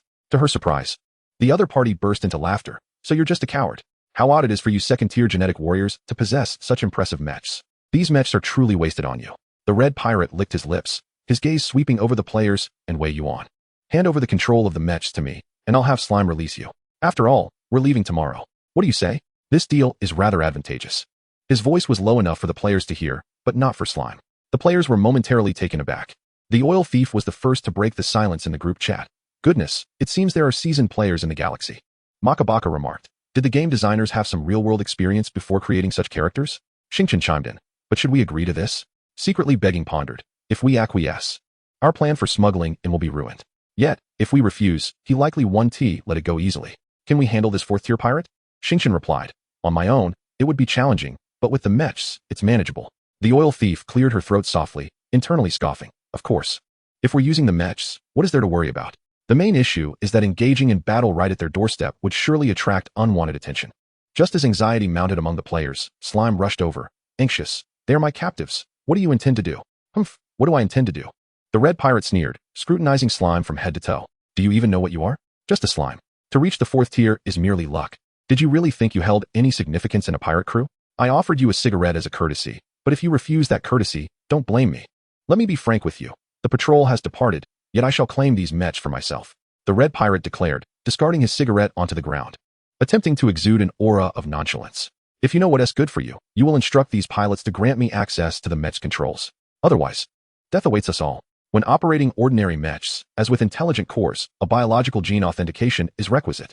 Thus, the typical method of commandeering a mech involves eliminating its owner, forcibly overriding its systems, and reauthorizing it for use. However, a more straightforward approach exists. The former owner can voluntarily disengage the controls. The red pirate clearly intended for the players to relinquish their access, thereby acquiring the mechs. For mechs, this represents a considerable fortune for these marauders. As for the patrol, having turned to piracy, they have placed their lives in jeopardy, and would they dare to forego such an easily attainable prize out of fear? Absolutely not. The red pirate's determination had yet to fully manifest. In an instant, a laser sliced through the red pirate, severing him in two. The extreme temperature of the beam cooked the flesh at the incision, filling the air with the acrid scent of charred meat. Who would have thought that? Even at this critical juncture, there were those foolish enough to hoard their possessions. A somber voice echoed from a distance. A cadre of pirates clad in black cloaks approached, the leader wielding the very weapon that had discharged the lethal laser. Slime trembled, quietly explaining to the players, "This is the patrol." The oil-thieving woman scratched her head in disbelief. What luck! Within mere minutes, they had already encountered the patrol. Perhaps they might even meet 007 this time. Just then, their earpieces crackled to life with a message announcing the impending snowfall. The covert begging team, please prepare yourselves. In 30 minutes, the flagship fleet will arrive above the combat zone, and we have relocated the respawn points within the warships. Chapter 69. Will the multitudes allow a human to rise? 33. On Edith's star, the Inu tribe, the elven queen, gripping a wooden staff, bore a solemn expression. Before her stood an oval mirror entwined with vines, its surface rippling like water. As her finger touched the glass, ripples spread across the surface, revealing a blurred image. The human named Wei Yuan appeared to be in an unfamiliar place, surrounded by several others of his kind. Is it possible that even the Tree of Life cannot discern Wei Yuan's whereabouts? The queen lowered her gaze, an unsettling premonition stirring within her. For many years, the human race had focused on self-cultivation, indifferent to the changes in the world around them. Yet unexpectedly, they had produced such a prodigious youth. In a brief span, he had ascended to the rank of level 9 genetic warrior. This is indeed disconcerting news for the myriad races. Master, the young clan leader remains utterly ensnared in the specter of his failures, with Wei Yuan seemingly having transformed into his inner demon. The butler, bowing slightly, spoke with genuine earnestness. In truth, it was not merely the young clan leader who felt intimidated that day. Even he was struck by Wei Yuan's formidable presence. However, having served the Elven King for nearly a millennium, the old butler possessed a degree of resilience. Yet, the young clan leader, long hailed as the pride of the Elven race, had never before been so thoroughly crushed. Experiencing a significant setback might prove beneficial, as it would teach him the valuable lesson that there are always those beyond one's own prowess. The Elven Queen waved her hand dismissively, her countenance haughty. Yet my son, being my offspring, cannot be so humiliated by a mere human. Summon him forth. The powers bestowed by the Tree of Life may not grant a clear vision of the events surrounding Wei Yuan, but they can provide a general overview. Once he witnesses Wei Yuan's defeat and demise firsthand, he shall confront his innermost fears. With a sigh, the Elven Queen reflected on the difficulties of nurturing her kind. She might only have an Yudong as her sole progeny. If he were not adequately prepared and was recklessly entrusted with authority, it would be a significant blow to the Elven race. Thus, upon learning of Wei Yuan's impending catastrophe and his confrontation with the octopus team, the Elven Queen began to wait, anticipating the resurgence of this human only to see him falter once more, reminiscent of the humans of yore. In her heart, the Elven Queen mused that it was not the students of the Academy who truly feared Wei Yuan's rise, but rather the myriad races that had partaken of humanity's resources. Host, there is a prying gaze from the Elven Queen. The system's voice echoed in Wei Yuan's mind. At that moment, he was being escorted by the patrol team alongside the players.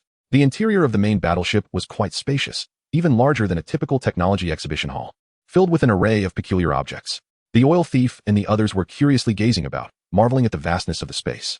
Even if it lacked the aesthetic appeal of their own flagship, the lighting within the battleship primarily consisted of green and red hues. Walking beneath such illumination, the oil thief and her companions felt as though they were treading the path to the underworld.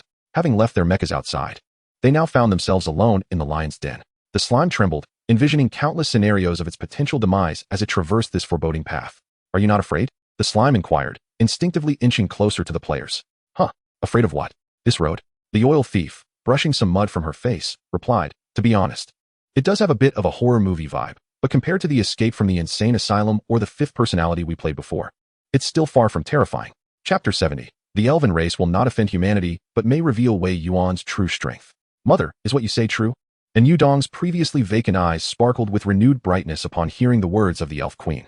Wei Yuan had indeed encountered the octopus pirate crew. This is nothing short of splendid news. And Yudong was certain that Wei Yuan would survive this fierce battle, for he understood Wei Yuan's true strength. However, the graduation competition of the Lord Academy does not solely hinge on individual prowess. It is a test of the capabilities of the warriors under their command. If the pirates were to seize Wei Yuan's planet, given their nature, even if they failed to eliminate him, they would undoubtedly eradicate all mid-tier and high-tier genetic warriors on that planet. The human race possesses few members as it is, and over the years, there have been no reports of them acquiring significant quantities of genetic unlocking potions. Indeed, the shares of the company that develops these potions are partially held by our elf race, as we maintain control over various aspects of the Galactic Alliance, keeping a vigilant watch over the humans to prevent their resurgence. Although the means by which this Wei Yuan has grown to level 9 under our very noses remains a mystery, the Elf Queen spoke these cruel words with a gentle tone. Yet, now that we have discovered this, we must take it seriously. No race dares to openly declare intentions to persecute the human race, particularly in this era dominated by technology. The initial developer of the terminal intellect was a genius from the human race. Although that genius perished in the Great War following the decline of humanity, the control of the terminal intellect has since fallen into the hands of the Alliance, and no one knows whether it might still favor the humans. None of the ruling races within the Galactic Alliance wish to witness the resurgence of the human race. This Wei Yuan has drawn considerable attention since his entry into the Lord Academy. The Elf Queen gently caressed the scepter in her hand, gazing at a Dong, who was still reveling in joy not far away. Her son remained unaware that Wei Yuan had long been under scrutiny by the rulers of several races during his time at the Academy. Yet, against repeated trials, he survived, receiving protection from the old principal. The other races had refrained from launching frenzied attacks, primarily out of respect for the old principal. Coupled with the fact that Wei Yuan had only demonstrated the strength of a level 6 or 7 genetic warrior. Now, with the conclusion of this battle and the exposure of Wei Yuan's true strength, how could they remain passive? They would undoubtedly take action. Mother, should we send someone to take advantage of the chaos and see if we can eliminate Wei Yuan? And Dong excitedly suggested. If Wei Yuan were to perish, he would still be regarded as that brilliant prodigy, a rarity within the Galactic Alliance. His only rival would remain the formidable Feng Yuxing. The Elf Queen chuckled softly and shook her head. No, our elf race has always upheld the virtues of peace. Even during the resource plundering against the human race, we elves remained aloof. This time, you must refrain from taking action. However, we can dispatch dark elves to conduct on-site interviews, allowing all races to witness this battle. The confrontation between Dong and Wei Yuan is merely a sparring match among peers. The Elven Queen is not yet willing to sever ties with the human race. Although the elves benefited considerably from the recent incident involving the division of human resources, they did not take a substantial stand. The late king once proclaimed that unless absolutely necessary, one should not engage in hostilities with humanity. Such a race, capable of producing countless prodigies in a short span, harbors an unknown depth of strength accumulated over the ages. In the past, humanity truly subdued the talents of all races beneath their feet. In their midst, genius seemed to be the most commonplace existence. The Elven Queen reminisced about her childhood, recalling the magnificent moments of humanity. A sigh escaped her lips. If a talent like Wei Yuan were born among any other race, he would undoubtedly ascend to a position of leadership. Alas, he is of the human race. News of the elves preparing to send reinforcements swiftly spread across the star network, even trending on its hot list. Players now possess their own identification and can pool resources to purchase cerebral interfaces, logging into the star network. Wealthy players eagerly connected their interfaces, gazing at the star network page, erupting in excitement. Elves are coming to support us. Haha, I wonder if they will be as adorable as Alice. As they sailed through the starry sea, players remained aboard the warship for 2 hours, reluctant to log off for fear of missing any plot developments. Thus, they gathered to chat, their boredom alleviated by the news notifications that popped up in their interfaces, causing them to cheer with enthusiasm. This game is truly remarkable. This star network is just like our internet. If only there were games within the star network, that would be splendid. They began to peruse the news. Wow. Is that the Elven Queen? She looks incredible. How old is she? I adore mature women. One player checked, exclaiming, wow, she's nearly 500 years old. The players were chatting away, their voices clearly reaching Xia Shuela's ears. She furrowed her brow. As a newcomer to the game, Xia Shuela took every piece of information seriously, pondering its significance. Xiaozhong, when you introduced the game's background before, didn't you say that humanity was once powerful but fell into decline while combating the insect race, leading to their disdain from other races? Feng Shui Pai Pai hadn't heard his real name in ages, and was momentarily taken aback when Xia Shuela called him out. Indeed, the other races we encountered were all quite arrogant. It's utterly nauseating. Xia Shuela nodded. Why, she pondered. Had the Elven race chosen to act first in providing support? She accessed Wei Yuan's communication. At that moment, Wei Yuan was leading the players to the location of the patrol team. The pirates were far from benign. The members of the patrol squad were truly the most nefarious of villains. Upon encountering the newcomers, they licked their tongues and approached. Leave that muddy one behind. 8 patrol members, all possessing the heads of squids atop human bodies, advanced menacingly. The slimy tentacles upon their heads appeared utterly repugnant. The oil-stealing woman pointed at herself, incredulously exclaiming, "Do you look down on me? Do I seem so easily bullied? Why is it always me who is scorned by these monsters? This is simply outrageous." She wiped the mud from her face and bellowed, "Today, I shall show you pirates what it means to not underestimate a youth in poverty."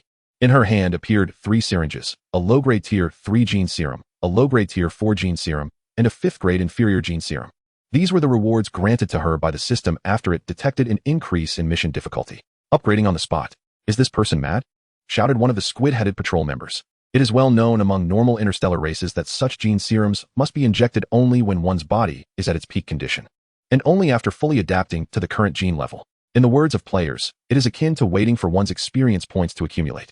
Ordinary interstellar races approach the injection of gene serums with utmost caution, for they lack the visible experience points that players possess. The Alliance had developed some instruments capable of estimating a rough range, but these merely reduced the mortality rate to a degree. Yet, the oil-stealing woman boldly drew out 3 gene-unlocking serums and, right before the eyes of the squid-headed patrol, plunged one into her arm. "Holy hell, get back! We're about to be splattered with blood," cried the squid-headed creature. Simultaneously, the oil-stealing woman shouted, "Ha! Watch as I reach level 5. I will crush you all." The cacophony of their shouts echoed simultaneously. After dodging momentarily, the squid creatures discovered that nothing had occurred, while the oil-stealing woman stood in stunned silence. "Why hasn't my level increased after injecting the serum?" she exclaimed. "What the hell? Could it be counterfeit?" A cry of grievance, pain, distortion, and disbelief erupted from her. In the next moment, one of the squid creatures lashed out with its tentacles, striking the oil-stealing woman. "Damn it, you scared me. I genuinely thought you were injecting a gene-unlocking serum. Turns out it was just a fake to frighten us? What a lunatic. Such bad luck. Don't kill her. Whatever nonsense comes out of that fool's mouth is best used to our advantage." Listening to the squid creature's outcries, the ones secretly begging for alms nearly burst into laughter, tears streaming from the corners of their eyes. "Ha ha ha, oil-stealing woman, are you a fool? You've killed me with laughter. Even if it's a low-grade gene-unlocking serum, you must wait until your experience points are sufficient to inject it. Why didn't you say so earlier?" The oil-stealing woman, having been struck against the wall and spitting blood, weakly retorted, "How was I to know you were so ignorant?" The one begging in the shadows shouted back, "Hurry and use the wind blows the bottom technique." The sensation of pain was heightened, allowing for an accumulation of experience. At this juncture, they still dared to converse in our presence? How brazen. Do they seek their own demise? The squid monsters, upon discovering the players engaged in conversation without a shred of fear upon their faces, erupted in furious outcries. Chapter 71. As long as my speed is sufficient, pain cannot catch up with me. Pain at its maximum? The oil thief lay on the ground, her body marred with wounds, her eyes filled with terror. It wasn't merely fear of the monsters. Rather, it was the horrifying knowledge that the game developers had designed the pain system to mirror reality. If they were to maximize pain sensitivity, given her current health, she would surely be incapacitated. A glance at her health bar revealed it was less than a third full. Would it be excruciating? A bead of cold sweat trickled down her forehead. "Brother, it's just a game. Must we be this intense?" They've maxed out pain sensitivity. The oil thief exchanged glances with another player, who swallowed hard. It was reminiscent of that initial experience in the game when a bloodthirsty tree had impaled her. That had truly hurt. She was indeed at maximum sensitivity to pain, with 10 medical syringes stashed in her backpack. She unsheathed her dual blades just in time to block the tentacles flung by the squid pirate. They were devoid of suckers, smooth to the touch, and incredibly powerful. Holding her weapons, her hands tingled slightly. Could this be possible? The oil thief's eyes sparkled with excitement. With such courage displayed by the young girl, could she afford to falter? In the next moment, a piercing scream erupted from her lips. That hurt so much. The shriek startled the squid pirate attacking her, causing it to shudder. Upon witnessing her experience point surge, the oil thief promptly disabled her pain sensitivity. The relief from pain was so profound that it drew a gasp from her. It felt utterly blissful. She was revitalized. Quick, another syringe. In a flurry of emotions, the oil thief alternated between screams of agony and expressions of sheer delight as she administered a syringe to herself. The nearby squid pirates exchanged bewildered glances, wondering if she harbored some peculiar penchant for pain. "Damn it, how dare they frighten me? Enough is enough. I'll take you down first." The squid pirates shouted as they rushed toward her. Witnessing her experience points soar, the oil thief, now level 3, stood her ground. "Come on, whoever backs down is a coward," she thought defiantly. As long as her speed remained unmatched, the sensation of pain would not catch her. Meanwhile, her experience points continued to rise. What a deal. Wei Yuan scanned the room, finding no traces of 007. They must be elsewhere. A gust of wind suddenly swept across his face, prompting him to seize the squid pirate attempting to ambush him. The pirate felt an overwhelming force before being yanked toward Wei Yuan. In the next instant, the pirate's head was within Wei Yuan's grasp. How could this be? The squid pirate's eyes widened in disbelief. He had just checked, and these individuals were merely at level 2. In that moment of confrontation, the cephalopod pirate's gaze was vacant as he spoke. "The doctor has taken the mech. He claims it is no ordinary machine and wishes to conduct research." Wei Yuan inquired, "Where's the doctor?" Before the pirate could finish his sentence, his head erupted in a gruesome explosion. Wei Yuan furrowed his brow. Indeed, the method of mental coercion was rather crude. Yet, he was surprised to discover that there were discerning individuals among this band of pirates. Perhaps this so-called doctor was the one who had dismantled 007. What a nuisance. Wei Yuan flicked his wrist, shaking off the remnants of flesh and blood. He retrieved a handkerchief, wiping meticulously. How frugal, he mused. "I shall make a trip to the second battleship. You all enjoy yourselves here," he announced before departing. The oil-thieving witch, having just plunged a medical syringe into her arm, was instantly revitalized. After several near-death experiences, her level had soared to 5. All right, Brother Yuan, once we finish with them, we will seek you out.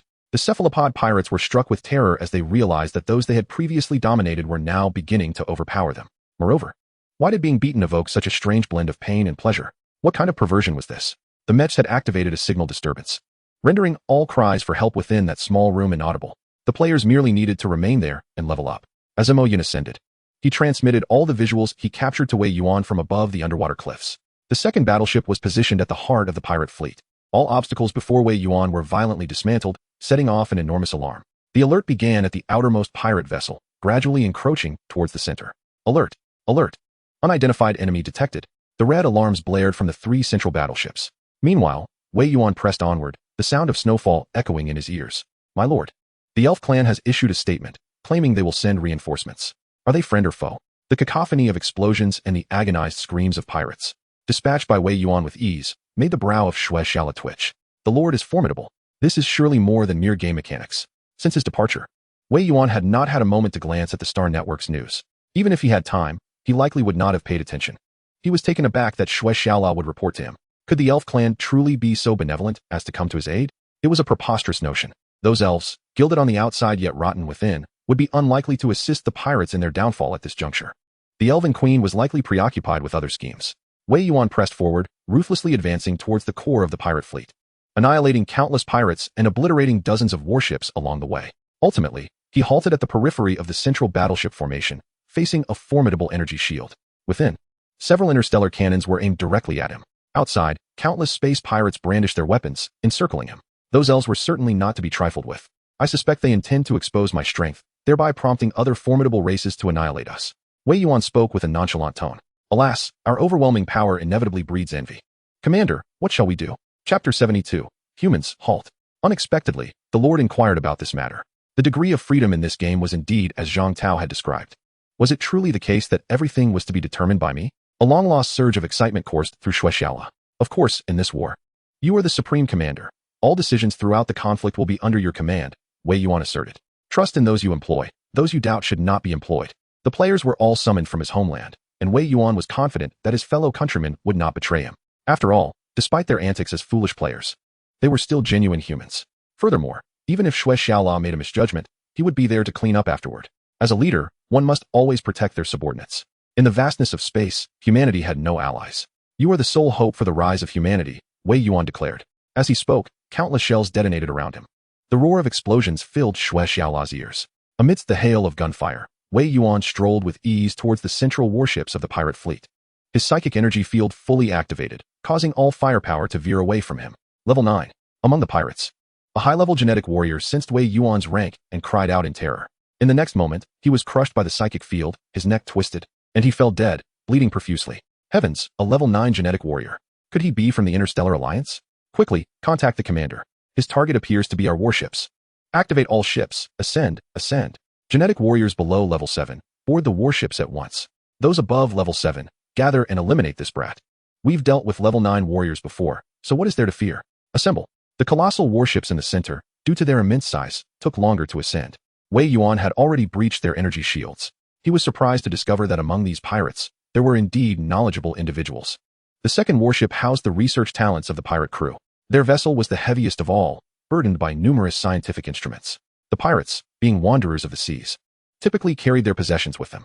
A small pirate hurried in to alert the researchers to prepare for defense. Doctor, it's dangerous outside. We must ascend immediately, and all experiments must be suspended. Suspend? His brow furrowed, and beside him lay the dismantled 007, a unique series of mechas, its core on the verge of being deciphered. You want me to halt now?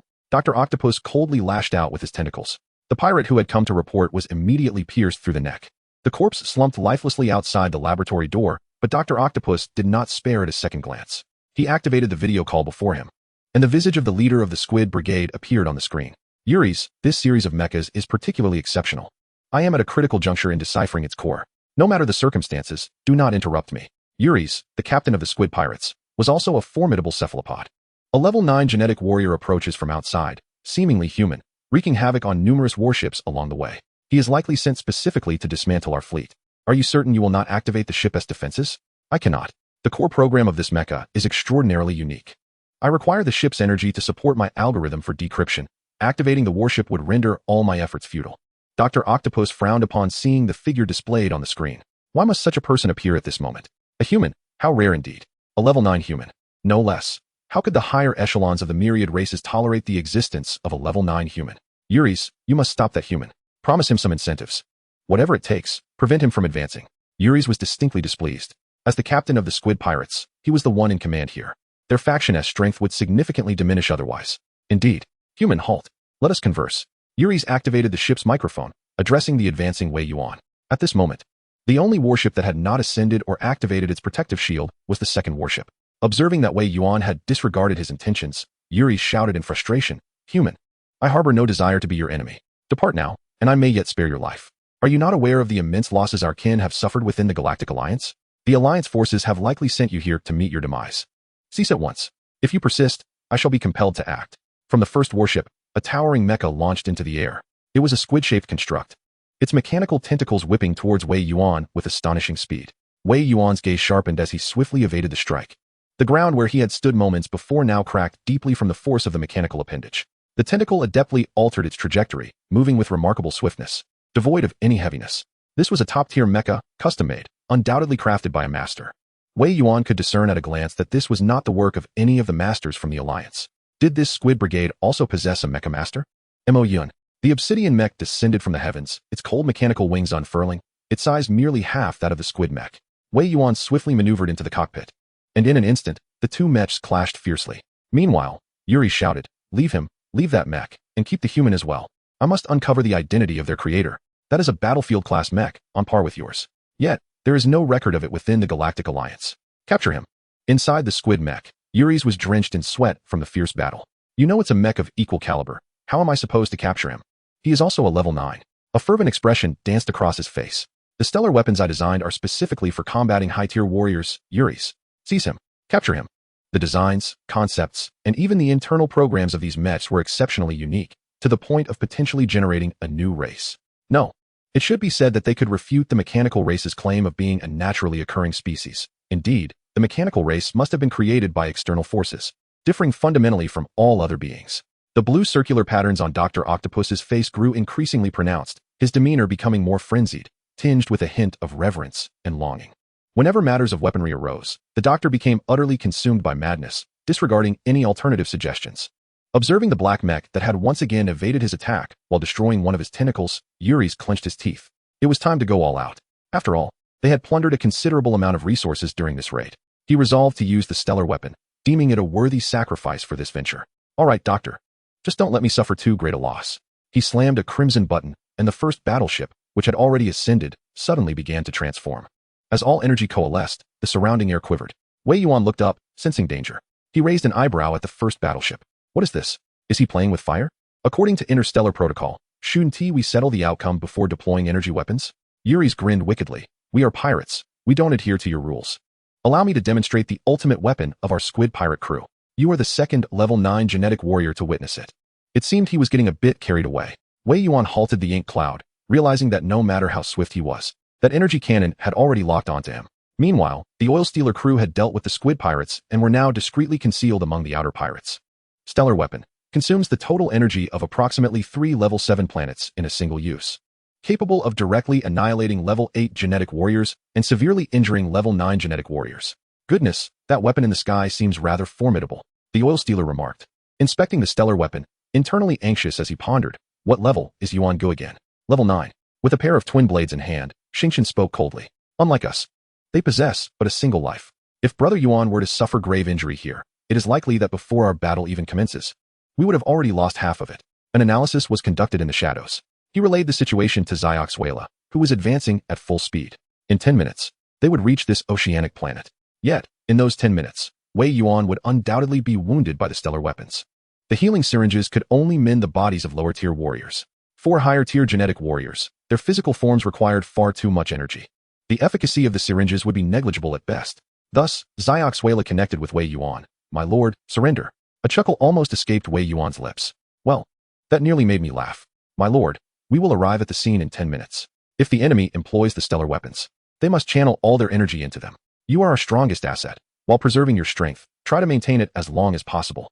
This will also serve as a deterrent, preventing them from recklessly withdrawing energy from the stellar weapons. Delay them, and we shall ambush. Zioxuela's strategy was exceedingly clear. However, who could have anticipated that a fleet of 81 flagship vessels would come to ambush the pirates? Very well, Wei Yuan nodded slightly. Though their exchange seemed prolonged, in reality, only a few seconds had passed on the battlefield. Before all the energy of the stellar weapons coalesced, Wei Yuan withdrew a white flag from his waist. The small white banner fluttered in the air. Wei Yuan raised his hands and stepped out from Wei Yuan's cockpit. Hey, don't be hasty. I surrender. It's not easy for us to reach level 9. Let's not resort to cannon fire over a disagreement. Is my surrender not acceptable? You are correct. The Alliance is not particularly friendly towards our kind. I merely came to show face, not to sacrifice my life for the Galactic Alliance. Wei Yuan's ability to bend, yet not break, left Yuri's utterly perplexed. The others quietly gave Wei Yuan a thumbs up.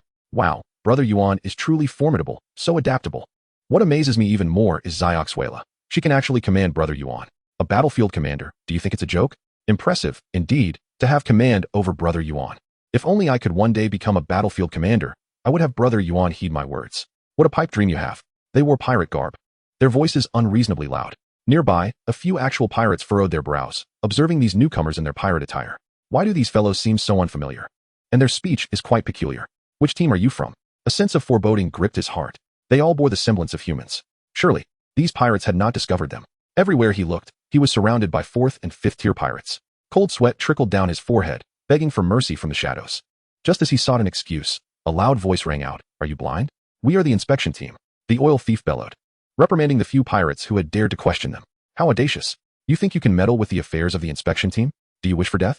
The oil thief quickly discerned that these ordinary pirates wore nondescript clothing, while every member of the inspection team was clad in striking red uniforms. What prestige did the inspection team hold? From the very beginning, players had interacted with the oil thief, a game streamer, which had sharpened her information-gathering skills. Were not all members of the inspection team cephalopod aliens? The pirate who first voiced his doubts felt his bravado wane, even shrinking his neck as he uttered his defense. Do you dare retort? Seeking death, are you? The oil thief struck the pirate on the head with a resounding slap. The sound echoed loudly, as 5th-tier genetic warriors. The oil thief's audacity unmistakably cemented the surrounding pirates' realization. Indeed, it was the inspection team. A few pirates hastily bowed their heads and scurried away, terrified that their earlier words would summon their doom. Members of the inspection team were the trusted confidants of the captain. They were not to be trifled with. Observing the space around them clear, Starry signaled a 6 to the oil thief, expressing admiration. Even in the shadows, he had not anticipated such a turn of events. Makabaka was utterly astonished by the oil thief's maneuver. Goodness. At this moment, Wei Yuan's surrender left Yuri's utterly perplexed. Moreover, the star weapons had limited usage. Few items could inflict severe damage on high-tier genetic warriors. In your human vernacular, what is it they say? A wise man knows how to adapt. Wei Yuan remarked with a smile, raising his hand as he stood in place. Yuris, I have heard of you. You have a vendetta against the Galactic Alliance. We need not stand on such precarious terms. I harbor no ill will. Yuris maintained a stoic expression. No ill will. He had nearly decimated his fleet of lower-tier vessels. Was this truly a lack of malice? Yet, he wondered if the other party was merely cannon fodder pushed forth by the Galactic Alliance. The delicate relationship between humanity and the myriad races was well known among any moderately sized faction. However, this mysterious 9th-tier genetic warrior had chosen to surrender and extend a gesture of goodwill. He had no qualms about accepting another 9th-tier subordinate. Yuris had not anticipated matters would unfold so smoothly. Yet, no pirates dared approach at that moment. There was no choice. After all, he was a 9th-tier genetic warrior. The lower-tier pirates had been relegated to the sidelines since the battle commenced, believing that the high-tier genetic warriors would take the lead. Conversely, the elite pirates expected the lower-tier ones to pave the way. Is it truly necessary to rely on them for such trivial matters as navigation? Moreover, who among us does not possess a mind that teeters on the edge of folly? One may ponder whether this individual, appearing to capitulate, harbors intentions of obliterating them. Earlier, during the fierce clash between Wei Yuan and Ulysses, several grade 7 and 8 gene warriors were inadvertently caught in the fray. The atmosphere grew rather awkward. Then, a glimmer of inspiration struck the oil thief. He smeared some of the blood on his face and, raising his hand, pushed his way through the crowd exclaiming, I shall lead the way. Just as Ulysses furrowed his brow, a lowly pirate, drenched in crimson, emerged from the throng. Instantly, the flames of tension were extinguished. He observed the bloodied pirate striding towards Wei Yuan and nodded with satisfaction. Excellent. What is your name?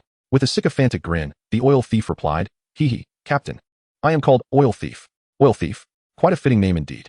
In truth, he had no comprehension of what an oil thief entailed. The myriad races of the cosmos each possessed their unique nomenclature. The blood-soaked visage of the oil thief did not resemble that of humanity, but rather that of a lesser-known tribe. With thousands of members in the pirate crew, Ulysses could hardly know them all. Yet, he sensed that those who dared to step forward at such a moment were indeed brave souls. He resolved to make good use of this oil thief in the future. A bold heart is the hallmark of a true pirate. The oil thief chuckled, extending his hand towards Wei Yuan. After you. This obsequious demeanor almost made Wei Yuan lose his composure. These players truly have a knack for stirring trouble in any setting. Let us proceed, Wei Yuan declared, striding towards the second battleship. The weapons of the celestial stars remained active, with the energy charge indicator still aglow. Should Wei Yuan exhibit any unorthodox behavior, the weapons would spring to life without hesitation. At this moment, Dr. Octopus trembled with excitement. An unrecorded battle domain mech. He was determined to acquire this mech. He simply must. Doctor, your focus is solely on mech research, correct? The more seemingly ordinary it appeared, the more it hinted at underlying anomalies. Ulysses frowned. Doctor, he has already chosen to submit to us. Refrain from any reckless actions. Humanity can be quite tenacious. Despite the years of silence, their reputation remains formidable among the myriad races. To this day, at the mere mention of the Zerg, all races tremble in fear. For centuries, only humanity has dared to confront the Zerg head-on, and they are infamous for their protective instincts. If a grade 9 gene warrior were to perish at their hands, who knows whether the humans might seek vengeance at the first opportunity? Dr. Octopus waved his tentacles dismissively. He had already heard footsteps approaching from outside. Huh, humanity? Merely a beleaguered race. This grade 9 warrior is likely their strongest asset. The countdown for the breach of the 007 core program stood at 30 minutes. There was still time. Wei Yuan knocked on the laboratory's grand door. The pristine white portal was crafted from the rare Lesh or of the Lesh star. The security level of this laboratory was astonishingly set at 9. Indeed, surrender proved to be the optimal solution. The judgment of Commander Shue should not be underestimated. Wei Yuan squinted with delight. This was a case of discerning the gem amidst the rubble. He had indeed not misjudged the character of these players. There were reliable individuals among them. Creak, creak. The heavy circular locking mechanism turned, and the massive door, weighing several tons, slowly opened. The entire laboratory was enveloped in pure white walls. Peering inside, Wei Yuan saw rows of experimental apparatus and various unidentified substances immersed within. Greetings. Esteemed human level 9 genetic warrior. I am uncertain how to address you. Dr. Octopus raised its tentacles, lifting its entire body to a height surpassing that of a human. Adorned with blue edges and intricate dark red patterns, it appeared quite resplendent. Before Wei Yuan could utter a word, the atmosphere turned playful, as even the most toxic of substances might be worth a taste in this game. The thieving oil woman's eyes sparkled with intrigue. TSK, TSK, TSK. It is said that the more poisonous the creature, the more delectable it is. It must be quite thrilling to consume. With that thought, saliva nearly escaped from the thieving oil woman's lips. Dr. Octopus, perceptive to the pirate's disrespect, cast an irritable glance her way.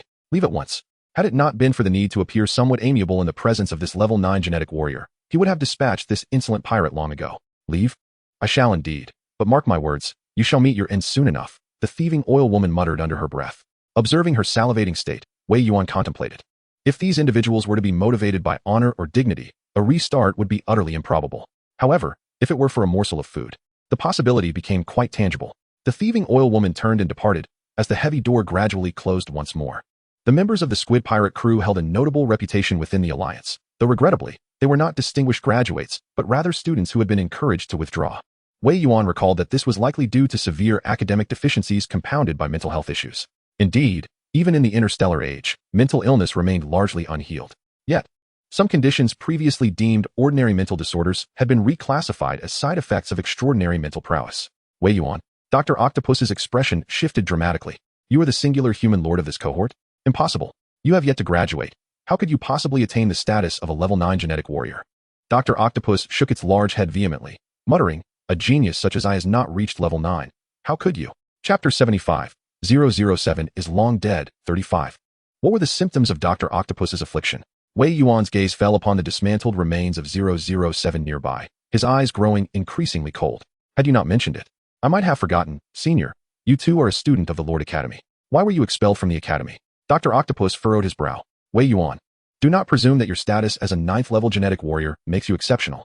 There have been 9th level warriors who have perished under my command. Moreover, those ancient beings of myriad races are likely still unaware of your current level. If they were to discover your true strength, would they allow your humankind to continue to exist? Dr. Octopus's eyes widened, fixated on Wei Yuan. Since graduating from the Lord Academy, he had not succumbed to his afflictions for quite some time. Years had passed, and while the symptoms still lingered, he had exerted considerable effort to suppress them. Even refraining from personally engaging in violence, he still retained his rationality. The instant he learned of Wei Yuan's identity, He understood that Wei Yuan would never allow the ancient beings to uncover his true capabilities. Humanity, ninth level, Lord. These three terms, when combined, would instill profound fear in those timid, avaricious old beings. They would tremble at the thought of a human emerging as a lord. A leader potent enough to vie for supremacy, especially one as formidable as a ninth-level genetic warrior capable of contending with the ancient beings. You were consumed by jealousy for your fellow mech engineer, succumbing to madness and killing him merely because his talent exceeded yours, right? He merely provided you with a few insights on mechs. Wei Yuan clapped his hands. Now, imagine if I were to tell you that the mech programs you struggled to decode were actually crafted by me. Would that not drive you to madness? He gestured towards the core program of 007 in the distance. As I have stated before, those who gain admission to the Lord Academy are undoubtedly gifted. However, geniuses abound. Even amidst the vastness of the cosmos, there are billions of beings, and those who reach the Lord Academy can be considered a rare find. Yet above these geniuses exist even more extraordinary talents. Dr. Octopus, belonging to one of the deep-sea races, hailed from a powerful lineage and had displayed his gifts from a young age. He could be likened to a slightly less capable version of an Yedong, with his distinct talent lying in weapon manufacturing. Amongst the arsenal of interstellar weaponry, mechs stand as the pinnacle. Once a mech is completed, its core level remains fixed, integrating the form of the mech with that of its pilot, akin to a high-end custom model. However, he faced a core dilemma he could not resolve until one of his cousins from the same race offered him guidance, allowing him to succeed in his endeavor. Yet, in a fit of envy, he succumbed to madness and eliminated his cousin with the very mech he had just developed. This incident was fortuitously captured by the Academy's surveillance, leading to his expulsion and subsequent rejection by his family. Left with no options, Dr. Octopus sought refuge under the banner of interstellar pirates. Wei Yuan's taunt struck deep, igniting a blaze of animosity in Dr. Octopus's expression, which transformed in an instant. He cast a cold, penetrating gaze at Wei Yuan. Is this your doing? You claim it as your handiwork? Indeed, Wei Yuan replied with a smirk. Who can blame me for being a rare and exceptional genius? Back at the Lord Academy, I could effortlessly crush my peers. Now that I have joined the Squid Pirate crew, I could easily push you aside. Truly, you are a waste. In an instant, the smile vanished from Wei Yuan's face. The once formidable 007 lay in ruins, dismantled beyond recognition. This series of mechas was crafted by Wei Yuan years ago, their consciousness embedded within the amalgamation of all their parts. Once the core components were removed, the awareness would cease to exist. It was akin to a living being. As long as it lives, its consciousness persists, and although its components may be replaced, once the skull is breached, the spirit dissipates. Even if the body remains, the essence has perished. Once Dr. Octopus decrypts Wei Yuan's core program, he will access all of 007's memories. What difference is there between this and desecrating a corpse? Wei Yuan sifted through the remnants left by 007, ultimately pressing his hand against the core component. Don't. Dr. Octopus trembled as several of his tentacles quivered. I still need to study it. Just give me time, and I will. Well, what? Wei Yuan coldly raised his head, the component in his palm reduced to powder. Do you truly believe you can leave here alive? Chapter 76. The weapon is impressive, but in a heartbeat, it shall belong to me. Even a 9th-level genetic warrior. I could poison you. Dr. Octopus lashed out with his tentacles towards Wei Yuan. His speed was astonishing, leaving afterimages in the air. A mere touch was all he needed. He was confident he could kill Wei Yuan, despite the latter being a 9th-level genetic warrior. However, how could Wei Yuan allow him to close the distance? A potent, almost tangible psychic field distorted everything around him. Dr. Octopus's tentacles reached for Wei Yuan, halting mere half a meter from him. Yuri's, unleash a star attack, quickly. He is not sent by the Interstellar Alliance. He has come for me. Dr. Octopus's mind raced. In an instant, he grasped the situation. Wei Yuan had come solely for the mecha he had dismantled. Within it lay a far greater secret. Dr. Octopus's eyes gleamed with fervor. Though he was only an 8th-level warrior, he knew many buttons in this laboratory that could swiftly provide him with sanctuary. Yuri's, not daring to hesitate, pressed the button in his hand. In an instant, the star weapon, already charged, emitted a searing blue beam directed at Wei Yuan. Dr. Octopus's eyes sparkled with unrestrained zeal. If he could eliminate Wei Yuan, he could dismantle the mecha he left behind. That was a battlefield mecha, a veritable treasure. When energy reaches a certain density, the very air itself distorts. A radiant blue energy beam emerged, distorting the environment surrounding the second battleship in subtle ways. Dr. Octopus, filled with delight, pressed a button at his side. With a wide grin, he proclaimed, "Farewell, genius. Only those who survive can be remembered." As he reached out, Wei Yuan sensed impending doom for himself. If he were gravely wounded, his demise would be effortless. Yet, at that moment, an unexpected turn of events unfolded. Above Wei Yuan, a ripple in space manifested, revealing a dark warship looming over the second battleship. The blue energy beam struck the shield, causing an explosion that shattered the energy and dissipated the protective barrier. Simultaneously, the energy emitted from the stellar weapon diminished significantly. A thunderous boom echoed as the second battleship was blasted, creating a massive crater. A searing wave surged forth, propelled by the wind. The battleship's hull, scorched by the energy beam, dripped with molten metal. Dr. Octopus was rendered unconscious by the force of the blast. Snowfall has arrived. My lord, we are here. 81 flagship battleships appeared, one after another, in every corner of the sky. Oh dear, the initial positioning and manual jump reveal a slight deficiency in strength, chuckled Snowfall. Hee hee. My lord, we come to rescue the damsel in distress. Watching you all flaunt your prowess in the starry sea has truly whetted my appetite. What are we waiting for? Everyone, with a smile curling at the corners of her mouth, Snowfall commanded, fire. The commander of the first flagship, Black Tulip, narrowed her eyes in delight as she focused on the weapon of the pirates' foremost battleship. What was it called again? The stellar weapon. How splendid. But soon, it would belong to me. Little ones, follow me into battle. Chapter 77. This is the true interstellar war. It is the flagship of the Allied military district. A discerning pirate shouted in alarm. In an instant, the battle ignited.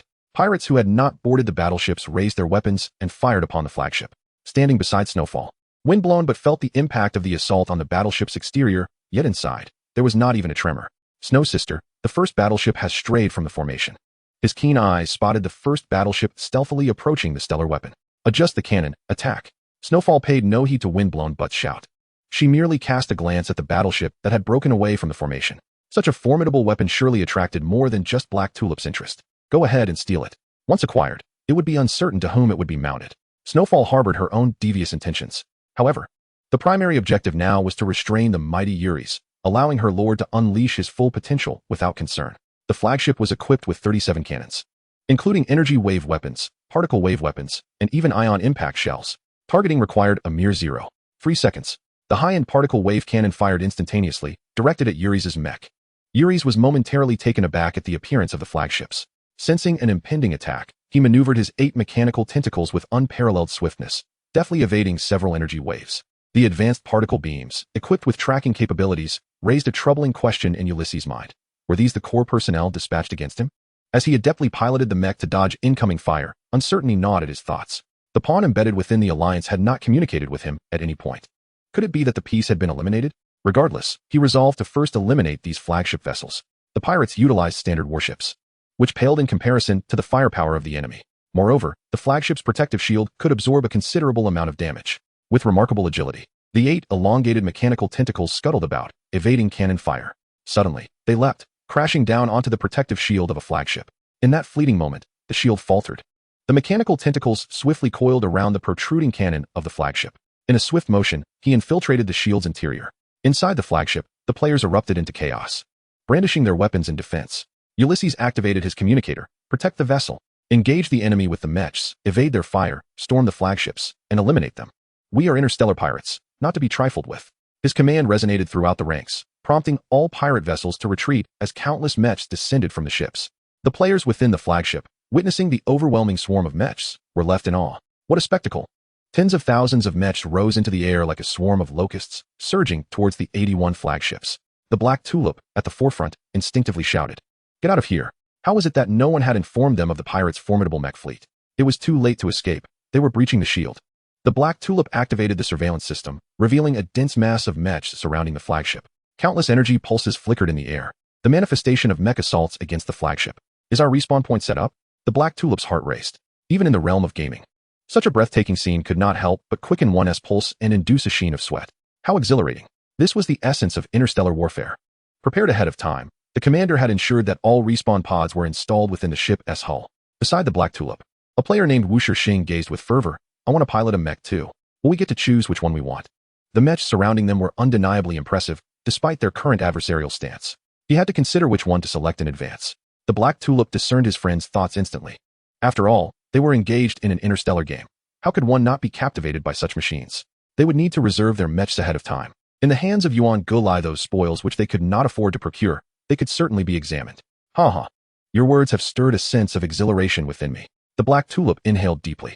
However, before indulging in joy, one must first heighten the sensation of pain. Prepare the brothers. It is best to finalize the mechs they desire before facing demise, lest they squabble over the spoils afterward. Wu Shixing gestured stylishly to the Black Tulip with one hand, then activated the open channel. Wu Shixing, regarding the official distribution of inferior gene serums, brothers, do not be miserly. As long as the experience points increase, inject swiftly, immediately upon resurrection. Choose your mechs and brace for death. As Wu Shishing's words echoed.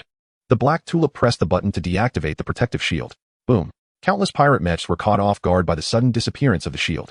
Indeed, dozens, unable to rein in their momentum, directly crashed onto the deck of the flagship. Awaiting them were players wielding grenade launchers. Ha ha ha, take this grenade. This battle was indeed a prosperous one. Concentrate fire.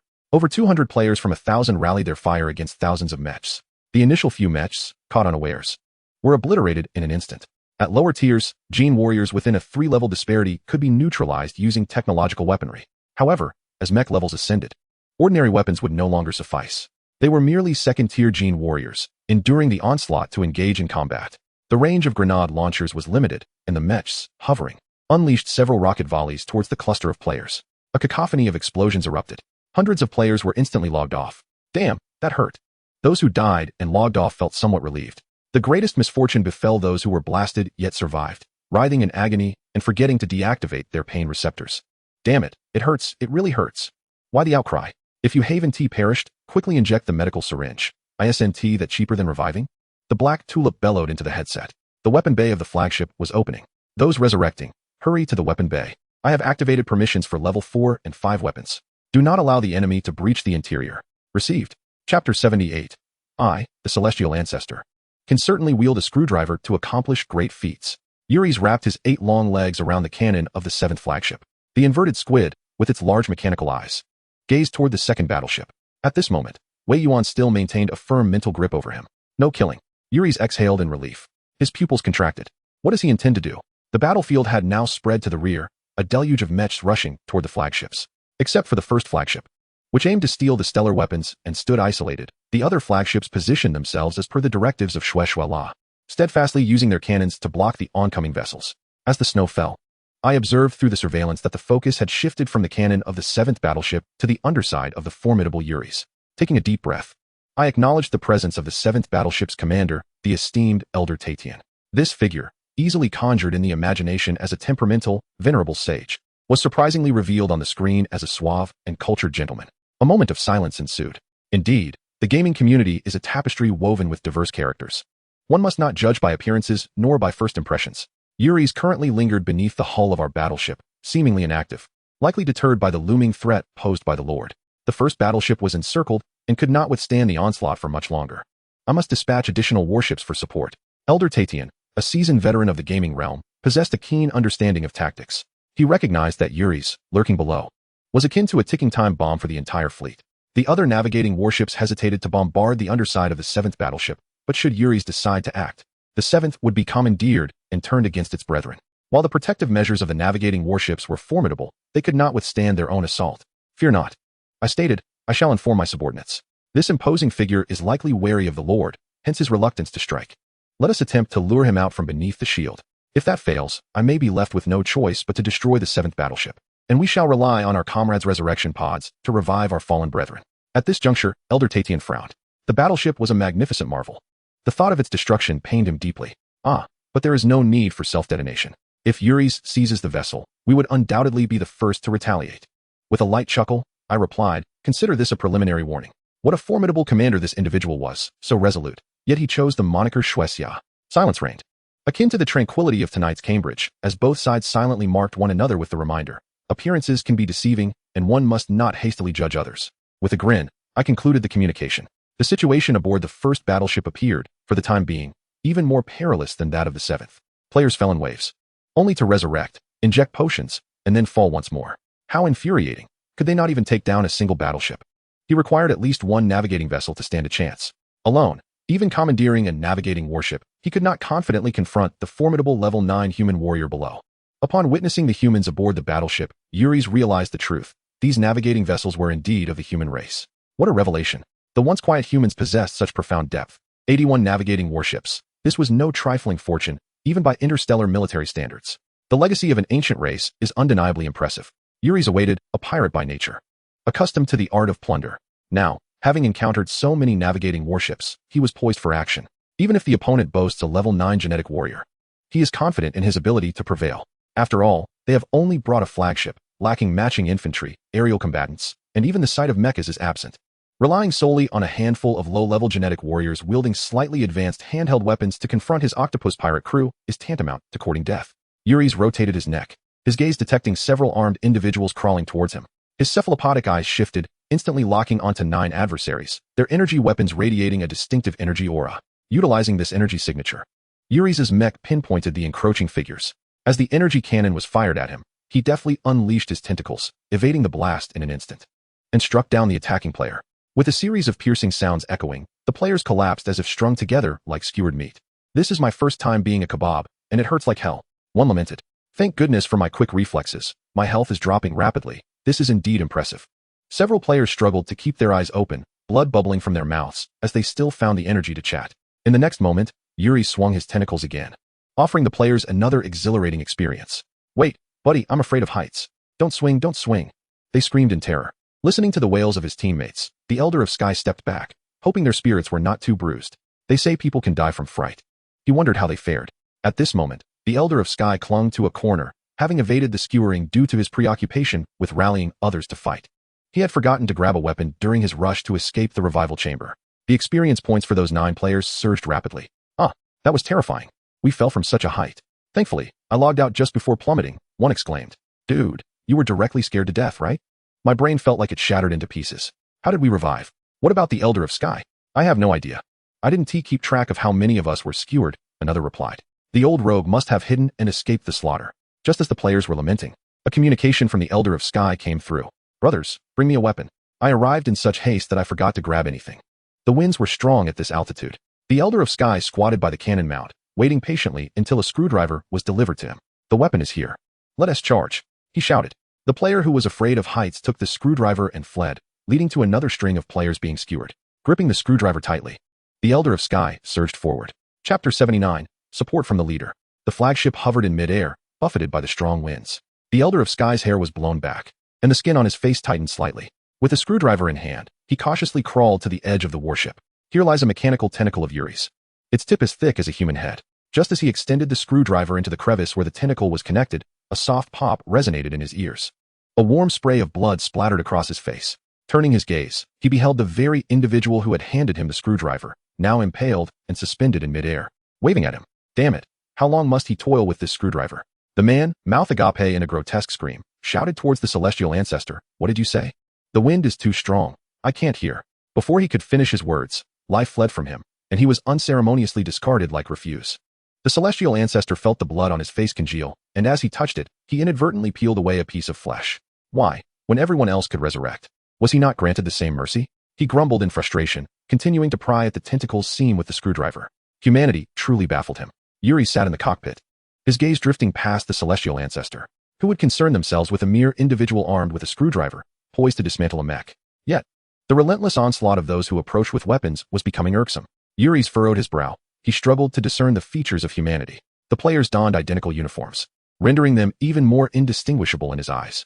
For a moment, he failed to recognize that these individuals kept reappearing. Strangely, as he faced them, the strength of those attacking him seemed to escalate with each encounter. Could it be they were testing his prowess? Yuri's glanced down, noting that Wei Yuan was still observing him intently. Unable to decipher the opponent's tactics, he anxiously transmitted a message to his subordinates. "Why have we not yet captured the next warship? Commander, the only fighters emerging from that flagship are low-tier genetic warriors. Our intervention is unnecessary at this time. Furthermore, I have observed that there are higher-level warriors aboard. Initially, only second-tier warriors fell, but now third-tier ones are appearing, and we have already encountered fourth-tier genetic warriors in battle. I suspect there may be 7th or 8th-tier warriors within. We plan to wait until the high-level fighters can no longer hold back before engaging." The 7th and 8th-tier pirates had yet to join the fray. Such elite forces typically made their entrance only when the battle had reached its climax. After all, stamina and energy are finite. Allowing the expendable troops to deplete the enemy's strength would only enhance their chances of victory. Yuri's found their reasoning sound. Although the human race enjoyed a favorable reputation now, they were once notorious for their cunning and treachery. Your considerations are indeed valid, but we must hasten our actions. The 9th-tier genetic warrior below is formidable and on par with my own strength. Seated within the mech's cockpit, Yuri's remained oblivious to the small alert that flashed within his blind spot. The outer layer of the mech's skin had begun to peel away. As the venerable Tatian ancestor skillfully pried open the connecting piece of the mechanical tentacle, he prepared to inspect whether there were any screws within that he could dismantle. Placing his screwdriver against the screw, the game system promptly displayed a notification. However, as soon as he removed his hand, the message vanished. Astonished, he mused. Is it truly possible to engage in such a manner? With each screw he unscrewed, his proficiency in mech disassembly incrementally increased. What a remarkable tool this screwdriver is. Tatian Ancestor's face radiated joy, nearly splitting with glee. Such fortune! Who could rival me? With a flourish, he tossed the screwdriver and began to swiftly dismantle the components of the mechanical tentacle. As he worked, the progress bar for mech disassembly ascended rapidly. Ding ding ding. Congratulations. Host, a side quest has been triggered. His heart leaped at the thought of a side quest. Congratulations, host. Your character, Tatian Ancestor, has acquired the skill of mech disassembly during combat, triggering the Lord S side quest. Clan profession differentiation. New profession unlocked. Mech engineer. System rewards. Battlefield level mech construction. Core energy for mechs and advanced mech repair techniques. Note: advanced mech repair techniques enable the repair of the consciousness of the mechanical clan. Upon reading the last annotation, Wei Yuan's lips curled into a smirk. The system truly is impressive. His eyes sparkled at the mention of the mechanical clan. The mechs he crafted possessed self-awareness, a consciousness born purely from within their mechanical forms. In a certain sense, the mechs he created could indeed be regarded as members of the mechanical clan. However, the mechanical clan had long propagated the belief that they arose from nature itself, rather than from any biological source. Consequently, Wei Yuan had always concealed the self-awareness of his mechs to avoid provoking the mechanical clan. Among the myriad races, the mechanical clan maintained a neutral stance, engaging amicably with the human clan. He had initially believed that the event was a complete failure, yet the system proved to be unexpectedly robust. Wei Yuan felt a swell of gratitude. The series of mechs he had conjured were akin to family to him. Prior to the arrival of the players, he had felt utterly alone at the Lord Academy, devoid of kin or kindred spirits. Only these mechs, which he had painstakingly created, stood by him through thick and thin. Thank you, system. Yet another notification appeared. After the side quest commenced, the system has illuminated the rebate function. Please check. Wei Yuan was taken aback by the additional surprise. Rebate. Merely glancing at the term sent waves of excitement coursing through him. Could it be as I hope? If so, it would be extraordinarily remarkable. Rebate. The experience and skills acquired by the clansmen summoned by the Lord during the summoning process will be returned to the Lord in the form of 1% rebate. Goodness. Even with his mental preparation, he was still astounded. Upon witnessing the annotations regarding the rebate capabilities, Wei Yuan could not help but exclaim in astonishment. He was acutely aware of the extraordinary nature of his golden finger, yet he had not anticipated its magnitude. His initial summoning of players stemmed from a longing for familiar faces, exacerbated by the alarming decline of the human race in this interstellar realm. However, upon the players' arrival, Wei Yuan found his strength to vastly surpass theirs. He approached the players with the demeanor of a protector. Yet now, the prospect of gaining a 1% return on the experience and skills accrued by the players was utterly staggering. He was taken aback. Having summoned only a little over 10,000 players, the experience points would require no effort on his part to cultivate. Furthermore, as soon as the players developed a profession, he would automatically acquire an advanced skill. What an astonishing concept. Was he now invincible? Wei Yuan marveled, pondering the unexpected generosity of the system. Host. To initiate the next summoning, the condition to be fulfilled is to attain first place in the Lord Academy graduation competition, the system informed him. Wei Yuan was not one to be easily swayed.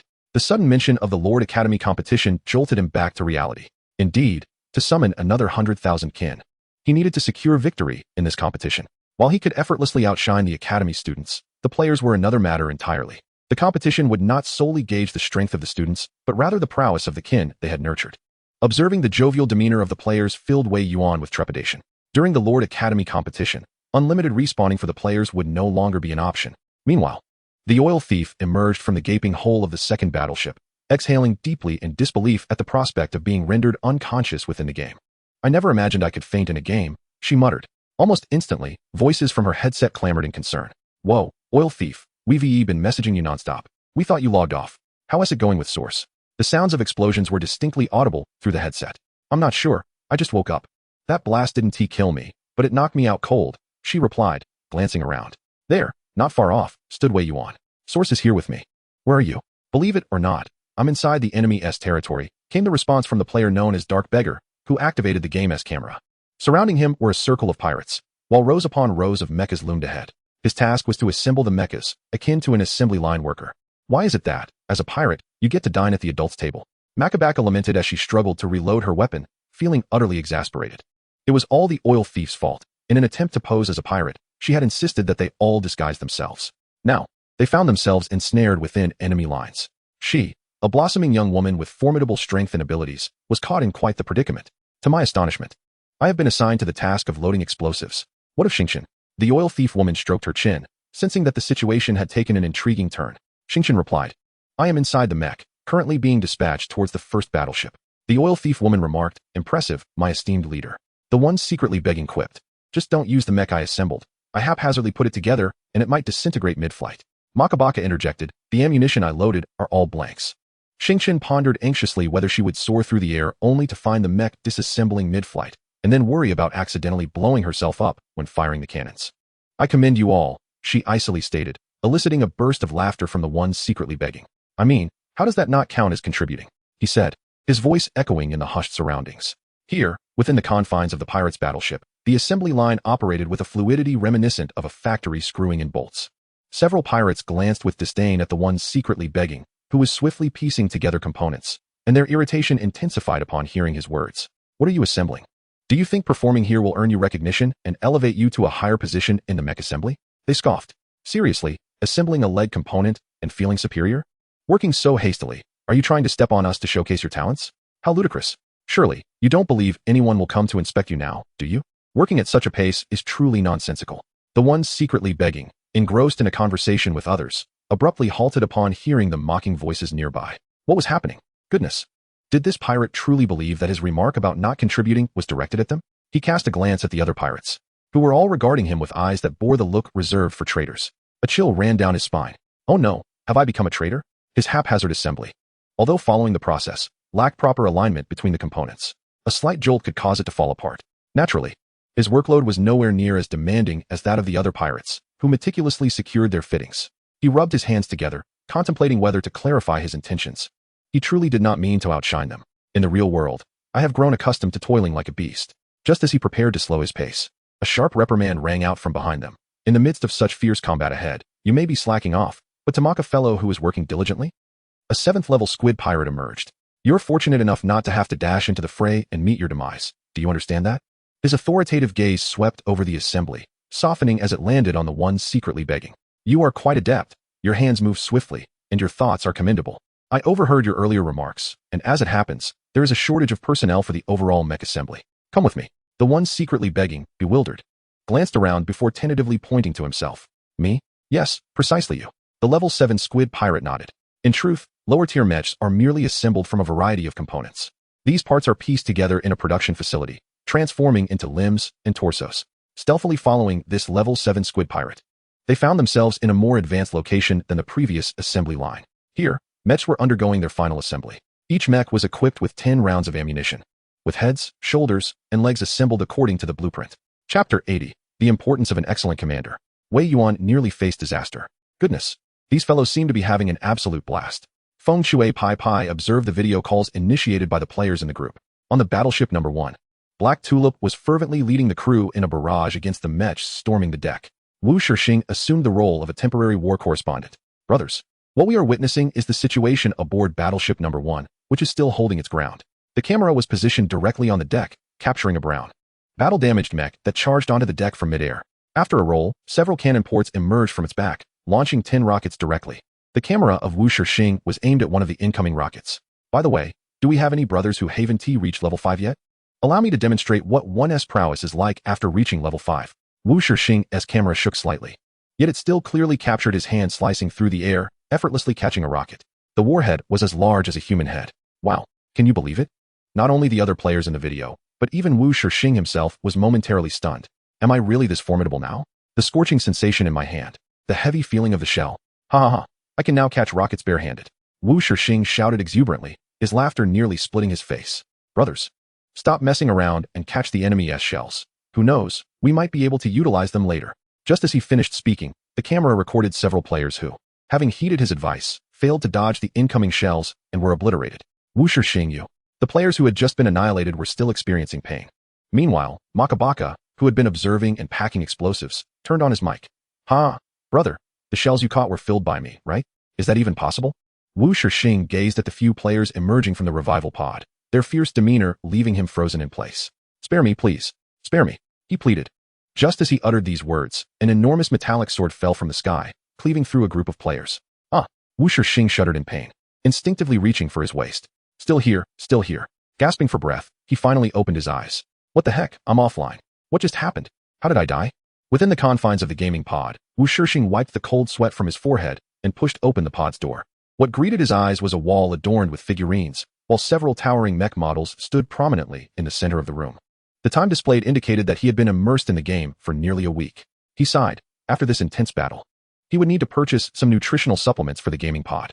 Wiping away the perspiration, he reached for his phone, which had been fully charged before he entered the game, but now, to his dismay, it was nearly out of battery. He quickly plugged it into charge. Wu Shixing sent a message to his mother. Mom, send some money, please. He then messaged his father. Dad, send over some gold coins. And to his brother. Hey, Zhongdang, I need some cash for in-game purchases. Not long after, notifications began to flood in. Jinyang, I've sent the money. Don't spend all your time gaming. Remember to step outside occasionally. Brat, are you only reaching out for money? Have you forgotten about the job I arranged for you? The funds are sent. But are you completely disregarding family matters now? Seeing the money had arrived, he tossed his phone aside. The excruciating pain he felt required several minutes to alleviate. Damn it. Is it really this dangerous? Wu Shixing dared not linger any longer. Upon entering the game, he promptly disabled his pain receptors, and in an instant, he felt rejuvenated. Wu Shixing then injected himself with the gene unlocking serum. Fortunately, the outcome of this battle did not require him to pay. Otherwise, he would have faced a significant loss. Wei Yuan was also covertly observing the players. Hearing Wu Shixing's complaints, he couldn't help but feel a bit speechless. Did he truly wish to prevent the players from respawning at their original levels? However, energy and mass are conserved. Detected host inquiry. Would you like to address the issue of your kin's inability to maintain their levels upon resurrection? No. Zongzi, can you solve this? Wei Yuan was rendered speechless. Could his system truly defy the principle of mass conservation? I thought you could conjure something from thin air, even the original corpses. A straightforward material extraction technology. Excellent. This is quite the game changer. Perhaps I could profit from this as well. Wei Yuan stroked his chin, sensing his pockets might soon swell with riches. A few messages caused all players to pause for a moment. Wu Shixing's hand trembled slightly as he injected himself. What the hell? Did the developers hear my complaints? He glanced around, only to hear a resounding crash on the deck. Come on, don't be misled by the system notifications. The first battleship is about to fall. The Black Tulip was struck by a hulking mech, a massive metal sword sweeping through. Requesting support, requesting support. On the command ship. The cold sweat was nearly dripping from Shue's forehead. The consequences of failure would mean a complete shutdown of the game. Silence. Wei Yuan's heart jolted. That was a close call. The players, momentarily thrown off by the game alert, now felt as though a bucket of cold water had been poured over them. Ulysses seemed to be waiting for the first battleship to succumb. He could not withstand the Lord, but I have just received new intelligence. The elves have dispatched their emissaries, who are about to arrive at the battlefield, and they are not allies, but adversaries. The Black Tulip has gone offline, yet the call remains connected. Her face pale. She rises from the gaming pod. Commander, I am here. Chapter 81. As the saying goes, no man is truly formidable without venom. To my astonishment, your warship harbors only 5th-level warriors. How trivial it is that we worried for naught. A 6th-level humanoid mech, wielding a colossal sword, sweeps across the deck of the first battleship. It appears that within humanity, there are scarcely any advanced genetic warriors left. Huh, if that is the case, then your warship shall belong to us. The pirate of the humanoid race emitted a muffled voice from within the mech, disdainfully dismissing the lower-ranked mechs around him. These 5th-level genetic warriors possess not even a decent mech. He alone could charge in and slay them, as effortlessly as cutting through vegetables. Such glory is rightfully his to claim. Initially, the players were oblivious and fell prey in droves. The entire deck was littered with dismembered limbs and shattered remains, blood pooling everywhere. The surviving players were splattered in crimson, their bodies and faces stained. The pungent scent of blood sent tremors through the remaining players, not from fear, but from the visceral reality that stirred the ancient genes within them. The most captivating aspect of this game was its authenticity. I hadn't anticipated the real battlefield to be so exhilarating. What a dreadfully ferocious creature you are. Too bad you have a health bar. Players rising from the blood-soaked ground ceased their laughter.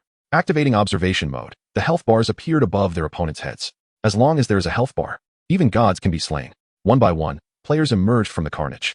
The sound of it snowing resonated through the headsets. On the first battleship, all players disabled their pain receptors. Your battle will be guided by me in place of the Black Tulip. We shall commence our fight while learning to assemble mechs. The escorting warships are providing support for you. Players on the second battleship, beneath your vessel lies a hidden area for class advancement. Those wishing to become mech engineers may proceed there. The elves shall arrive at the battlefield in 50 minutes. Lord, your strength must not be revealed before the elves. Therefore, within this 50-minute window, please eliminate Ulis, while all players on the second battleship coordinate with Source Brother. Now, please deactivate your pain receptors, and let us begin our scripted journey. The command of its snowing was calm and resolute. At this moment, within the first battleship, all players had disabled their pain receptors. A 6th-level genetic warrior maneuvered his mech, swiftly striking towards the players. He was astonished to find that those humans, who moments ago were limbless, now appeared oblivious to pain, deftly evading his strikes. Though some did not escape, for reasons unknown, the battle felt rather unsatisfactory. The colossal sword grasped by the heavy mech was stained with blood. Humanity, brace yourself for terror. For the moment, boarding the warship proved futile. Thus, we have taken to the open air. We are still alive. Wei Yuan inquired, "What is wrong?" The oil thief replied, "He is poisoned, isn't. As the saying goes, all is fair in war. A true warrior is not without guile. I plan to orchestrate another poisoning incident. In battle, frontal attacks are one strategy. Is not poisoning from behind also a valid approach? Moreover, our quartet has always operated with seamless synergy." Wei Yuan's fingers twitched slightly. With a flick of his wrist, a deep gash appeared on Dr. Octopus's tentacle, with pale blue blood dripping down. The oil thief hastily procured several large transparent glass bottles from the marketplace, filling them to the brim. "I will deal with Yuri's first. He won't awaken for a while, so you can do as you please." Wei Yuan leaped into the air, and the dark cloud opened its cockpit, catching him effortlessly. So dashing. The oil thief thought to herself, impressed. "When I have my own mech, I will board it like that every day." 8 tentacles dangled in the air, blood oozing from the wound. As the droplets diminished, the oil thief hurriedly fetched a knife to cut. Goodness, is the defense this high? She activated the comms for their small squad. Starlight, do you copy?" Starlight responded. "What is it?" She was piloting her mech outside, navigating through the chaos. Even the level 5 mech struggled to breach the encirclement. The oil thief continued. "I've got some toxic blood here. Take it to the hidden beggar in Makabaka. Let us flush out the pirates." Hidden beggar exclaimed, "Wow, you're a genius. Where did you get that toxic blood?" Makabaka added, "Impressive, brother, you're the best." Snowfall chimed in, "Is it lethal?" "Oil thief, send a portion our way." Snowfall then suggested, "Is there a chance you're also on the public channel?" The oil thief chuckled, nearly forgetting, next time. She must remember to switch off the public channel during private chats. Starlight responded, "I'm on my way. My weapon should suffice." Starlight continued, "Snowfall, I'm piloting my mech, entering the combat zone. Clear a path for me." The mech she was operating was a hastily assembled contraption from the pirate reinforcements. If the flagship were to explode, she would need to react instantly. The pirates watched in awe as a somewhat battered mech maneuvered through the hail of gunfire, swiftly approaching the warship cluster. Their excitement surged. "That mech can do it. Surely, we can break through too. Charge." Another wave of mechs surged forth. From within the flagship fleet, dazzling laser cannons fired. Chapter 82, Elven Race Live Broadcast. What have I witnessed? Star C. Inside a golden spacecraft, a dark-haired elf gazed at the battlefield reporter who was fervently narrating events not far away, his expression somewhat inscrutable. "Greetings to our audience from the Alliance. We are currently en route to the planet being invaded by the interstellar pirate crew. We have received word that the planet occupied by a young human lord graduate lies along the pirates' primary route. The purpose of our visit, as the elven race, is to extend our assistance to this young human lord. It is essential to understand that the requirements for graduation from the Lord Academy are stringent, necessitating that students maintain an intact territory and cultivate at least 30,000 gene warriors before the grand tournament. The instigator of this war is the formidable third-ranking pirate faction, the Squid Pirates." The elven reporter broadcasting the news has golden hair cascading like waves behind her, and her golden eyes signify her lineage as a light elf. Ivan recalls that this light elf, named in Yulina, is the fiancée of an Yudong and is a notable influencer on the Star Network, garnering considerable attention. Ivan silently observes her performance before the camera, as this live broadcast is directly transmitted to the Star Network, promising a vast audience. He grips his bow tightly. Before boarding the spacecraft, the Queen instructed him to attempt to elicit Wei Yuan's true strength. "Wei Yuan, the prodigy of the human race. You are the elite guard I specifically selected for Donger. Come the Lord Academy tournament, you shall be his most formidable ally." The Dark Elf clan holds a lowly status within the elven community, as they are not born from nature, but emerge from the shadows cast by the Tree of Life. For many years, their kind has endured great hardship due to their inferior standing among elves. He must seize this opportunity. Though he is merely at level 6, he possesses the supreme weapon of the Dark Elves. Ivan clutches his bow. If Wei Yuan is indeed the level 9 gene warrior he was proclaimed to be during that frenzied moment in the clan, then should he truly release an arrow, his own demise would be inevitable. Ivan ponders this, resolving to act as the Queen instructed, believing that his kin would surely receive favorable treatment. "Hey, Ivan, what are you dawdling for? Can't you see I'm parched? Hurry and fetch me a glass of water." And Yulina scolded him as the camera shifted away. Ivan raised his gaze, his dark eyes reflecting her haughty demeanor. "Very well," he replied silently, moving to fetch the water. The elven maid beside and Yulina felt uneasy and softly suggested, "Lord Ivan is a level 6 gene warrior. Perhaps it would be best if you let us handle such tasks in the future." Smack! And Yulina struck the maid across the face. Her exquisitely perfect visage brimmed with arrogance as she cast a frosty glance at the maid. "Why should my affairs concern you? Moreover, I am to marry in Yudong. Merely a level 6 gene warrior of the Dark Elf clan. What makes you think I cannot command him? Her gaze swept over Ivan. Ivan remained silent. Handing her the water. Shortly, as a battlefield reporter, I will be live-streaming the entire event, so you must ensure my safety, she added. I shall only act upon the Queen's directives. Miss Lena, pouring you water simply reflects my good disposition, Ivan stated calmly, echoing the sentiments of the clan leader. The Light Elves had occupied their elevated position for far too long. And Yulina was so engrossed that she failed to notice the displeasure of the Elven maid behind her. Meanwhile, several planets within the battlefield came into view. One of those planets appeared to be embroiled in conflict. Hadn't it been said that the war zone had been extinguished? And Yulina exclaimed with delight. Could it be that we might uncover additional news? She leaned closer to the screen, zooming in on the scene. As the clouds parted, the images of the battlefield emerged. She promptly redirected the live camera. Wow, look at all those flagship warships. Are those the pirates' fleet? Or could it be a contingent from the military zone? On Starnet, viewers had already settled in, including many high-ranking officials from various powerful factions. 81 flagship warships were incessantly launching their weapons.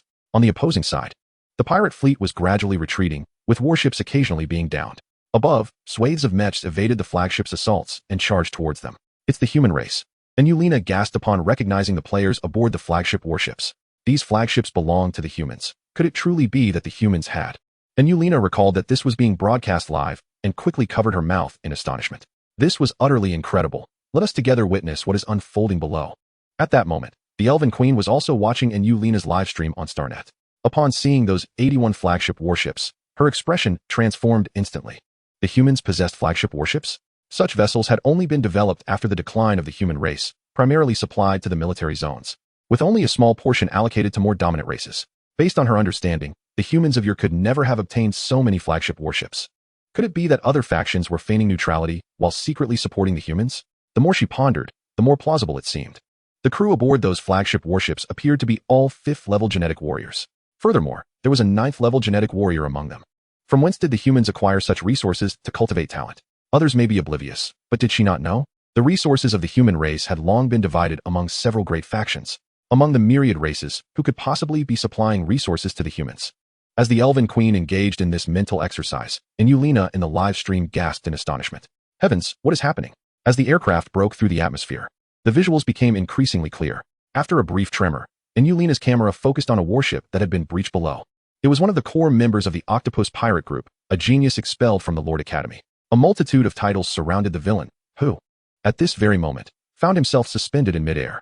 8 tentacles bore numerous gashes, as a human, clad in gloves, mercilessly squeezed the wounds. As the gloves were corroded by poison, fresh blood flowed from the injuries, filling a glass vessel. Chapter 83. Dare to witness our spectacle? Prior to her arrival, she had researched the Octopus Pirate crew, level 8. Furthermore, the captain of the Octopus Pirates was unequivocally a level 9 genetic warrior. Indeed, torture. The wounds on Dr. Octopus were, to an 8-level genetic warrior, rather trivial. To put it more simply, they were merely superficial injuries. However, that human was utterly absurd. Even Ivan, standing beside Yulina, felt a wave of discomfort wash over him. That human relentlessly pressed upon those wounds. Was he deranged? He had squeezed every drop of blood from that area. It was terrifying. Ivan gasped in horror. Even the mightiest warrior, drained of blood, would face certain death. Were humans truly so monstrous? Wasn't it said that the human race was exceptionally benevolent? Before the astonishment could fully settle, a mech clearly belonging to the pirate crew suddenly descended from the heavens, landing beside the seemingly devilish human. Then, a pirate emerged from within. Xingqian's disguise was quite convincing. She was still clad in the garments stripped from the Octopus Pirates, her body smeared with blood. Meanwhile, the blood thief had discarded her clothing during her labor, tirelessly squeezing blood, drenched in sweat. Exhausted from the task, she remarked, "This blood has been thoroughly extracted. I'm utterly spent. Thank goodness I've numbed the pain, or else I would surely have strained my muscles." Wiping the beads of sweat from her forehead, she felt no physical pain, yet her spirit was weary. This flesh is thick. It must be quite springy, she mused, saliva pooling at the corners of her mouth. As she spoke, she felt her lips begin to tingle. Oh no, this is it. No sooner had she uttered her thoughts than she collapsed, lifeless. Xingqian gazed at her body, blood streaming from her orifices. 6. After silently muttering about the situation, she captured a photograph of the blood thief's corpse and shared it in the group chat. Xingqian, 6. Makabaka, what is going on? He truly met a tragic end. How could he forget that his hands were still smeared with poisonous blood? Woe betide him. The elven maid gasped softly. Yulina cast her a sidelong glance. Why the fuss? Surely that pirate coerced him into suicide. It seems a traitor has emerged among the human ranks. This deceased individual must have succumbed to the pirate's threats. What could that pirate possibly be plotting? Amidst the bewildered gazes of the elves and the audience of the Star Network, the celestial being collected all the glass vessels from the ground. 17 jars brimming with toxic blood were meticulously stowed into the mech, while Yuelina was still in shock. The voice of the queen resonated in her ears. Do not concern yourself with trivial matters. Immediately proceed to the battlefield, to the Wei Yuan. She deftly maneuvered her flying apparatus towards the direction of humanity. Sister Shui, the elves have made their appearance. Wind blowing, But's fingers swiftly danced across the control panel of the flagship. The position of the unidentified aircraft was marked. Just by the sight of the aircraft's shape, Shuela was already certain that the elves had arrived. Such a diminutive vessel. How many can it possibly bring for support? How amusing. Wind blowing, but scoffed. Activating the public microphone. Brothers, the elves have come to lend their support. Let us extend a warm welcome. Shuela did not intervene to halt wind blowing, But's childish antics. Ah, what joy it is to have friends come from afar. TSK. Don't they know to announce their arrival in advance? What Brother Yuan indicated was indeed our battle. Elves, do come forth. Hey, isn't it a bit inappropriate to invite them over like that? Haha, our new arrivals coming in. I hope they are as adorable as Teacher Alice. I would hate to fight them. Brother Yuan did not explicitly declare them as foes, yet the sentiment was decidedly unfriendly. Should we engage them directly? The players conversed animatedly over the public microphone. Wind blowing but cleared his throat and, with feigned authority, proclaimed, the commander has stated they are enemies. We must engage. Besides, how can we ascertain if they are friend or foe without firing a few shots? Let us do it. In the realm of the game, if the Overlord labeled them as hostile forces, they were destined to be eliminated. Though their names had not yet turned red, they had come to witness our spectacle. Thus, they should be greeted with a few cannon blasts. 81 flagships simultaneously adjusted their cannons. Even the besieged flagship number 1 managed to pivot a cannon in response. Boom, boom, boom, boom, boom, boom. 81 cannon shots echoed across the battlefield. For a brief moment, the arena fell silent, and Yuelina, who had been searching for Wei Yuan in the air, was suddenly engulfed in darkness. Under attack, under attack, under attack. Aircraft damage 20307099. The frantic alarms blared within the aircraft. At the moment the defense system was utterly obliterated, a more ferocious barrage of cannon fire obliterated the flying vessel. Chapter 84. I feel like ants are crawling all over me. On the deck of flagship number 1, mechs and players were embroiled in chaotic combat. The mech piloted by the level 6 squid pirate was drenched in blood, with a faint crimson film clinging to its metallic exterior. Indeed, the activation of pain receptors was essential for rapid enhancement of physical capabilities. Even in the absence of level 6 gene unlocking agents, he could sense a significant increase in his speed, strength, and agility. Weapons, for you. Beside the resurrection pod stood a player distributing weapons to fellow participants. The heat-based weaponry fails to penetrate the armored exterior of the mecha. A shot from the magnetic cannon merely creates a dent in the surface. My friend, hand me a cold weapon, he mutters in frustration. Previously, Wu Shixing had found it peculiar that an interstellar game would feature melee weaponry, which he presumed had long been rendered obsolete. However, now he comprehends the absurdity of the mecha's defenses. Logically, a magnetic cannon capable of effortlessly dispatching carbon-based life forms should have no trouble against mecha, yet it proves utterly ineffective, yielding only superficial damage. Moreover, certain advanced mechas are equipped with specialized coatings designed specifically to counteract such technological armaments. This is an undeniable form of restraint. Wu Shixing recalls the times he had eagerly charged into battle, armed with high-tech weaponry, only to meet his demise. It makes his teeth ache at the thought. In typical combat scenarios, the sheer frequency of his deaths would have drained his finances significantly. While his parents and older brother support him online, he must resort to mining for his income. This time, defeating a level 6 pirate should yield a handsome reward, perhaps 10 to 20,000 credits. Grasping the dagger tossed to him by another player, he takes a deep breath and charges onto the deck. The heavy mecha remains in place, now joined by the lower-tier mechas that had previously been barred from entry. The level 6 squid pirate exhibits visible stress, veins bulging on his forehead. Though his movements remain agile, he feels the fatigue weighing on his mind. Why can't I finish them off? He curses internally. Thankfully, no higher-tier genetic warriors have appeared thus far. All adversaries are still level 5. If he cannot seize this warship soon, more formidable pirates will undoubtedly arrive. Annoyance wells up within him as he observes the humans rushing towards him once more. Why must you resist? Just submit to your demise. Must you wait for others to claim my glory? How detestable you humans are. He swings his colossal sword at the players. Wu Shixing performs a nimble flip, effortlessly evading the strike. His speed has indeed improved. As he lands, he bounces back into action. The metallic exterior of the heavy mecha is now speckled with a thin layer of blood, beneath which the mecha's structure is revealed. From amidst the throng of players, Wu Shixing discreetly reaches out for assistance. I'm in desperate need, gentlemen. Do any of you possess a schematic of this mecha structure? He inquires quietly. This guy's been wreaking havoc on our warship for far too long, and heat-based weaponry is ineffective. He continues to plead. I humbly beg for your assistance. As he engages in this silent plea, the familiar chime of notifications echoes around him. Amidst the chaos, he opens the group chat, while a few pirates nearby exhale in relief. How has this newcomer adapted so swiftly? The leader has shown him several mecha design schematics. The crux of the matter is that since my arrival until now, I have scarcely had a moment's respite. Only now do I find a brief reprieve. Yet, I cannot fathom what manner of race this is, humanoid in appearance, yet drenched in blood. Could they possibly belong to the demon clan? It is well known that demons are notoriously indolent.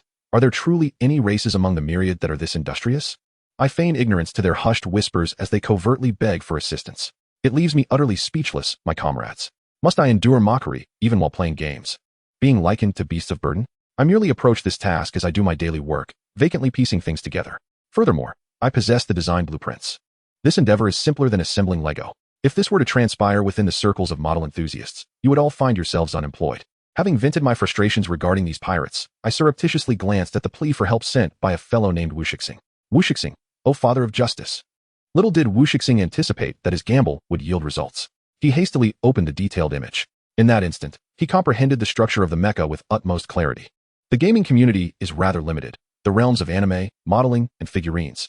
Players, through various means, all possess a modicum of understanding regarding mecha schematics. Wushixing stands as a paragon among them. Every mecha model in his possession is a product of his own craftsmanship, from the modeling phase to the final payment. With a flourish, Wushixing twirled his short blade, swiftly identifying several vulnerabilities in the heavy mecha. Brothers, the hour of vengeance has arrived. Congratulations. You have commenced the foundational training of a mecha engineer. Your learning progress, 001003. Congratulations, you have commenced. Countless prompts regarding mecha disassembly danced across the player's screens. A multitude of humans, relentless and undaunted, surged forth with various tools in hand, charging directly at him. Yuri's clung to the underside of the second battleship, observing the throng of humans that seemed to multiply endlessly. A flicker of fear crept into his heart. Even a swarm of ants, countless in number, would elicit discomfort. Yet these humans exhibited no semblance of fear. Instead, they laughed with unbridled excitement, wielding their absurd tools as they lunged at his mecha. Infuriating. Die, with his tentacles writhing. Yuri's pierced through countless humans. Ha ha ha. My health has indeed increased considerably. Even when pierced, I do not plummet to the ground. The first player impaled let forth a torrent of blood, yet he still wore a wide grin, laughing heartily. Incredible. Truly, the strong never lament their circumstances. You are remarkable. My friend. Behind him, another player, similarly skewered, gave a thumbs up to the first before following suit. Ah, what a collection of lunatics. Madmen. Yuri's roared within the cockpit, his sanity wavering as he began to hurl those deranged individuals away. However, the death of his companions seemed invisible to them as they pressed forward, undeterred. Yuri's felt a sudden chill coursing through him, as if ants were crawling all over his body. Chapter 85. Thankfully, they are all my fellow townsfolk. Yuri's eyes turned crimson. What he saw before him were unmistakably human beings. How could such an overwhelming sense of dread arise? A swarm of creatures awakened the deepest fears within him. The bug race. The humans before Yuri's suddenly merged in his mind with the terrifying image of those insectoid beings. Star pirates dare not settle on any particular planet. They must evade the relentless pursuit and assaults of the Alliance. Thus, they linger mostly among the starry seas. Yuri's had encountered the bug race before. They were beings utterly devoid of fear. Their lifeless, inorganic eyes, once they fixated on you, would relentlessly consume. Yuri's trembled all over. Yes, these humans before him were akin to those insectoids, devoid of fear. Even in regard to their own bodies, they displayed a chilling indifference to injury. Dutifully executing the commands of the queen bug, devour, tear apart. Yuri's watched those humans, blood pouring from their mouths, as they still endeavored to pry open the mech. Deep within his eyes lay sheer terror. No, no, no, they are merely humans. Just humans. Yuri screamed internally. They are only 5th level gene warriors. Even if tens of thousands were to swarm toward me, they could not harm me. I simply need to eliminate them swiftly, to kill them all quickly. After a tremor, the squid mecha S8 tentacles thrashed violently, ensnaring and crushing all the players that crawled over. However, he had to keep 2 of the tentacles wrapped around the battleship to maintain stability. Thus, I was right. The 2 mechanical tentacles I am using remain still. Damn it. Why do I always choose incorrectly? Brother, share with the gang which tentacle you eliminate first next time. Under the second battleship, clouds of blood mist erupted, akin to a meat grinder in full operation. At first glance, the spectacle was utterly shocking. Yet, those remnants of flesh were continuously self-projected into the grinder. Wei Yuan soared into the sky with Wei Yuan, gazing at the squid grinder, which resembled a blood-and-flesh mill, relentlessly dropping human limbs and fragments. Wei Yuan gasped in astonishment. It's the players, after all. Truly impressive. No wonder the Fourth Calamity is deemed the most terrifying. This instills more dread than the bug race. At least with the bug race, the queen bug's consciousness reigns supreme over the individual insects. Those lowly worker bugs are not fearless. They mechanically fulfill the commands of the queen bug. But the players are different. They are living beings, endowed with strong self-awareness. They march to their demise, all for the sake of grinding through learning progress. Wei Yuan sensed Yuri's fear. To be honest, if he were to confront his fellow villagers, a sense of trepidation would surely grip his heart. It is an enigma, completely unafraid of death. They possess the ability to resurrect infinitely. Even more terrifying is the fact that these players derive a sense of accomplishment from their demise. Wei Yuan took a deep breath. Fear not. These villagers are summoned by my own hand. He then turned his gaze towards the first battleship. The players aboard had already begun to turn the tide. The mecha assembly diagrams were already in circulation. The disassembly process was, astonishingly, quicker than when they were offline, akin to a well-practiced art. The players' hand speed now surpassed what it had been on Earth by a factor of 10. Under the leadership of Wu Shishing, the players abandoned their technological weaponry and directly adopted the tools for mecha maintenance. It was unclear whether they had an obsession with screwdrivers, as the majority of players clutched them tightly. Whenever a mecha landed on the deck, a group of players would swiftly advance, their roles distinctly defined, drawing fire, creating distractions, and disassembling. Once a mecha was dismantled, the pilot would emerge, and it would be an instant kill. The only one still persevering was the level 6 genetic warrior. Come down. Wu Shishing delivered an elbow strike, forcing open the cockpit of the heavy mecha. He wielded a dagger and thrust it directly into the cockpit's interior. The level 6 squid pirate evaded the attack with remarkable agility, but his hatch was opened by Wu Shishing. From a distance, the black tulip, lying in wait, squeezed the trigger. A deep blue beam, accompanied by a magnetic pulse, surged into the cockpit. The link between the squid pirate and the mecha was severed in an instant. As the mecha became immobile, the level 6 squid pirate was ejected from the cockpit, lunging to seize Wu Shishing by the neck. Do you dare challenge me? A mere 5th level genetic warrior? Even if you are in the thousands, you remain one level lower. A crack echoed as his shoulder blade fractured. If I am to die, let it be together. Wu Shishing countered, entangling the squid pirate. Black tulip, fire at me. Fire. Damn it, 2nd Battalion Commander. Bring me my Italian cannon. Quickly, bring my 2nd Battalion Commander.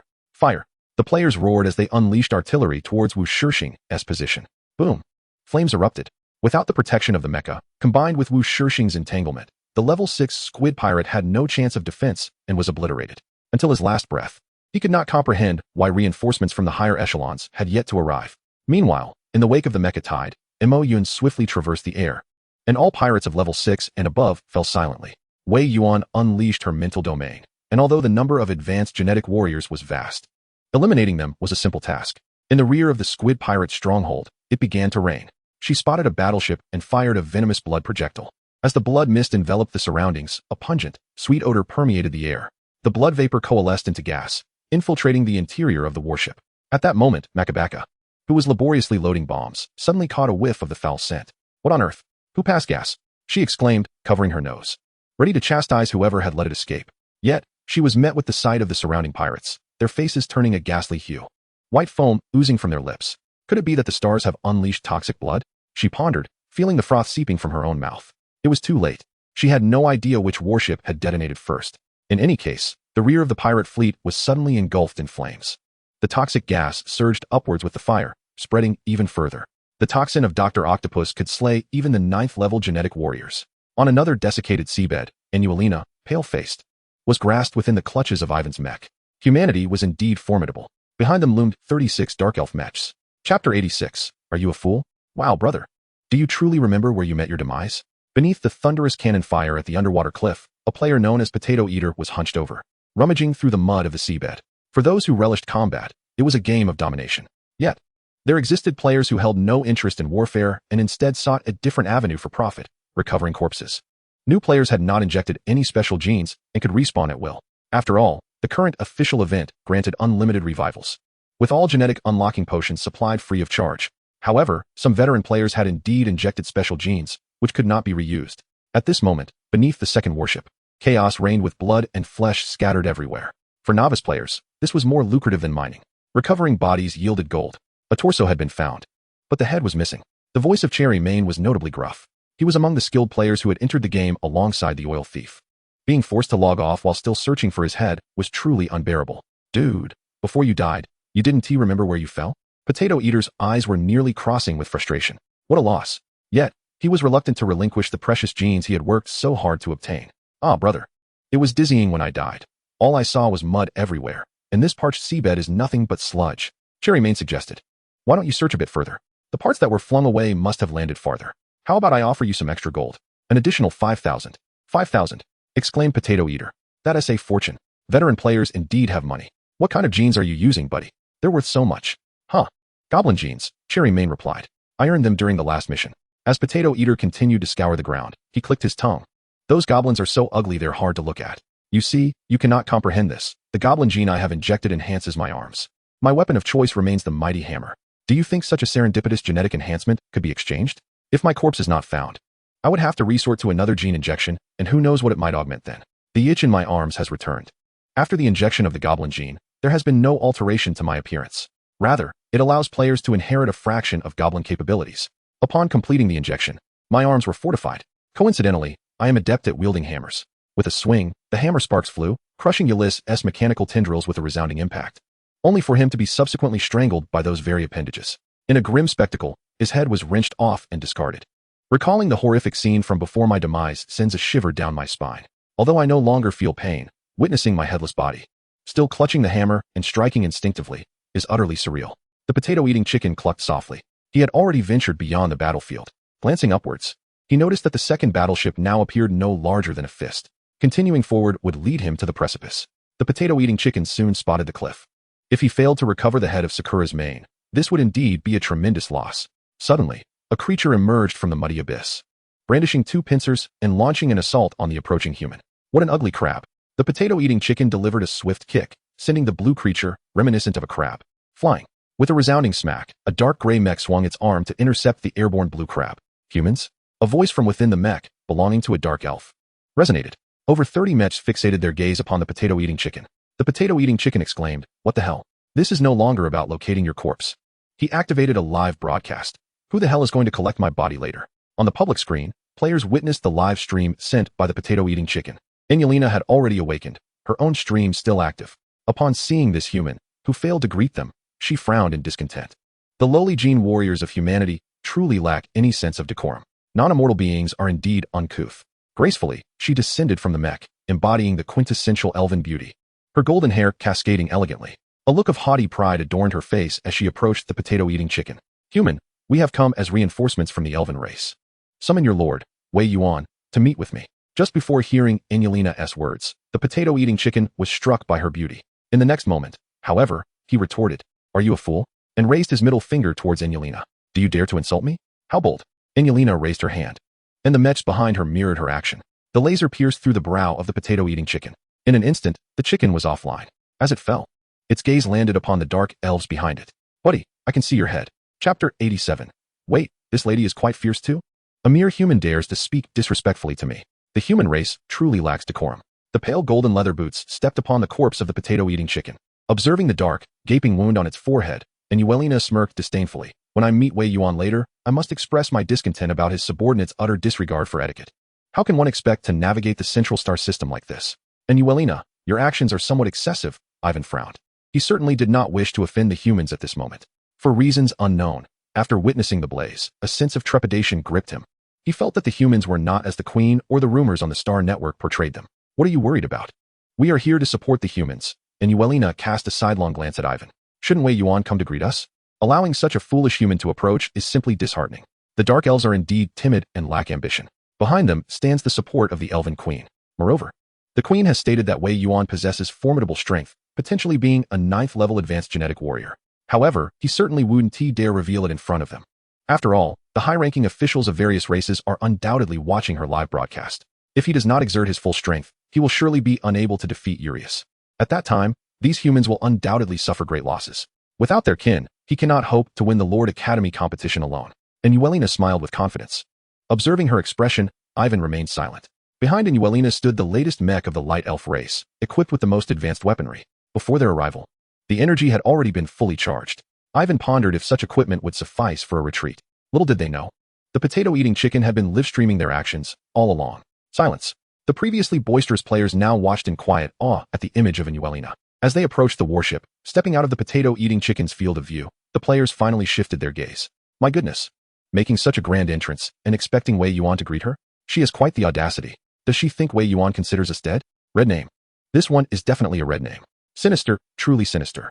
Even Feng Shui Pai Pai, alongside Snow Falling, gritted their teeth in disdain. This little elf really needs a lesson. I reckon she is merely a level 5? The mech behind was indeed impressive, but her arrogance was quite pronounced. Snow Falling shot a glance at Feng Shui Pai Pai. Of course, she is arrogant. The current queen of the elves is from the light elf race. And Yuelina, a member of the light elf clan, is poised to become the queen's daughter-in-law. Have you noticed the mech behind her?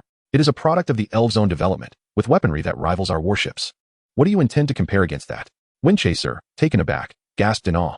If only I could seize her mech.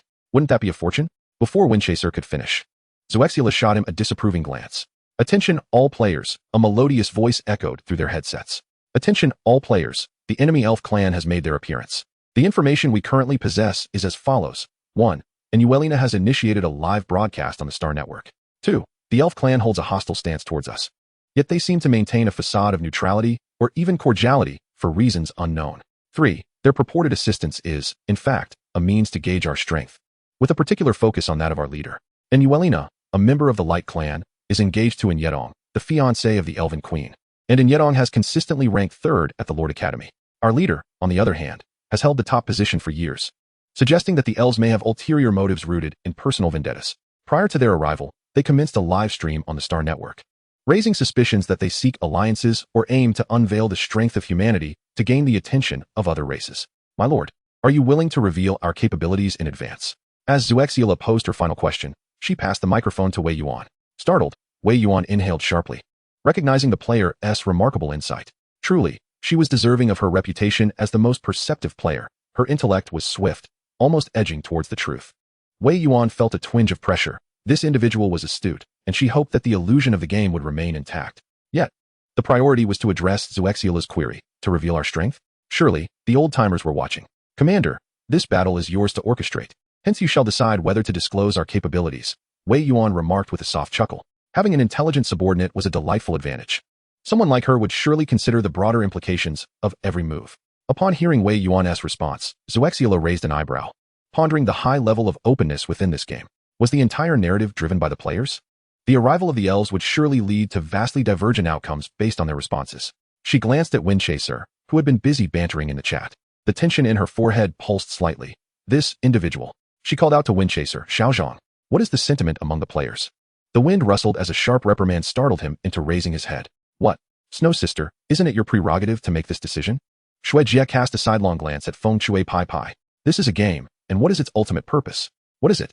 Feng Shui Pai Pai inquired. Shuejie, rubbing her forehead in exasperation, was grateful that this fellow was not groomed to inherit his family's legacy. It is to serve the players. Only when the players' gaming experience is enhanced will they continue to engage and be willing to invest, whether that be energy, money, or time. If this game were merely a cash grab, it would undoubtedly lack significance. It is only when players find joy and satisfaction in their experience that they are inclined to spend their resources on the game. A virtuous cycle is paramount. Therefore, the current decision must be made by the players. They all felt that they needed to deliver a resounding blow to that arrogant female elf, and then make a grand display.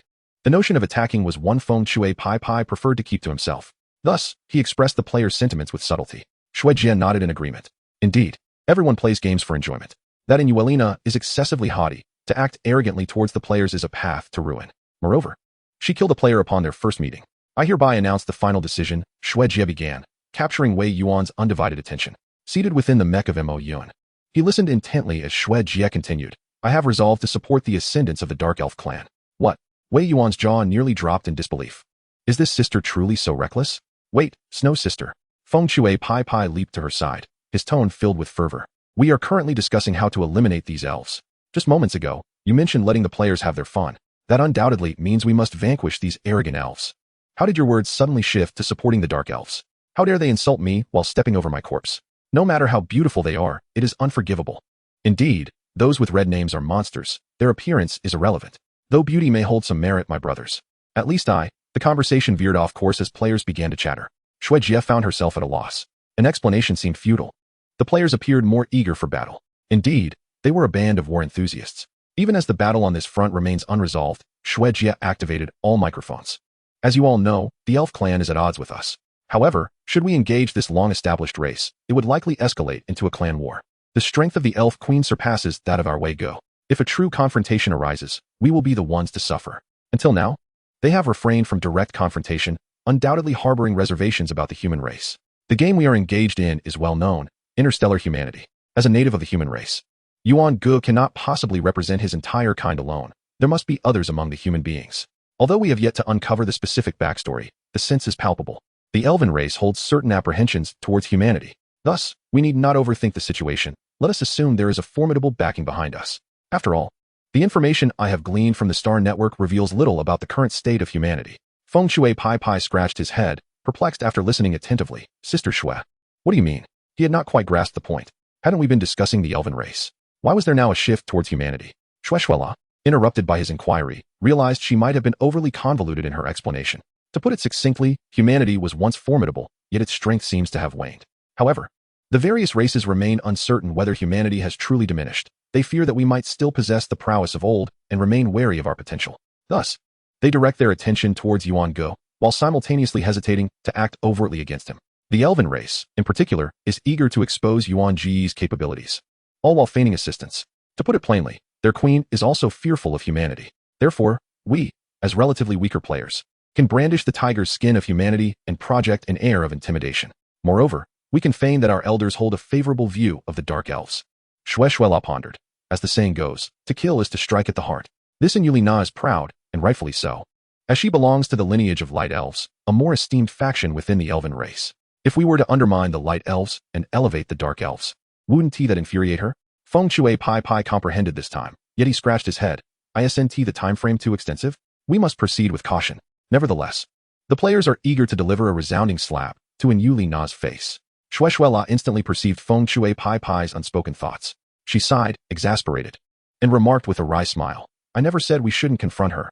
If a slap is warranted, let it be delivered with vigor, instilling fear in her regarding humanity. Only through fear will she feel anxious about the dark elves being favored by a powerful humanity. Do you understand?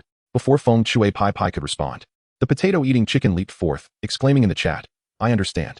The commander's intent is that we must employ overt strategies, allowing them to see our affinity towards the dark elves. Consequently, their apprehension towards the dark elves will grow, leading to increased hostility in the future. Such a brilliant strategy. Commander, your intellect is truly remarkable. You are indeed our commander. From this moment onward, you shall be our brain. The brain, the brain, the brain. In an instant, the headset was filled with the raucous shouts of players directed at her. Snowfall felt no sense of honor, instead wishing she could find a nook to hide in. Why was there such an overwhelming sense of embarrassment?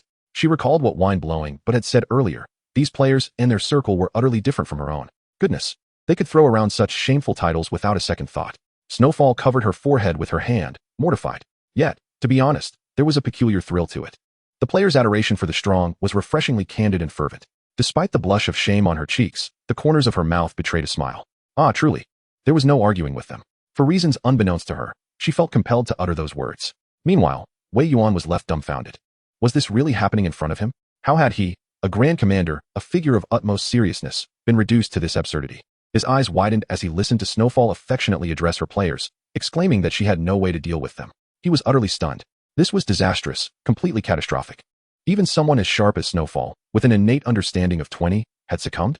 The brainwashing tactics of the jesters were alarmingly potent.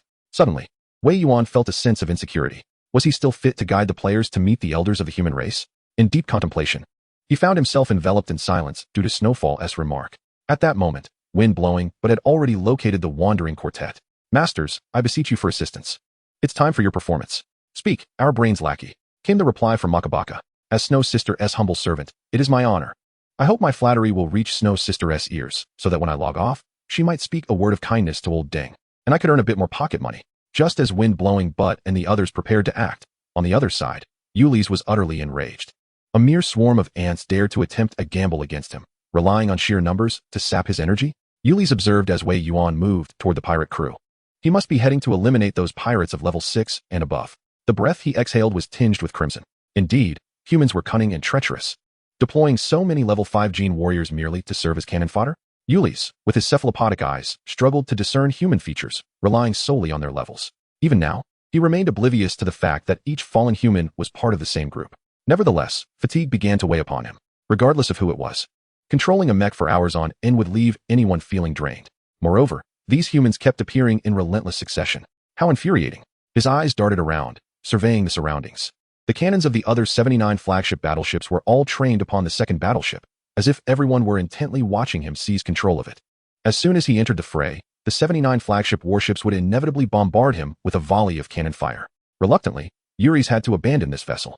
Yet, it was a bitter pill to swallow. The mechanical tendrils quivered swiftly, sending the incoming players hurtling away. Yuri's appendages clambered rapidly, propelling him away from the second warship. Run for it, comrades. Fire at will. Countless shells erupted behind Yuri's. A 9th-level genetic warrior is not one to be easily felled by ordinary ordnance. His decision not to seize the second flagship was simply a matter of prudence. Entering it would render him a conspicuous target. A solitary flagship posed considerable peril to him. Effortlessly evading the player's assaults, Yuri snorted disdainfully. He truly questioned the competence of his subordinates. A cadre of imbeciles, incapable of handling such trivial foes? Doctor. Yuri's voice resonated from within the mech. No response. The organism you touched has no vital signs. Time of death, 2 hours. Cause of death, exsanguination. A chill ran down Yuri's spine. Wei Yuan, was it? How utterly infuriating. A mere human, even at level 9, what of it? Such inhumane treatment of a prisoner of war is nothing short of madness. It is a blatant act of slaughter. Yet, before he could act, he must eliminate Wei Yuan. That individual was far too formidable. Yuri's had a foreboding sense that if he failed to vanquish Wei Yuan this time, he would face dire consequences in the future. Beep, beep, beep. The communicator chimed. Upon activating it, Yuri's beheld a 6th-level genetic warrior who had recently joined him. Yuri's pondered momentarily. Why is it you contacting me? Although the hierarchy within the pirate crew was somewhat nebulous, a 6th-level genetic warrior reaching out to him directly was perplexing. He was the leader of the entire team. How could any common pirate have the audacity to communicate with him directly? Before Yuri's could voice his doubts, the 6th-level warrior began to tremble, eyes wide with terror. Captain. The vice-captain and the others, they've all vanished. Even the cognitive core cannot detect their presence. Yuri's was taken aback. He hurriedly rifled through his contacts. As soon as he opened it, a wave of gray icons flooded his vision, causing his heart to tighten. This is impossible. Upon losing vital signs, their cognitive cores should automatically transform their icons to black. The more he looked, the heavier his breathing became. The 7th and 8th-level genetic warriors had all turned black. With a roar of fury, Yuri's directed his ire at the small pirate on the other end. The young pirate seemed at a loss for words, lowering his head in silence. Then Yuri's watched in horror as the 6th-level pirate's head slid off his neck, falling to the ground. The neck of the 6th-level pirate was swiftly severed, revealing all the blood vessels and tissues in the cross-section. In the next instant, blood gushed forth. Yuri's inhaled sharply. And in the following moment, Wei Yuan's face abruptly appeared on the screen. Oh, what a coincidence, Yuri's. Wei Yuan waved at him. Are you tired and planning to retreat for a rest? After all, night has begun to fall. Yuri's expression darkened. He could hardly believe that, after having endured such lessons, the human race still sought to serve the Alliance. You have accepted the aid of the elves. Yuri scoffed. Those hypocritical beings can only deceive you. Wei Yuan, surely you are not unaware of the elves' intentions? They wish to expose your strength, instilling fear in the powerful clans of the myriad races, plotting your demise. Oh, and then what? Wei Yuan casually cleaned out his ears. Are you finished? If you are done speaking, prepare yourself for death. With a decisive move, Wei Yuan propelled the entire mech forward. As long as Yuri's remained alive, the pirates would resist. Once the disorganized rabble were decapitated, they would scatter. Wei Yuan felt that far too much time had already elapsed. Meanwhile, the oil thief was sweet-talking Inuelina. Oh, the young ladies of the Light Elf tribe are indeed stunningly beautiful, captivating one's gaze. He whispered to Feng Shui Pai Pai, although it appeared to be a secret. Inuelina heard every word clearly. A smile crept onto her lips. The elves of the Light tribe were the most striking among their kin. As for her, Inuelina had been promised to Yedong due to her exceptional beauty. The few humans who had come this time were, for the most part, pleasing to her eyes. Well, except for that woman. Inuelina cast a glance at the girl named Xingchen lingering at the back of the crowd. The girl had long, sleek black hair and held a long blade, exuding an aura of cold detachment. Inuelina frowned and said to the oil thief, I dislike that woman. Dispose of her. The oil thief was taken aback. Xingchen lifted her gaze coldly. Chapter 89. Combat Maniacs. Watch closely. I shall perform this act but once. Noticing the astonished expressions on everyone's faces, Inuelina suddenly remembered she was not among the elves. Moreover, she was currently live-streaming. She promptly shifted her gaze and proclaimed with righteous indignation, she is a traitor of the human race. I witnessed her piloting a pirate mech. In truth, she had seen nothing from such a distance. However, now, in front of everyone, she felt compelled to maintain her image. Among the elves, if she encountered a female elf more beautiful than herself, she would not hesitate to deal with her. Especially now, in this backwater place. The human race was deemed an object of scorn as hinted by their queen. Thus, Inuelina instinctively voiced her thoughts. Little did she expect that her attempt to cover up would inadvertently reveal the truth. In the players' chat group, Thief of Oil, by the heavens. When did you reveal yourself to them, Xingqian? Secret beggar, countering the move? Xingqian, no need, I've never liked her. ISNT she live streaming? Watch me confront her. The players exchanged glances. Just as Xingqian prepared to act, Afin pressed his fingers to his temples and admonished Anuelina. Enough, Anuelina. This is not the time for your antics. Afin had yet to clearly see Xingqian's appearance. How could Anuelina, as a dark elf residing among the light elves? Afin had long discerned the troublesome disposition of Anuelina. Arriving on human territory, she dared to speak recklessly, thereby offending them. This elven woman was simply unhinged. Do you dare to shout at me? Anuelina gazed at Afin in disbelief. Afin sent her a message via communication. Anuelina, do you think the queen will spare you if you jeopardize her plans? Anuedong's betrothed could be Anuelina or another elf. She was merely the most suitable candidate. Afin had no desire to sour relations with humans so soon after their initial encounter. To Xingqian, Afin said, I sincerely apologize on behalf of Anuelina. She has grown accustomed to being proud and domineering among her kin. Is it customary for dark elves to speak so bluntly? The quartet exchanged knowing looks, but it was Secret Beggar who first responded with a smile. No worries. The light elves have always been this way. Our human race appreciates your dark elves for your sincerity and candor. Secret Beggar's words were a mix of flattery and mockery. Had the players overheard, they would have immediately recognized the undertones. The rich flavor of tea wafted from his speech. However, the elves, particularly those accompanying Anuelina, were rather naive. Who among them would not relish such compliments? Even Afin enjoyed this kind of praise. After all, this was spoken by a human, which signified something significant. It indicated that their dark elf clan was indeed quite well received. Not only Afin, but every dark elf warrior accompanying him felt a burgeoning fondness for the humans. In the elven community, regardless of their strength, they could still be mocked or bullied by those of higher status, even if their opponents were weaker. Anuelina trembled with rage, yet felt powerless. Our lord has always said to wait for the support of the elven clans. I never anticipated your assistance would arrive so swiftly. It has only been a day and a night since the battle commenced. We desperately need your help now, so please assist our lord in eliminating the 9th level gene warriors. Secret Beggar bowed deeply to Afin. 9th level gene warriors? Afin felt a tremor of alarm within. He recalled the task assigned by the queen. Gripping his bow tightly, he nodded solemnly. Very well, let us proceed forthwith. The wind rustled gently, and the group, led by the exuberant Feng Chue Pai Pai, instantly donned expressions of uncontainable joy. Each of them showered the dark elves with effusive praise, as if it were a currency of its own. Truly, the elven race is remarkable. We have long heard of your dark elves being the most gifted and benevolent among all. It is no surprise that those who came to our aid were solely from the lineage of dark elves. How delightful. The oil-thieving matron, ever the dramatist, wiped away tears from the corners of her eyes and began to greet each dark elf, starting with Ivan, bowing deeply in gratitude. We cannot thank you enough. Our lord is engaged in a fierce battle with that level 9 pirate, and I feared for the future of our human race. Who could have imagined that you, dark elves, would come to our rescue? Makabaka displayed an almost overwhelming sense of emotion, particularly in the presence of Anuelina, or rather, in front of her camera. With heartfelt eloquence, she proclaimed, it appears that the Alliance has not forgotten us. Indeed, during that catastrophic war with the insectoid race, I believed that the Alliance would abandon us humans. The others were on the verge of tears. Meanwhile, the elven queen, observing the scene unfolding in the video, immediately adopted a serious demeanor. Why had Anuelina not switched off the camera? What a foolish blunder. These humans are merely performing, putting on a show. The viewership of Anuelina's livestream extended beyond just those who despise the human race. Even the mid and lower tiers of the Alliance would be watching. Their ignorant populace has always harbored a favorable bias toward humanity. How infuriating. The elven queen activated her communicator, sending an urgent message to Anuelina. However, at that moment, Makabaka had effectively restrained the entire elven assembly. With her adorable appearance and seemingly harmless demeanor, she even playfully blinked at the camera. It was laughable. These races, engrossed solely in warfare, had yet to develop any form of entertainment. If it were a contest of leisure activities, none could rival this group of players. Makabaka was a renowned streamer in the gaming community, fully aware of how to captivate her audience with the right angles and expressions.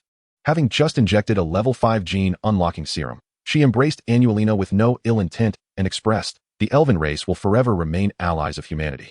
We will always remember you. Anuelina found herself unable to break free from the embrace. Under the watchful eyes of many, and while live streaming, she could hardly push Makabaka away and declare that the elves were not here to assist humanity. Thus, she could only feign a smile and say, our elven race has always been friendly toward humanity, which is why the queen sent us here. How wonderful. Let us hurry. For our lord is struggling against that level 9 pirate. We must assist him. Chapter 90. The conscience of the dark elves is called into question.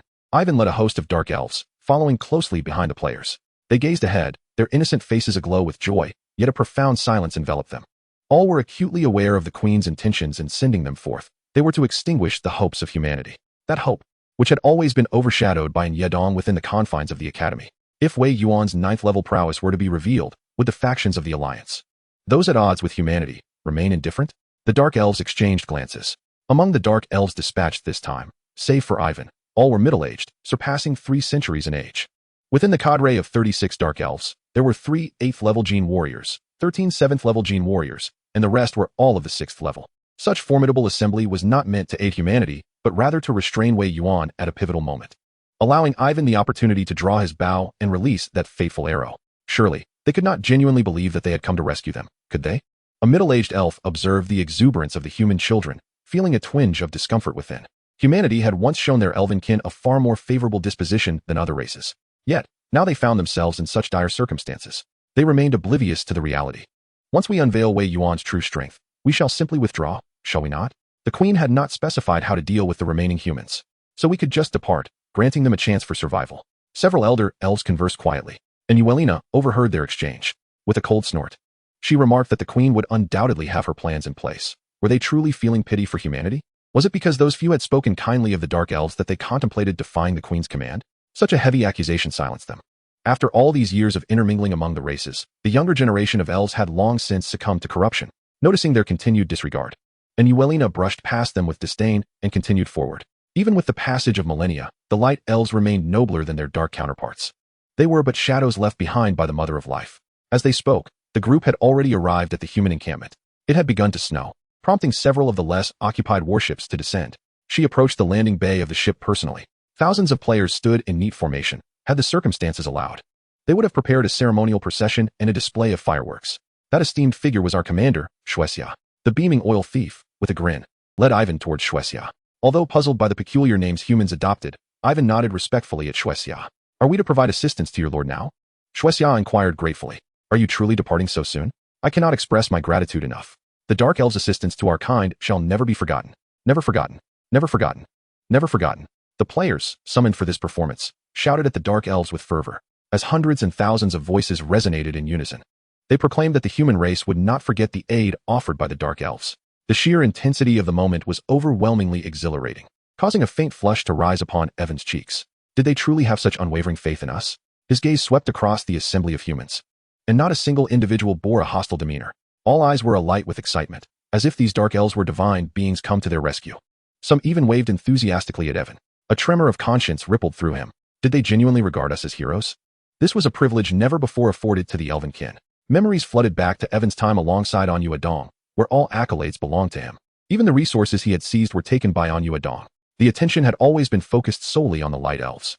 In this moment, as they listened to the collective roar of the crowd, the faces of several elder elves flushed with pride. We shall proceed at once. Evan inhaled deeply, deploying his mech. 36 mechs of the Dark Elf clan subsequently ascended into the air. Are you not coming? The oil thief inquired of Anyuelina. Anyuelina furrowed her brow. If she entered the arena of the advanced Gene Warriors, would she not risk being injured? At this moment, she was reluctant to join. However, the queen demanded a display of Wei Yuan's prowess. If she chose not to participate, it would likely reflect poorly on her. Thus, she released her own mech. Watching the elves who had already departed, the oil thief gave a thumbs up to Shuexiala. Impressive, truly impressive, with just a few maneuvers. You have stirred the hearts of the Dark Elves. It's simply magnificent. I must admit, I was skeptical before, but now I must say, you are remarkable. The beggar in the shadows also gave a thumbs up to Shuexiala. She chuckled lightly, waving her hand dismissively. The real challenge still lies ahead. I wonder if the Lord will put on a show. At that moment, Yuri's was intercepted by Wei Yuan. The immense wings of Mo Yun unfurled, its metallic feathers sharp and gleaming, reflecting a chilling light under the illumination. Wei Yuan had received the signal from Shuexiala and caught sight of the dark elf mechs soaring towards them. Yuri's, not one to be taken lightly, sensed the disturbance in the air from afar. Turning his head, he beheld over 30 mechs approaching him. Were they reinforcements from the humans? Damn it, you despicable scoundrel. Truly, humans are cunning and treacherous. You have concealed your strength all along. Yuri's ground his teeth in fury. Claims of only having 5-level Gene Warriors aboard the battleship and lacking mechs were nothing but deceit. This human had never revealed his true capabilities. Mechanical tendrils lashed out like lightning, striking towards Mo Yun's midsection with ferocity. Swiftly evaded the assault of the mechanical tentacles, but in the next instant, several more lashed out, ensnaring him. The resounding clash of metal echoed as the tentacles made contact, prompting the metallic wings on's back to launch forth, aimed directly at the eye of the colossal octopus mech. In Chapter 91, the significance of character design is highlighted. The enormous octopus mech, with its 8 tentacles, surrounded a humanoid mech. A voice crackled through Wei Yuan's earpiece, announcing the arrival of Snowfall. My lord, feign weakness at the opportune moment. It would be best if it were dramatically theatrical. Wei Yuan pondered whether the lord could grasp the meaning behind these words. Nevertheless, given the game's impressive nature, he believed there would be no issue. No problem. Drama is the essence, Wei Yuan thought, recalling the countless melodramatic shows he had watched in the past. They were not in vain. To remind the citizens of the alliance of the humanity's virtues, they must witness a selfless, benevolent figure of the human race. Character design, indeed, is a valuable asset. On the Starnet, news regarding humanity was scarce. Thus, when Inuelina initiated her live broadcast, announcing her mission to support the young human lord, her viewer count skyrocketed. If it weren't for the curiosity about humanity, I wouldn't bother following Inuelina. Indeed, she lacks strength and is so arrogant. Had she belonged to our race, she would have been eliminated long ago. The previous human beauty, whose level was likely superior, had attempted to eliminate her opponent, which was quite amusing. The young elf from our kin is truly impressive. The temperament of humanity is commendable. Had this occurred among us, a conflict would have already erupted. The elven contingent was substantial and powerful. I am eager to witness the human lord who could contend with Yuri's. It is indeed remarkable. I've heard he possesses formidable strength. Although information about him is rare on Starnet, he must be quite powerful to surpass Feng Yuxing and Inyedong. Amidst the buzz of discussion, Inuelina's live stream focused the camera on Wei Yuan. The immense octopus mech loomed, nearly the size of a battleship. The humanoid mech, clad in black armor with wings, appeared somewhat disheveled as it dodged the onslaught of tentacles. Currently, it seemed Yuri's held the upper hand. Is this support from the elven race? Wei Yuan inquired loudly, his voice tinged with urgency. His gaze swept across the elves before settling on Inuelina, who remained distant and uninvolved in the fray. Was a mech meticulously designed by Wei Yuan, exuding an air of elegance. The entire structure was crafted from the exceedingly rare black rock ore. From the perspective of the Starnet live stream, it was an impressively striking battle mech, facing the audience head-on. Stay back. Yuri's is extraordinarily powerful, Wei Yuan exclaimed, barely evading the mechanical tentacles hurled by Yuri's. He continued to urge the elves, leave at once. I had hoped you wouldn't come, but our location is too remote. Even logging into Starnet is sluggish. He took a deep breath. It seems as though one's physical strength has been utterly depleted. A subconscious cough escapes. And the assistance of your elven kin shall not be forgotten by humanity. We are grateful to you. Yet now, while Ulysses is unable to spare a hand to confront you, it would be prudent for you to flee. Those who can hear these words are not solely the dark elves. Ulysses has heard them as well. A look of excitement flickers across his face. Was the previously ferocious Wei Yuan merely feigning that intensity? Is he now attempting to provide an opportunity for the elves to escape? Humph. Indeed, humans are foolish. No wonder all races still tolerate their presence. These humans embody naive benevolence. Even now, do they remain oblivious to the true intentions of the elven race? A glimmer of light dances in Ulysses's eyes as he gazes at Wei Yuan. Indeed, the Wei Yuan seated within that battle mech is but a mere boy of 17 or 18. Humanity is a race incapable of longevity. Their previous strength stemmed, in part, from rapid technological advancement and a wealth of talent. Additionally, their swift maturation allows for the emergence of a multitude of prodigies within mere decades. However, these prodigies have experienced far too little. They are rather juvenile and easily susceptible to manipulation. This Wei Yuan has likely been indoctrinated by the Alliance to the point that he knows only loyalty to them. He probably no longer recalls the fate of humanity in bygone days. Mechanical tendrils lash out violently, each strike a lethal blow. Yet Wei Yuan miraculously evades them at the last possible moment. Ulysses perceives this as a testament to Wei Yuan's combat prowess. How foolish. What a pity for such talent to be squandered. Wei Yuan, your ascent to the 9th level is merely a stroke of luck. A single appendage of Ulysses reaches out towards Wei Yuan, while several other tendrils extend swiftly toward the Dark Elves' mechs. Run, Wei Yuan shouts, his path obstructed by Ulysses's massive form. At this moment, Ulysses approaches the elves, including Ivan. Have they all come to meet their demise? After so much effort without being able to eliminate Wei Yuan, he has grown increasingly impatient. Now, these elves are willingly walking into their doom. How delightful. All dark elves, indeed. Ha ha ha, your queen has truly played her cards well. Mechanical tendrils lash out in rapid succession.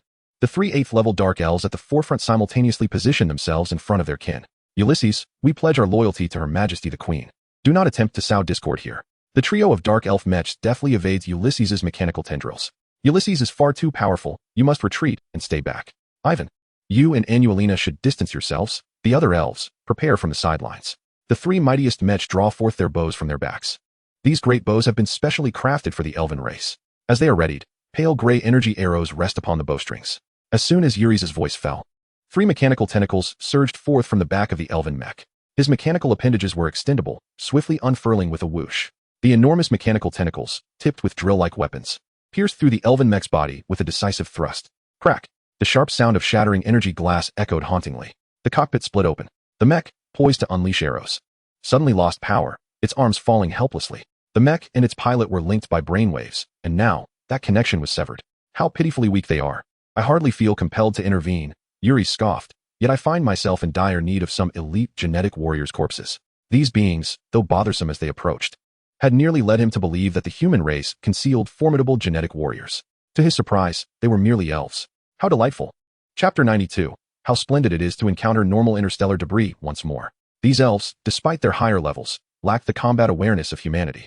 Yuri's instinctively began to regard humans as formidable. At least those humans relentlessly climbing toward him were truly terrifying. Finally, he had come across ordinary interstellar refuse. Yuri's exhaled a satisfied sigh, deftly manipulating the tentacles to extract the corpses. The robust mechanical appendages, even at their tips, were nearly as thick as the waist of the elves. With a squelch, the tentacles withdrew, dragging the bodies from the mech. And Yuelina stood at a distance, trembling. How could 3 level 8 genetic warriors be slain so easily? In the elven ranks, these 3 would be deemed overlords. Yet, they had perished so effortlessly? And Yuelina's heart quaked. Listening to Yuri's words, she gasped in horror. The elven race had many branches, each housing numerous powerful beings. But the highest echelon of genetic warriors remained under the queen's dominion. They had been specifically chosen from the dark elf lineage. Could it be that the queen had deliberately selected them for demise? And Yuelina's complexion turned pale. If she thought so, what of the other elves?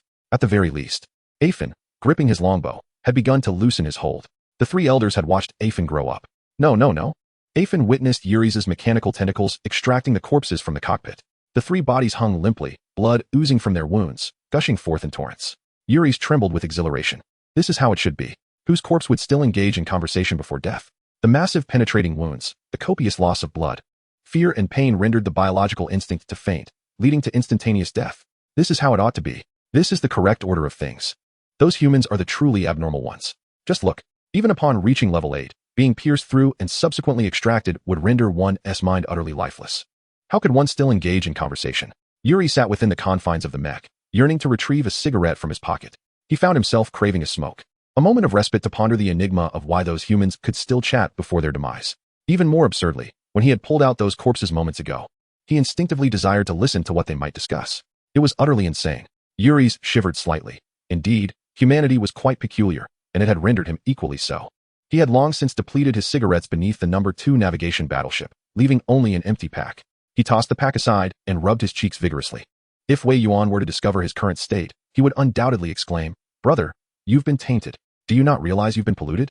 Yet at this moment, Yuri's remained blissfully unaware, merely sensing something was amiss. His gaze shifted to several other mechs. The mechanical tendrils moved with astonishing speed, even surpassing their previous swiftness. Many Alliance spectators who had followed the octopus pirate crew began to notice the difference. It seemed Yuri's had indeed grown stronger. His current speed was several seconds quicker than before. Had he truly managed to inject himself with a level 10 genetic serum? While a level 9 genetic warrior could undoubtedly overwhelm a level 8 counterpart, it was not an effortless feat. Moreover, Yuri's enhanced speed was evident. Throughout the galaxy, any recorded footage of high-level genetic warriors in combat would be meticulously analyzed, frame by frame. Thus, Yuri's newfound swiftness would not go unnoticed. It is essential to understand that speed cannot be merely enhanced like strength or physique. An increase in speed signifies a comprehensive enhancement of one's physical capabilities. After reaching level 9, any further acceleration would not be a trivial endeavor. The last video recording of Yuri's was from the conquest of planet 779. How long had it been since that footage? Not even a week. Could it be that he was poised for another upgrade so soon? It appeared that this battle bore no disparities. The audience of the Alliance, witnessing the live broadcast of this clash, could not help but sigh. Snowfall, while monitoring the unfolding events, observed the reactions of the Alliance populace through the Star Network's livestream. She scrutinized the barrage of comments flooding in. With a raised hand, she began to edit her thoughts. It seems the human race is indeed unfortunate, having encountered Yuri's and his octopus pirate crew. However, the Dark Elves have suffered substantial losses this time. Their standing within the Elven hierarchy was already precarious, and they likely possess few high-level genetic warriors. After this wave of casualties, how many Dark Elves will remain? One comment from Snowfall resonated like a stone cast into still waters. Originally focused on discussing Yuri's burgeoning combat prowess, the conversation swiftly spiraled into various conspiracy theories. Do not speak. From the very moment I began watching the live stream, I sensed a palpable air of scheming from the Light Elves towards the Dark Elves. Indeed, you are correct. I too have begun to share this sentiment. The Queen of the Elves is, after all, of the Light Elf lineage. It's no wonder that Yuri's remarked on the shrewdness of the elf queen's calculations. The tilted tower leans ever more precariously. One must understand that curiosity and gossip are nearly instinctual traits among all beings. They have even begun to suspect that Wei Yuan was deliberately assigned to such a desolate locale. The human race, after all, sacrificed so many for our sake. Speaking of which, could it be that someone intentionally orchestrated Wei Yuan's placement? I recall that the planet where Wei Yuan currently resides is not far from the star that the Zerg discovered. Once the Zerg devours that star, they will undoubtedly seek sustenance elsewhere, targeting Wei Yuan and his companions. Snow is falling, exclaimed Xiaoxue, her eyes suddenly alight with realization. Could this be the prelude to the next version? Xiaoxue had not anticipated that her intention to simply observe combat scenes on the Star Network would lead her to uncover the general content of the next version test in the blink of an eye. She hurriedly took a screenshot. Goodness, ha ha ha, Xiaoxue, you're amazing. The players erupted in laughter, while above them, Avon stood amidst a chilling scene, blood congealed upon his form. All 36 mechas sent by the Dark Elves lay defeated, their bodies grotesquely displayed by Yuris, who dangled them like trophies. Chapter 93. What a remarkable shot. Thump, thump, thump. With each beat of Avon's heart, he felt his eardrums resonate. How powerful, truly formidable. Before his eyes, the colossal squid mecha brandished its tentacles, mockingly slaughtering the remaining 30 or so elite Dark Elves. It was nothing short of a massacre, executed with such ease that it resembled the way young elven children casually pluck flowers from the ground in the elven realm. Effortless and nonchalant. Is it possible for a level 9 genetic warrior to overpower lower-tier genetic warriors to such an extent? Avon trembled, while beside him, Anualina struggled to stifle a gasp. There are still 2 pesky flies here. Yuri's tentacles extracted the corpses of all the Dark Elves from within their mechas. One eye fixed intently on Avon and Anualina. Yuri's met Anualina's gaze, and in that instant, she could not contain her horrified scream. Ah! The piercing cry echoed in Avon's ears, sending a shiver down his spine. The Queen's command was to force Wei Yuan to reveal his level 9 identity. But where is Wei Yuan now? Avon's pupils dilated in frantic agitation as he fought to suppress his fear and cast his gaze towards Wei Yuan. The humanoid battle mecha struggled against Yuri's tentacles. It appeared to be in quite a bind. Why does Wei Yuan not come to our rescue? He is also a level 9 warrior. Why is he ensnared by Yuri's? As the surge of anger ignited within Ivan's mind, his gaze met that of the mecha. In the next instant, he heard the boy's breathless voice urging, "Run. I'll hold him off. You must hurry and escape. The Dark Elf clan had already sacrificed too much. You must go." Ivan, momentarily bewildered, felt a forceful push from behind. Then, shaking her head in terror, she cried out, "I don't want to die. I refuse to die. Die." Ivan gasped, realizing in that fleeting moment that Anualina was attempting to propel him toward his doom. Surely, Yuri's tentacles were lurking just behind him. Overcome by the dread of death, Ivan retrieved a longbow from the cockpit of the mecha. This bow was crafted from the roots of the life tree by the Dark Elf clan, a humble yet understated weapon, yet astonishingly powerful. As he struck a pose, a brown bow materialized in the mecha's hand. The instant Ivan's fingers touched the bowstring, a phantom arrow appeared upon the bow in the mecha's grasp, an ebony long arrow, a manifestation of the Dark Elf clan's rare talent, the shadow arrow. Wow, what is that? The oil thief gasped, gazing at Ivan's mecha as he suddenly drew his bow. This is incredible. Could it be an interstellar weapon? Let me take a look. Rare talent of the Dark Elf clan, shadow arrow. Ability, guaranteed hit, ignores defenses below level 10, true damage enhancement, cannot self-heal. The shadow arrow was originally an innate gift of the Elf clan, but it appears they have suffered some form of corruption since the dawn of the Interstellar Alliance. The majority of the Elf clan has lost their archery talents, leaving them unable to develop the shadow arrow ability. Records indicate that no elf capable of shooting shadow arrows has emerged in a century. Life Tree, the only tree in the universe capable of autonomously birthing sentient beings, with materials of the highest quality. Goodness, how astonishing. Ivan is remarkable as well. The oil thief's eyes widened. Previously, she had found it curious that Ivan, seemingly lacking in strength, commanded such respect from the Dark Elves. It turned out he was one of the rare few capable of unleashing the shadow arrow. At that moment, as Yuri's tentacles extended, Ivan released his shadow arrow. There was no sound. Even the specific form of the arrow was imperceptible. Yuri's merely glanced at the dark arrow as it surged toward him. "Impressive, lad. You've got some skill," Yuri sneered, extending a tentacle to intercept the shadow arrow's assault. "The mecha has sustained severe damage. The pilot must prepare for immediate evacuation." With a soft thud, the arrow pierced through the octopus mecha as if it were tofu. Yuri's had thought he had successfully blocked the attack, only to be taken aback as he felt the phantom arrow embedded in his chest. Yuri's winced in pain, instinctively reaching for the arrow, only to be taken aback as it shattered into shards of dark light, vanishing from his grasp. Yet the wound was undeniably real. Blood gushed forth from Yuri's mouth. Goodness, that arrow was formidable. Wei Yuan observed from a distance, watching the scene within Yuri's cockpit transmitted by the system. Indeed, these ancient clans possessed substantial prowess, but surely they wouldn't be able to eliminate Yuri's outright. At most, they could inflict severe injury. A wicked grin spread across Wei Yuan's face. Should Yuri's be gravely wounded, it would present an opportune moment for him to strike a decisive blow. Pain would not instill fear in a strong warrior. Rather, it would drive them into a frenzy. Yuri's, feeling the agony coursing through his body, his eyes turning crimson, roared, "You little wretch of the elven race, I shall see you dead today. Go join your kin." With that, he commanded his 8 mechanical tentacles to unfurl, blood streaming from the gaping wound in his chest. And Yulina had already fled. After releasing that arrow, Ivan felt utterly drained.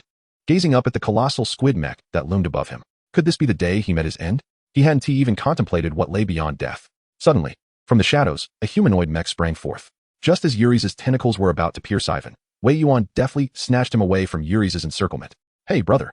You're quite impressive," came a clear, youthful voice from the humanoid mech. Ivan was on the verge of collapsing, barely clinging to the connection with his mech. "Is this the gift of your elven lineage? Remarkable. Yuri's has been wounded by you. You need only to observe from here on, for I shall deal with him." Wei Yuan promptly handed Ivan over to the other players. "Take care of our hero. I shall now confront Yuri's."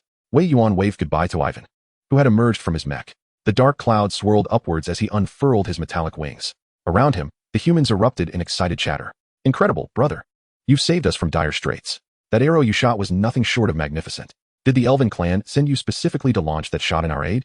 Their praises only deepened the guilt within Ivan. Chapter 94. There's an old saying among our people: they know nothing at all. Ivan collapsed onto the ground, utterly depleted after his shot. If these humans had intended to kill him, it would have been an effortless task. Yet they did not. They regarded him as a savior of their lord. Ivan spread his hands, staring at the lingering burn upon his skin. The longbow sensed the turmoil within him, which was why it had burned him slightly when he first aimed to shoot at Wei Yuan. In ancient times, the human race and the elven race enjoyed a harmonious relationship. However, the elves of today are no longer the same as they once were.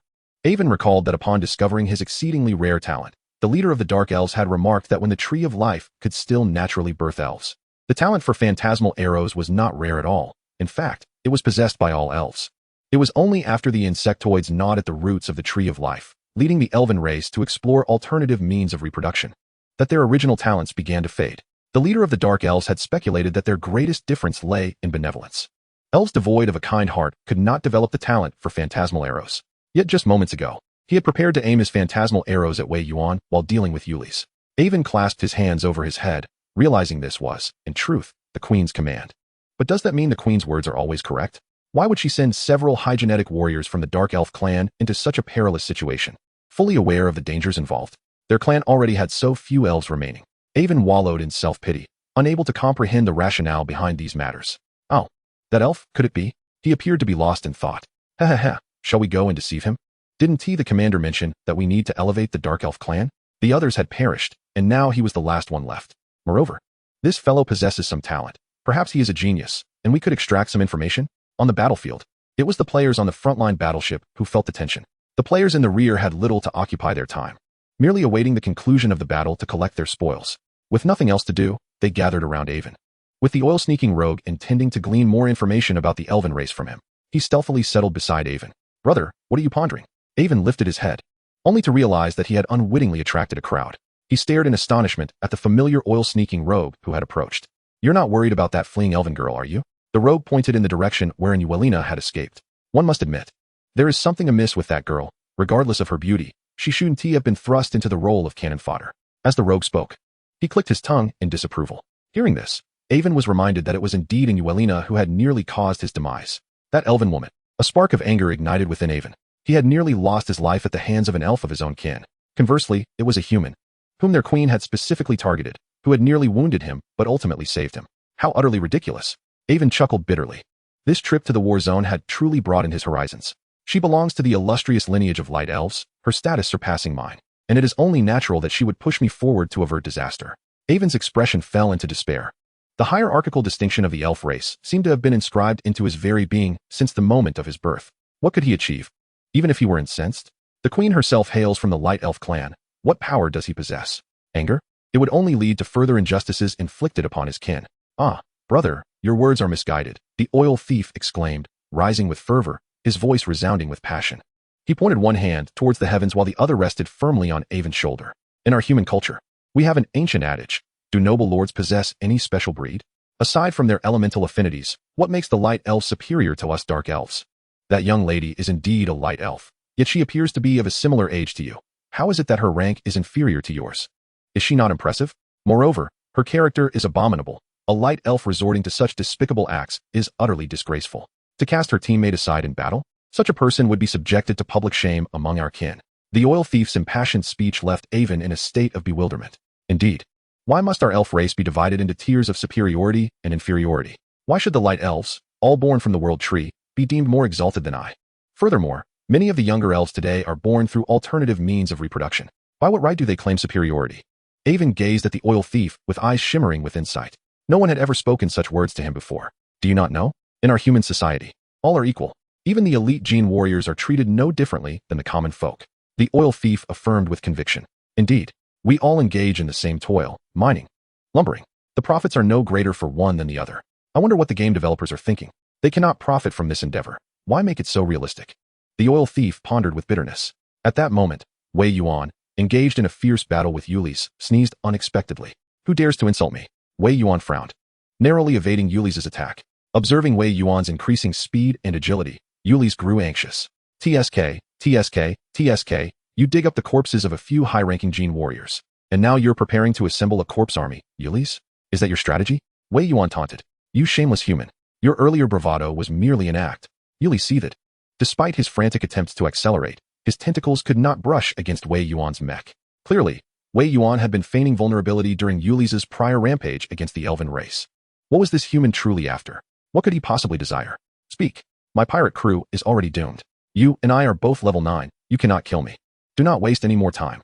Yuli's was on the brink of exasperation. Indeed, Wei Yuan had hit the nail on the head. His pirate crew has met its demise, clinging to a feudal existence. With so many corpses at his disposal, he decided to take the remains of these elite genetic warriors and seek out the undead clan, reviving the bodies to forge an immortal legion.